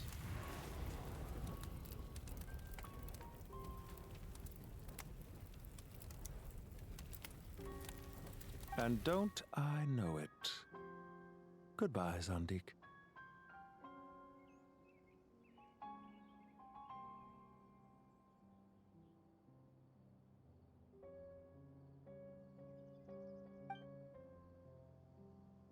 I could have carried out many more experiments, but to me, Lord of Dendro, this outcome is certainly not the worst. I believe you. But unfortunately, this is where it all ends for you. This experiment does not belong to you, nor do any of the results. Experiment? It sounds like you're trying to outdo me in my own field.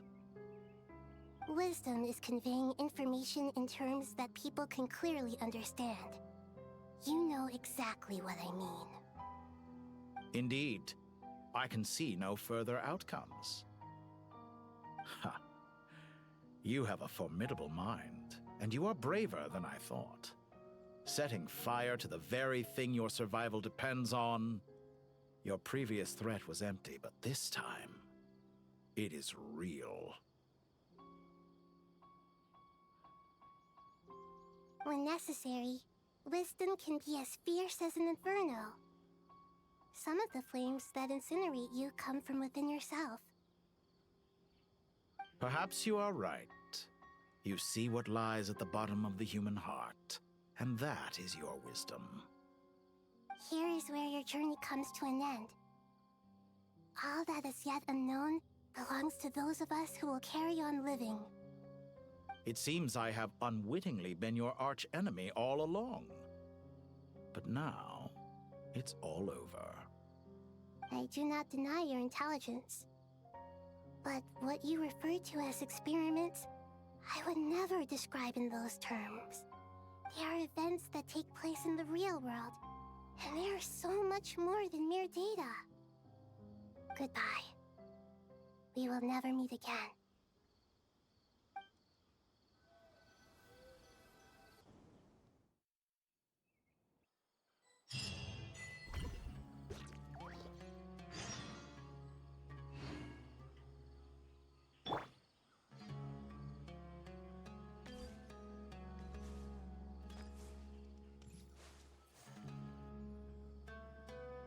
Well, that's the last of them.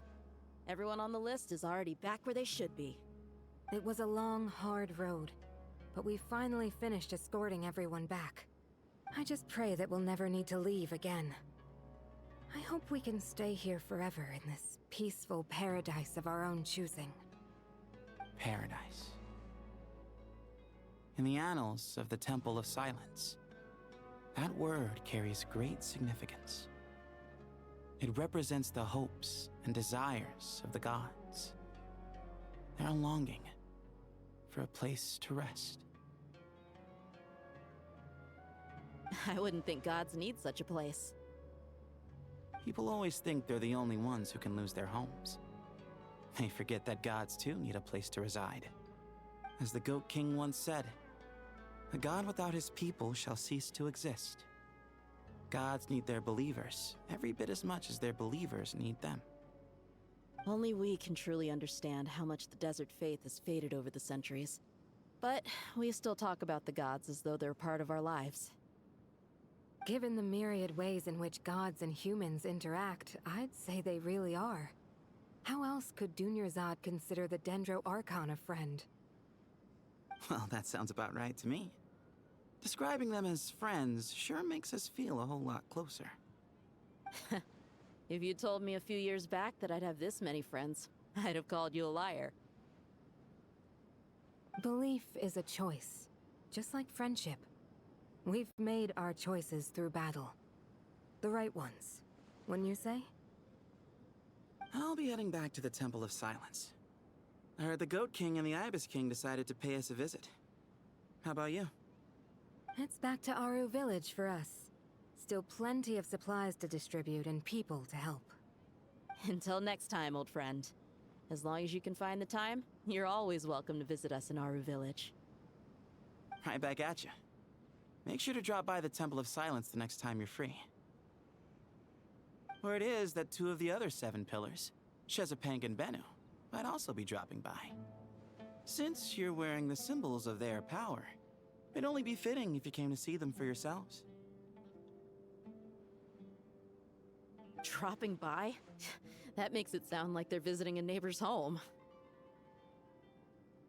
Well, the temple was founded by Hermanubis, so I guess to them, that's exactly what it is.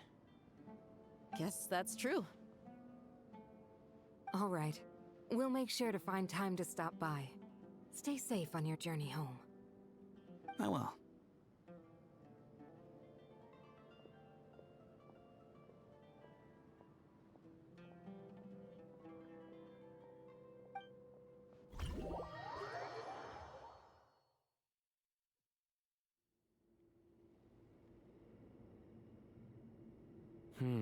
You do have a point.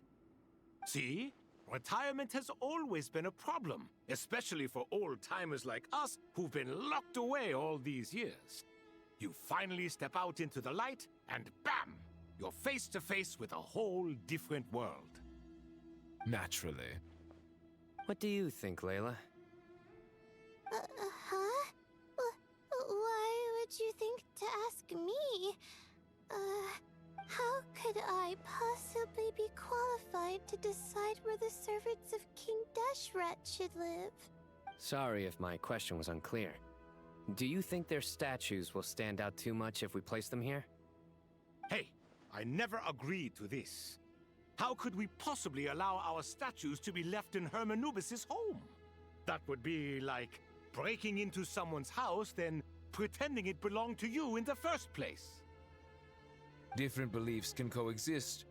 We still need to respect one another. By which you mean, you two plan to stay at the Temple of Silence, for a while at least, but you have no intention of relocating your statues here. So, you see this as sort of a family visit? Is that correct? Family. Huh. You could say that. In a sense, Hermanubis would view this as his home. Just look at this place. Magnificent, is it not? The sad truth is, in the past, all three of us invested so much into misguided ventures. We failed to build what we should have, and wasted so much time instead. And what do you mean by that? I mean that for the most part, time spent associating with the likes of Sobek, and, let's say, Thoth, might reasonably be considered wasted. Why does that not surprise me? Go on. Anyway, given how much time we'll all be spending together, I'd say that the bonds we built will end up proving to have been a sound investment. Once Sethos, the current leader of the Temple of Silence, returns, you can discuss the matter of staying here with him. But judging by the expressions of everyone here, I imagine you'll receive a very warm welcome. This sacred ground houses untold knowledge, after all. What better place for the servants of King Dashra to appear in the mortal world? How about we share a meal together first? I imagine it's been many years since you last tasted fresh food. Oh, that sounds wonderful! After so many hundreds of years, I can only surmise that desert cuisine has become a lot more varied. Are we having a get-together? If you'd like, I can help prepare some food. After all, Lord Thoth, you helped me so much in the desert, and I still haven't properly thanked you. Oh, my, that would be wonderful. I'm touched that you still remember. How the times have changed. To the people of today, it seems the Ibis King has become a kind and passionate god. And you, Mr. Herreshoff? What kind of god do you wish to be? To be honest, I haven't given it much thought. How about you, Dendro Archon? Do you have any hopes for your future? Me? I'm very happy with my current life. Forgive my bluntness, but you do not seem to derive your authority from majesty and might, like Lord Al-Akhmar. Clearly your approach has its advantages, but also its dangers, don't you think? I do, but projecting a majestic front doesn't really suit me. Besides, my relationship with others isn't simply one of a god and her people. Not putting on airs might earn you more adoration. Exactly. Besides, I really like parties where everyone brings their own food, and we all come together to share. You should join us. I'm sure you'll find it fun. Last time when we got together for a picnic near the Avidia Forest, it was quite the occasion. Seeing as you're already here, how about we hold the next one in the desert? Can we do that? Wouldn't Tainari have to transport a ton of drinking water? Don't worry, I can help out. Layla, would you like to join us next time? Me? Sure. The more the merrier. That way we... Don't take this the wrong way. I just think you should know. When it comes to passing the time, chess is more our thing. In that case, Dendro Archon, what do you say? If I were to compete against you, I can't say with certainty I'd win, but I certainly wouldn't mind giving it a shot. Where's Sobek? I'm sure he'd be good for a few rounds. Cards, cards, cards! I'll always prefer chess. I wonder what variant of chess we're talking here. Mr. Thoth, is there some sort of astrological significance to this game? Oh, I'm glad you brought that up. As long as the leader of the Temple of Silence agrees, we can search Hermanubis' place for books to teach you how to play.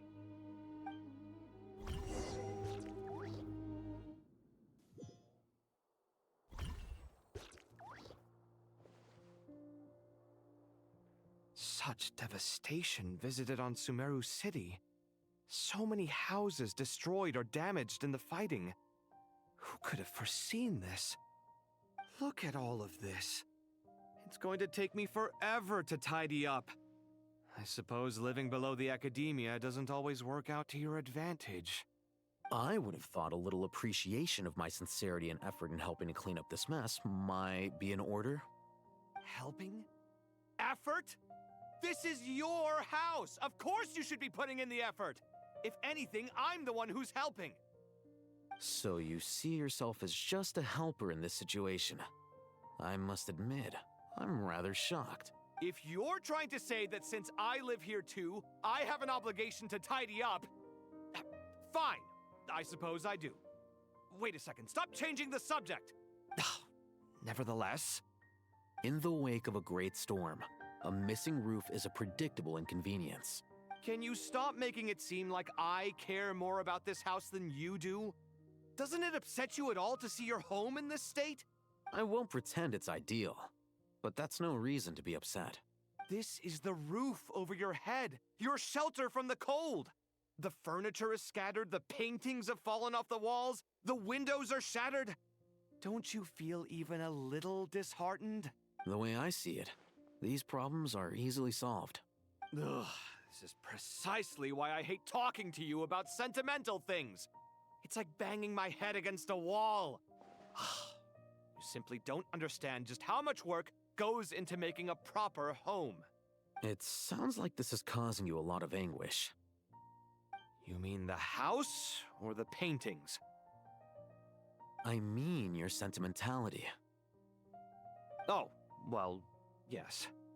But I'd rather not dwell on such things right now. Generally speaking, when anguish becomes the norm, people usually make an attempt to improve their situation. But there are so many people and things in life that are difficult to change. It's not like you can force them. Besides, anguish can be a source of inspiration. And I'm not sure I could break my reliance on it. I'm glad you're able to make yourself think like that. What kind of a response is that? I was stating a profound truth about the very nature of art. Suffering is the cradle of all creation. Even you can't deny that. And I wasn't trying to. I'm just happy for you. Pure and simple. Can't you tell? Happy about what? Happy that you can always find an answer that backs up your views. You... More often than not, life is a process of running into problems and then searching for answers.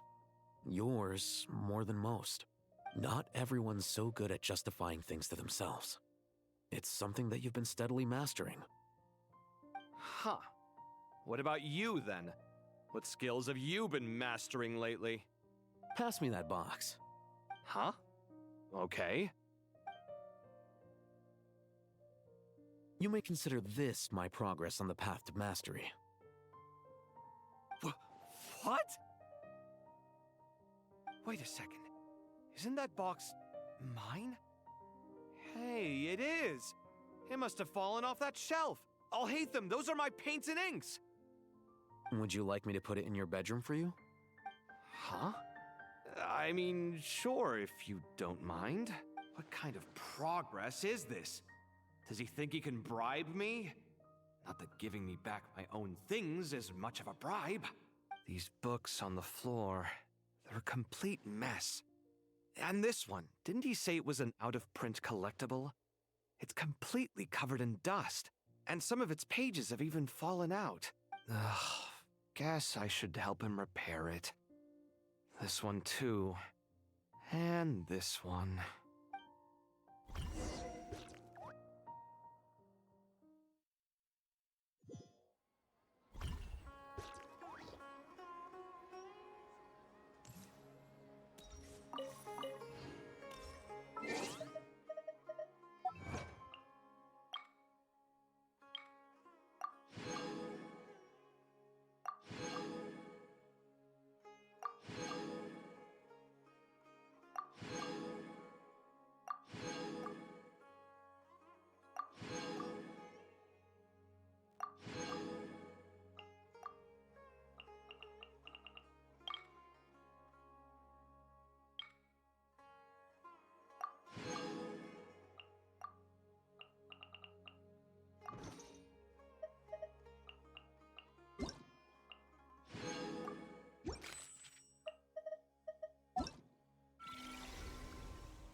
Local subterbeasts, imported goods, such a bright future ahead. I can picture the Mora just rolling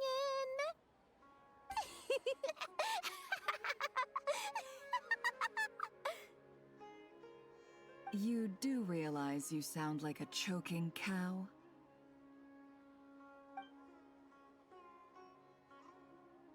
It's called being imposing. Can't you feel it? Are you not intimidated? Oh, I'm positively shaking in my sandals. What commands do you have for me, oh mighty Lord Sangama Bay? You've got a lot of nerve, Nefer. You went and told Candace and the others everything, didn't you? Seriously, do you have any idea how differently they see me now? Surely that's a good thing. I presume they're more disposed to actually like you now, maybe even view you as a friend. You traded my secret for sympathy! Thanks to you, I've lost every last shred of my mercantile majesty. How am I supposed to make anyone think I'm a big, scary investor now? The dark days of Lord Sangama Bay are behind you. Why not take this chance to make a few honest friends? Speaking of friends, since when did the notorious Lady Nefer gain such an admiration for holier-than-thou types? A moon chanter here, an angel there? Who'd have thought it? A coming together of fates, nothing more. No need to throw around accusations of admiration. Forget it. You're right about one thing at least. Making friends is never a bad thing for a merchant. So, I really took a loss this time.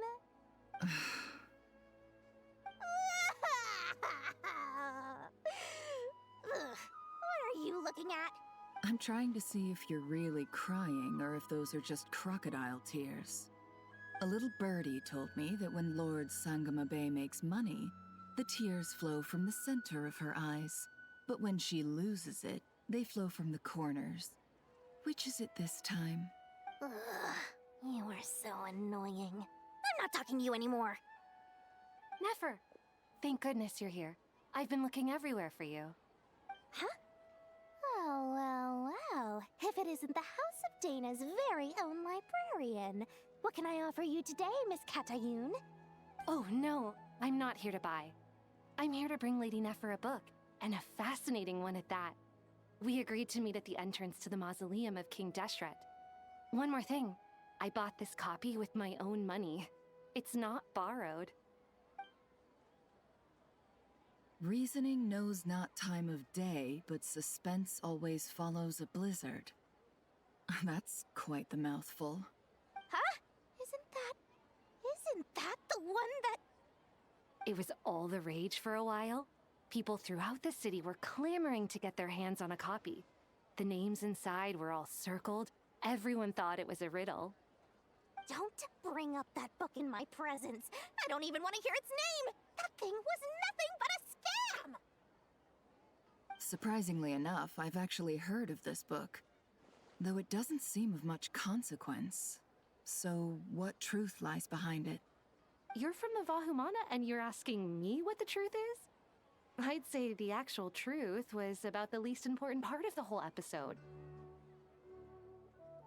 I brought you this book because it probably has the most interesting backstory of any in the House of Dana's collection, at least in recent years.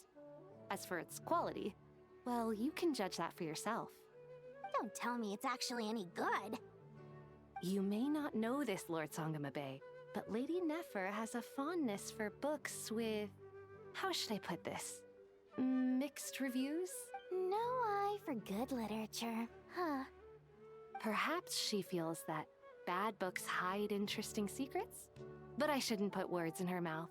It's probably fair to say she prefers the conversations that books can spark over the substance of the books themselves. Suits my style as an intel broker, wouldn't you say? Very interesting, thank you. I'll return it to you once I'm done reading.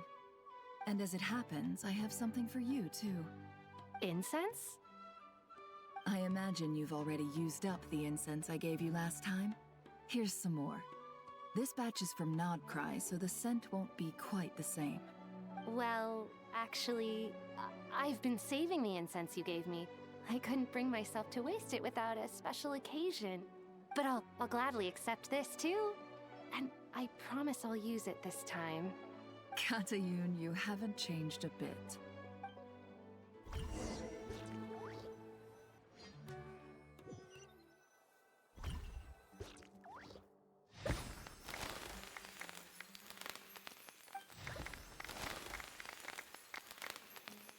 Congratulations, Kale.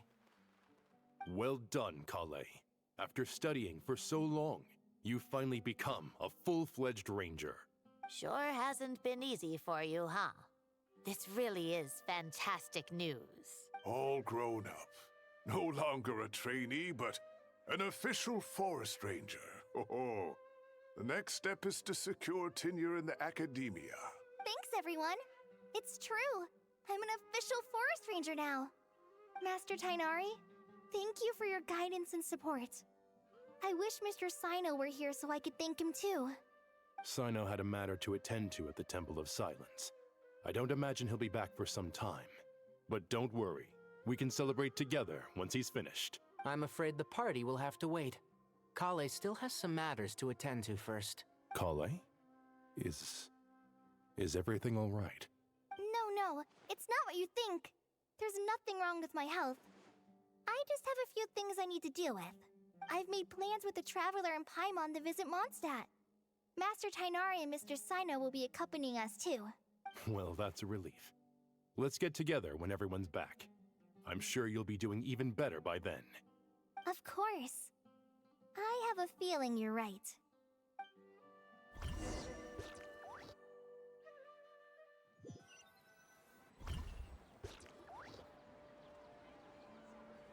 Phew! After all that catching up on sleep and food, Paimon's feeling full of vim and vigor again. For someone who spends so much time resting, your recovery routine is surprisingly simple. Hey! Paimon's been working her butt off too, you know. She flew all over the city helping everyone out. Don't worry. I saw how hard you worked. Alright, we all know you're the most hardworking person in Tivad. As long as you're rested and full, that's what really matters. Paimon's been looking around the place, and it seems like the city's already on the mend. But Paimon's been wondering how Nahida's doing. We should check in on her.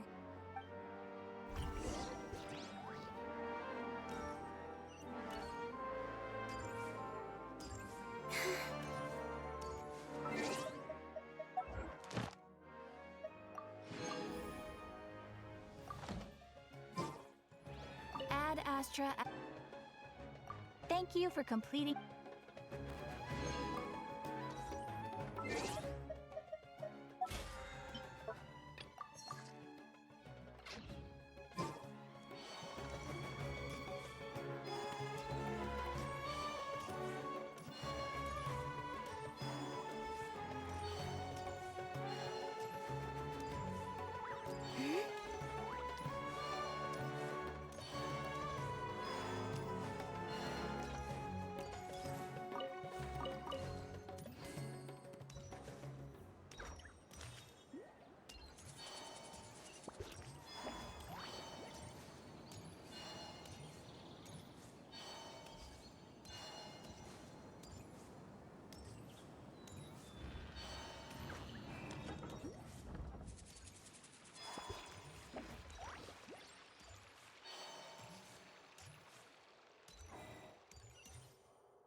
Hey, Nahida! And Hat Guy's here too! Traveler, Paimon! What's going on here? Nothing much. Nahida was just expressing concern for my physical and mental well-being. Oh, the Traveler told Paimon all about that. We've both been very worried about you. Are you feeling alright? You make it sound like I'm on the brink of some kind of breakdown. Truth is, I'm doing much better than you might imagine. If we can just get to the bottom of Dottoro's intentions, we can minimize his negative influence. That's the sort of thing I excel at. Just listen to that newfound optimism. It seems like having you enroll in the Vahumana was a truly inspired move. I can really see the positive influence. Observe, a classic Sumero specialty. Chalking everything up to education and learning. To be honest, even I can sense the change in you. Everything Dottori said to you was a way to manipulate your mind. Fortunately, you're no longer under his sway. Can someone as old as me really continue to grow? If it helps, just think of yourself as a late bloomer. It's all a matter of phrasing, and it comes down to what standards you measure yourself by. For a puppet, developing at such an age is perfectly normal. But if you choose to call yourself a late bloomer, it sounds more like you consider yourself human. However you see yourself, well done. All right, I see what you mean. Anyway, what's your next step? What else can I do but complete my current courses? Everything else can wait. Anyway, that's enough chit-chat. There are still things in the city I need to help out with. I'll be heading there now.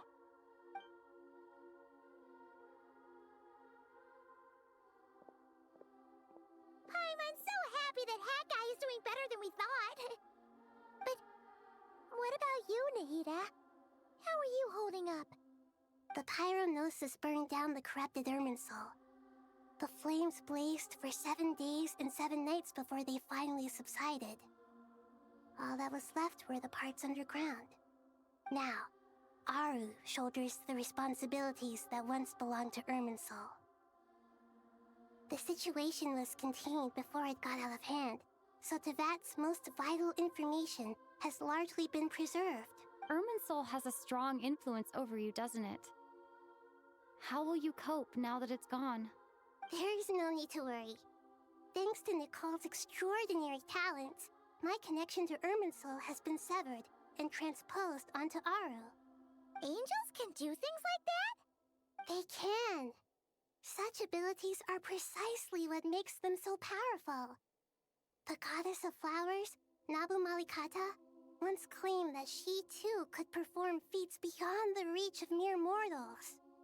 In my eyes, much of what she went on to achieve reached such transcendent levels. Her and Nicole really are both fascinating and magnificent.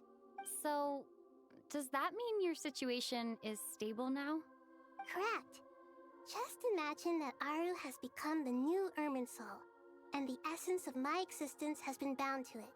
The wisdom of Sumeru has ultimately converged into a single, unified entity. Should we ascribe this all to fate, or is it merely fortune? Whatever it is, the important thing is that you're okay, Nahida. Dendro Archon, Lesser Lord Kusanali. Oh, thank goodness you're here. Greetings, Traveler and Paimon. Sir Nevis, do you have something urgent to say? Yes, there's something I need to report. We've received a message from Snezhnaya.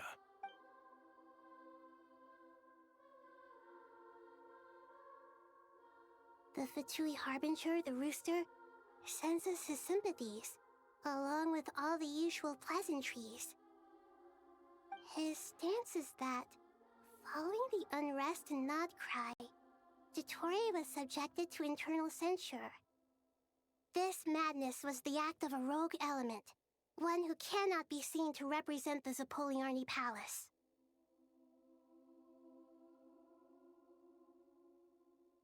No less than can be expected. Snezhnaya paid a heavy price working to stop him. They even lost one of their own harbingers. The letter goes on to say that even so, Snezhnaya cannot claim to be blameless. Apparently, they will deal with Dottore's subordinates in accordance with Snezhnayan law, holding all those involved in his crimes accountable. Additionally, they are supplying relief funds and supplies, which are already en route. They hope this will aid in Sumeru's reconstruction. Sounds like he's got an answer for everything. True, but as diplomatic rhetoric goes, it's highly effective. Completely watertight, both in logic and sentiment. This disaster has had a profound impact on Sumeru. There is much that I will keep in my heart. The matter of Dottore can be seen as settled for now. We are sure to cross paths again in the future, and in that light, Snezhnaya would do well to uphold their responsibilities and keep a tight rein over their actions. With Irminsul burned, the flow of fate now carries many more possibilities. I will be watching carefully. Perhaps we can move on to a less serious matter? Dendro Archon, will you eat with us once this matter is dealt with? Everyone wishes to celebrate together. Your presence would be most welcome.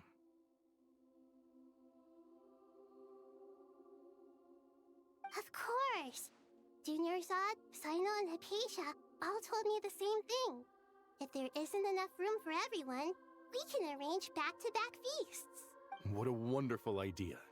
That just leaves the question of what we should eat. Not more tomatoes, surely. More? Dendro Archon, what do you mean by more tomatoes? Those good friends of yours are always talking about tomatoes. Sometimes when I'm walking through the city, I can even hear them arguing in the fields. Since you see them so often, you must hear about tomatoes even more than I do.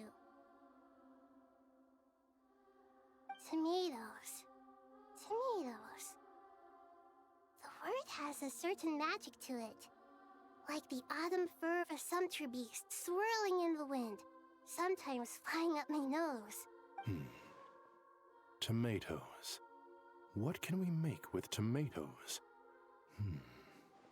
Wait, Why tomatoes? Take your time, there's no need to rush. The Traveler, Paimon, and I still have somewhere we need to visit. You'll have plenty of time to think it over before I return. Does this mean you're going to Natlan? Meeting them there in person. It will require a long journey. I know. But this is necessary. I must go myself. Traveler, Paimon, we'll set off as soon as you're ready. Is that alright? Sure. We'll be ready whenever you are. You'll hear no objections from Paimon. We should grab some snacks along the way, though. It'll be just like going on a long holiday. Wonderful.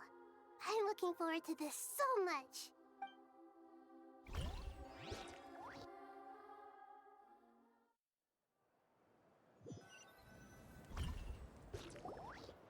Natlan is such a lively place. It's super cheerful and positive, too. I can see that. There are people outside exercising at all hours. Such a healthy way of life. You came. Welcome, welcome. You must be hungry from your journey. Would you like something to eat? Oh, thanks, but no thanks. We've been eating the whole way here. We had a mushroom platter, sap's meat stew, butter braised chicken, hot asara pudding. Paimon's positively stuffed. All right, all right. No need for all that detail. I'm starting to get hungry myself. Maybe later then. We can wait till everyone's got an appetite. Then I'll head out for a meal together. Sounds like a plan. Let's find somewhere to sit down. I'm so sleepy. I should tell you, I already have some sense of why you've come.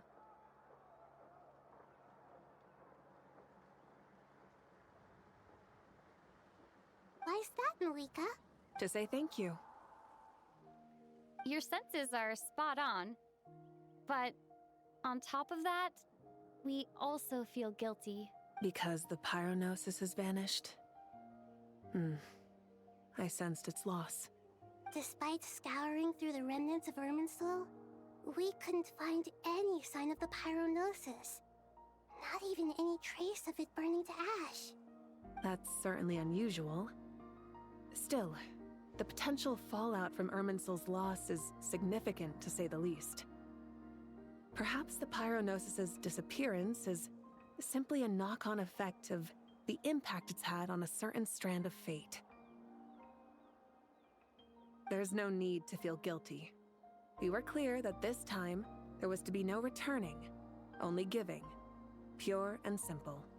Thank you really is a fascinating phrase. We use it to express gratitude for the smallest of things.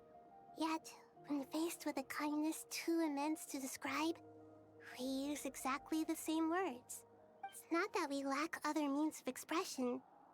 It's that when we truly need to express our feelings, the simplest and purest words are always the most powerful. You're right.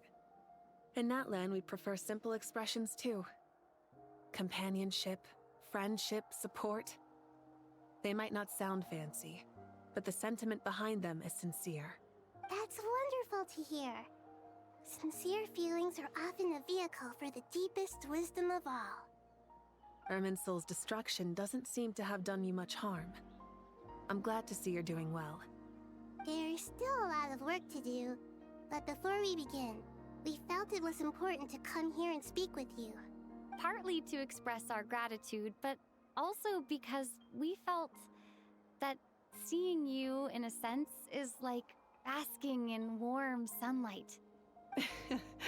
That's a nice way of putting it. I like that. To tell you the truth, though, I'm not a fan of somber meetings.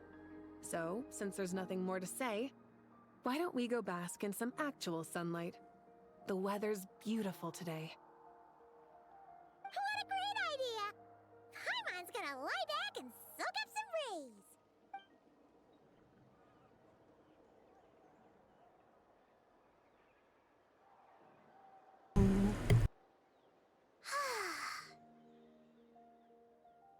In that case, I think I'll lie down for a bit too before we head to our next stop. And where might that be? Mondstadt. Paimon and I are gonna head back there with Kale and the gang. Long ago, I sensed that the god remains inside Kali had come from the goddess of flowers, but I kept it a secret. Those remains weren't hurting Kali, not as she is now. They simply exist. Besides, I could sense a deep yearning within her. A yearning for an ordinary life. A yearning to hold on to the hard-won happiness she now enjoys. With someone like her, I have a responsibility to keep her secret. She should be ready to face the truth by now. Whenever people meet, there is always the potential to create warmth and kindness. Every child grows up. But even as adults, they are still children in the eyes of certain people. Oh, just like how Paimon sometimes sees Nahida as a little kid. Is that so? Well, anyone who's friends with a kid is probably a kid themselves. Of course! And there's nothing wrong with that. When we get back, we'll actually be hanging out with another of our friends who happens to be a kid. Or more like looking after, in her case. Anyway, we'll always be there to watch out for our friends. Dear Sucrose, when you receive this letter, I'll probably be as busy as always. But busy with wonderful things. That's because I'm no longer a trainee. I'm now an official forest ranger. Impressive, right? Sino said that official rangers sound much tougher than trainees. Though he did say it was already pretty tough to start out with.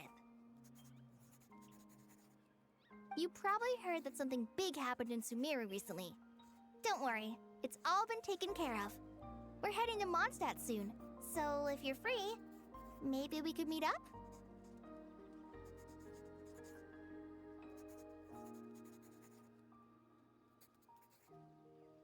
Plus, it's not just me.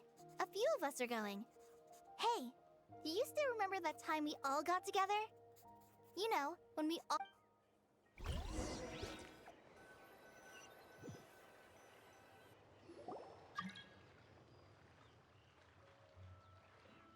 Dainari, is that... Don't you say it! Is that the great Vayuvyastra? Behold, the great Vayuvyastra, General Mahamatra. How times have changed. I wasn't expecting you to beat me to the punchline. You've changed. You've really upped the aggression in your battle against Sino's jokes. Kale, how did you know what I was going to say?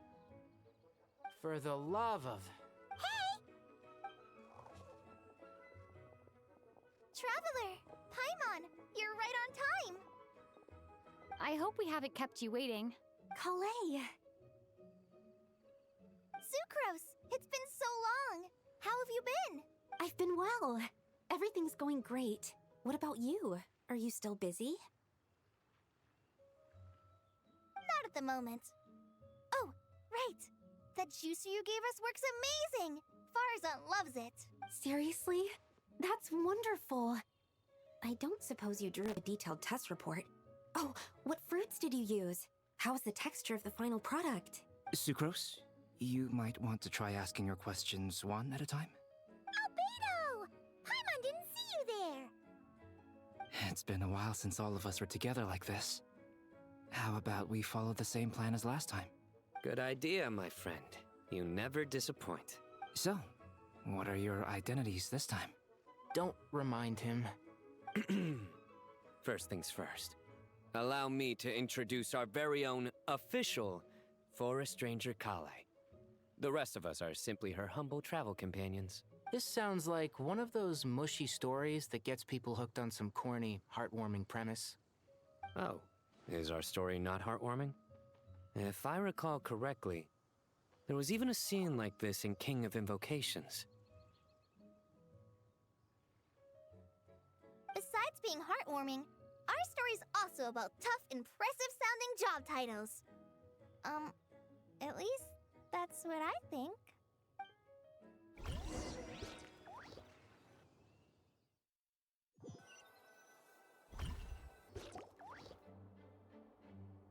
and Kai and the others meet with the Knights of Harmonious. You're here already? I'm still giving Dodiko a little trim. I won't be a moment.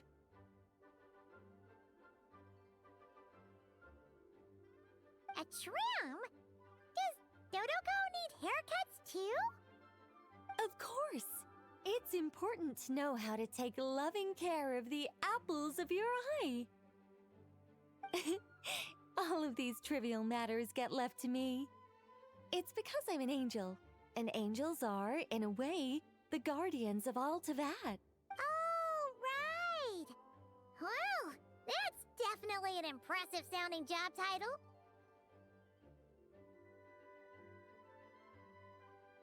What are you writing? I'm just brainstorming some cool sounding lines. Oh, write them on these card backs. Of course. Clearly, my lines are pretty amazing, wouldn't you say? Miss Nicole? Kale? You seem a little nervous. I was just wondering, who was the person you mentioned who needed their wish fulfilled? Wish? What do you mean? Miss Nicole asked if we could meet up in Mondstadt once everything was over. She said a friend of hers had a wish that needed my help to come true. Well, you never mentioned that before. All we knew was that you'd arranged to meet in Mondstadt. But we thought it had something to do with the god remains. To be fair, everything I told you was true. Anyway, my friend is waiting. Come on, let's pay her a visit.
Surprised?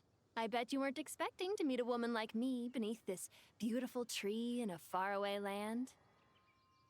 An oasis will spring from the place where a djinn resides. That saying falls somewhat flat here in Mondstadt, given that everywhere is already so lush and green. Lilupar, what are you doing here? I made friends with Miss Nicole. I asked her to bring me here and then invite Kale to come. The prologue to this story is that I have a wish. It has stirred within my heart for centuries, millennia even. Originally, it was merely Al-Akhmar's lie, but now it has become reality. Could this be related to the goddess of flowers? My dear young lady, my mistress left her final trace in this world upon you. I can't tell you how glad I am to see you here. And now I have seen you, and peered into your heart. You have experienced hardships and suffered setbacks. The torment an ordinary person might expect to face has befallen you threefold.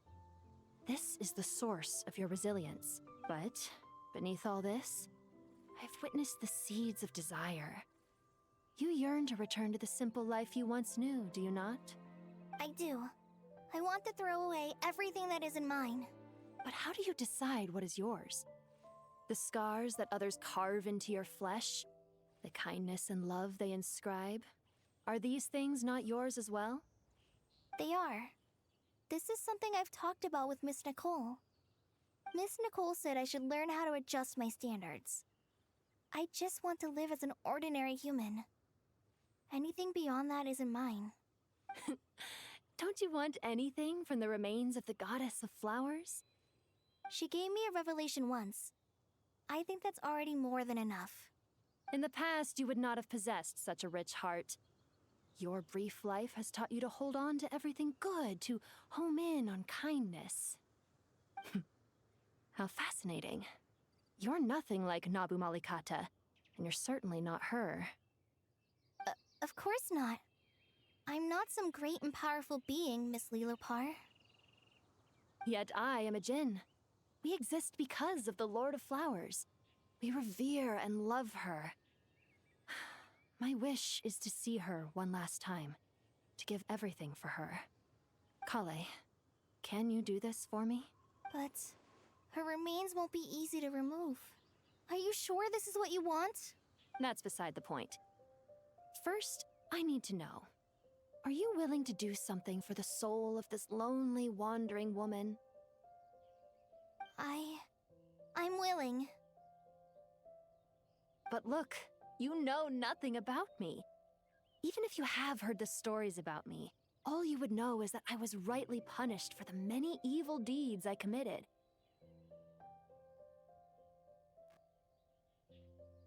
So you do know. Your lips are quivering, your eyes trembling, and still you're willing to do something for me. Life has been cruel to you, and yet you've learned to be kind. My dear young lady, to repay your kindness, I too must play my part. Are you sure about this, Lilopar? I yearn to see my mistress. For this moment, the world can burn to ashes, the universe be engulfed in flame. I care about nothing else.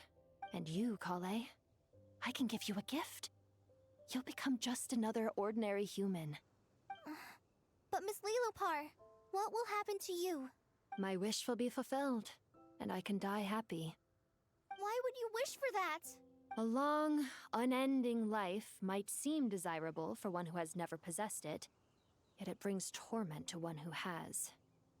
My remains are scattered across the yellow sands, but my soul can find no peace. Since you've promised to grant my wish, give me that release. Allow the dying to die, and let the dead rest in peace. You have my thanks. Kale, there's no pressure on you. What she said, it's all true. A wish is a genuine desire, after all. It's as if you want to use the last of your life to give me a better future.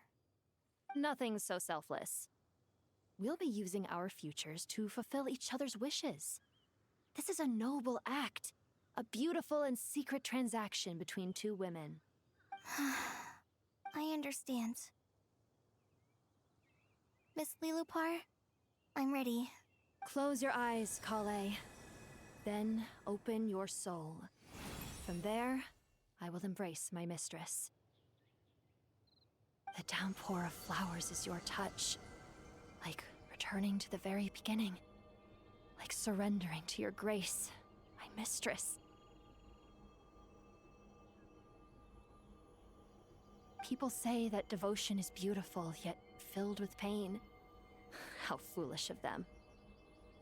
For me, devotion is beautiful, pure and painless. Devotion is my love. Thank you.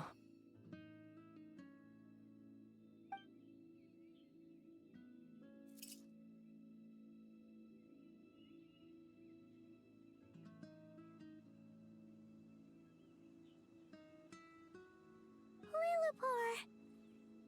She disappeared? She left, carrying the blessing of flowers. Kale, are you alright? I'm fine. Now that the remains are gone, I don't actually feel any different at all. Those remains weren't hurting Kale. Not as she is now. They simply exist. Besides, I could sense a deep yearning within her. Kale must have already received what she was yearning for.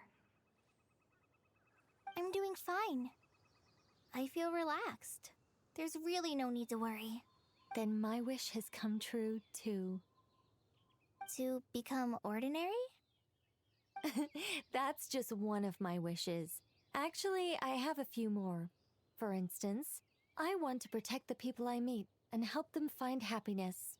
That sort of thing. So between Miss Lillipore and me, you've fulfilled 2 wishes already, and protected 2 people. Wonderful, isn't it? I feel so fantastically happy. I guess that settles things here. So what's next? What do you want to do when we get back to town? Clay, look who I've brought to see you.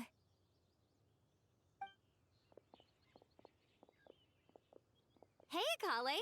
I heard you guys were holding some kind of secret event. How come you started without me? Huh? Oh no, it's nothing like that. We were just saying goodbye to an old friend. Really? Who? Me. The old me. So that's what this is all about. Did you come all the way to Mondstadt for that? Because we knew the old you so we could witness the change? Exactly. The old me is gone. I puffed her into the air, and she became a fluffy pink cloud, floating into the sky, before disappearing forever. Do you think, maybe up in the sky, she has friends waiting for her with test tubes, flasks, and bows? Oh, when you put it like that, it doesn't sound so bad after all. What do you think, Miss Nicole? I think maybe that's right. At least, if it were up to me, I'd consider that a happy ending. Dear Sucrose, even though my childhood ended long ago, these past few days have really felt like growing up again. I've become stronger, and I feel like I can finally accomplish things by myself. Surely someone as mysterious as you will find a friend like this fascinating? Always growing, always thriving like a plant. I came to say goodbye to my old self. I know that after this, she'll be gone. Thinking about it makes me feel a little lonely. I know the weakness that kept me company will one day leave me too. But somewhere in my heart, I feel a great sense of joy. It feels like I've always wanted to take this step. To walk towards the new me.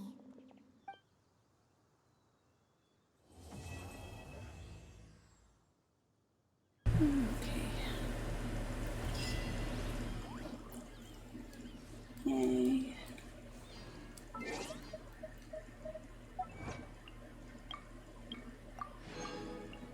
Was that what I needed for the quest? Oh, thank goodness.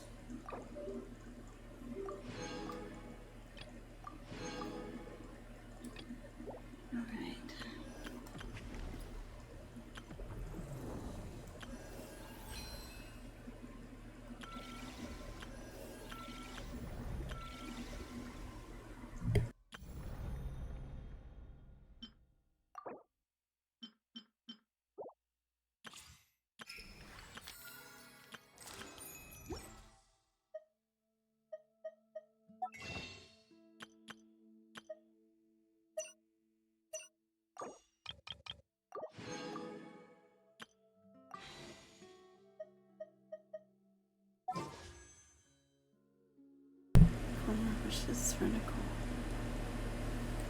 Here we go.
To that rock. You gotta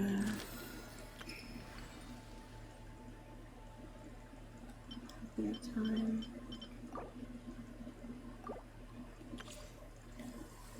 11 hours. I think I'm gonna take a nap and then try to come back afterwards. It's like nearly falling asleep during the stories. Really need a little bit of rest. But I appreciate everyone hanging out. I hope you have an awesome morning, afternoon, or evening. This is quite the story.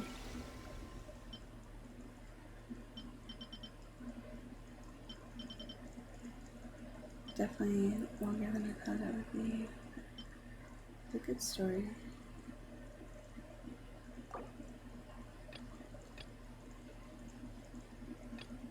And it's hoping for gonna be cool. We've done quite a few wishes so far. It's not gonna show like what for or something I did.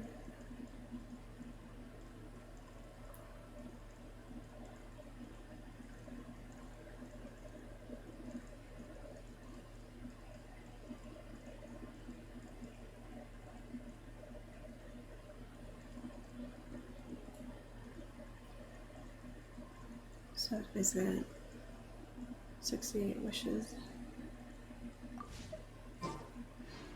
Alright.